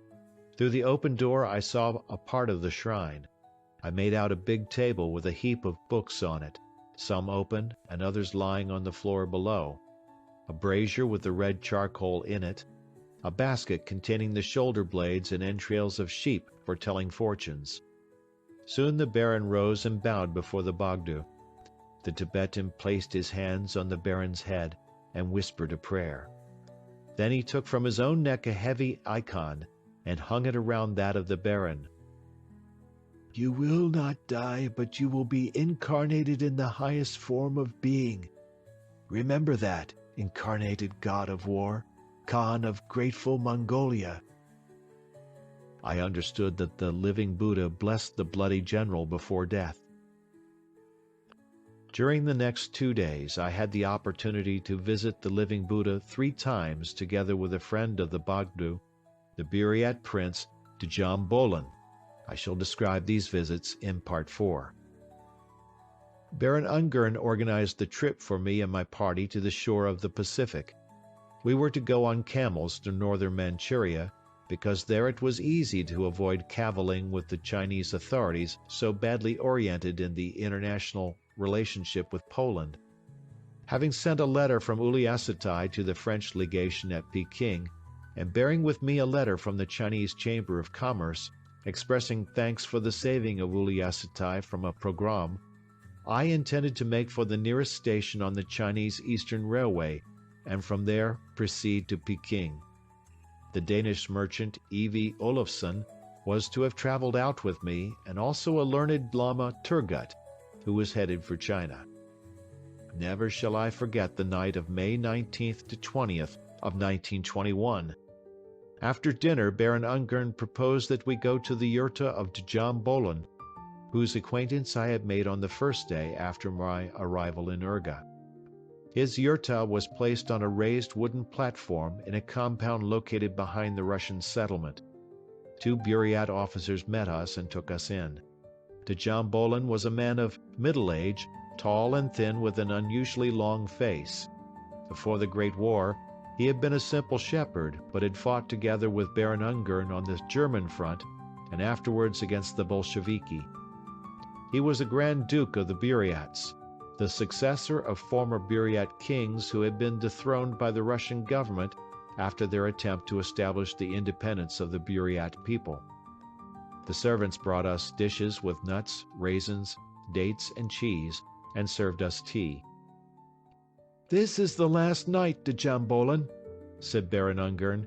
"You promised me—" "I remember," answered the Buryat. "All is ready." For a long time I listened to their reminiscences about former battles and friends who had been lost. The clock pointed to midnight when Djam Bolon got up and went out of the yurta. "I want to have my fortune told once more," said Baron Ungern, as though he were justifying himself. "For the good of our cause, it is too early for me to die." Djam Bolon came back with a little woman of middle years, who squatted down Eastern style before the brazier, bowed low, and began to stare at Baron Ungern. Her face was whiter, narrower, and thinner than that of a Mongol woman. Her eyes were black and sharp. Her dress resembled that of a gypsy woman. Afterwards, I learned that she was a famous fortune-teller and prophet among the Buriats, the daughter of a gypsy woman and a Buriat. She drew a small bag very slowly from her girdle, took from it some small bird bones and a handful of dry grass. She began whispering at intervals unintelligible words, as she threw occasional handfuls of the grass into the fire, which gradually filled the tent with a soft fragrance. I felt a distinct palpitation of my heart and a swimming in my head. After the fortune-teller had burned all her grass, she placed the bird bones on the charcoal and turned them over again and again with a small pair of bronze pincers. As the bones blackened, she began to examine them, and then suddenly her face took on an expression of fear and pain. She nervously tore off the kerchief which bound her head, and, contracted with convulsions, began snapping out short, sharp phrases. I see the god of war. His life runs out horribly. After it a shadow, black like the night. Shadow. 130 steps remain. Beyond darkness, nothing. I see nothing. The god of war has disappeared. Baron Ungern dropped his head. The woman fell over on her back with her arms stretched out. She had fainted, but it seemed to me that I noticed once a bright pupil of one of her eyes showing from under the closed lashes. 2 Buriats carried out the lifeless form, after which a long silence reigned in the yurta of the Buriat prince.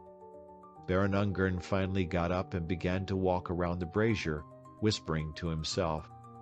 Afterwards he stopped and began speaking rapidly. I shall die. I shall die.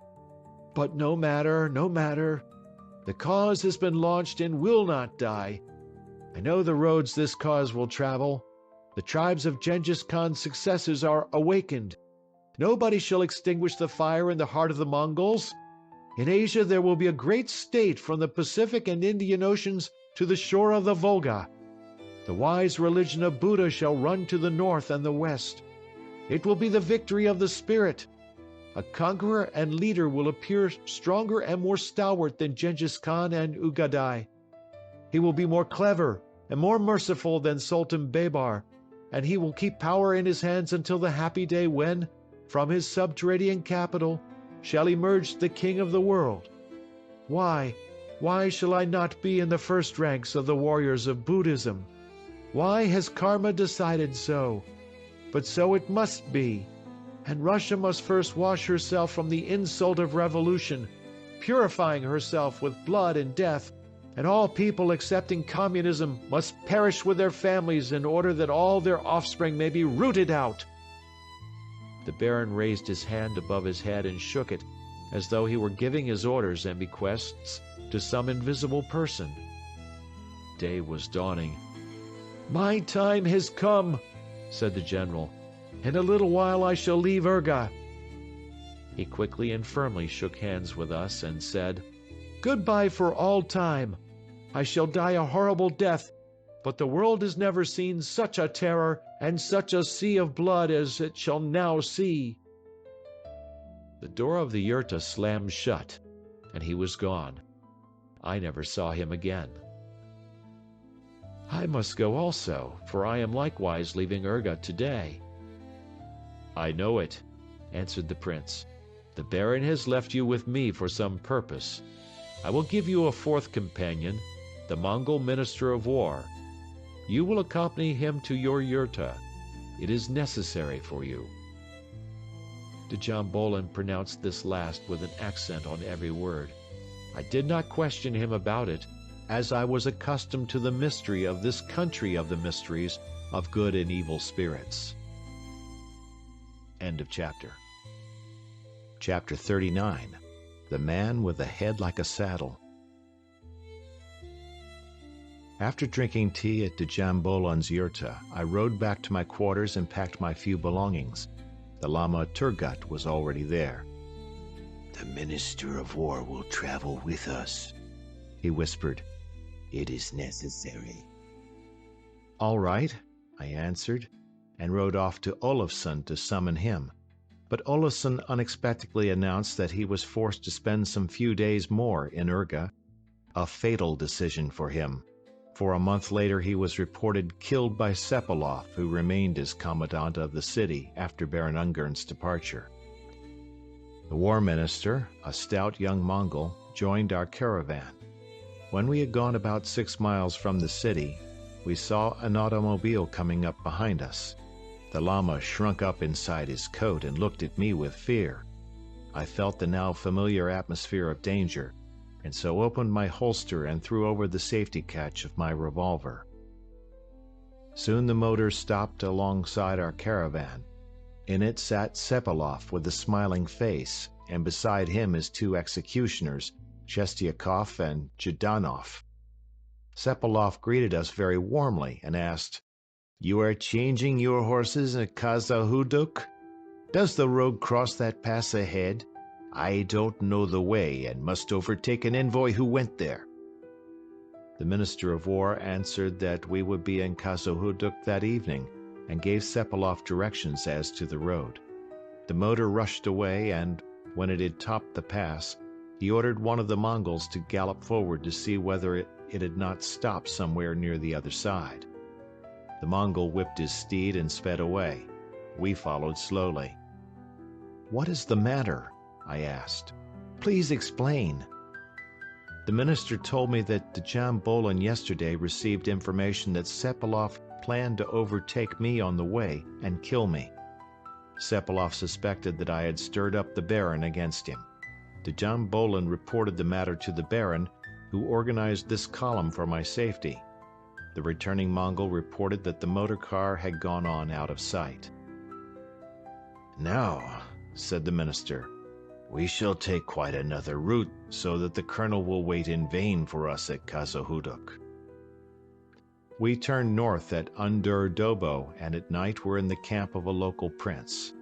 Here we took leave of our minister, received splendid fresh horses, and quickly continued our trip to the east, leaving behind us the man with a head like a saddle, against whom I had been warned by the old fortune-teller in the vicinity of Van Cure. After 12 days without further adventures, we reached the first railway station on the Chinese Eastern Railway, from where I traveled in unbelievable luxury to Peking. Surrounded by the comforts and conveniences of the splendid hotel at Peking, while shedding all the attributes of traveler, hunter, and warrior, I could not, however, throw off the spell of those 9 days spent in Urga, where I had daily met Baron Ungern, incarnated god of war. The newspapers carrying accounts of the bloody march of the Baron through Transbaikalia brought the pictures ever fresh to my mind. Even now, although more than 7 months have elapsed, I cannot forget those nights of madness, inspiration, and hate. The predictions are fulfilled. Approximately 130 days afterwards, Baron Ungern was captured by the Bolsheviki through the treachery of his officers, and, it is reported, was executed at the end of September. Baron R.F. Ungern von Sternberg, like a bloody storm of avenging karma, he spread over Central Asia. What did he leave behind him? The severe order to his soldiers, closing with the words of the Revelations of St. John, "Let no one check the revenge against the corrupter and slayer of the soul of the Russian people. Revolution must be eradicated from the world.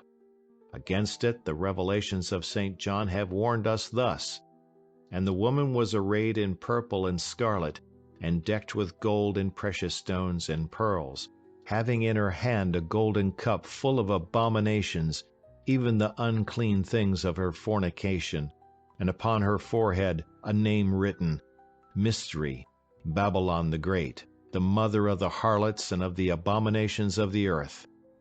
And I saw the woman drunken with the blood of the saints and with the blood of the martyrs of Jesus." It is a human document, a document of Russian and, perhaps, of world tragedy. But there remained another and more important trace. In the Mongol yurtas and at the fires of Buryat, Mongol, Tajungar, Kirghiz, Kalmuk, and Tibetan shepherds, still speak the legend born of this son of crusaders and privateers. From the north a white warrior came and called on the Mongols to break their chains of slavery which fell upon our freed soil. This white warrior was the incarnated Genghis Khan, and he predicted the coming of the greatest of all Mongols, who will spread the fair faith of Buddha and the glory and power of the offspring of Genghis, Ugadai, and Kublai Khan. So it shall be. Asia is awakened, and her sons utter bold words. It were well for the peace of the world if they go forth as disciples of the wise creators, Ugadai and Sultan Baybar, rather than under the spell of the bad demons of the destructive Tamerlane. End of chapter. Part 4, The Living Buddha, Chapter 40, In the Blissful Garden of 1,000 Joys. In Mongolia, the country of miracles and mysteries, lives the custodian of all the mysterious and unknown, the living Buddha, His Holiness Djebsung Damba Hutuktu Khan, or Bogdo Gekhan, Pontiff of Takure. He is the incarnation of the never-dying Buddha, the representative of the unbroken, mysteriously continued line of spiritual emperors ruling since 1670, concealing in themselves the ever-refining spirit of Buddha Amitabha, joined with Cha Razi, or the compassionate spirit of the mountains. In him is everything, even the sun myth, and the fascination of the mysterious peaks of the Himalayas, tales of the Indian pagoda, the stern majesty of the Mongolian conquerors, emperors of all Asia, and the ancient hazy legends of the Chinese sages. Immersion in the thoughts of the Brahmins, the severities of life of the monks of the virtuous order, the vengeance of the eternally wandering warriors, the Olets, with their Khans, Batur Hun Taigai and Gushi, the proud bequests of Genghis and Kublai Khan, the clerical reactionary psychology of the Lamas, the mystery of Tibetan kings beginning from Strong Sang Gampo, and the mercilessness of the yellow sect of Paspa. All the hazy history of Asia, of Mongolia, Pamir, Himalayas, Mesopotamia, Persia, and China, surrounds the living god of Urga. It is little wonder that his name is honored along the Volga, in Siberia, Arabia, between the Tigris and Euphrates, in Indochina, and on the shores of the Arctic Ocean. During my stay in Urga, I visited the abode of the living Buddha several times, spoke with him, and observed his life. His favorite learned Marambas gave me long accounts of him. I saw him reading horoscopes, I heard his predictions, I looked over his archives of ancient books and the manuscripts containing the lives and predictions of all the Bogdo Khans. The Lamas were very frank and open with me, because the letter of the Hutuktu of Narabanchi won for me their confidence. The personality of the living Buddha is double, just as everything in Lamaism is double. Clever, penetrating, energetic, he at the same time indulges in the drunkenness which has brought on blindness. When he became blind, the Lamas were thrown into a state of desperation. Some of them maintained that Bogdo Khan must be poisoned, and another incarnate Buddha set in his place, while the others pointed out the great merits of the pontiff in the eyes of Mongolians and the followers of the Yellow Faith. They finally decided to propitiate the gods by building a great temple with a gigantic statue of Buddha. However, this did not help the Bogdo sight, but the whole incident gave him the opportunity of hurrying on to their higher life those among the Lamas who had shown too much radicalism in their proposed method of solving his problem. He never ceases to ponder upon the cause of the Church and of Mongolia, and at the same time likes to indulge himself with useless trifles. He amuses himself with artillery. A retired Russian officer presented him with 2 old guns, for which the donor received the title of Tumba Ir Hun, that is, Prince dear to my heart. On holidays, these cannon were fired to the great amusement of the blind man. Motor cars, gramophones, telephones, crystals, porcelains, pictures, perfumes, musical instruments, rare animals and birds, elephants, Himalayan bears, monkeys, Indian snakes, and parrots. All these were in the palace of the god, but all were soon cast aside and forgotten. To Urga came pilgrims and presents from all the Lamaite and Buddhist world. Once the treasurer of the palace, the Honorable Balma Dorji, took me into the great hall where the presents were kept. It was a most unique museum of precious articles. Here were gathered together rare objects unknown to the museums of Europe. The treasurer, as he opened a case with a silver lock, said to me, "These are pure gold nuggets from Bai Kem. Here are black sables from Kemchik. These the miraculous deer horns. This a box sent by the Orochans and filled with precious ginseng roots and fragrant musk. This a bit of amber from the coast of the frozen sea, and it weighs 124 lans, about 10 pounds. These are precious stones from India, fragrant zebet and carved ivory from China." He showed the exhibits and talked of them for a long time and evidently enjoyed the telling. And really it was wonderful. Before my eyes lay the bundles of rare furs, white beaver, black sables, white, blue, and black fox, and black panthers. Small, beautifully carved tortoise-shell boxes containing hatticks 10 or 15 yards long, woven from Indian silk as fine as the webs of the spider. Small bags made of golden thread filled with pearls, the presents of Indian Rajas. Precious rings with sapphires and rubies from China and India. Big pieces of jade, rough diamonds, ivory tusks ornamented with gold, pearls, and precious stones. Bright clothes sewn with gold and silver thread. Walrus tusks carved in bas-relief by the primitive artists on the shore of the Bering Sea, and much more that one cannot recall or recount. In a separate room stood the cases with the statues of Buddha, made of gold, silver, bronze, ivory, coral, mother of pearl, and from a rare colored and fragrant species of wood. You know, when conquerors come into a country where the gods are honored, they break the images and throw them down. So it was more than 300 years ago when the Kalmucks went into Tibet, and the same was repeated in Peking when the European troops looted the place in 1900. But do you know why this is done? Take one of the statues and examine it. I picked up one nearest the edge, a wooden Buddha, and began examining it. Inside, something was loose and rattled. "Do you hear it?" the Lama asked. "These are precious stones and bits of gold, the entrails of the god.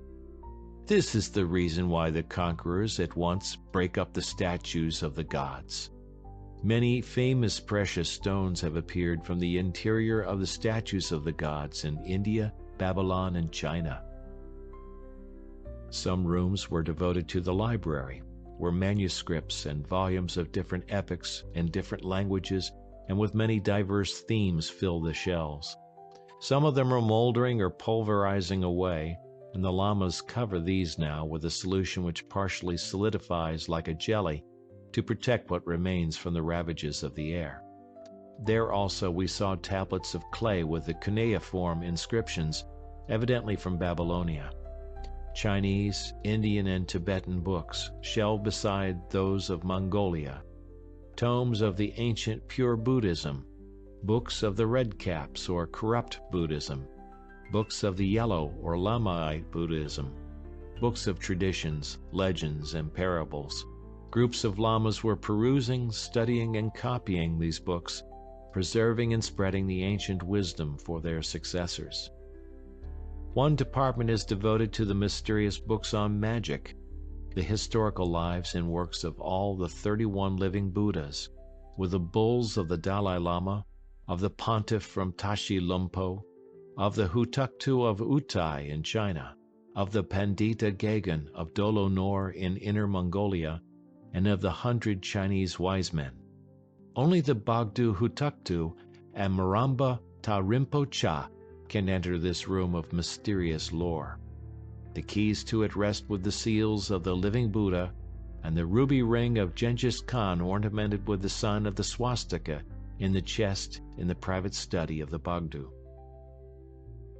The person of His Holiness is surrounded by 5,000 lamas. They are divided into many ranks, from simple servants to the counselors of God, for which latter the government consists. Among these counselors are all the 4 Khans of Mongolia and the 5 highest princes. Of all the lamas, there are 3 classes of peculiar interest, about which the living Buddha himself told me when I visited him with Djam Bolam. The god sorrowfully mourned over the demoralized and sumptuous life led by the lamas, which decreased rapidly the number of fortune-tellers and clairvoyants among their ranks, saying of it, "If the Jahansi and Narabanchi monasteries had not preserved their strict regime and rules, Thakure would have been left without prophets and fortune-tellers. Baron Abaganor, Torchiel Jurdak, and the other holy lamas who had the power of seeing that which is hidden from the sight of the common people have gone with the blessing of the gods." This class of lamas is a very important one, because every important personage visiting the monasteries at Urga is shown to the Lama Suran, or fortune teller, without the knowledge of the visitor, for the study of his destiny and fate, which are then communicated to the Bogdu Hutuktu, so that with these facts in his possession, the Bogdu knows in what way to treat his guest, and what policy to follow towards him. The Tsurans are mostly old men, skinny, exhausted, and severe ascetics. But I have met some who were young, almost boys. They were the Hubulgan, incarnate gods, the future Hutuktus and Gegans of the various Mongolian monasteries. The second class is the doctors, or Ta Lama. They observe the actions of plants and certain products from animals upon people, preserve Tibetan medicines and cures, and study anatomy very carefully but without making use of vivisection and the scalpel. They are skillful bone setters, masseurs, and great connoisseurs of hypnotism and animal magnetism. The third class is the highest rank of doctors, consisting chiefly of Tibetans and Kalmucks, poisoners. They may be said to be doctors of political medicine. They live by themselves, apart from any associates, and are the great silent weapon in the hands of the living Buddha. I was informed that a large portion of them are dumb. I saw one such doctor, the very person who poisoned the Chinese physician sent by the Chinese emperor from Peking to liquidate the living Buddha. A small white old fellow with a deeply wrinkled face, a curl of white hairs on his chin, and with vivacious eyes that were ever shifting inquiringly about him. Whenever he comes to a monastery, the local god ceases to eat and drink in fear of the activities of this Mongolian Locusta. But even this cannot save the condemned, for a poisoned cap or shirt or boots, or a rosary, a bridle, books or religious articles soaked in a poisonous solution will surely accomplish the object of the Bogdu Khan. The deepest esteem and religious faithfulness surround the blind pontiff. Before him all fall on their faces. Khans and Hutuktus approach him on their knees. Everything about him is dark, full of oriental antiquity. The drunken blind man, listening to the banal arias of the gramophone or shaking his servants with an electric current from his dynamo, the ferocious old fellow poisoning his political enemies, the Lama keeping his people in darkness and deceiving them with his prophecies and fortune-telling. He is, however, not an entirely ordinary man. One day we sat in the room of the Bogdu, and Prince Djam Bolan translated to him my story of the Great War. The old fellow was listening very carefully, but suddenly opened his eyes widely and began to give attention to some sounds coming in from outside the room. His face became reverent, supplicant, and frightened. "The gods call me," he whispered, and slowly moved into his private shrine, where he prayed loudly about 2 hours, kneeling immobile as a statue. His prayer consists of conversation with the invisible gods, to whose questions he himself gave the answers. He came out of the shrine pale and exhausted, but pleased and happy. It was his personal prayer. During the regular temple service, he did not participate in the prayers, for then he is God. Sitting on his throne, he is carried and placed on the altar, and there prayed to by the lamas and the people. He only receives the prayers, hopes, tears, woe, and desperation of the people, immobily gazing into space with his sharp and bright but blind eyes.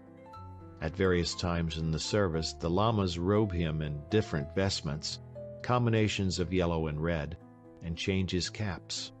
The service always finishes at the solemn moment when the living Buddha, with the tiara on his head, pronounces the pontifical blessing upon the congregation, turning his face to all 4 cardinal points of the compass, and finally stretching out his hands toward the northwest, that is, to Europe, whither in the belief of the yellow faith must travel the teachings of the wise Buddha. After earnest prayers or long temple services, the pontiff seems very deeply shaken, and often calls his secretaries and dictates his visions and prophecies, always very complicated and unaccompanied by his deductions. Sometimes with the words, "Their souls are communicating," he puts on his white robes and goes to pray in his shrine. Then all the gates of the palace are shut, and all the lamas are sunk in solemn, mystic fear. All are praying, telling their rosaries and whispering the orison, Om Mani Padme Hung, or turning the prayer wheels with their prayers or exercisings. The fortune tellers read their horoscopes, the clairvoyants write out their visions, while Marambas search the ancient books for explanations of the words of the living Buddha. End of chapter. Chapter 41. The Dust of Centuries. Have you ever seen the dusty cobwebs and the mold in the cellars of some ancient castle in Italy, France, or England? This is the dust of centuries. Perhaps it touched the faces, helmets, and swords of a Roman Augustus, St. Louis, the Inquisitor, Galileo, or King Richard. Your heart is involuntarily contracted, and you feel a respect for these witnesses of elapsed ages. This same impression came to me in Takure, perhaps more deep, more realistic. Here life flows on almost as it flowed 8 centuries ago. Here man lives only in the past, and the contemporary only complicates and prevents the normal life. Today is a great day, the living Buddha once said to me, the day of the victory of Buddhism over all other religions. It was a long time ago. On this day, Kublai Khan called to him the lamas of all religions and ordered them to state to him how and what they believed. They praised their gods and their hutuktus. Discussions and quarrels began. Only one lama remained silent. At last, he mockingly smiled and said, "Great Emperor, order each to prove the power of his gods by the performance of a miracle, and afterwards judge and choose." Kublai Khan so ordered all the lamas to show him a miracle, but all were silent, confused, and powerless before him. "Now," said the emperor, addressing the lama who had tendered this suggestion, "now you must prove the power of your gods." The lama looked long and silently at the emperor, turned and gazed at the whole assembly, and then quietly stretched out his hand toward them. At this instant the golden goblet of the emperor raised itself from the table and tipped before the lips of the Khan without a visible hand supporting it. The emperor felt the delight of a fragrant wine. All were struck with astonishment, and the emperor spoke. "I elect to pray to your gods, and to them all people subject to me must pray. What is your faith? Who are you, and from where do you come?" "My faith is the teaching of the wise Buddha." I am Pandita Lama Turjo Gamba, from the distant and glorious monastery of Sakya in Tibet, where dwells incarnate in a human body the spirit of Buddha, his wisdom, and his power. Remember, Emperor, that the peoples who hold our faith shall possess all the Western universe, and during 811 years shall spread their faith throughout the whole world. Thus it happened on this same day many centuries ago. Lama Turjogama did not return to Tibet but lived here in Takure, where there was then only a small temple. From here he traveled to the emperor at Karakoram, and afterwards with him to the capital of China to fortify him in the faith, to predict the fate of state affairs, and to enlighten him according to the will of God. The living Buddha was silent for a time, whispered a prayer, and then continued. Urga, the ancient nest of Buddhism, with Genghis Khan on his European conquest went out the Olets or Kalmucks. They remained there almost 400 years, living on the plains of Russia. Then they returned to Mongolia because the yellow lamas called them to light against the kings of Tibet, lamas of the red caps who were oppressing the people. The Kalmucks helped the yellow faith, but they realized that Lhasa was too distant from the whole world and could not spread our faith throughout the earth. Consequently, the Kalmuk Gushi Khan brought up from Tibet a holy lama, Undur Gagan, who had visited the king of the world. From that day, the Bogdu Gagan has continuously lived in Urga, a protector of the freedom of Mongolia and of the Chinese emperors of Mongolian origin. Undur Gagan was the first living Buddha in the lands of the Mongols.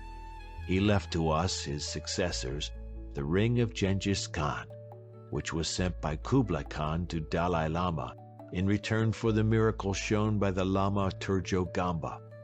Also the top of the skull of a black mysterious miracle worker from India, using which as a bowl Strongsan, king of Tibet, drank during the temple ceremonies 1,600 years ago, as well as an ancient stone statue of Buddha brought from Delhi by the founder of the Yellow Faith, Paspa.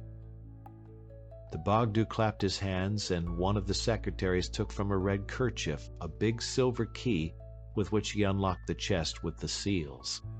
The living Buddha slipped his hand into the chest and drew forth a small box of carved ivory, from which he took out and showed to me a large gold ring set with a magnificent ruby carved with the sign of the swastika. This ring was always worn on the right hand of the Khans Genghis and Kublai, said the Bogdu.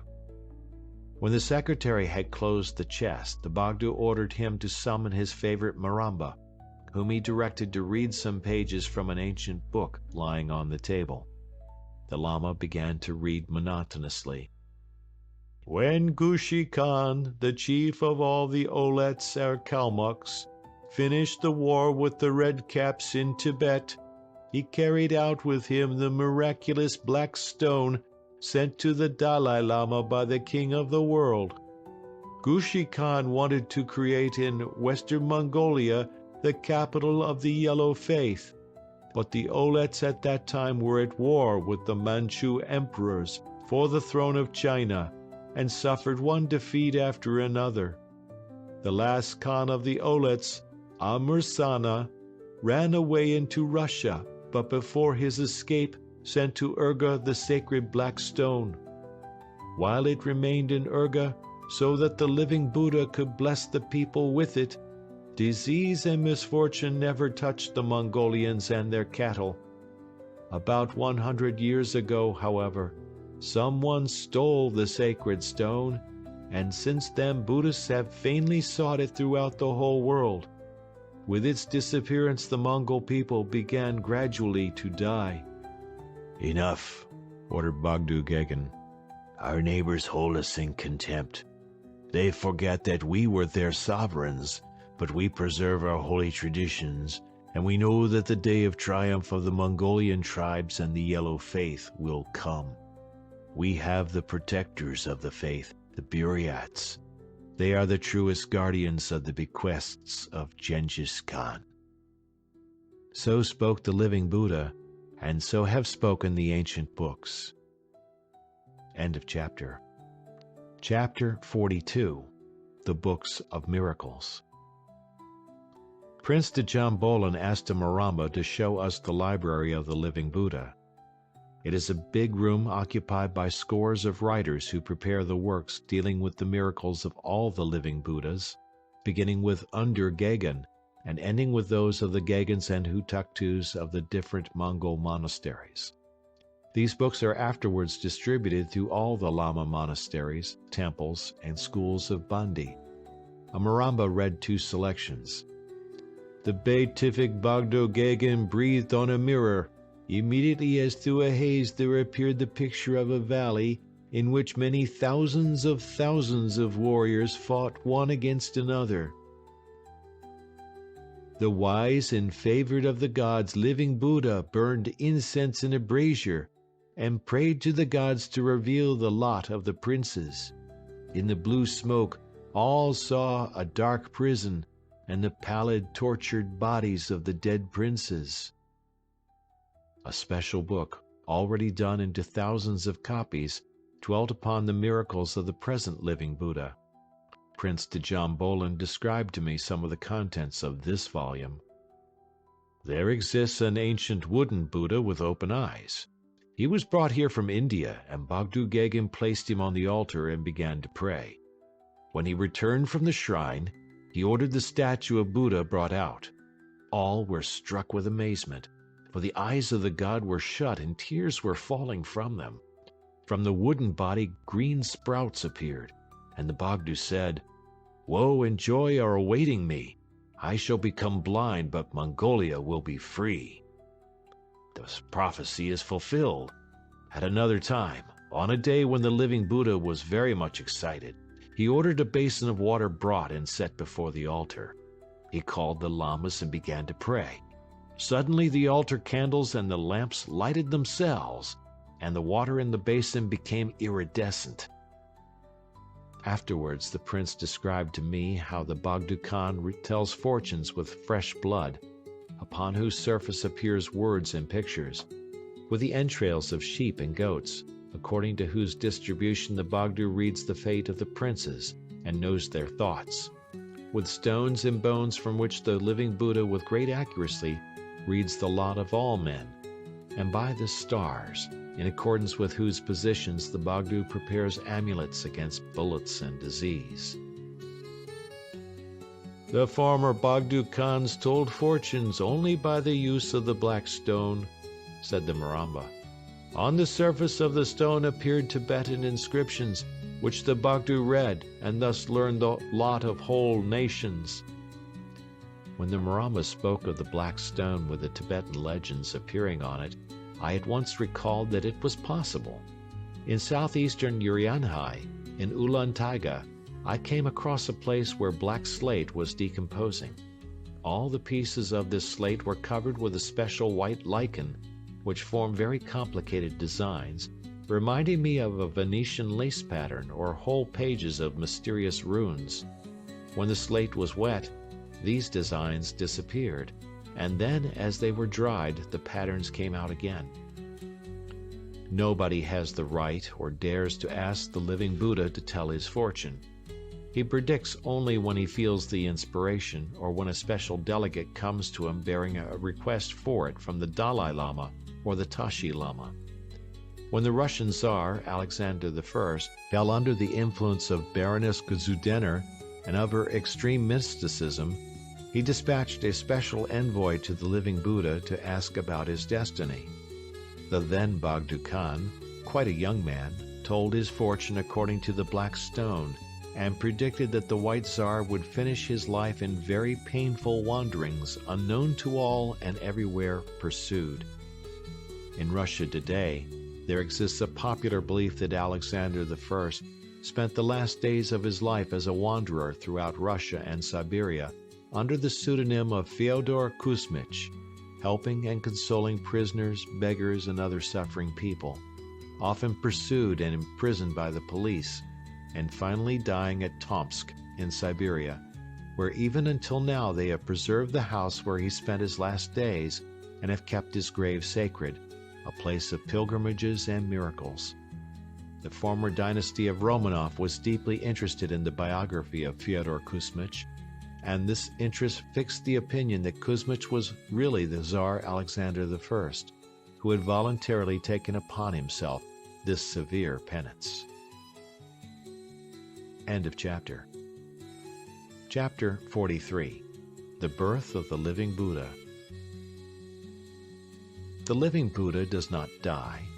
His soul sometimes passes into that of a child born on the day of his death, and sometimes transfers itself to another being during the life of the Buddha. This new mortal dwelling of the sacred spirit of the Buddha almost always appears in the yurta of some poor Tibetan or Mongol family. There is a reason of policy for this. If the Buddha appears in the family of a rich prince, it could result in the elevation of a family that would not yield obedience to the clergy, and such has happened in the past. While on the other hand, any poor, unknown family that becomes the heritor of the throne of Genghis Khan acquires riches and is readily submissive to the lamas. Only 3 or 4 living Buddhas were of purely Mongolian origin, the remaining were Tibetans. One of the counselors of the living Buddha, Lama Khan Chisaktu, told me the following. In the monasteries at Lhasa and Tashi Lumpo, they are kept constantly informed through letters from Urga about the health of the living Buddha. When his human body becomes old and the spirit of Buddha strives to extricate itself, special solemn services begin in the Tibetan temples, together with the telling of fortunes by astrology. These rites indicate the specially pious lamas who must discover where the spirit of the Buddha will be reincarnated. For this purpose they travel throughout the whole land and observe. Often God himself gives them signs and indications. Sometimes the white wolf appears near the yurta of a poor shepherd, or a lamb with 2 heads is born, or a meteor falls from the sky. Some lamas take fish from the sacred lake Tangri Nor and read on the scales thereof the name of the new Bogdukan. Others pick out stones whose cracks indicate to them where they must search and whom they must find, while others secrete themselves in narrow mountain ravines to listen to the voices of the spirits of the mountains, pronouncing the name of the new choice of the gods. When he is found, all the possible information about his family is secretly collected and presented to the most learned Tashi Lama, having the name of Verdani, the great gem of learning, who, according to the runes of Rama, verifies the selection. If he is in agreement with it, he sends a secret letter to the Dalai Lama, who holds a special sacrifice in the temple of the Spirit of the Mountains, and confirms the election by putting his great seal on this letter of the Tashi Lama. If the old living Buddha be still alive, the name of his successor is kept a deep secret. If the spirit of Buddha has already gone out from the body of Bogdukan, a special legation appears from Tibet with the new living Buddha. The same process accompanies the election of the Gagan and Hutaktus in all the Lamaite monasteries in Mongolia, but confirmation of the election resides with the living Buddha and is only announced to Lhasa after the event. End of chapter. Chapter 44. A page in the history of the present living Buddha. The present Bogdukan of Outer Mongolian is a Tibetan. He sprang from a poor family living in the neighborhood of Sakya Kure in western Tibet. From earliest youth he had a stormy, quite unaesthetic nature. He was fired with the idea of the independence and glorification of Mongolia and the successors of Genghis Khan. This gave him at once a great influence among the lamas, princes, and khans of Mongolia, and also with the Russian government, which always tried to attract him to their side. He did not fear to arraign himself against the Manchu dynasty in China, and always had the help of Russia, Tibet, the Buryats and Kyrgyz, furnishing him with money, weapons, warriors, and diplomatic aid. The Chinese emperors avoided open war with the living god because it might arouse the protests of the Chinese Buddhists. At one time they sent to the Bogdo Khan a skillful doctor-poisoner. The living Buddha, however, at once understood the meaning of this medical attention, and, knowing the power of Asiatic poisons, decided to make a journey through the Mongol monasteries and through Tibet. As his substitute, he left a Hubilgan who made friends with the Chinese doctor and inquired from him the purposes and details of his arrival. Very soon the Chinese died from some unknown cause, and the living Buddha returned to his comfortable capital. On another occasion, danger threatened the living god. It was when Lhasa decided that the Bogdo Khan was carrying out a policy too independent of Tibet. The Dalai Lama began negotiations with several khans and princes, with the sane Noyan Khan and Jasaktu Khan leading the movement, and persuaded them to accelerate the immigration of the spirit of Buddha into another human form. They came to Urga, where the Bogdo Khan met them with honors and rejoicings. A great feast was made for them, and the conspirators already felt themselves the accomplishers of the orders of the Dalai Lama. However, at the end of the feast, they had different feelings and died with them during the night. The living Buddha ordered their bodies sent with full honors to their families. The Bogdo Khan knows every thought, every movement of the princes and khans, the slightest conspiracy against himself, and the offender is usually kindly invited to Urga, from where he does not return alive. The Chinese government decided to terminate the line of the living Buddhas. Ceasing to fight with the pontiff of Urga, the government contrived the following scheme for accomplishing its ends. Peking invited the Pandita Gagan from Dolonor and the head of the Chinese Lamaites, the Hutuktu of Utai, both of whom do not recognize the supremacy of the living Buddha, to come to the capital. They decided, after consulting the old Buddhistic books, that the present Bogdo Khan was to be the last living Buddha, because that part of the spirit of Buddha which dwells in the Bogdo Khans can abide only 31 times in the human body. Bogdo Khan is the 31st incarnated Buddha from the time of Undur Gagan, and with him, therefore, the dynasty of the Urga pontiffs must cease. However, on hearing this, the Bogdo Khan himself did some research work and found in the old Tibetan manuscripts that one of the Tibetan pontiffs was married, and his son was a natural incarnated Buddha. So the Bogdo Khan married and now has a son, a very capable and energetic young man, and thus the religious throne of Genghis Khan will not be left empty. The dynasty of the Chinese emperors disappeared from the stage of political events, but the living Buddha continues to be a center for the Pan-Asiatic idea. The new Chinese government in 1920 held the living Buddha under arrest in his palace, but at the beginning of 1921, Baron Ungern crossed the sacred Bogdo Ol and approached the palace from the rear. Tibetan riders shot the Chinese sentries with bow and arrow, and afterwards the Mongols penetrated into the palace and stole their god, who immediately stirred up all Mongolia and awakened the hopes of the Asiatic peoples and tribes. In the great palace of the Bogdo, a lama showed me a special casket covered with a precious carpet, wherein they keep the bulls of the Dalai and Tashi lamas, the decrees of the Russian and Chinese emperors, and the treaties between Mongolia, Russia, China, and Tibet. In this same casket is the copper plate bearing the mysterious sign of the King of the World and the chronicle of the last vision of the living Buddha. End of chapter.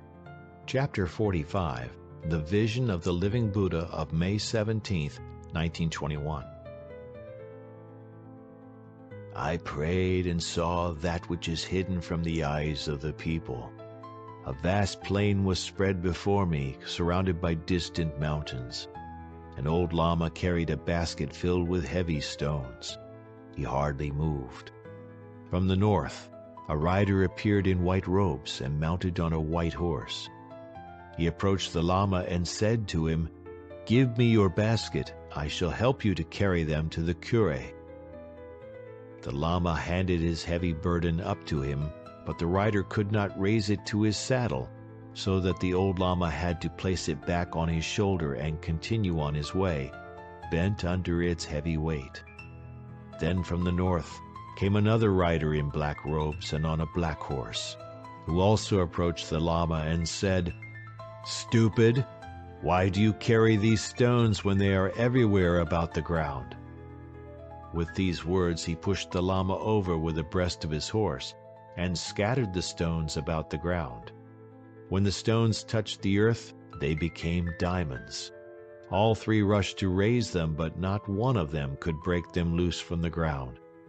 Then the old Lama exclaimed, "O gods, all my life I have carried this heavy burden, and now, when there was left so little to go, I have lost it. Help me, great good gods." Suddenly, a tottering old man appeared. He collected all the diamonds into the basket without trouble, cleaned the dust from them, raised the burden to his shoulder and started out, speaking with the Lama. "Rest a while. I have just carried my burden to the goal, and I am glad to help you with yours." They went on and were soon out of sight, while the riders began to fight. They fought one whole day and then the whole night, and when the sun rose over the plain, neither was there, either alive or dead, and no trace of either remained. This I saw, Bhagdu Hutaktu Khan, speaking with the great and wise Buddha, surrounded by the good and bad demons. Wise lamas, Hutaktus, Kampos, Marambos, and holy Gagans, give the answer to my vision. This was written in my presence on May 17th, 1921, from the words of the living Buddha just as he came out of his private shrine to his study. I do not know what the Hutaktu and Gagans, the fortune-tellers, sorcerers, and clairvoyants replied to him, but does not the answer seem clear if one realizes the present situation in Asia? Awakened Asia is full of enigmas, but it is also full of answers to the questions set by the destiny of mankind. This great continent of mysterious pontiffs, living gods, Mahatmas, and readers of the terrible book of karma is awakening, and the ocean of hundreds of millions of human lives is lashed with monstrous waves. End of chapter. Part 5. Mystery of Mysteries, the King of the World. Chapter 46. The Subterranean Kingdom. "Stop," whispered my old Mongol guide, as we were one day crossing the plain near Tsagan Luk. "Stop." He slipped from his camel, which lay down without his bidding. The Mongol raised his hands in prayer before his face and began to repeat the sacred phrase, Om Mani Padme Hung. The other Mongols immediately stopped their camels and began to pray. What has happened? I thought as I gazed round over the tender green grass, up to the cloudless sky and out toward the dreamy soft rays of the evening sun. The Mongols prayed for some time, whispered among themselves, and, after tightening up the packs on the camels, moved on. "Did you see," asked the Mongol, "how our camels moved their ears in fear? How the herd of horses on the plain stood fixed in attention, and how the herds of sheep and cattle lay crouched close to the ground? Did you notice that the birds did not fly, the marmots did not run, and the dogs did not bark? The air trembled softly and bore from afar the music of a song which penetrated to the hearts of men, animals, and birds alike. Earth and sky ceased breathing. The wind did not blow, and the sun did not move. At such a moment the wolf that is stealing up on the sheep arrests his stealthy crawl. The frightened herd of antelope suddenly checks its wild course. The knife of the shepherd cutting the sheep's throat falls from his hand. The rapacious ermine ceases to stalk the unsuspecting salga. All living beings in fear are involuntarily thrown into prayer and waiting for their fate. So it was just now. Thus it has always been, whenever the king of the world in his subterranean palace prays and searches out the destiny of all the peoples on the earth. In this wise the old Mongol, a simple, coarse shepherd and hunter, spoke to me. Mongolia, with her nude and terrible mountains, her limitless plains, covered with the widely strewn bones of the forefathers, gave birth to mystery. Her people, frightened by the stormy passions of nature or lulled by her death-like peace, feel her mystery. Her red and yellow lamas preserve and poetize her mystery. The pontiffs of Lhasa and Urga know and possess her mystery. On my journey into Central Asia, I came to know for the first time about the mystery of mysteries, which I can call by no other name. At the outset, I did not pay much attention to it, and did not attach to it such importance as I afterwards realized belonged to it, when I had analyzed and connoted many sporadic, hazy, and often controversial bits of evidence.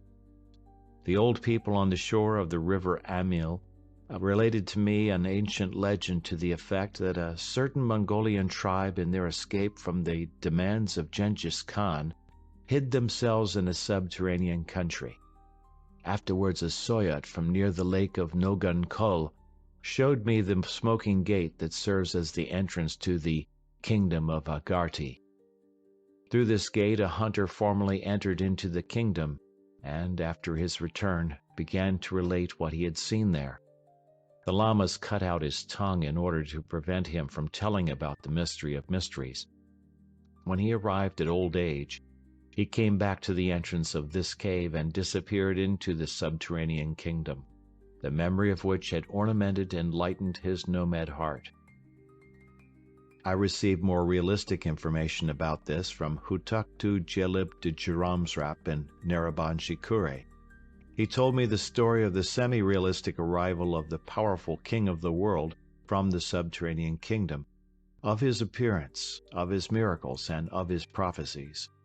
And only then did I begin to understand that in that legend, hypnosis, or mass vision, whichever it may be, is hidden not only mystery but a realistic and powerful force capable of influencing the course of the political life of Asia.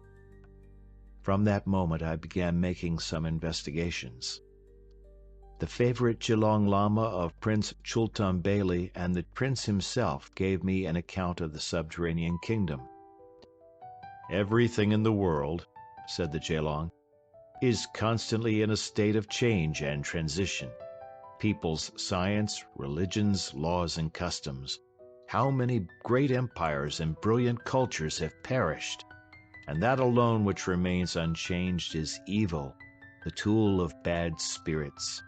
More than 60,000 years ago, a holy man disappeared with a whole tribe of people under the ground, and never appeared again on the surface of the earth. Many people, however, have since visited this kingdom: Sakyamuni, Undurgegan, Paspa, Kanbebar, and others. No one knows where this place is. One says Afghanistan, others India. All the people there are protected against evil, and crimes do not exist within its bournes. Science has there developed calmly, and nothing is threatened with destruction. The subterranean people have reached the highest knowledge. Now it is a large kingdom, millions of men with the king of the world as their ruler. He knows all the forces of the world, and reads all the souls of humankind in the great book of their destiny. Invisibly he rules 800 million men on the surface of the earth, and they will accomplish his every order." Prince Chultan Beyli added, "This kingdom is Agarti. It extends throughout all the subterranean passages of the whole world.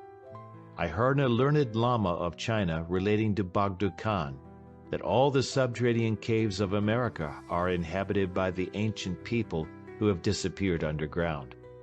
Traces of them are still found on the surface of the land. These subterranean peoples and spaces are governed by rulers owing allegiance to the King of the world. In it there is not much of the wonderful. You know that in the two greatest oceans of the East and the West there were formerly two continents. They disappeared under the water, but their people went into the subterranean kingdom. In underground caves there exists a peculiar light which affords growth to the grains and vegetables, and long life without disease to the people. There are many different peoples, and many different tribes.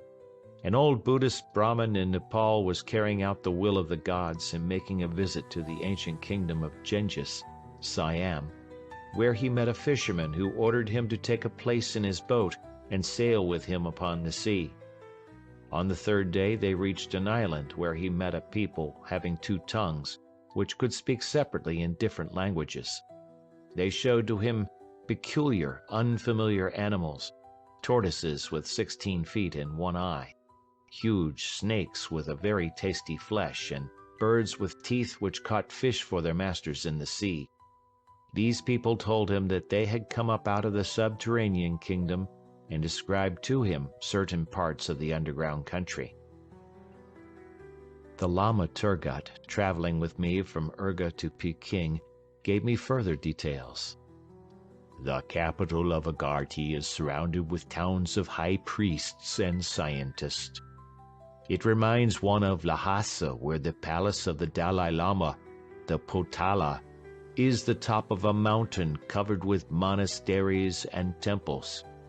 The throne of the King of the world is surrounded by millions of incarnated gods. They are the holy Panditas. The palace itself is encircled by the palaces of the Goro, who possess all the visible and invisible forces of the earth, of inferno and of the sky, and who can do everything for the life and death of man. If our mad humankind should begin a war against them, they would be able to explode the whole surface of our planet and transform it into deserts. They can dry up the seas, transform lands into oceans, and scatter the mountains into the sands of the deserts. By his order, trees, grasses, and bushes can be made to grow. Old and feeble men can become young and stalwart, and the dead can be resurrected. In cars strange and unknown to us, they rush through the narrow cleavages inside our planet. Some Indian Brahmins and Tibetan Dalai Lamas, during their laborious struggles to the peaks of mountains which no other human feet had trod, have found there inscriptions carved on the rocks, footprints in the snow, and the tracks of wheels. The blissful Sakya Muni found on one mountaintop tablets of stone carrying words which he only understood in his old age, and afterwards penetrated into the kingdom of Agartha, from which he brought back crumbs of the sacred learning preserved in his memory. There, in palaces of wonderful crystal, live the invisible rulers of all pious people, the King of the world, or Brahitma, who can speak with God as I speak with you, and his two assistants, Mahitma, knowing the purposes of future events, and Mahinga, ruling the causes of these events. The holy Panditas study the world and all its forces. Sometimes the most learned among them collect together and send envoys to that place where the human eyes have never penetrated. This is described by the Tashi Lama living 850 years ago. The highest Panditas place their hands on their eyes and at the base of the brain of younger ones and force them into a deep sleep, wash their bodies with an infusion of grass, and make them immune to pain and harder than stones, wrap them in magic cloths, bind them, and then pray to the great God. The petrified youths lie with eyes and ears open and alert, seeing, hearing, and remembering everything. Afterwards a Goro approaches and fastens a long, steady gaze upon them. Very slowly the bodies lift themselves from the earth and disappear. The Goro sits and stares with fixed eyes to the place whither he has sent them. Invisible threads join them to his will. Some of them course among the stars, observe their events, their unknown peoples, their life and their laws. They listen to their talk, read their books, understand their fortunes and woes, their holiness and sins, their piety and evil. Some are mingled with flame and see the creatures of fire, quick and ferocious, eternally fighting, melting and hammering metals in the depths of planets, boiling the water for geysers and springs, melting the rocks and pushing out molten streams over the surface of the earth through the holes in the mountains.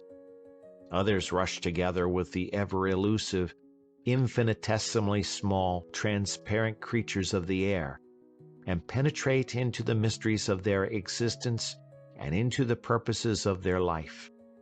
Others slip into the depths of the seas and observe the kingdom of the wise creatures of the water, who transport and spread genial warmth all over the earth, ruling the winds, waves, and storms.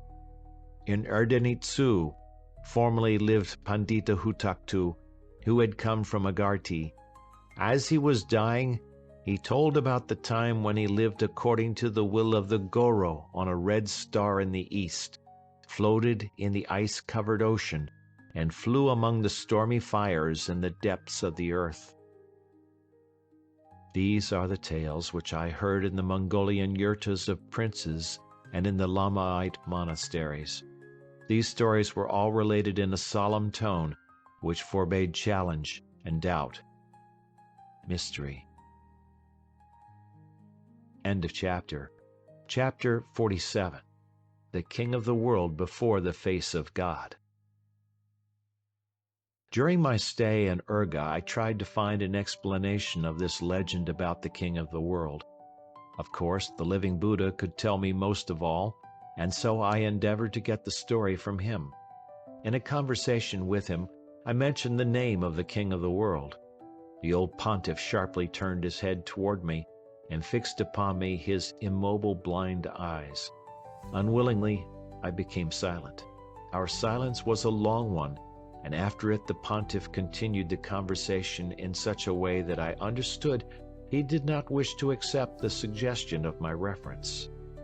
On the faces of the others present I noticed expressions of astonishment and fear produced by my words, and especially was this true of the custodian of the library of the Bogdo Khan. One can readily understand that all this only made me the more anxious to press the pursuit.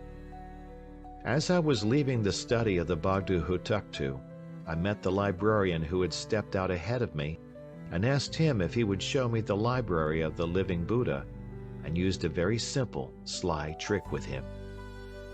"Do you know, my dear Lama," I said, "once I rode in the plain at the hour when the King of the World spoke with God, and I felt the impressive majesty of this moment." To my astonishment, the old Lama very quietly answered me, "It is not right that the Buddhist and of our yellow faith should conceal it. The acknowledgement of the existence of the most holy and most powerful man, of the blissful kingdom, of the great temple of sacred science, is such a consolation to our sinful hearts and our corrupt lives that to conceal it from humankind is a sin. Well, listen," he continued. "Throughout the whole year, the King of the World guides the work of the Panditas and Goros of Agarti. Only at times he goes to the temple cave, where the embalmed body of his predecessor lies in a black stone coffin. This cave is always dark, but when the King of the World enters it, the walls are striped with fire, and from the lid of the coffin appear tongues of flame. The eldest Goro stands before him with covered head and face, and with hands folded across his chest. This Goro never removes the covering from his face, for his head is a nude skull with living eyes and a tongue that speaks. He is in communion with the souls of all who have gone before. The king of the world prays for a long time, and afterwards approaches the coffin and stretches out his hand. The flames thereon burn brighter. The stripes of fire on the walls disappear and revive, interlace, and form mysterious signs from the alphabet Vatanan. From the coffin, transparent bands of scarcely noticeable light begin to flow forth. These are the thoughts of his predecessor.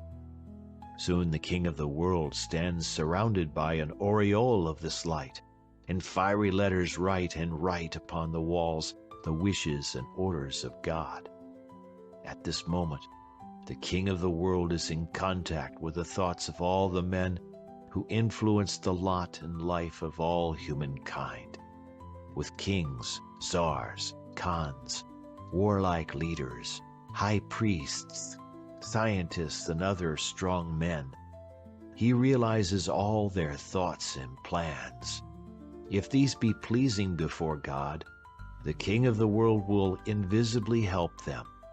If they are unpleasant in the sight of God, the king will bring them to destruction. This power is given to Agarti by the mysterious signs of Om, with which we begin all our prayers. Om is the name of an ancient holy man, the first Goro, who lived 330,000 years ago. He was the first man to know God, and who taught humankind to believe, hope, and struggle with evil. Then God gave him power over all forces ruling the visible world. After his conversation with his predecessor, the king of the world assembles the great council of God, judges the actions and thoughts of great men, helps them or destroys them. Mahitma and Mahinga find the place for these actions and thoughts in the causes ruling the world. Afterwards, the king of the world enters the great temple and prays in solitude. Fire appears on the altar, gradually spreading to all the altars near, and through the burning flame gradually appears the face of God. The king of the world reverently announces to God the decisions and awards of the council of God, and receives in turn the divine orders of the Almighty. As he comes forth from the temple, the king of the world radiates with divine light.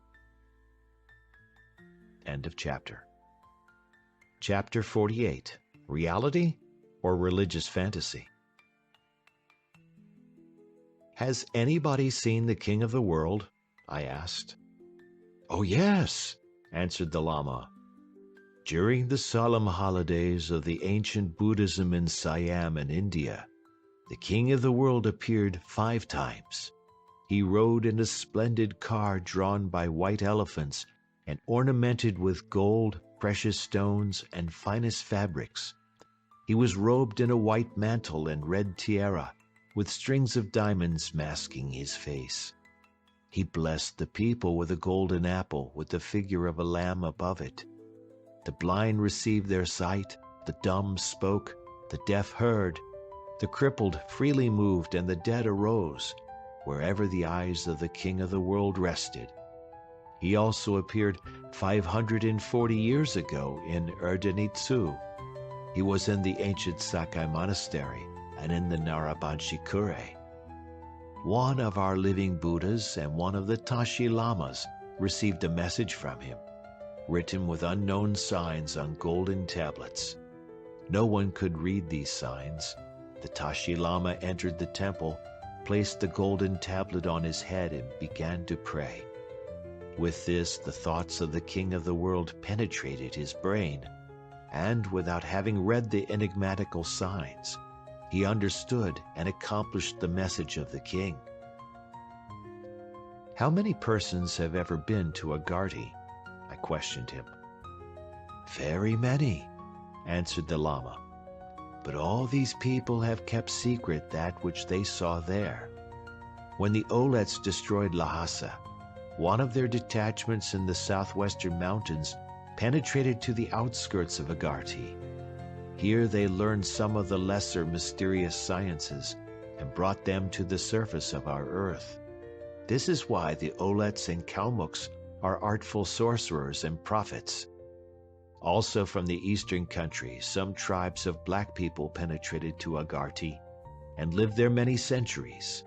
Afterwards, they were thrust out from the kingdom and returned to the earth, bringing with them the mystery of predictions according to cards, grasses, and the lines of the palm. They are the gypsies. Somewhere in the north of Asia, a tribe exists which is now dying, and which came from the cave of Agarthy, skilled in calling back the spirits of the dead as they float through the air. The Lama was silent, and afterwards, as though answering my thoughts, continued. In Agarthy, the learned Panditas write on tablets of stone all the science of our planet and of the other worlds. The Chinese learned Buddhists know this. Their science is the highest and purest. Every century, 100 sages of China collect in a secret place on the shores of the sea, where from its depths come out 100 eternally living tortoises. On their shells, the Chinese write all the developments of the divine science of the century. As I write, I am involuntarily reminded of a tale of an old Chinese bonze in the Temple of Heaven at Peking. He told me that tortoises live more than 3,000 years without food and air, and that this is the reason why all the columns of the Blue Temple of Heaven were set on live tortoises to preserve the wood from decay. Several times the pontiffs of Lhasa and Urga have sent envoys to the king of the world, said the Lama librarian, but they could not find him. Only a certain Tibetan leader, after a battle with the Olets, found the cave with the inscription, "This is the gate to Agarthy." From the cave a fine-appearing man came forth, presented him with a gold tablet bearing the mysterious signs, and said, "The king of the world will appear before all people when the time shall have arrived for him to lead all the good people of the world against all the bad. But this time has not yet come. The most evil among mankind have not yet been born." Chiang Chun Baron Ungern sent the young prince Punsig to seek out the king of the world, but he returned with a letter from the Dalai Lama from Lhasa. When the Baron sent him a second time, he did not come back. End of chapter. Chapter 49, the final chapter. The prophecy of the King of the World in 1890. The Hutuktu of Narabanchi related the following to me when I visited him in his monastery in the beginning of 1921. When the King of the World appeared before the Lamas, favored of God, in this monastery 30 years ago, he made a prophecy for the coming half-century. It was as follows: more and more the people will forget their souls and care about their bodies. The greatest sin and corruption will reign on the earth. People will become as ferocious animals, thirsting for the blood and death of their brothers. The crescent will grow dim, and its followers will descend into beggary and ceaseless war. Its conquerors will be stricken by the sun, but will not progress upward, and twice they will be visited with the heaviest misfortune, which will end in insult before the eye of the other peoples. The crowns of kings, great and small, will fall. 1, 2, 3, 4, 5, 6, 7, 8. There will be a terrible battle among all the peoples. The seas will become red. The earth and the bottom of the seas will be strewn with bones. Kingdoms will be scattered. Whole peoples will die. Hunger, disease, crimes unknown to the law, never before seen in the world. The enemies of God and of the divine spirit in man will come. Those who take the hand of another shall also perish. The forgotten and pursued shall rise and hold the attention of the whole world. There will be fogs and storms. Bare mountains shall suddenly be covered with forests. Earthquakes will come. Millions will change the fetters of slavery and humiliation for hunger, disease, and death. The ancient roads will be covered with crowds wandering from one place to another. The greatest and most beautiful cities shall perish in fire. 1, 2, 3. Father shall rise against son, brother against brother, and mother against daughter. Vice, crime, and the destruction of body and soul shall follow. Families shall be scattered. Truth and love shall disappear. From 10,000 men one shall remain. He shall be nude and mad and without force and the knowledge to build him a house and find his food. He will howl as the raging wolf, devour dead bodies, bite his own flesh, and challenge God to fight. All the earth will be emptied. God will turn away from it, and over it there will be only night and death.